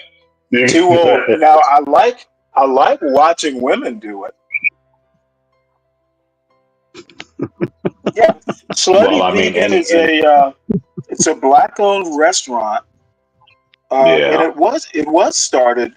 There's one in Jonesboro, Gwinnett, Edgewood. So these are all places in Georgia. Yeah, I think there's two in New York because we went to the one that they opened in Brooklyn, and then I think there's one in Harlem. Okay. Well, the headquarters is indeed Atlanta, Georgia. Whoever did this bot Rick's thing did a really, really good job on the timing and the announcement itself. Nice. Which is why you guys should support the channel, because without the channel, none of us would be here acting a fool on the panel, and you guys wouldn't be in the chat. So please send Portia, HB, and John Galt a super chat. It's not e-begging when they're the ones that created this thing. Keep the show alive. Oh yeah, I keep forgetting to do that. Vegan food has a lot of well, I like MSG. As a matter of fact, I have a big ass bottle of accent seasoning, which is MSG. Um, I happen to like MSG. Um, let's see, who's this? Rashu. What is it? Monosodium glutamate, right? I remember being really Yep. young, being Yes. told to stay away from MSG. Well, you Like know, my it's mother. it's another precious thing that the Chinese gave us. Oh, hey, Yes, yeah, I like absolutely. it. As a matter of fact, I use like salt on one side of a steak and MSG on the other. It always comes out fairly good. Hey, Rashu. Hey, what's up, guys? What's going on, man? Well, I hold on one sec. I hate to say this, Jewel of Aquarius, and I think it might have been you I told this. I have like 4 different types of paprika and about 3 or 4 different types of salt. So, yeah, I got sea salt in there. So what's Hey, going on, Rashu? Hey, Paprika. go ahead, brother. Go ahead. I was going to say that paprika. Smoked paprika. I was just going to say. Oh yeah, I've got Yes. smoked Spanish, one smoked sweet, one smoked hot, and then I've got hot and sweet Hungarian paprika, and then I have Walmart. Oh, that paprika. sounds delicious. Listen, you gotta make sure that your paprika is on point. Hey, I mean, Yes. Hey, Blacks, Yeah. you might need to Yeah, go ahead. team up with Stanley to make your seasonings there, bro. Perhaps, man. I do purchase a lot of paprika. Well, And Stanley, I'm a I cayenne do guy. my own dry rubs and stuff. I have all the spices. I just mix them up myself. Stanley, Listen. did you say you use three different salts? That Well, that might be adding to your. I have 3 different. Do you use pink Himalayan? My father gave me some, so yeah, I have it. I rarely use it. I don't use a lot of salt. That's because I actually do have high blood pressure, so that's why I tend to prefer my own cooking. Because a lot of times you go to places like I don't eat fast food at all. Because usually it's just too salty. So, but I have the different types of salt because I like the flake like seasoning. What is it? The one you use at the table, it's flakes, so it kind of melts faster. You know, I like to cook, so I'll do stuff like that. So, Rashi, what's good? Nothing, man. Like, hey, I'm just living the birthday life today. I was doing Oh some. yeah, happy birthday again, bro. Yeah, brother, happy birthday, man. Big 3-2. I didn't know it was your birthday. Hey, man, Master, it's all good, man. is Master Kim You still missed here? it last. No, I don't think so. You missed it last night, Stanley. Rashu was kind of holding it down with me. He was on my side. Thank you, Rashu. Thank you. Man, hey, I rock with you, bro. You know how you do. Say goodbye to your knees. Yeah, Master Kim just made me almost do a spit take here with that MSG joke. Hey, man, I appreciate you guys in the chat giving me a happy Where is birthday. that? I appreciate that, guys. Thank you. I just wanted to come That's on a and just fact. say hello. I don't know how long I'm gonna stay here. No, might as well hang out. Yeah. Let's see. I want to say to Jewel of Aquarius, I have a full range of sumac and other Middle Eastern spices. I even have what I need to make za'atar. So. Wow. Stanley said Zatar. Wow. Oh yeah, dude, I love the Middle East, the cooking anyway. So, oh yeah, dude, Yo, but that it's wild that you said that, Stanley, because like I'd assume most Americans don't even know what Zatar is. Well, I didn't before the Navy. So no, Man. I, that's why I think anybody who gets to travel before they're, while they're still fairly young, I encourage them to do it. It is so good for you.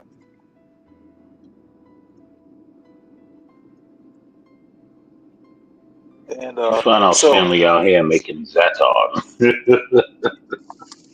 I make my own pita. I can do kebab. I can do all kinds of stuff.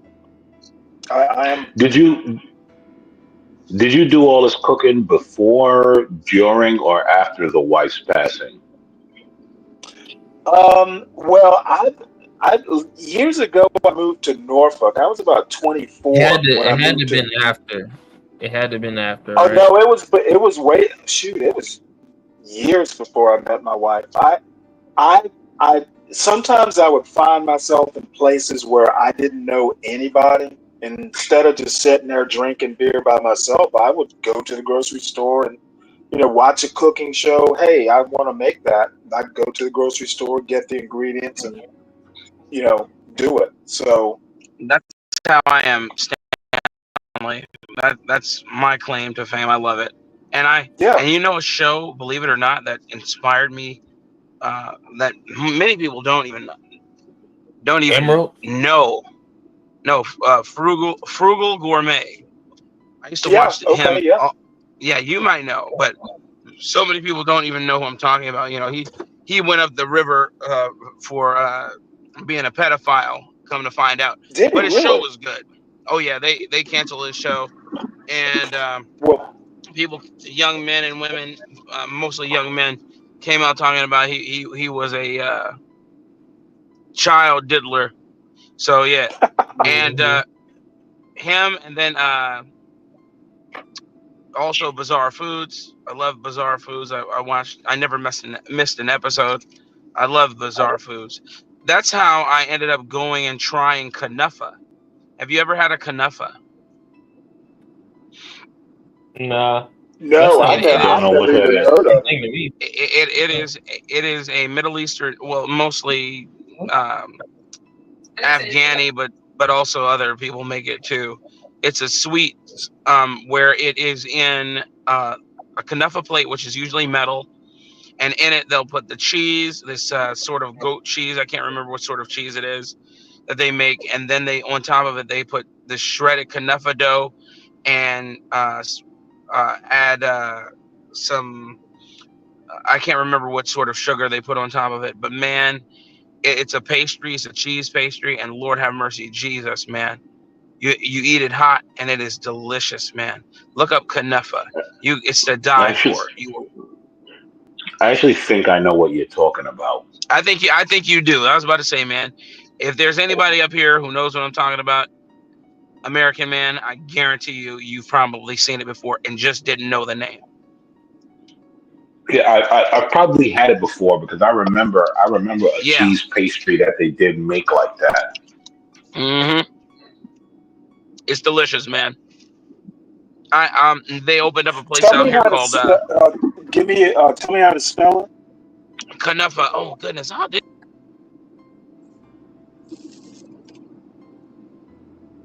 Hello, still there? you hear me? Can you hear me? Yeah, I can hear you now. Kunafa. K. Kunafa. Okay. Kunafa. Knufa. I guarantee you, because of the influx. Before, it was very hard to find. I had to go to a uh, a restaurant that only served halal food There it is. at the time in Chicago, but now you can find it everywhere because of the Buttery influx of. shred. Ooh. Okay, so it's like phyllo with creamy milk pudding, fragrant, simple syrup. So can I pull this up right quick? I haven't gotten behind the scenes too much. Um, let's see if I can do this without. Well, I'll put the link. Stanley, I'm gonna start calling you Chef Trump deranged. Hey, you know what?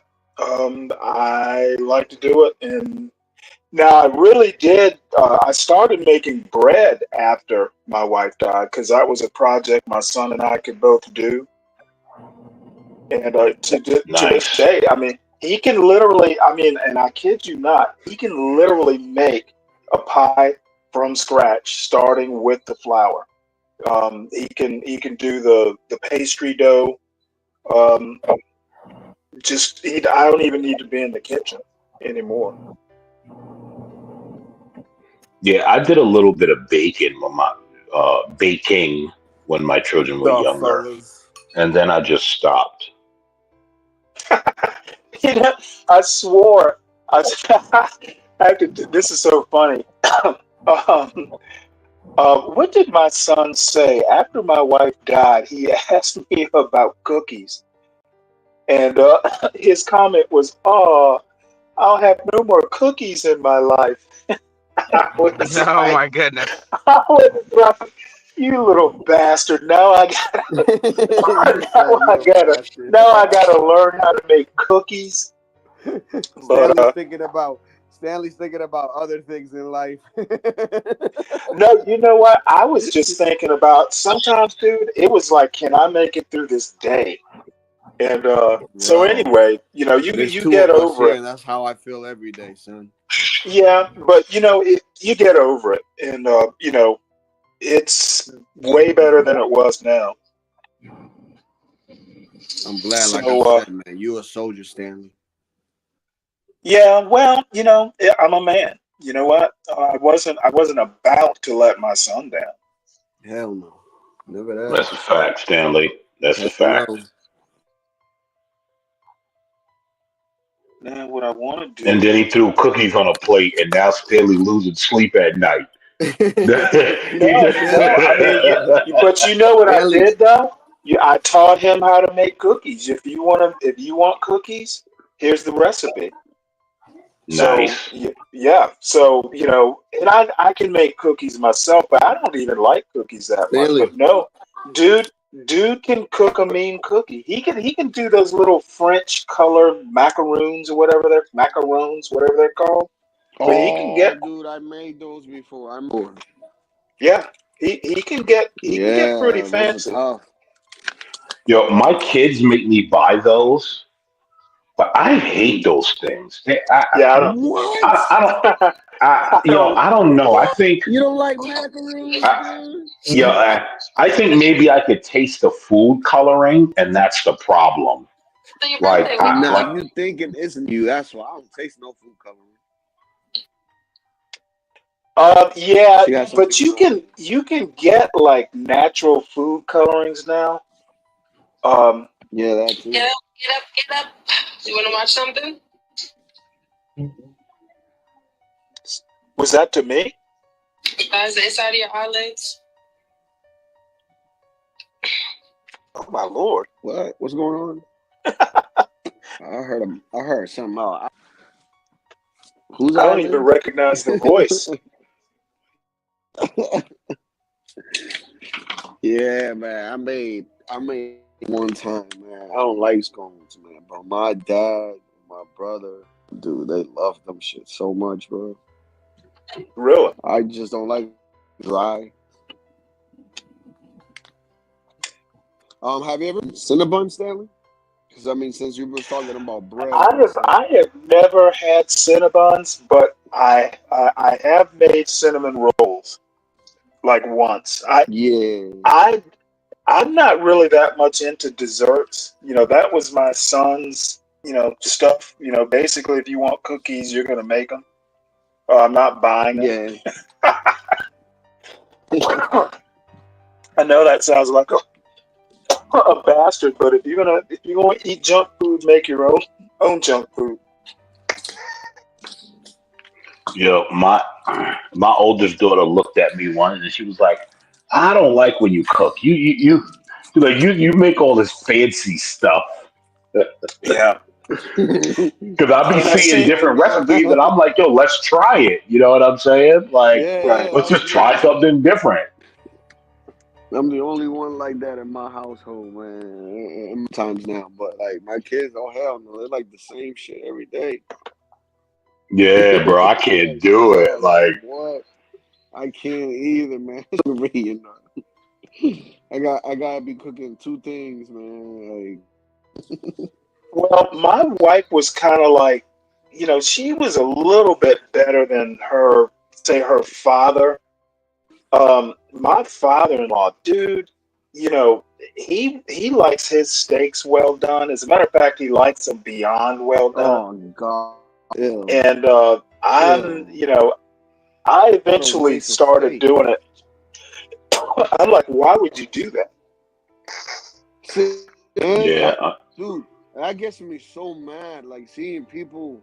I don't even. no, Not even my daughter eats no, steak I'm like not. that, dude. No, Like just no, seeing I'm not. somebody chewing bubble gum. It's like seeing chewing bubble gum, man, and having dinner, man. It's Yeah, ridiculous. I yeah, I used to eat my steaks well done, and then I went to like medium well, a little, Well, beneath medium well.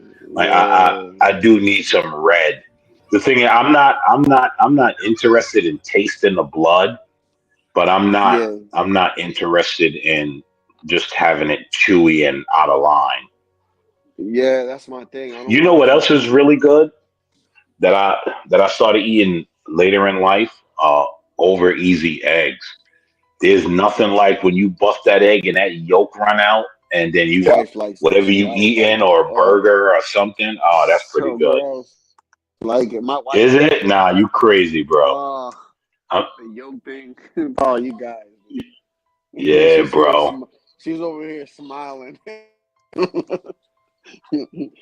No, man. I had a something Benedict with an English muffin and with like Yeah, English muffin and other egg stuff. Benedict. Yeah, Eggs Oh, Benedict. Eggs Eggs Benedict. Benedict. Yeah. Hey, Yeah, yeah, that's definitely. Benedict, good. Yeah. Benedict, You Bradley. know what else I like? And I didn't start eating until I had a girlfriend introduce me to them. Poached eggs.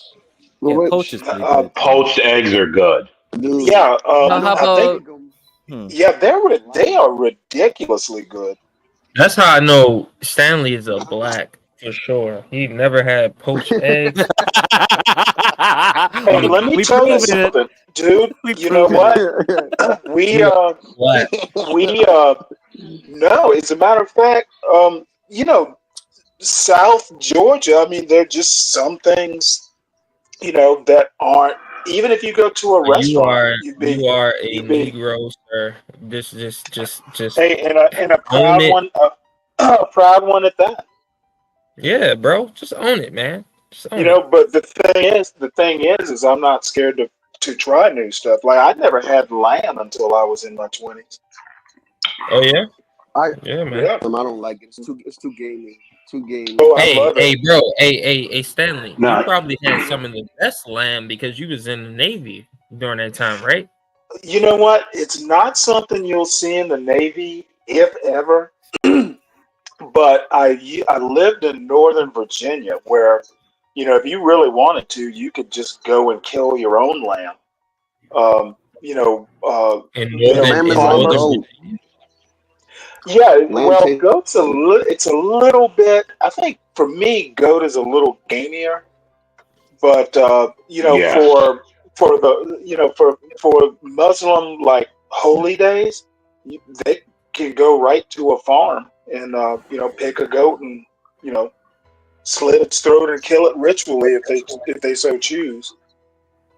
That's what they did, Stanley. And they would cook up their goat, and it was amazing. I bet. Well, I know you do that in North Carolina. I mean, I don't like. It's weird down here, so I only eat goat if it's like curry or like stew goat or something. But I also only eat it if it's made by Jamaicans. Like I don't Hmm. like. I'm never gonna eat curry and stew goat from Americans just because you don't know From what you're white, doing. you're not going to take it from white, Really? bro?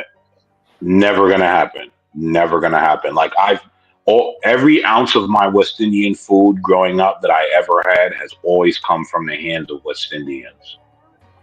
And so, like, when there's Same Americans here. trying to make it, right? Yeah, It's hey, just you know, like American it's man, just yeah, you're right because there was this butcher shop and the liquor store owner was a Lebanese or not Lebanese, I think it was Jordanian, and he told me like he was telling him how to chop up like goat, and he was like he was doing it all wrong. He told me, and it's like you do it wrong, it's just like it's all bad. Yeah, so Yeah. yeah. So yeah, and I so think you're yeah, right. You're right, American man. I think there's something to it. You don't know how to do it, yeah, it doesn't work out. Yeah, yeah. It's just like right. It's just It's the like same thing with the chicken. the chicken. Yeah, Yo, yes, yo. Same thing with like Spanish food. I only eat Spanish food from Puerto Ricans or Dominicans. Like Hmm. I'm never gonna I'm never gonna eat Exactly. Spanish food from like Americans who talk about they cooking it or Chinese Cause or like like not for it's nothing. just it's I'm the weird. same way, bro. I'm the same way. Like I can eat tacos from a Mexican place and all that, but I would not like to eat their rice, bro. Cause rice is not. It No, tastes the no, same. bro, You know what I their mean? rice, their rice, and uh, ironically enough, right? Like Hispanic food and West Indian food, there's a big overlap. I don't know if people know that, but there's a huge overlap. Like not everything's the same, but there's a big overlap between Hispanic food and, Bro, just and West Indian food. like if you go to Dominican Republic itself, right, and you go to the capital, flavor that you might get in the main city it ain't gonna be the same flavor that you get in the South or it's crazy. Yeah, it's different. It's different. And that's why when I go back to New York, all I do is eat. I go to the Dominican restaurants, the Puerto Rican restaurants, or all these places that, because down south you don't get any of that. There was a there was a Jamaican restaurant here in North Carolina. I went to one, it was terrible. Never went back. I went to another one. It was run by a Jamaican guy, and when he was cooking, it was good. Now he got a bunch of Guyanese in there cooking, and it just don't taste the same. And I'm like, oh man, you're killing me. Hmm. Hey Stanley, you Hey, got the question up here. Stanley had scotch. I was about yeah, to ask that too. I don't think I ever have. They're pretty good if it's done right, but you gotta do it right. Yeah. What is that? It's like you fry the man. Someone in chat explain. Come on.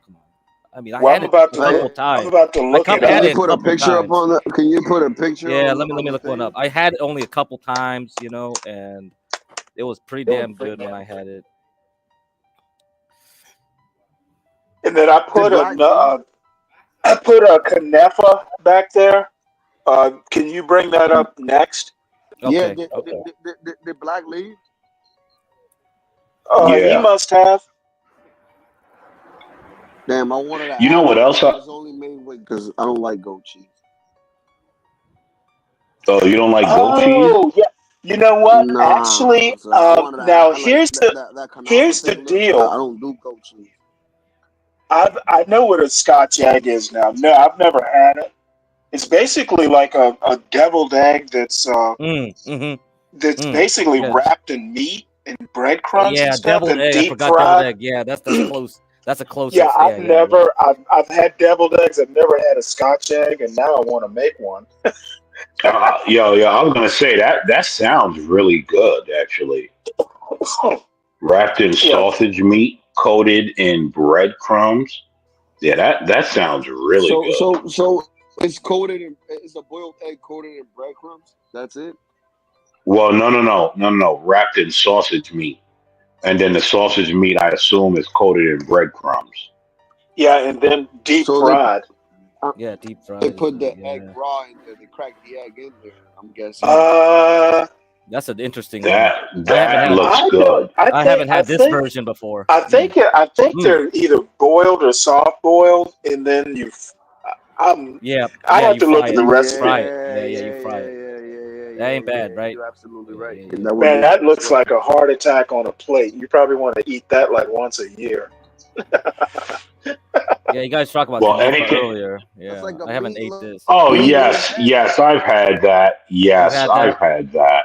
Yeah, I haven't had this. Yeah. Would want it, but Yeah, not I've with had goat that. cheese though. Not Man, with goat Middle cheese. Easterners love Like if they pistachios, can make man. it, Oh, dude, have you yeah, ever? they do. They If do. you go to a Persian restaurant, if you Oh ever yeah, I go to know. I any, dated one. I oh my know. God, It's all their pistachios. Yeah, food is just, dude.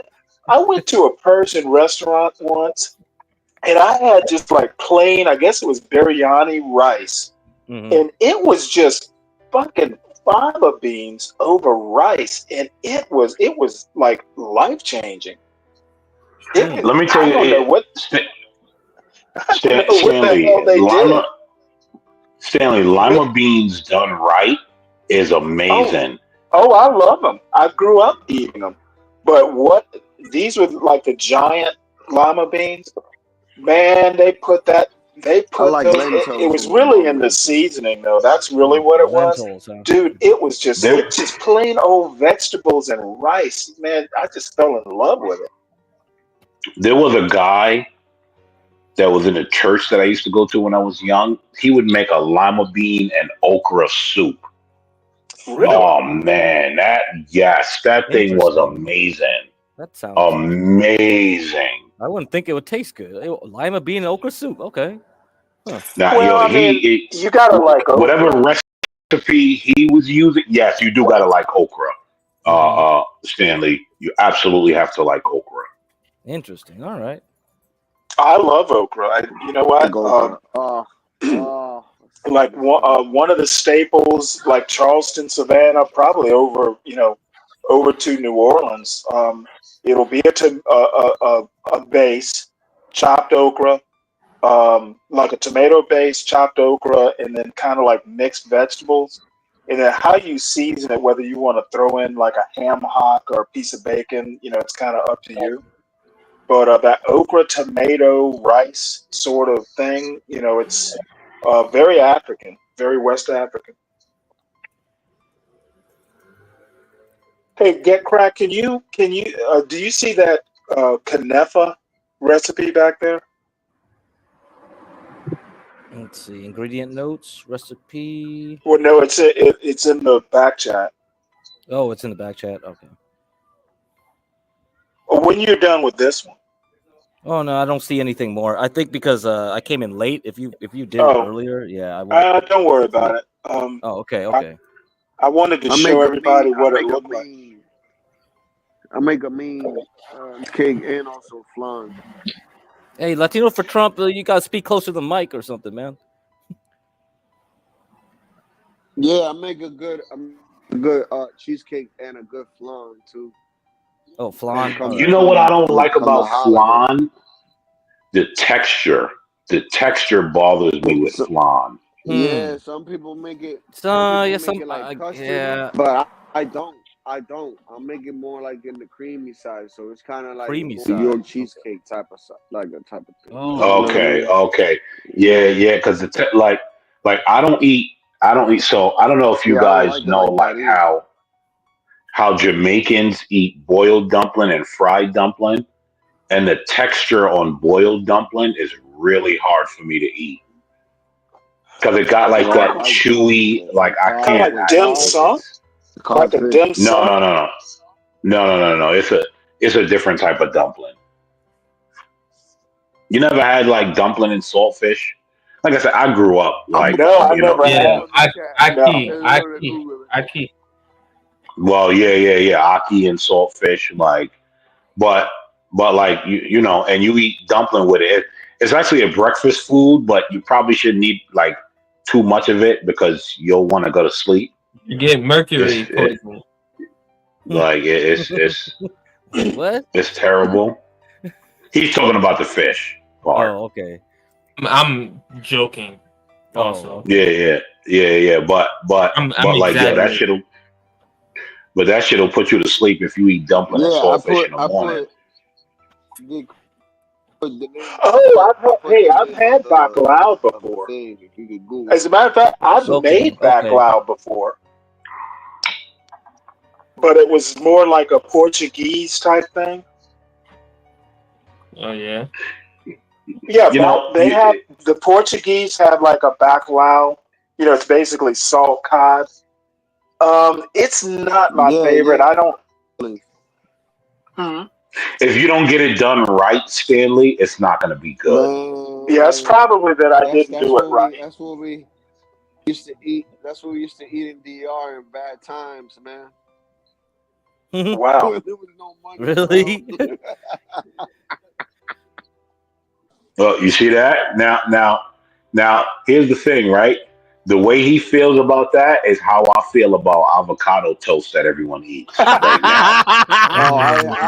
Yo, the fact, Why you hating the on the fact, father? Hating on the no, no, liberals? no, no, no, yo, the fact that they've made avocado toast a delicacy is wild, You know, wild. well, dude, when I I was a don't know kid, that I it's ate a a lot. delicacy. It kind of is No, now. no, Yeah, no, he's right. no. The liberals has Yeah, turned it You into right. That's something. not even. It's not even butter, bro. Damn. yeah, because when a kid, I used to eat a lot of avocado. People hated avocados when I was a Well, I kid, like and now, guacamole. yeah, I got guacamole, but I ate it plain too. But the thing was, it's like, Yeah. and people now like it's like a delicacy. It's like all this. It's like what the. I don't even eat avocados no more because you Yeah, jacked up the price. Yo, I'm telling you, I used to eat avocados on bread when Tom's was running thin. And now Mm. you're gonna tell me that I'm gonna pay you $10 for you to smear it on some bread? You can go fuck yourself. Yo, we went out to eat one day and my daughter was like, "Oh, I want avocado toast." And I'm like, yo, this little girl is going to be the death of me ordering avocado toast. Oh man, I'm you like, yo, gross. let's get bro. American man, is this what you talk? Yeah, this is what you're talking about, American man. American This man. stuff. Yes. Do you see the dumplings on the side? The rolled up Mm-hmm. dumplings on the side? Mm-hmm. The texture, it's a texture issue for me. I can't take because they boil it. I can see what you're saying. I see what you're I saying. can't I take can the imagine it. texture I of can it. That imagine it. big one, that big one is that first pictures too. That's wild. I know that. So I know Latino for Trump has had it, but you guys ever had boiled green banana? I might have. When I went, Mash I might or have. whole, however Yeah, you want to do it. I know Latino for Trump. We grew up eating that shit. I know. That's my shit. That's my shit. We be having our breakfast don't even be healthy, bro. It's like start your day with cholesterol, man. We deep fry Well, some type of bologna. We deep fry the egg, with beans, and then we have the boiled plantain smashed like so. Oh, bro, and it's just like you put some red onions on there The too. Totinos. The Right? Totinos. That's what you're talking about. Yeah, bro. Yeah, bro. You just be like, if you eat that shit, you don't want to do nothing, man. Yo, that's what I said, right? And that's breakfast. And they want you to eat that and go out and work. And it's like, are you serious? Chris over there, bro. And I'm just like, yo, like, how you people function? Yo, I Like, you trying remember to one time. like woke up. Go ahead. Yo, I remember one time my wife made me, this was many, many years ago, made me saltfish and dumpling for lunch at work. And lunch break come, I eat it, and I realize, yo, this shit is too heavy because it's just dough and salt, as far as the dumpling. Mm-hmm. And that shit, and then like potatoes and boiled banana, and it's just sitting on you. Dude, you can't go back to work. It's nap time. Yeah, nap time. You know what I'm saying? I'm like, what? And I was like, yo, you can't get that shit to me to go back to work. It can't. Never gonna happen. Like, I mean, it's probably because back in those days, people go out farming and shit. Just like it kind of makes sense, but nowadays, yeah, you can't be eating that kind of stuff. yeah. But I just had a revelation. You guys just led me to a revelation as I was thinking about growing up in my childhood and eh, eating all this West Indian food and this and that. Now it kind of makes sense why my wife is half Jamaican and half American. It all starts to come full circle at this point. You do things subconsciously and you don't even know it, huh? Yeah, I think so. Yeah. I think a lot of, hey, you meet your significant other. It might just be the bacteria in your stomach, man, your gut. They found out they like, I found this article like 5 years ago. They were like, they found people who marry, or girlfriend, boyfriend, that they looked at their gut biome. It's exactly alike, like the same bacteria. There's probably the bacteria telling you to go fall in love with that same other person. She's gonna cook the, That's she's how gonna cook crazy the food shit that is. you've grown up eating your whole life, right? Yeah, it's like, it's effed up, man. It could be, bro. You are what you eat, man. Facts, because I'm from the north, so like I didn't grow up eating chitlins and all that. If you guys know anything, people from the north don't grow up eating that stuff. Like, we don't grow up eating chitlins and collard greens and all of that. Like, that's not the meal that those are not the meals that Black people from the north eat. Like, we don't just those things we don't eat. It's like I've never in my life had a chitlin. My life. What the fuck is a parse?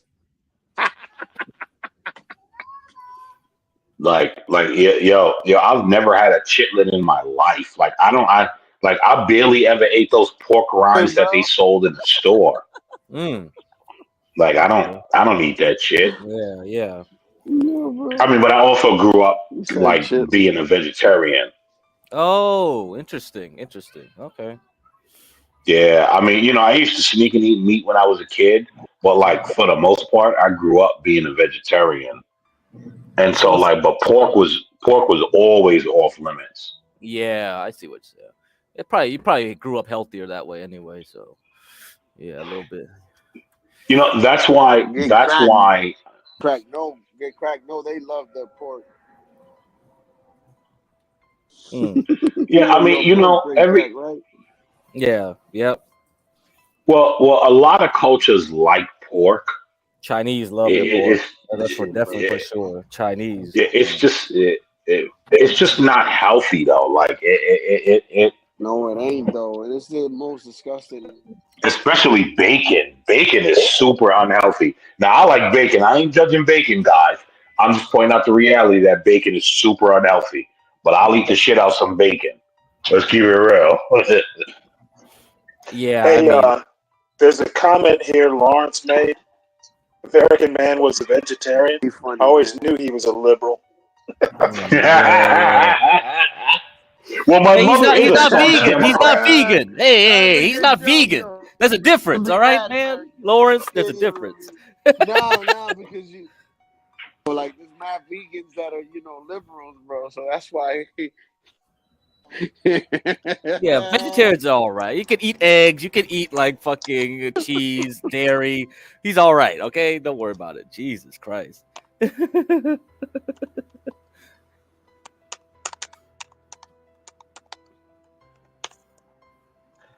Hey, Virgo, you haven't said anything. Virgo. Hello. Hey, well, give me a second. Hey, all right. Sorry.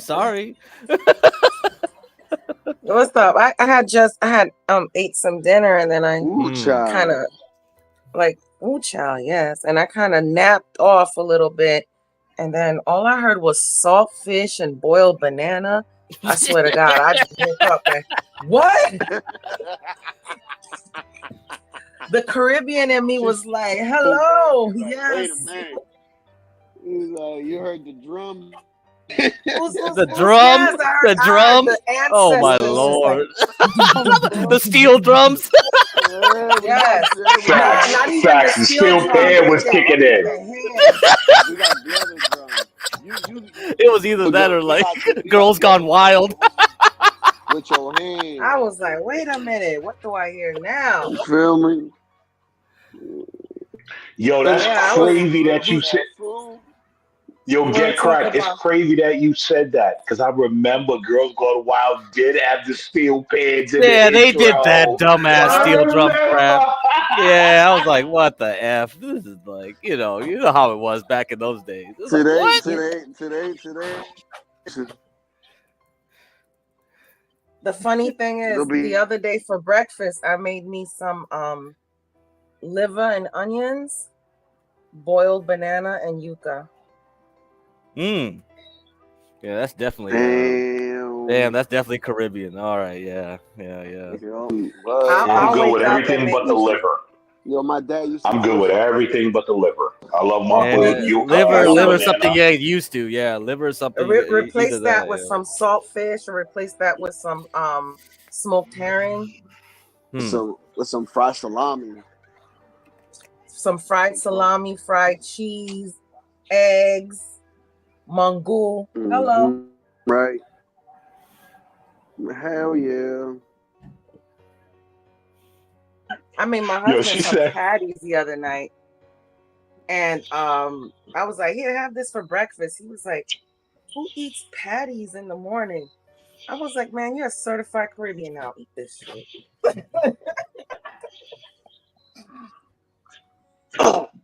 what kind of What patties? kind of patties? Beef patties. Beef Oh, patties. beef patties. You mean Pati on cocoa hamburgers? bread?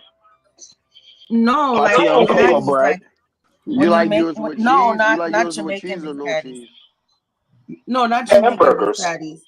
Like I make No, the no, no, dough. no. Beef patties, Stanley. Like You ham make the pies? dough, and Oh, then okay. you Yeah, make I the know what you're ground beef, talking and about. then you stuff them, and then you bake them. Yeah. All right. Yeah, I know what you're talking about. I know about something else though. Did you give him the Call cocoa bread or no cocoa bread? No. I'm not Jamaican. I'm Haitian. I mean, still. Well, okay. Well, no, I thought. I'm not used to the cocoa bread, but I'm used to the some Haitian bread, which is nothing but, oh, you know what it's similar to, like Jamaican bread? Hard dough bread, but just a little bit sweeter. Yeah, the hard dough. Oh, okay. Yeah. Yeah, but just a little bit sweeter.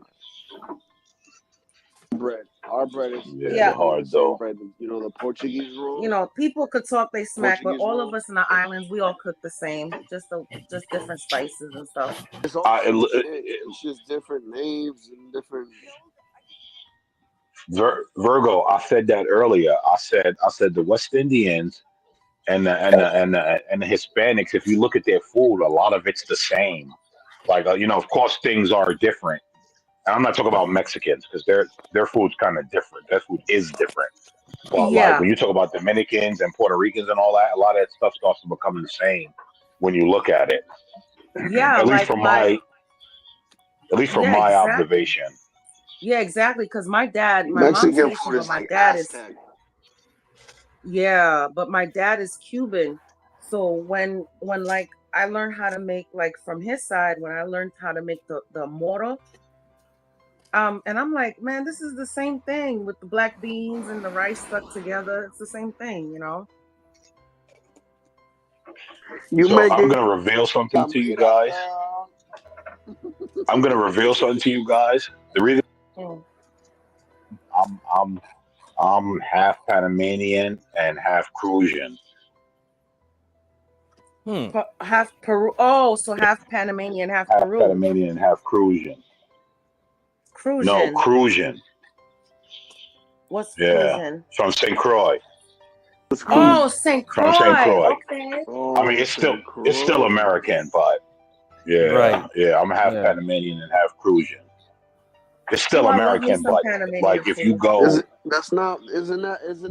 that where this basketball player from? What's his name? The dude that used to, man. Oh, the center. What's his name, dog? you want to know what's interesting? As soon as you start talking about food, you get a full panel. As soon as Yo, what up? Man, we've been talking about food for a No while. You cap. talk about that stuff, but man, Ben Thorpe's gonna start railing on Stanley again. This channel just talks about food all the time. Or this is not content. It's like shit Yeah, I again. forget who said that. I forgot now. Oh, Yeah, please. Ben It was is railing at you, content. man, for talking about food and stuff. It's just like, what the fuck? We don't care over here. Who is this bin guy that you so speak of? I don't think of nothing. Who is this bin guy?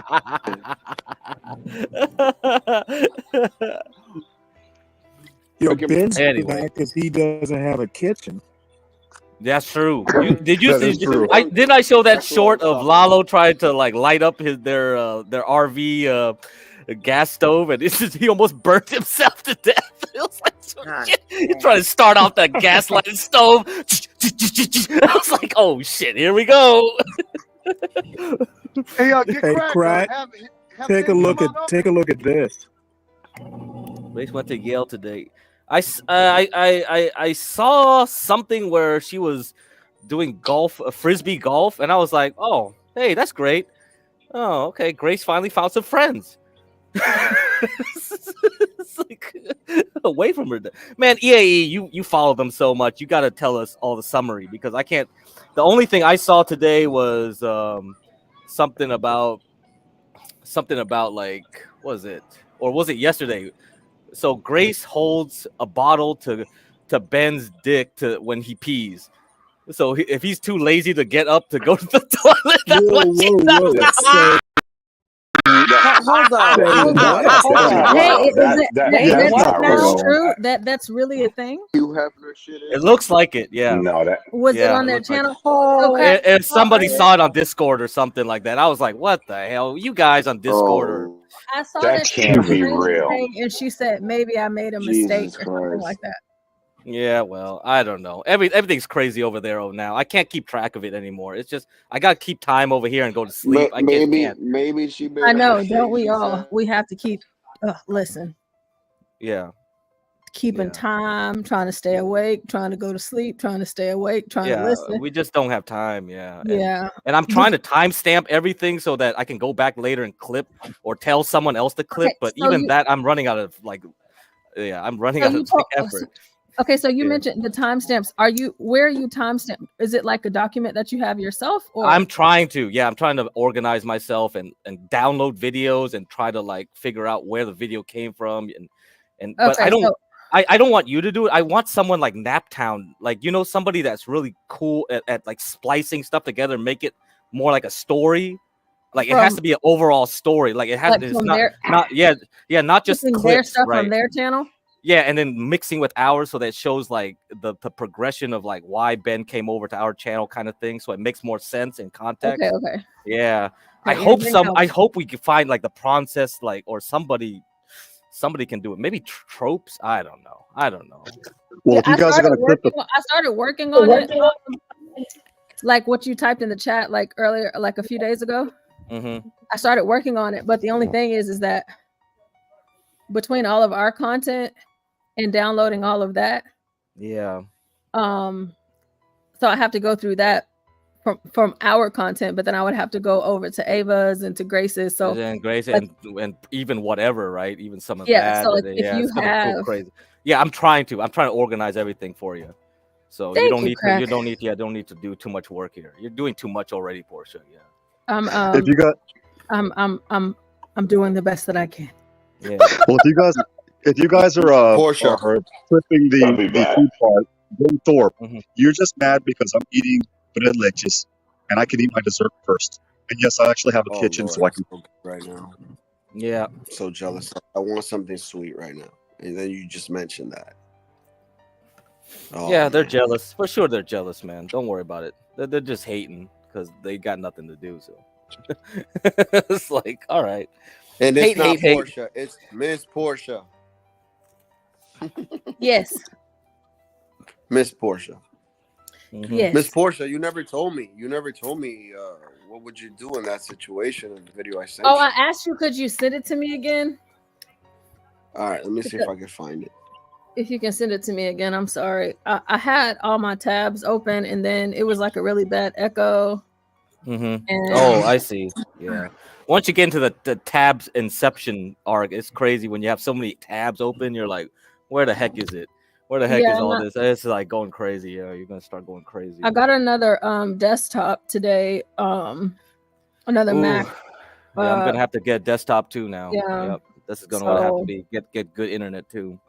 yeah, like so I upgraded my internet like to the highest one, and then I Yeah.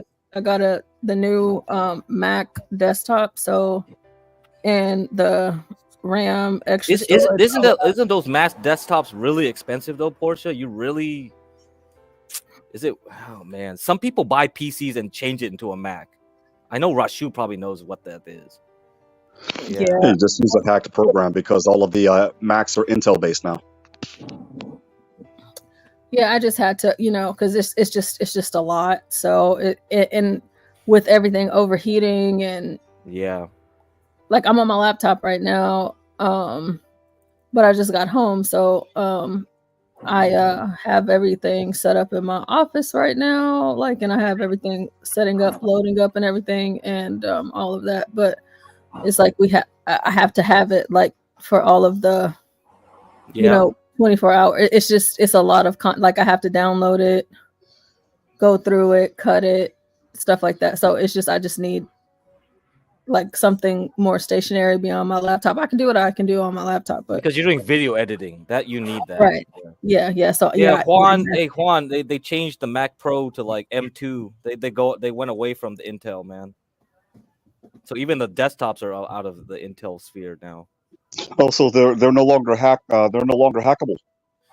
I guess you could still do it if you do use the OS that's compatible, but I think they probably quickly will obsolete all the newer OSs. You can't upgrade no more, right?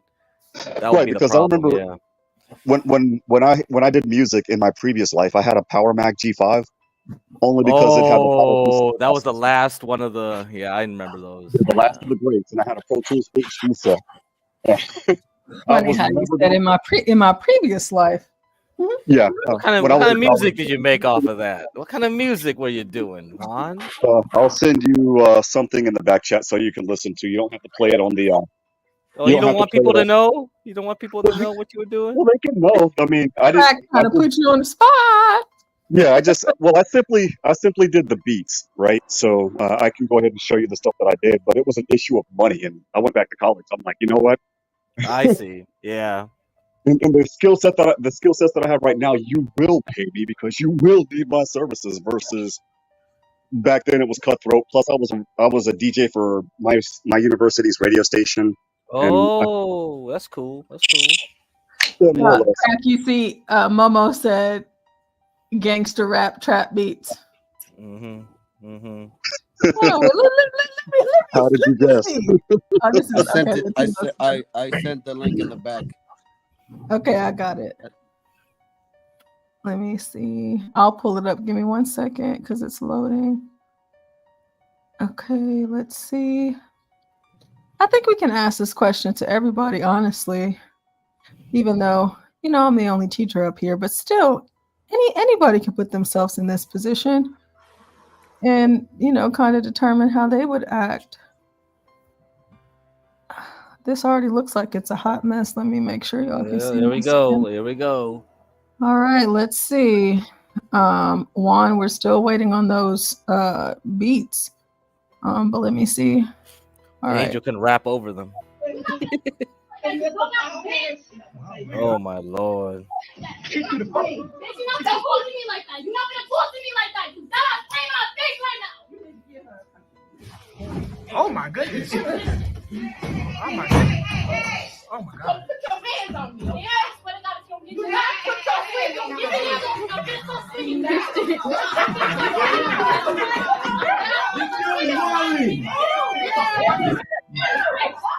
Jesus.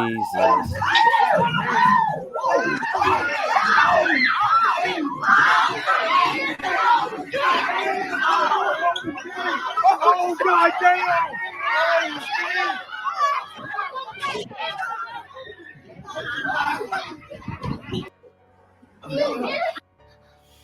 Well, in short, if you want to know what I would have done, I would have bodied that little girl. Yeah, I would have bodied her. We wouldn't got You that know far. what? Kids, when we were kids, we would have never done that because we had the fear of this thing called the belt, the switch, Dude, the my mom and my chakra, dad would whip or my other ass. things. I don't know, man. And I would have bodied My her. dad and Yeah, my mom in would real whip life. my ass as soon as that happened. you shamed the family. Well, Like Master Tim would have had it worse. You shamed the family? Oh. Yeah, well, there's Yeah, no my shame dad, my anymore dad for and my mom that. You probably have to whip my take ass into in school. account I'm not too far removed from school from these kids. So like you know, in today's time, the teachers, we are younger. Like whenever I was coming up, all my teachers, they were old, and it was very Right. sweet, but like nowadays, like a lot of us are in our 20s, and it's all good and fine. But I tell you that's why I tell my kids all the time, I fight kids. If I ever like this, not this recent school year, but it was this year. I had to go ahead and get one of my kids in like a headlock, you know what I mean? Like it was one of those things where what else do you do? Like we have trainings for it, but I had to go ahead and snatch her up real quick, She wasn't coming at me, she was coming at another kid, but like she was hot, she was angry, and it was like going somewhere else. But whenever you think that you're about to come at me and swing on me and put hands on me, I got to remind you real quick. And in a situation like that, I would say it wouldn't even get to that point, but if it did, I'm bodying that little girl. So that's gonna be the day that I'm gonna lose my job because I don't care. Trope said World Star Academy. You trying to buck me? World Star. World Star. Yeah, you think you're gonna Oh buck my me? lord. I got something for you. And that's what I was telling the little girl, earlier this year. I was like, you're not stronger than me. You're not stronger than me. You ain't stronger than me. So I mean, you can try. You ain't stronger than me. You know what I'm saying? So like, you can keep on. You can try. You can try it if you want to. But like in a case like that, I would have to go ahead and Yeah, I mean, this assert my morning, presence. this morning we were talking about like bullies and stuff, and Dwale said like he basically like did all the bullies like homework or tests and stuff for them. That's how he got out of it, getting bullied. And I was like, you know what I did? I just befriended all the Shaniquas, Laquandas. I got all the black girls on my side. So if anybody fucked with me, it's just like, all right, I'm just throwing all of them at you. That's it. It's over. That's just how I didn't get bullied in school. So, Okay, let's be honest. How much did you pay them to get on your side? No, buddy? I didn't. They liked me. I was like, I was just a cute Asian, like, I did a presentation on ancient Egypt. They liked that shit. I was like, yeah, pro blackity black. Doing all that shit.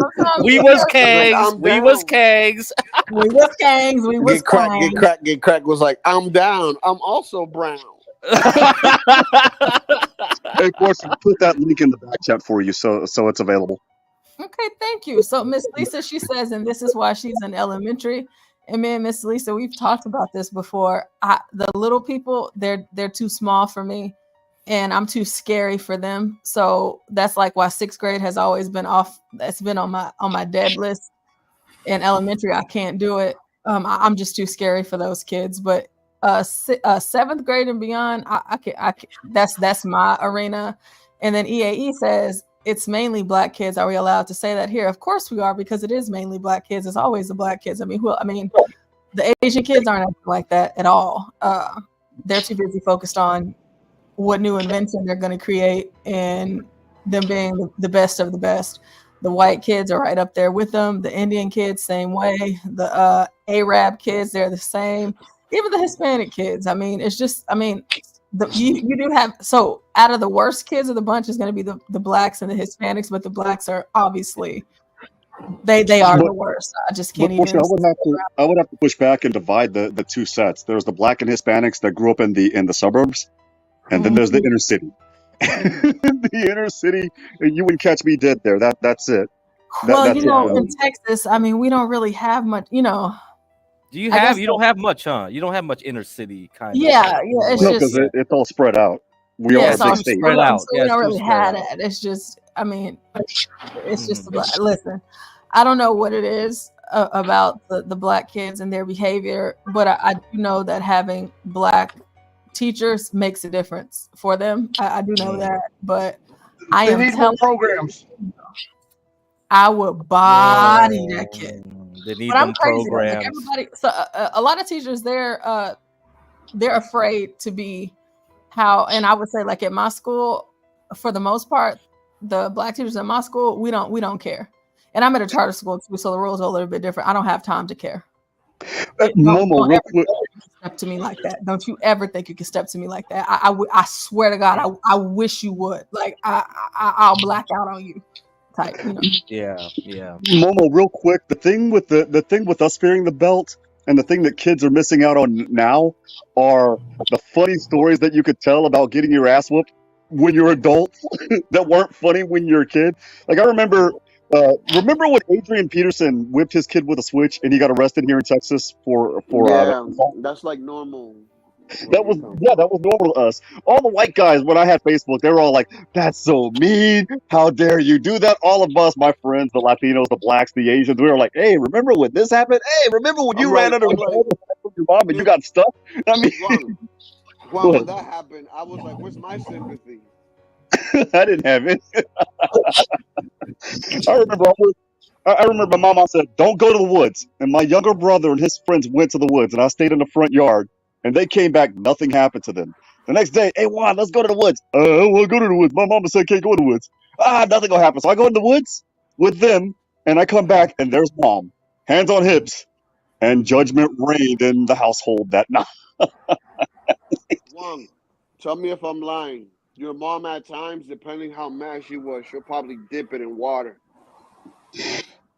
Oh, dude, I got a story to tell about that. So my mom and my father divorced, and my mom was with my stepfather. And I remember I was in third grade. I was smart mouthing to the substitute teacher, and then I made the grave mistake of smart mouthing to my mom. And so this was one of those things where they would tell you that they're going to whip you, and then you forget about it, and then it's about time for you to go to bed. And right before you go to bed, "Hey Juan, come here." You knew what was up. So my thing was, okay, I'm gonna go ahead and try to hold it, like a big boy and not cry. I survived. I didn't cry. I made the fatal mistake of telling my brother I didn't even cry. And my mom heard it, and she took a towel and dipped it in cold water, and judgment reigned in the house that night. Yeah, bro, I remember, man. I was the one that there was 4 of us, and I'm the one that reigned upon the terror of the house. So you already know how that goes. So never be able to tell those stories. You know, we all live to tell our stories, so whoopings couldn't have been that bad. We did. We're the last That's what I'm generation. saying. What? Hold on. I'm grateful for those ass whoopings. I am. You ever They shaped me to the person you ever I been am today. you ever been hit with an extension cord, Portia? That shit is Oh, life changing. whoa. Yeah, it was Oh, like what No, the freaking the wire, That shit American I man, have the been wire hit coat with life hanger. changing. you start feeling like, damn, man, this is what Jesus went through. Dude, yo, the extension You cord. ever been hit with a hot spoon while your mom was cooking? Wait, what? Oh, What? Bro, yeah, they that's the don't miss. They Latinos. They don't do that. miss. Yo, they don't miss Dude, either. I Yo, remember I was, getting hit with a yo, spoon. I was running Hot away from my spoon mom while your at one mom was Wooden cooking. spoon or metal spoon? metal, bro. Oh, Either bro. one, it doesn't matter. Bro, but listen, man. One time I'm running away because I did some shit, and my mom, man, I don't know, they got like accuracy like crazy, bro. She said, "Bap," right Eric on the trunk light. Yes, Oh, that those bro, famous chanclas, chancleta. I that was got the him. hell, bro. Like this pantuflas, lady never chanclas. played a sport in her Yeah, life. chanclas. I mean, I That got chunkla came back everything. like a boomerang, and you got hit I'm twice. telling you, and you're Hey, like, hey, what hey, the hell? Portia, You the surprised, stream like, ended. Like It on ended. YouTube. How did it end? I don't know how. how? It's got Yeah, 0 I'm viewers looking now. at the screen, and it's another show. It says right now. It says it It says did that it's earlier too live. when I tried to log in before Yeah, it when still this one says started. live It still says here. live. Yeah, Really? on the StreamYard. Go Yeah, to it the says Let actual me What pull the YouTube up. heck? channel. Well, so when you end the show, it'll say show ended, but we could still be in the StreamYard. If the live is still red, then yeah. the So show is still going What on the heck YouTube. is going on? Yes, no, but go But to I'm about the to pull actual it up YouTube right landing. now. Don't go to StreamYard. Go to YouTube, and you'll see that YouTube cut off the stream. Why? Maybe for the same. The Twilight Zone. Did we get struck down? I don't know. Let me check right now because let me see. That live's You're not gone allowed. now. You're not allowed to We're talk talking about about getting child beaten, abuse huh? now. Hey, if anyone wants to act a fool, right now is the best time. What happened? Yeah, it said we got removed for violating YouTube's community guidelines. We're talking about food. We're in trouble. We're in trouble. You see, we can't even talk about ass whoopings. I'm sorry. That's my fault. That's a me issue. I'm sorry, guys. Oh yeah, it sure isn't live. It'll come back. I think we got it. Someone reported us, man. Someone hates us for real. Someone hates us. Ooh. Nah, Yeah, sometimes it says that this is just a warning. If it happens again, your channel will get a strike and you won't be able to upload, post it live. Wow. Yeah, somebody messing with us. Yeah, somebody did that. So we Susan, cannot take us to the grave. talk about the fun times that we had as children, okay? That's my fault. I'm Maybe it was Stanley talking about food. That was like, oh, Ben Thorpe like struck us down. Yeah. This is like, what the I'm mad crazy. I can't cook it in my trailer. Oh, stop. Well, I've already set up the one for later on, but I mean, since it's a lot of us here, we can keep on talking for a little bit. But that's crazy because I mean, what exactly is the community guidelines you violated? It tells me that somebody. It says that we were reported. That's what it says. Well, probably Dan or somebody like that. Does it give you the reasoning why what the report was? Yeah, it says It might come back, Portia, or did No, they it won't just come take it back. fully down? If Well, this it is a says- warning, it's not coming back. Yeah, it says that you were reported. Something you posted violates YouTube community guidelines. Man, the haters, man. The You haters. can take a training to dismiss this warning or appeal our decision. Man, F the haters. Well, wait, what And it happened? says the visibility says removed. The content can't be viewed on YouTube. Someone reported. It literally says someone reported. It could have been the teacher and student thing. I don't know. It was probably talking about when we all got our asses spanked. They don't like talking about. They don't like us talking about that. I'm sorry. It says someone reported your video for child safety. Oh wow! See, I told you it could have been for Somebody that. knows how to work the algorithms and get an easy strike. Oh wow! Wow! Yeah. I feel like this is my fault. But no one said any. But no one said anything about actually hitting a child. No. Right. I mean, I said I would body a child, but still, like, nonetheless, it's just we have a lot of people coming after us right now just because of you know, we have an alternate channel. They can still watch us over there though, right now. So. Be haters like this, bro. Yeah. No, because we get a lot of haters. We're growing too fast. We got tons of haters, man. Yeah. Oh man. This whole Haters child gonna hate. safety policy, this is Like, ridiculous. Like, if you guys leave, like, where the hell would I go? No, we're not leaving, man. I would just simply set up a YouTube channel myself and let you guys run roughshod. You could run free on that particular channel. I don't care. Strike me. Awesome. I would do the same Susan. thing too. You already got Like, turn to F the that, left. man. We just get the subscribers there. That's you guys. You know what this reminds me of? The liberals, because believe it or not, like I mentioned on another channel, I was center left 16 years ago. Mm-hmm. They pushed me to the right, and so now I'm just like, Oh my god, this is ridiculous. I mean, like, I'll take, because it's like you could take the policy training or you can appeal. I mean, in doing the appeal last time we did the appeal that did nothing. But like whenever people are like, why aren't y'all monetized? It's because we have so many people that are mad and they keep on reporting our videos. That's why, like, for me, being monetized, it's just like, I mean, it's a cool, headache. Yeah, it's a headache. but it is a headache. So it's just like, I mean, you can strike and do all of the shit you want to do, but at the end of the day, Portia, without bringing it up in its entirety, does this have something to do with the other channel?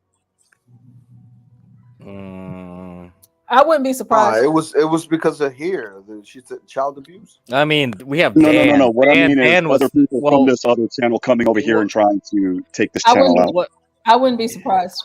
Yeah. I Well, don't take anything off the table, so I wouldn't be surprised. I mean, but it could be the other channel, and it could be other because people. yeah. Well, Juan, you have to think about it because there's Dan, who's like a schizophrenic, basically, who basically started on the outset was arguing about like us using the N-word and this and that, and he was already trying to like say like, oh, I'm gonna report you, and he probably did enough reports that it gets through, but Oh, the that other mass flagging bullshit, man. yeah, Fuck my language, but the other thing too was like the Thorpes came on here, and I'm sure they're pissed. You know what I mean? Thorpes talk about some stuff that was downright sickening. I'm sorry, no offense to anyone on the panel, but Lord, why they are not in jail, I have no idea. And they were fed info on their Discord about like, oh, HB and this and that. So what are their Discord doing? What are you talking about, HB? What about Yeah, him? because the way Grace was attacking HB that one night, you know what I mean? And a lot of the stuff they were saying was like, oh, that's kind of like the rumor mill stuff that was in the Discords or whatever. And I'm sure those Discords are like intermingling, right? So if you talk about the other channel, they're interacting with the Thorpes, then you get what I'm saying? They're using the Thorpes to get at us, then yeah, it's possible. I'm not gonna even tell him that because yeah, he'd go up the wall with it, and I'm not. He's yeah, don't send, but keep that in the back of your mind. If there's a common enemy, if we're the common enemy, then guess what? They're friends, right? To take the enemy down. of my enemy is my friend. That's what they say. Yeah. Well, listen, right? You lay down with dogs, you wake up with fleas. Yeah. Yep. So you got you get the subs and all that, but you got to keep them on a tight leash. You got to be like, nah, I'm gonna cut you off before you even say anything. Yeah, I mean that's what we were talking about this morning, because it's just like, even at night and during the day, as soon as it comes to it, we just got to knock it out. And for the people who feel however they feel about it, I can't worry about it. For the people who have like sly comments to make, underhanded, indirect comments to make about whatever, just because of them listening to whatever was said on the other channel, I can't worry about that. It's just we have to protect what we have going over here, and whatever it is you think of me, because obviously I am sensitive about it, because no one else has came after like I have been. Right. And yeah, for me, it's more or less one of those things where we just have to be careful, and we can't risk anything. We can't chance any of it, and that's just what it is. So yeah, so I think you have to be aware there's people in the back rooms doing things, and it's just like, yeah, it's Can't we all just get along? Damn. Nope. Sorry. Not at all. I thought this was free speech. No, people are petty. People are petty. Yeah, people are extremely petty. I'm noticing. They want to be petty. It's just like, come on, man. Like, we're a small channel. Like, Yeah, are you but seriously like want to mess around with this? It pisses me off. Is like, it's like some people could say whatever they want, and then whenever you're just having fun, and we weren't even talking maliciously, and it's like. That's Virgo. I mean, I think the internet brings out like people's high school. I bring it back to Mean Girls and all that stuff. It's just like, this is what it is now. Yeah, it's Mean Girls on steroids, or It's Mean Girls on steroids. Yeah, it's just like this. Well, the reason also, Virgo, some people get away with saying what they want is because if you get like a YouTube, like they have a thing on YouTube where you can pay YouTube people themselves, because it's all about money. Yep. And so you can pay YouTube people themselves, and they will protect you. Like that's a thing. Okay. Because I'm not a content creator. Yeah, I'm not a content creator, but I kind of get a gist of what you're saying, because it's kind of like what a certain person did on a certain platform So they got paid to, shut out everybody else's opinions. Yeah, I when hope you we all look know at and wrote a letter about it. Okay. Yeah. yeah, when you look at a lot of these big channels, a lot of them are in bed with YouTube, and they're paying people that work with YouTube to keep the channel afloat. Are you talking about the YouTube Partner Program? Because I know that Tim Pool, he has that. Nick Rekieta, Dude, they all have it. They all have it. That's how they keep their channels afloat. And the They other thing you all gotta are in bed with Well, that was a YouTube. whole different thing with Tim Pool. Are you talking about with the R2 thing and everything? No, I'm talking about there was an episode of his a while back where Laura Loomer advocated for public deletions, and they took that video down with a quickness, but they didn't give Tim any strikes. Yeah, and then there were other videos too that also did that. But anyway, Yeah, I think that's why most of the biggest channels are always like something benign. They don't do anything controversial. It'll just be like someone singing, playing music, and like it's usually like some girl playing piano or something. That's like Dennison was playing that like a couple nights ago. It was like, yeah, that's easy views. You put on a sexy cocktail dress, play piano, get 5 million subs and or 100,000 cooking, views. even if it's Yeah, horrible. cooking. Haven't you Yeah, seen that's that? it. That's the only way Even if YouTube it's like, wants. That's what I YouTube get wants. Yeah. upset. I get upset about these videos with like the cooking, and they're horrible at it. And I'm like, man, wash your chicken. The thing that got on me was the videos of these girls that are showing boobs or showing midriff playing guitar, pretending to play Oh on the man, top of the cover. do And I'm you like, know the ones dude, with the the fucking yoga mood is where off. there's just The like freaking stretching and stuff and like showing the camel toe and that's like 5,000 views and you're like, this doesn't get struck down. We get struck down though. It's like, come on. Yeah, your content should be moved to OF. It's like crazy now. It's crazy. Yeah.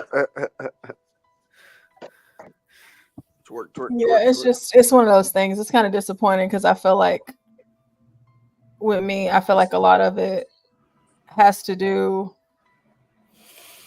just because there's a lot of hatred around me right now. So I feel like you gotta pray it off, girl. I try. It's easier said than done. But like people don't know what it feels like to be cyber bullied, if you will, and having your reputation slandered and being ran through the mud and being made out to be someone that you're not and just being chastised. AI stuff people are creating to kind of knock you down.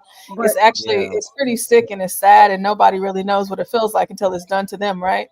And as far as I know, unless it has happened to anyone up here, it's happened to me, and it's happened to me more than once. And I've had to deal with that, and I'm a woman too, so it's a lot. But I feel like it doesn't matter what I do, like whether it's good or bad. You do know that you have people praying behind you, right? Yes, I do, but it's just like because again, people do make underhanded, backhanded comments and stuff like that, even over here on the panels and stuff, and it's just like.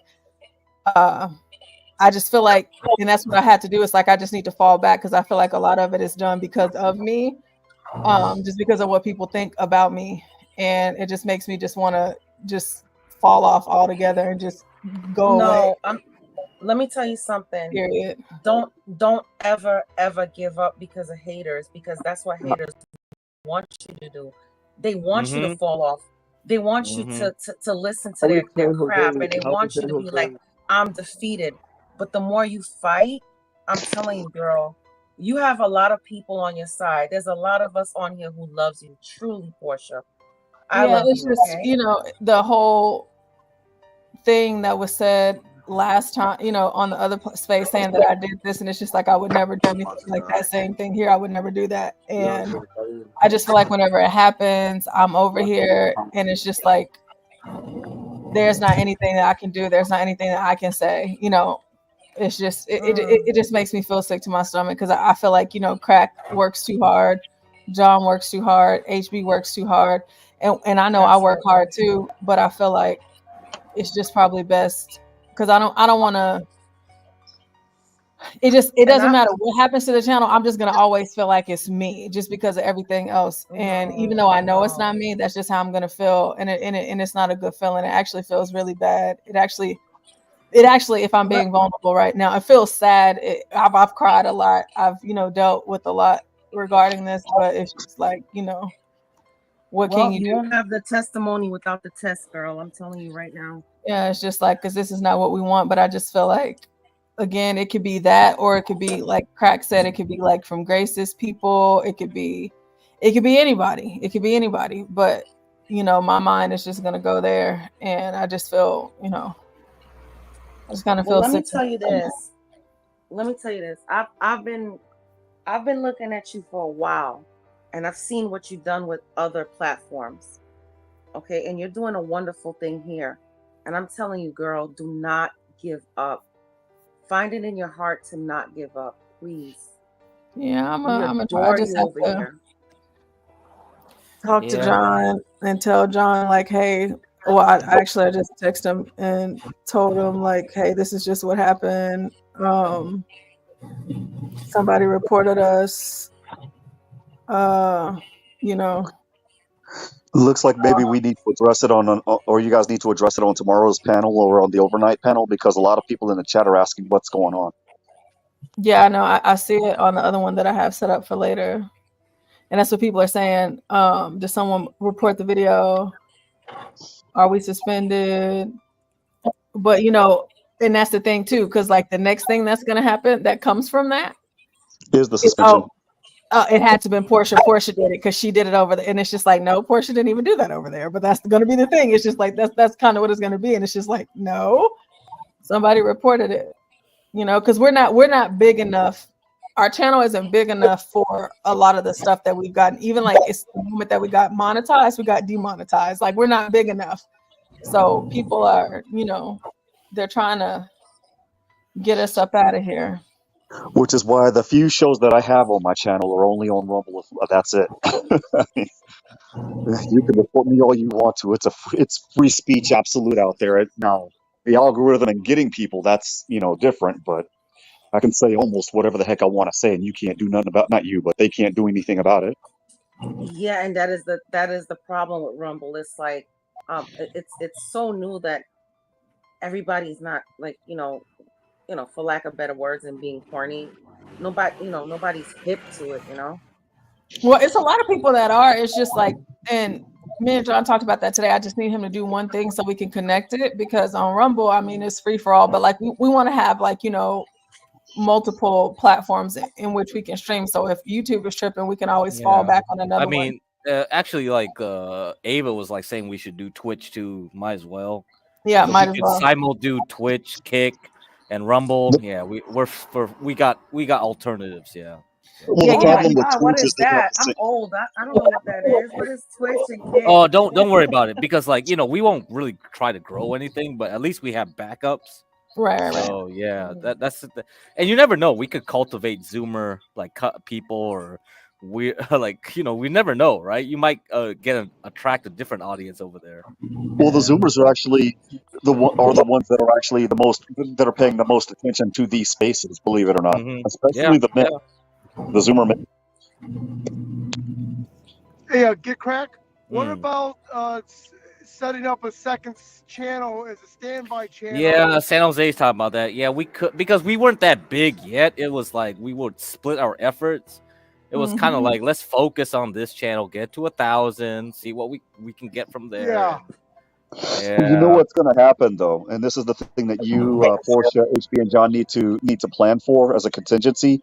They're going to mass flag you for what's known as ban evasion, and when that happens, all of the channels that you created are gone. That's why I said, you know what, fuck that's it. true. You can use my That's channel. what happened to a lot of people too. Yeah. Yeah. Once you're persona non grata, you become persona non grata on YouTube. Yeah. Know all this. Hey, Juan, how do you know all this? This is not Because they did this. There was a lawsuit between Nick Rekieta and Montegraph after Nick Rekieta sued Montegraph with the Honeydew plant, and after that lawsuit, there was a certain she, whatever the heck it is, by the name of Kettles, and Keffels. Yes. Keppels. Yeah, Juan knows all the back lore. See, you guys don't know the internet Well, lore. Yeah. we talk about giving HRT with hormone replacement therapies to kids without their parents' consent. And so Nick said, and I have this as a clip. I use it on my channel. Get the fucking wall ready because something needs to be put on it. And he continues reading all of the other vile stuff that Keppel's talked about doing, and he says, "Holy Christ, get the fucking chainsaw ready!" And then he said, "Give me the fucking flamethrower." When that happened, they flagged him, and they yeeted his first channel. Well, he had another channel called Mercata Media, so he still started streaming. And no, they got rid of that. They got rid of his X page. They got rid of his like other 2 YouTube channels, which were like inactive, didn't have that many subscribers, and tried to get him for ban. And it took Temple and it took that partner program that Nick was paying money for to come back on. So then it gets worse. They actually, this is another contingency that you guys have planned for. It went from YouTube to real life. What these guys started doing is they started writing the Minnesota Supreme Court and issuing bar complaints against Nick Rekieta.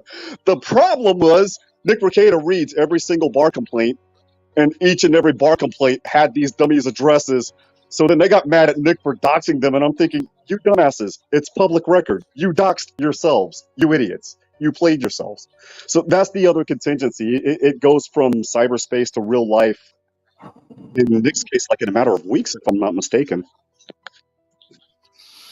Well, Rashu, it looked like you were trying to say something. Were you trying to say something? I saw your Oh, I'm sorry. Rashu. I guess maybe he wasn't. Who knows? But yeah. So we can start the other one. I'm just gonna stay in the back. I'm probably just gonna stay in the back for a little bit. Maybe for this next week until we have karaoke on Friday. And I want to get game day back going, but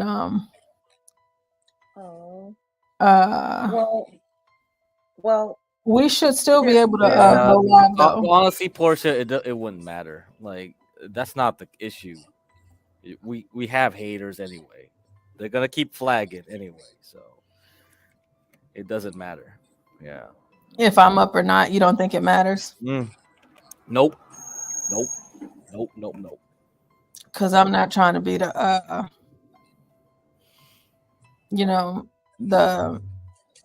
I don't know. It just I don't know. It just makes me don't. Yeah, I know what It's like forget it. It's really not important. Yeah, they're hating because I'm here too. Honestly, because HB was like, it's probably because I spend most of my time here now. That's why they're hating. So that's true. That's probably I mean, true. yeah. They keep Right. calling. They keep calling because you- it's like, I don't. I'm wasting my time building John Galt's channel. I don't have enough time pay pigging anymore. It's like, all right, whatever. Well, here's I some mean, but happy news. we're growing faster than the 4 of us could have anticipated, and Yeah. we've been putting in like major work, major work, and yeah, we're doing so good. I mean, it's amazing actually. Like I'm very proud of us. I'm proud of the panel. I'm proud of the chat. I'm proud of our audience, community. we got silliness, and we got real, actual like advice, and we get Right. that's the differentiator. You see, we're not here to Yeah. just be like, oh, give us subs, to give us super chats, to give us this and that. Like we don't need this. We have other things to make us money. This is not. We're just volunteering, man. And that's what John was saying to me yesterday. Is like, if social media was used correctly, this is what it should be. Build a community, but it's Right. not, huh? It's just hate, taking people down, and that's what the big boys in Google, YouTube want. Yeah, and then the thing is too, like, I couldn't imagine trying to take somebody else's stuff down. Like, you know what I mean? Like, it's never that deep, it's never that personal to me. Crabs in the barrel. You know what I mean? Like, I would just, here we go. I would never intentionally like go to someone's page to report them and or take something down. And even on the other page, whenever those things were said about me, I hey, it is what it is. It happened. You just take it, whatever threats, whatever docs, whatever it is, you just take it. I just don't see the point in doing that because To me, it was really telling. Like they cared so much that they were actually actively watching the chat, actively watching what we say, like every minute, every second. It's just like, wow. Yeah, but the thing is that like I never for that last like whatever that was, I never typed that. So I'm just like whoever took and made whatever it was, because I type in the chat a lot and I'm very cognizant of what it is that I say. But it's one of those things where it's just like I don't feel like I have to do that. And even like with the back and forth between like Grace and Ava and Ruby and all, like I don't feel like I have to do any of that. Like it's never that deep for me. You know what I'm saying? And so that's like, wouldn't want to Mean Girls. It's Mean Girls shit. That's like I would just never want to take somebody's stuff down. For what?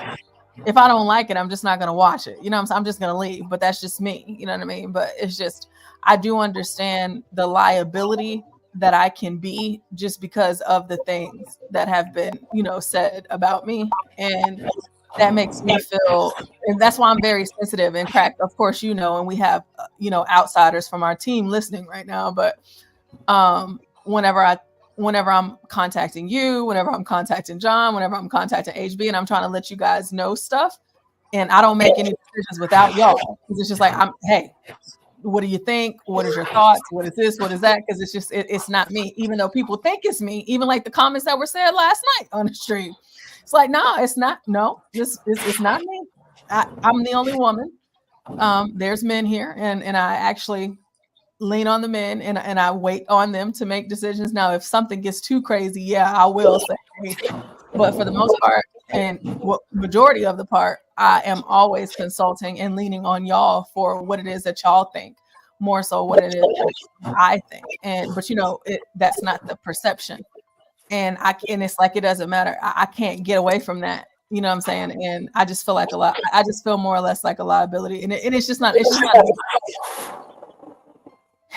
good feeling. It's just not. It just makes me feel like and again, we don't know who did it. It just, I just feel like it's my fault. I'm just gonna feel like it's my fault, even if it's not. I'm just gonna feel that way. So it sucks. But hold on, wait. Let me check really quick. Let me make sure, because I do want to get that from earlier today. Let me see. What's the date today? The 8th. The 8th. Yeah. Grandparents' Day. Grandparents' Day? Oh, I didn't know that. Yeah, today is Grandparents' Day. Yeah. I don't have any grandparents, so I didn't know that. Okay, so no, we're good. Okay, we're good. We're good on StreamYard. Okay, so I can, whenever we had Mayor Kim Wade on earlier and MFB, like, so I can get all of those clips so I can upload them. Just, it's just this whole, what it is. It says something about violence, kid violence, or something like that. It probably was that clip. Oh man, someone was waiting in the back and waiting for their time and going like, "Oh, perfect time to report." Or not even waiting for their time, just freaking watching. Yeah, or it could be anybody on the panel right now too. You never know. You never know. Yeah. You never know. Oh, we got a spy. Who's the It was John Galt. It was John Galt. It's not that serious. John Galt is so insidious, man. He plans this thing out so far ahead. Yeah, guys, talking, planning to nuke his own channel. Yeah, dude, yeah. John would do that for the fuckery.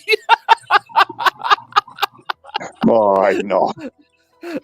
John is that insidious, man. But I have to agree with you guys. It's not, to me, it's not that deep. And again, now that we're not on YouTube, after the COVID pandemic, I'm just like, you know what? I'm not going to run around and get all caught up emotionally in just drama. I'm sorry, I'm just not. Yeah. Life is too short for that bullshit. Yep. Yeah, but it is what it is. So I guess we can start this other stream. We can end this. And for everybody that's still in here, Master Kim, Virgo, Rashu, American Man, because y'all are quiet and everything. And Juan, thank you guys for sticking in and hanging in here while we just discuss what took Portia. place, and we'll start the next one. American Man wanted to say Portia, something. I don't. Well, Yeah, I don't know. oh, Wait, did I? Sorry, I've been Did I not do on it? mute for Oh wait, on purpose. Portia, I'll put my email in the back chat. Portia, just email me real quick, and I'm not a funny guy, so I'm not on no funny shit. Just email me real quick so we can have a quick chat. I mean, you don't have to. Like, I'm not demanding you do anything.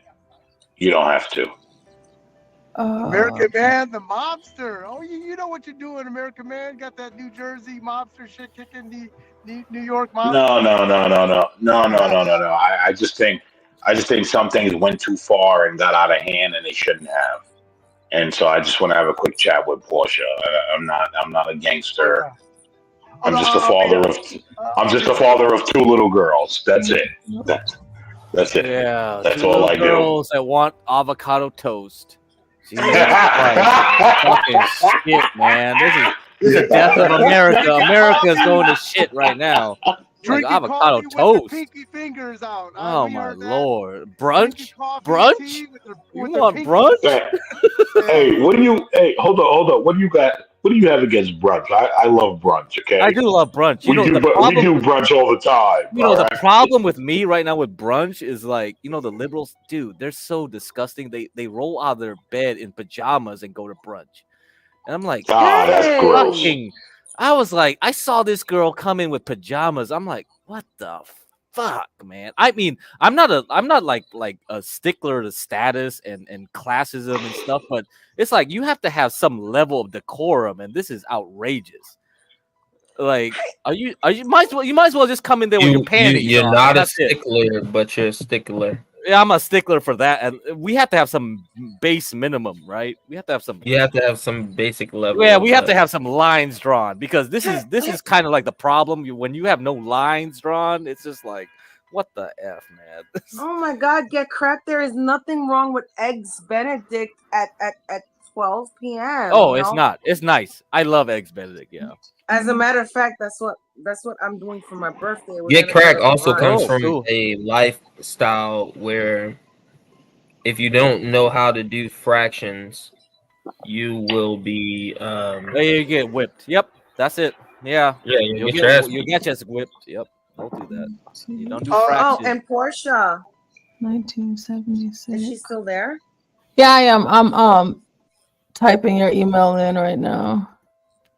Oh, okay. I was just about to say to you, just to enlighten your day, just a tiny, tiny, tiny little bit. My husband said, thank you. He has so much fun on Friday. Oh, we love it. We love hearing that. Yeah, we sure do. Had so much fun on Friday. So Yeah, just I really like that second song you sung was dope. I forgot what it was, but it was a very nice song. What happened? What happened? Which one? HB. Oh gosh. HB. Well. Yeah. Hey, HB, just call me. Because we're about to end this and start the other. Is the link in the back? I can put it. I'll put it in the back. Okay. Give me 1 second. All right. Hey guys, I'll take the back seat. All right. See ya. I appreciate happy you guys. Birthday, Rashu, again. Yeah, happy birthday. Today's your birthday, Rashu? It was yesterday, I think, right? No, it's today. Happy belated. Oh, it's today? All right. Oh, hey, happy man. birthday. Oh, you a Virgo like me. I just Thanks, put the link Virgo. I just put the link to the new stream in the back chat, so you guys can go ahead and head over there. Oh, of course, my Hey guys, I'm gonna head out, man. I really appreciate you guys, saying happy birthday to me and whatever. But yeah, I'll talk to you guys in a little bit. Happy birthday, Rashu. Okay. Happy birthday. Blessings Hey, up, HB. Salute, man. Salute. But hey, man, I'll talk to you guys later. Peace. All right. Bye. So yeah, so the link is in the back chat if you guys want to head over, and once we get you guys over there, we'll go ahead and start the next one. Okay. Thanks, Portia. All right. Thanks. See y'all on the next one.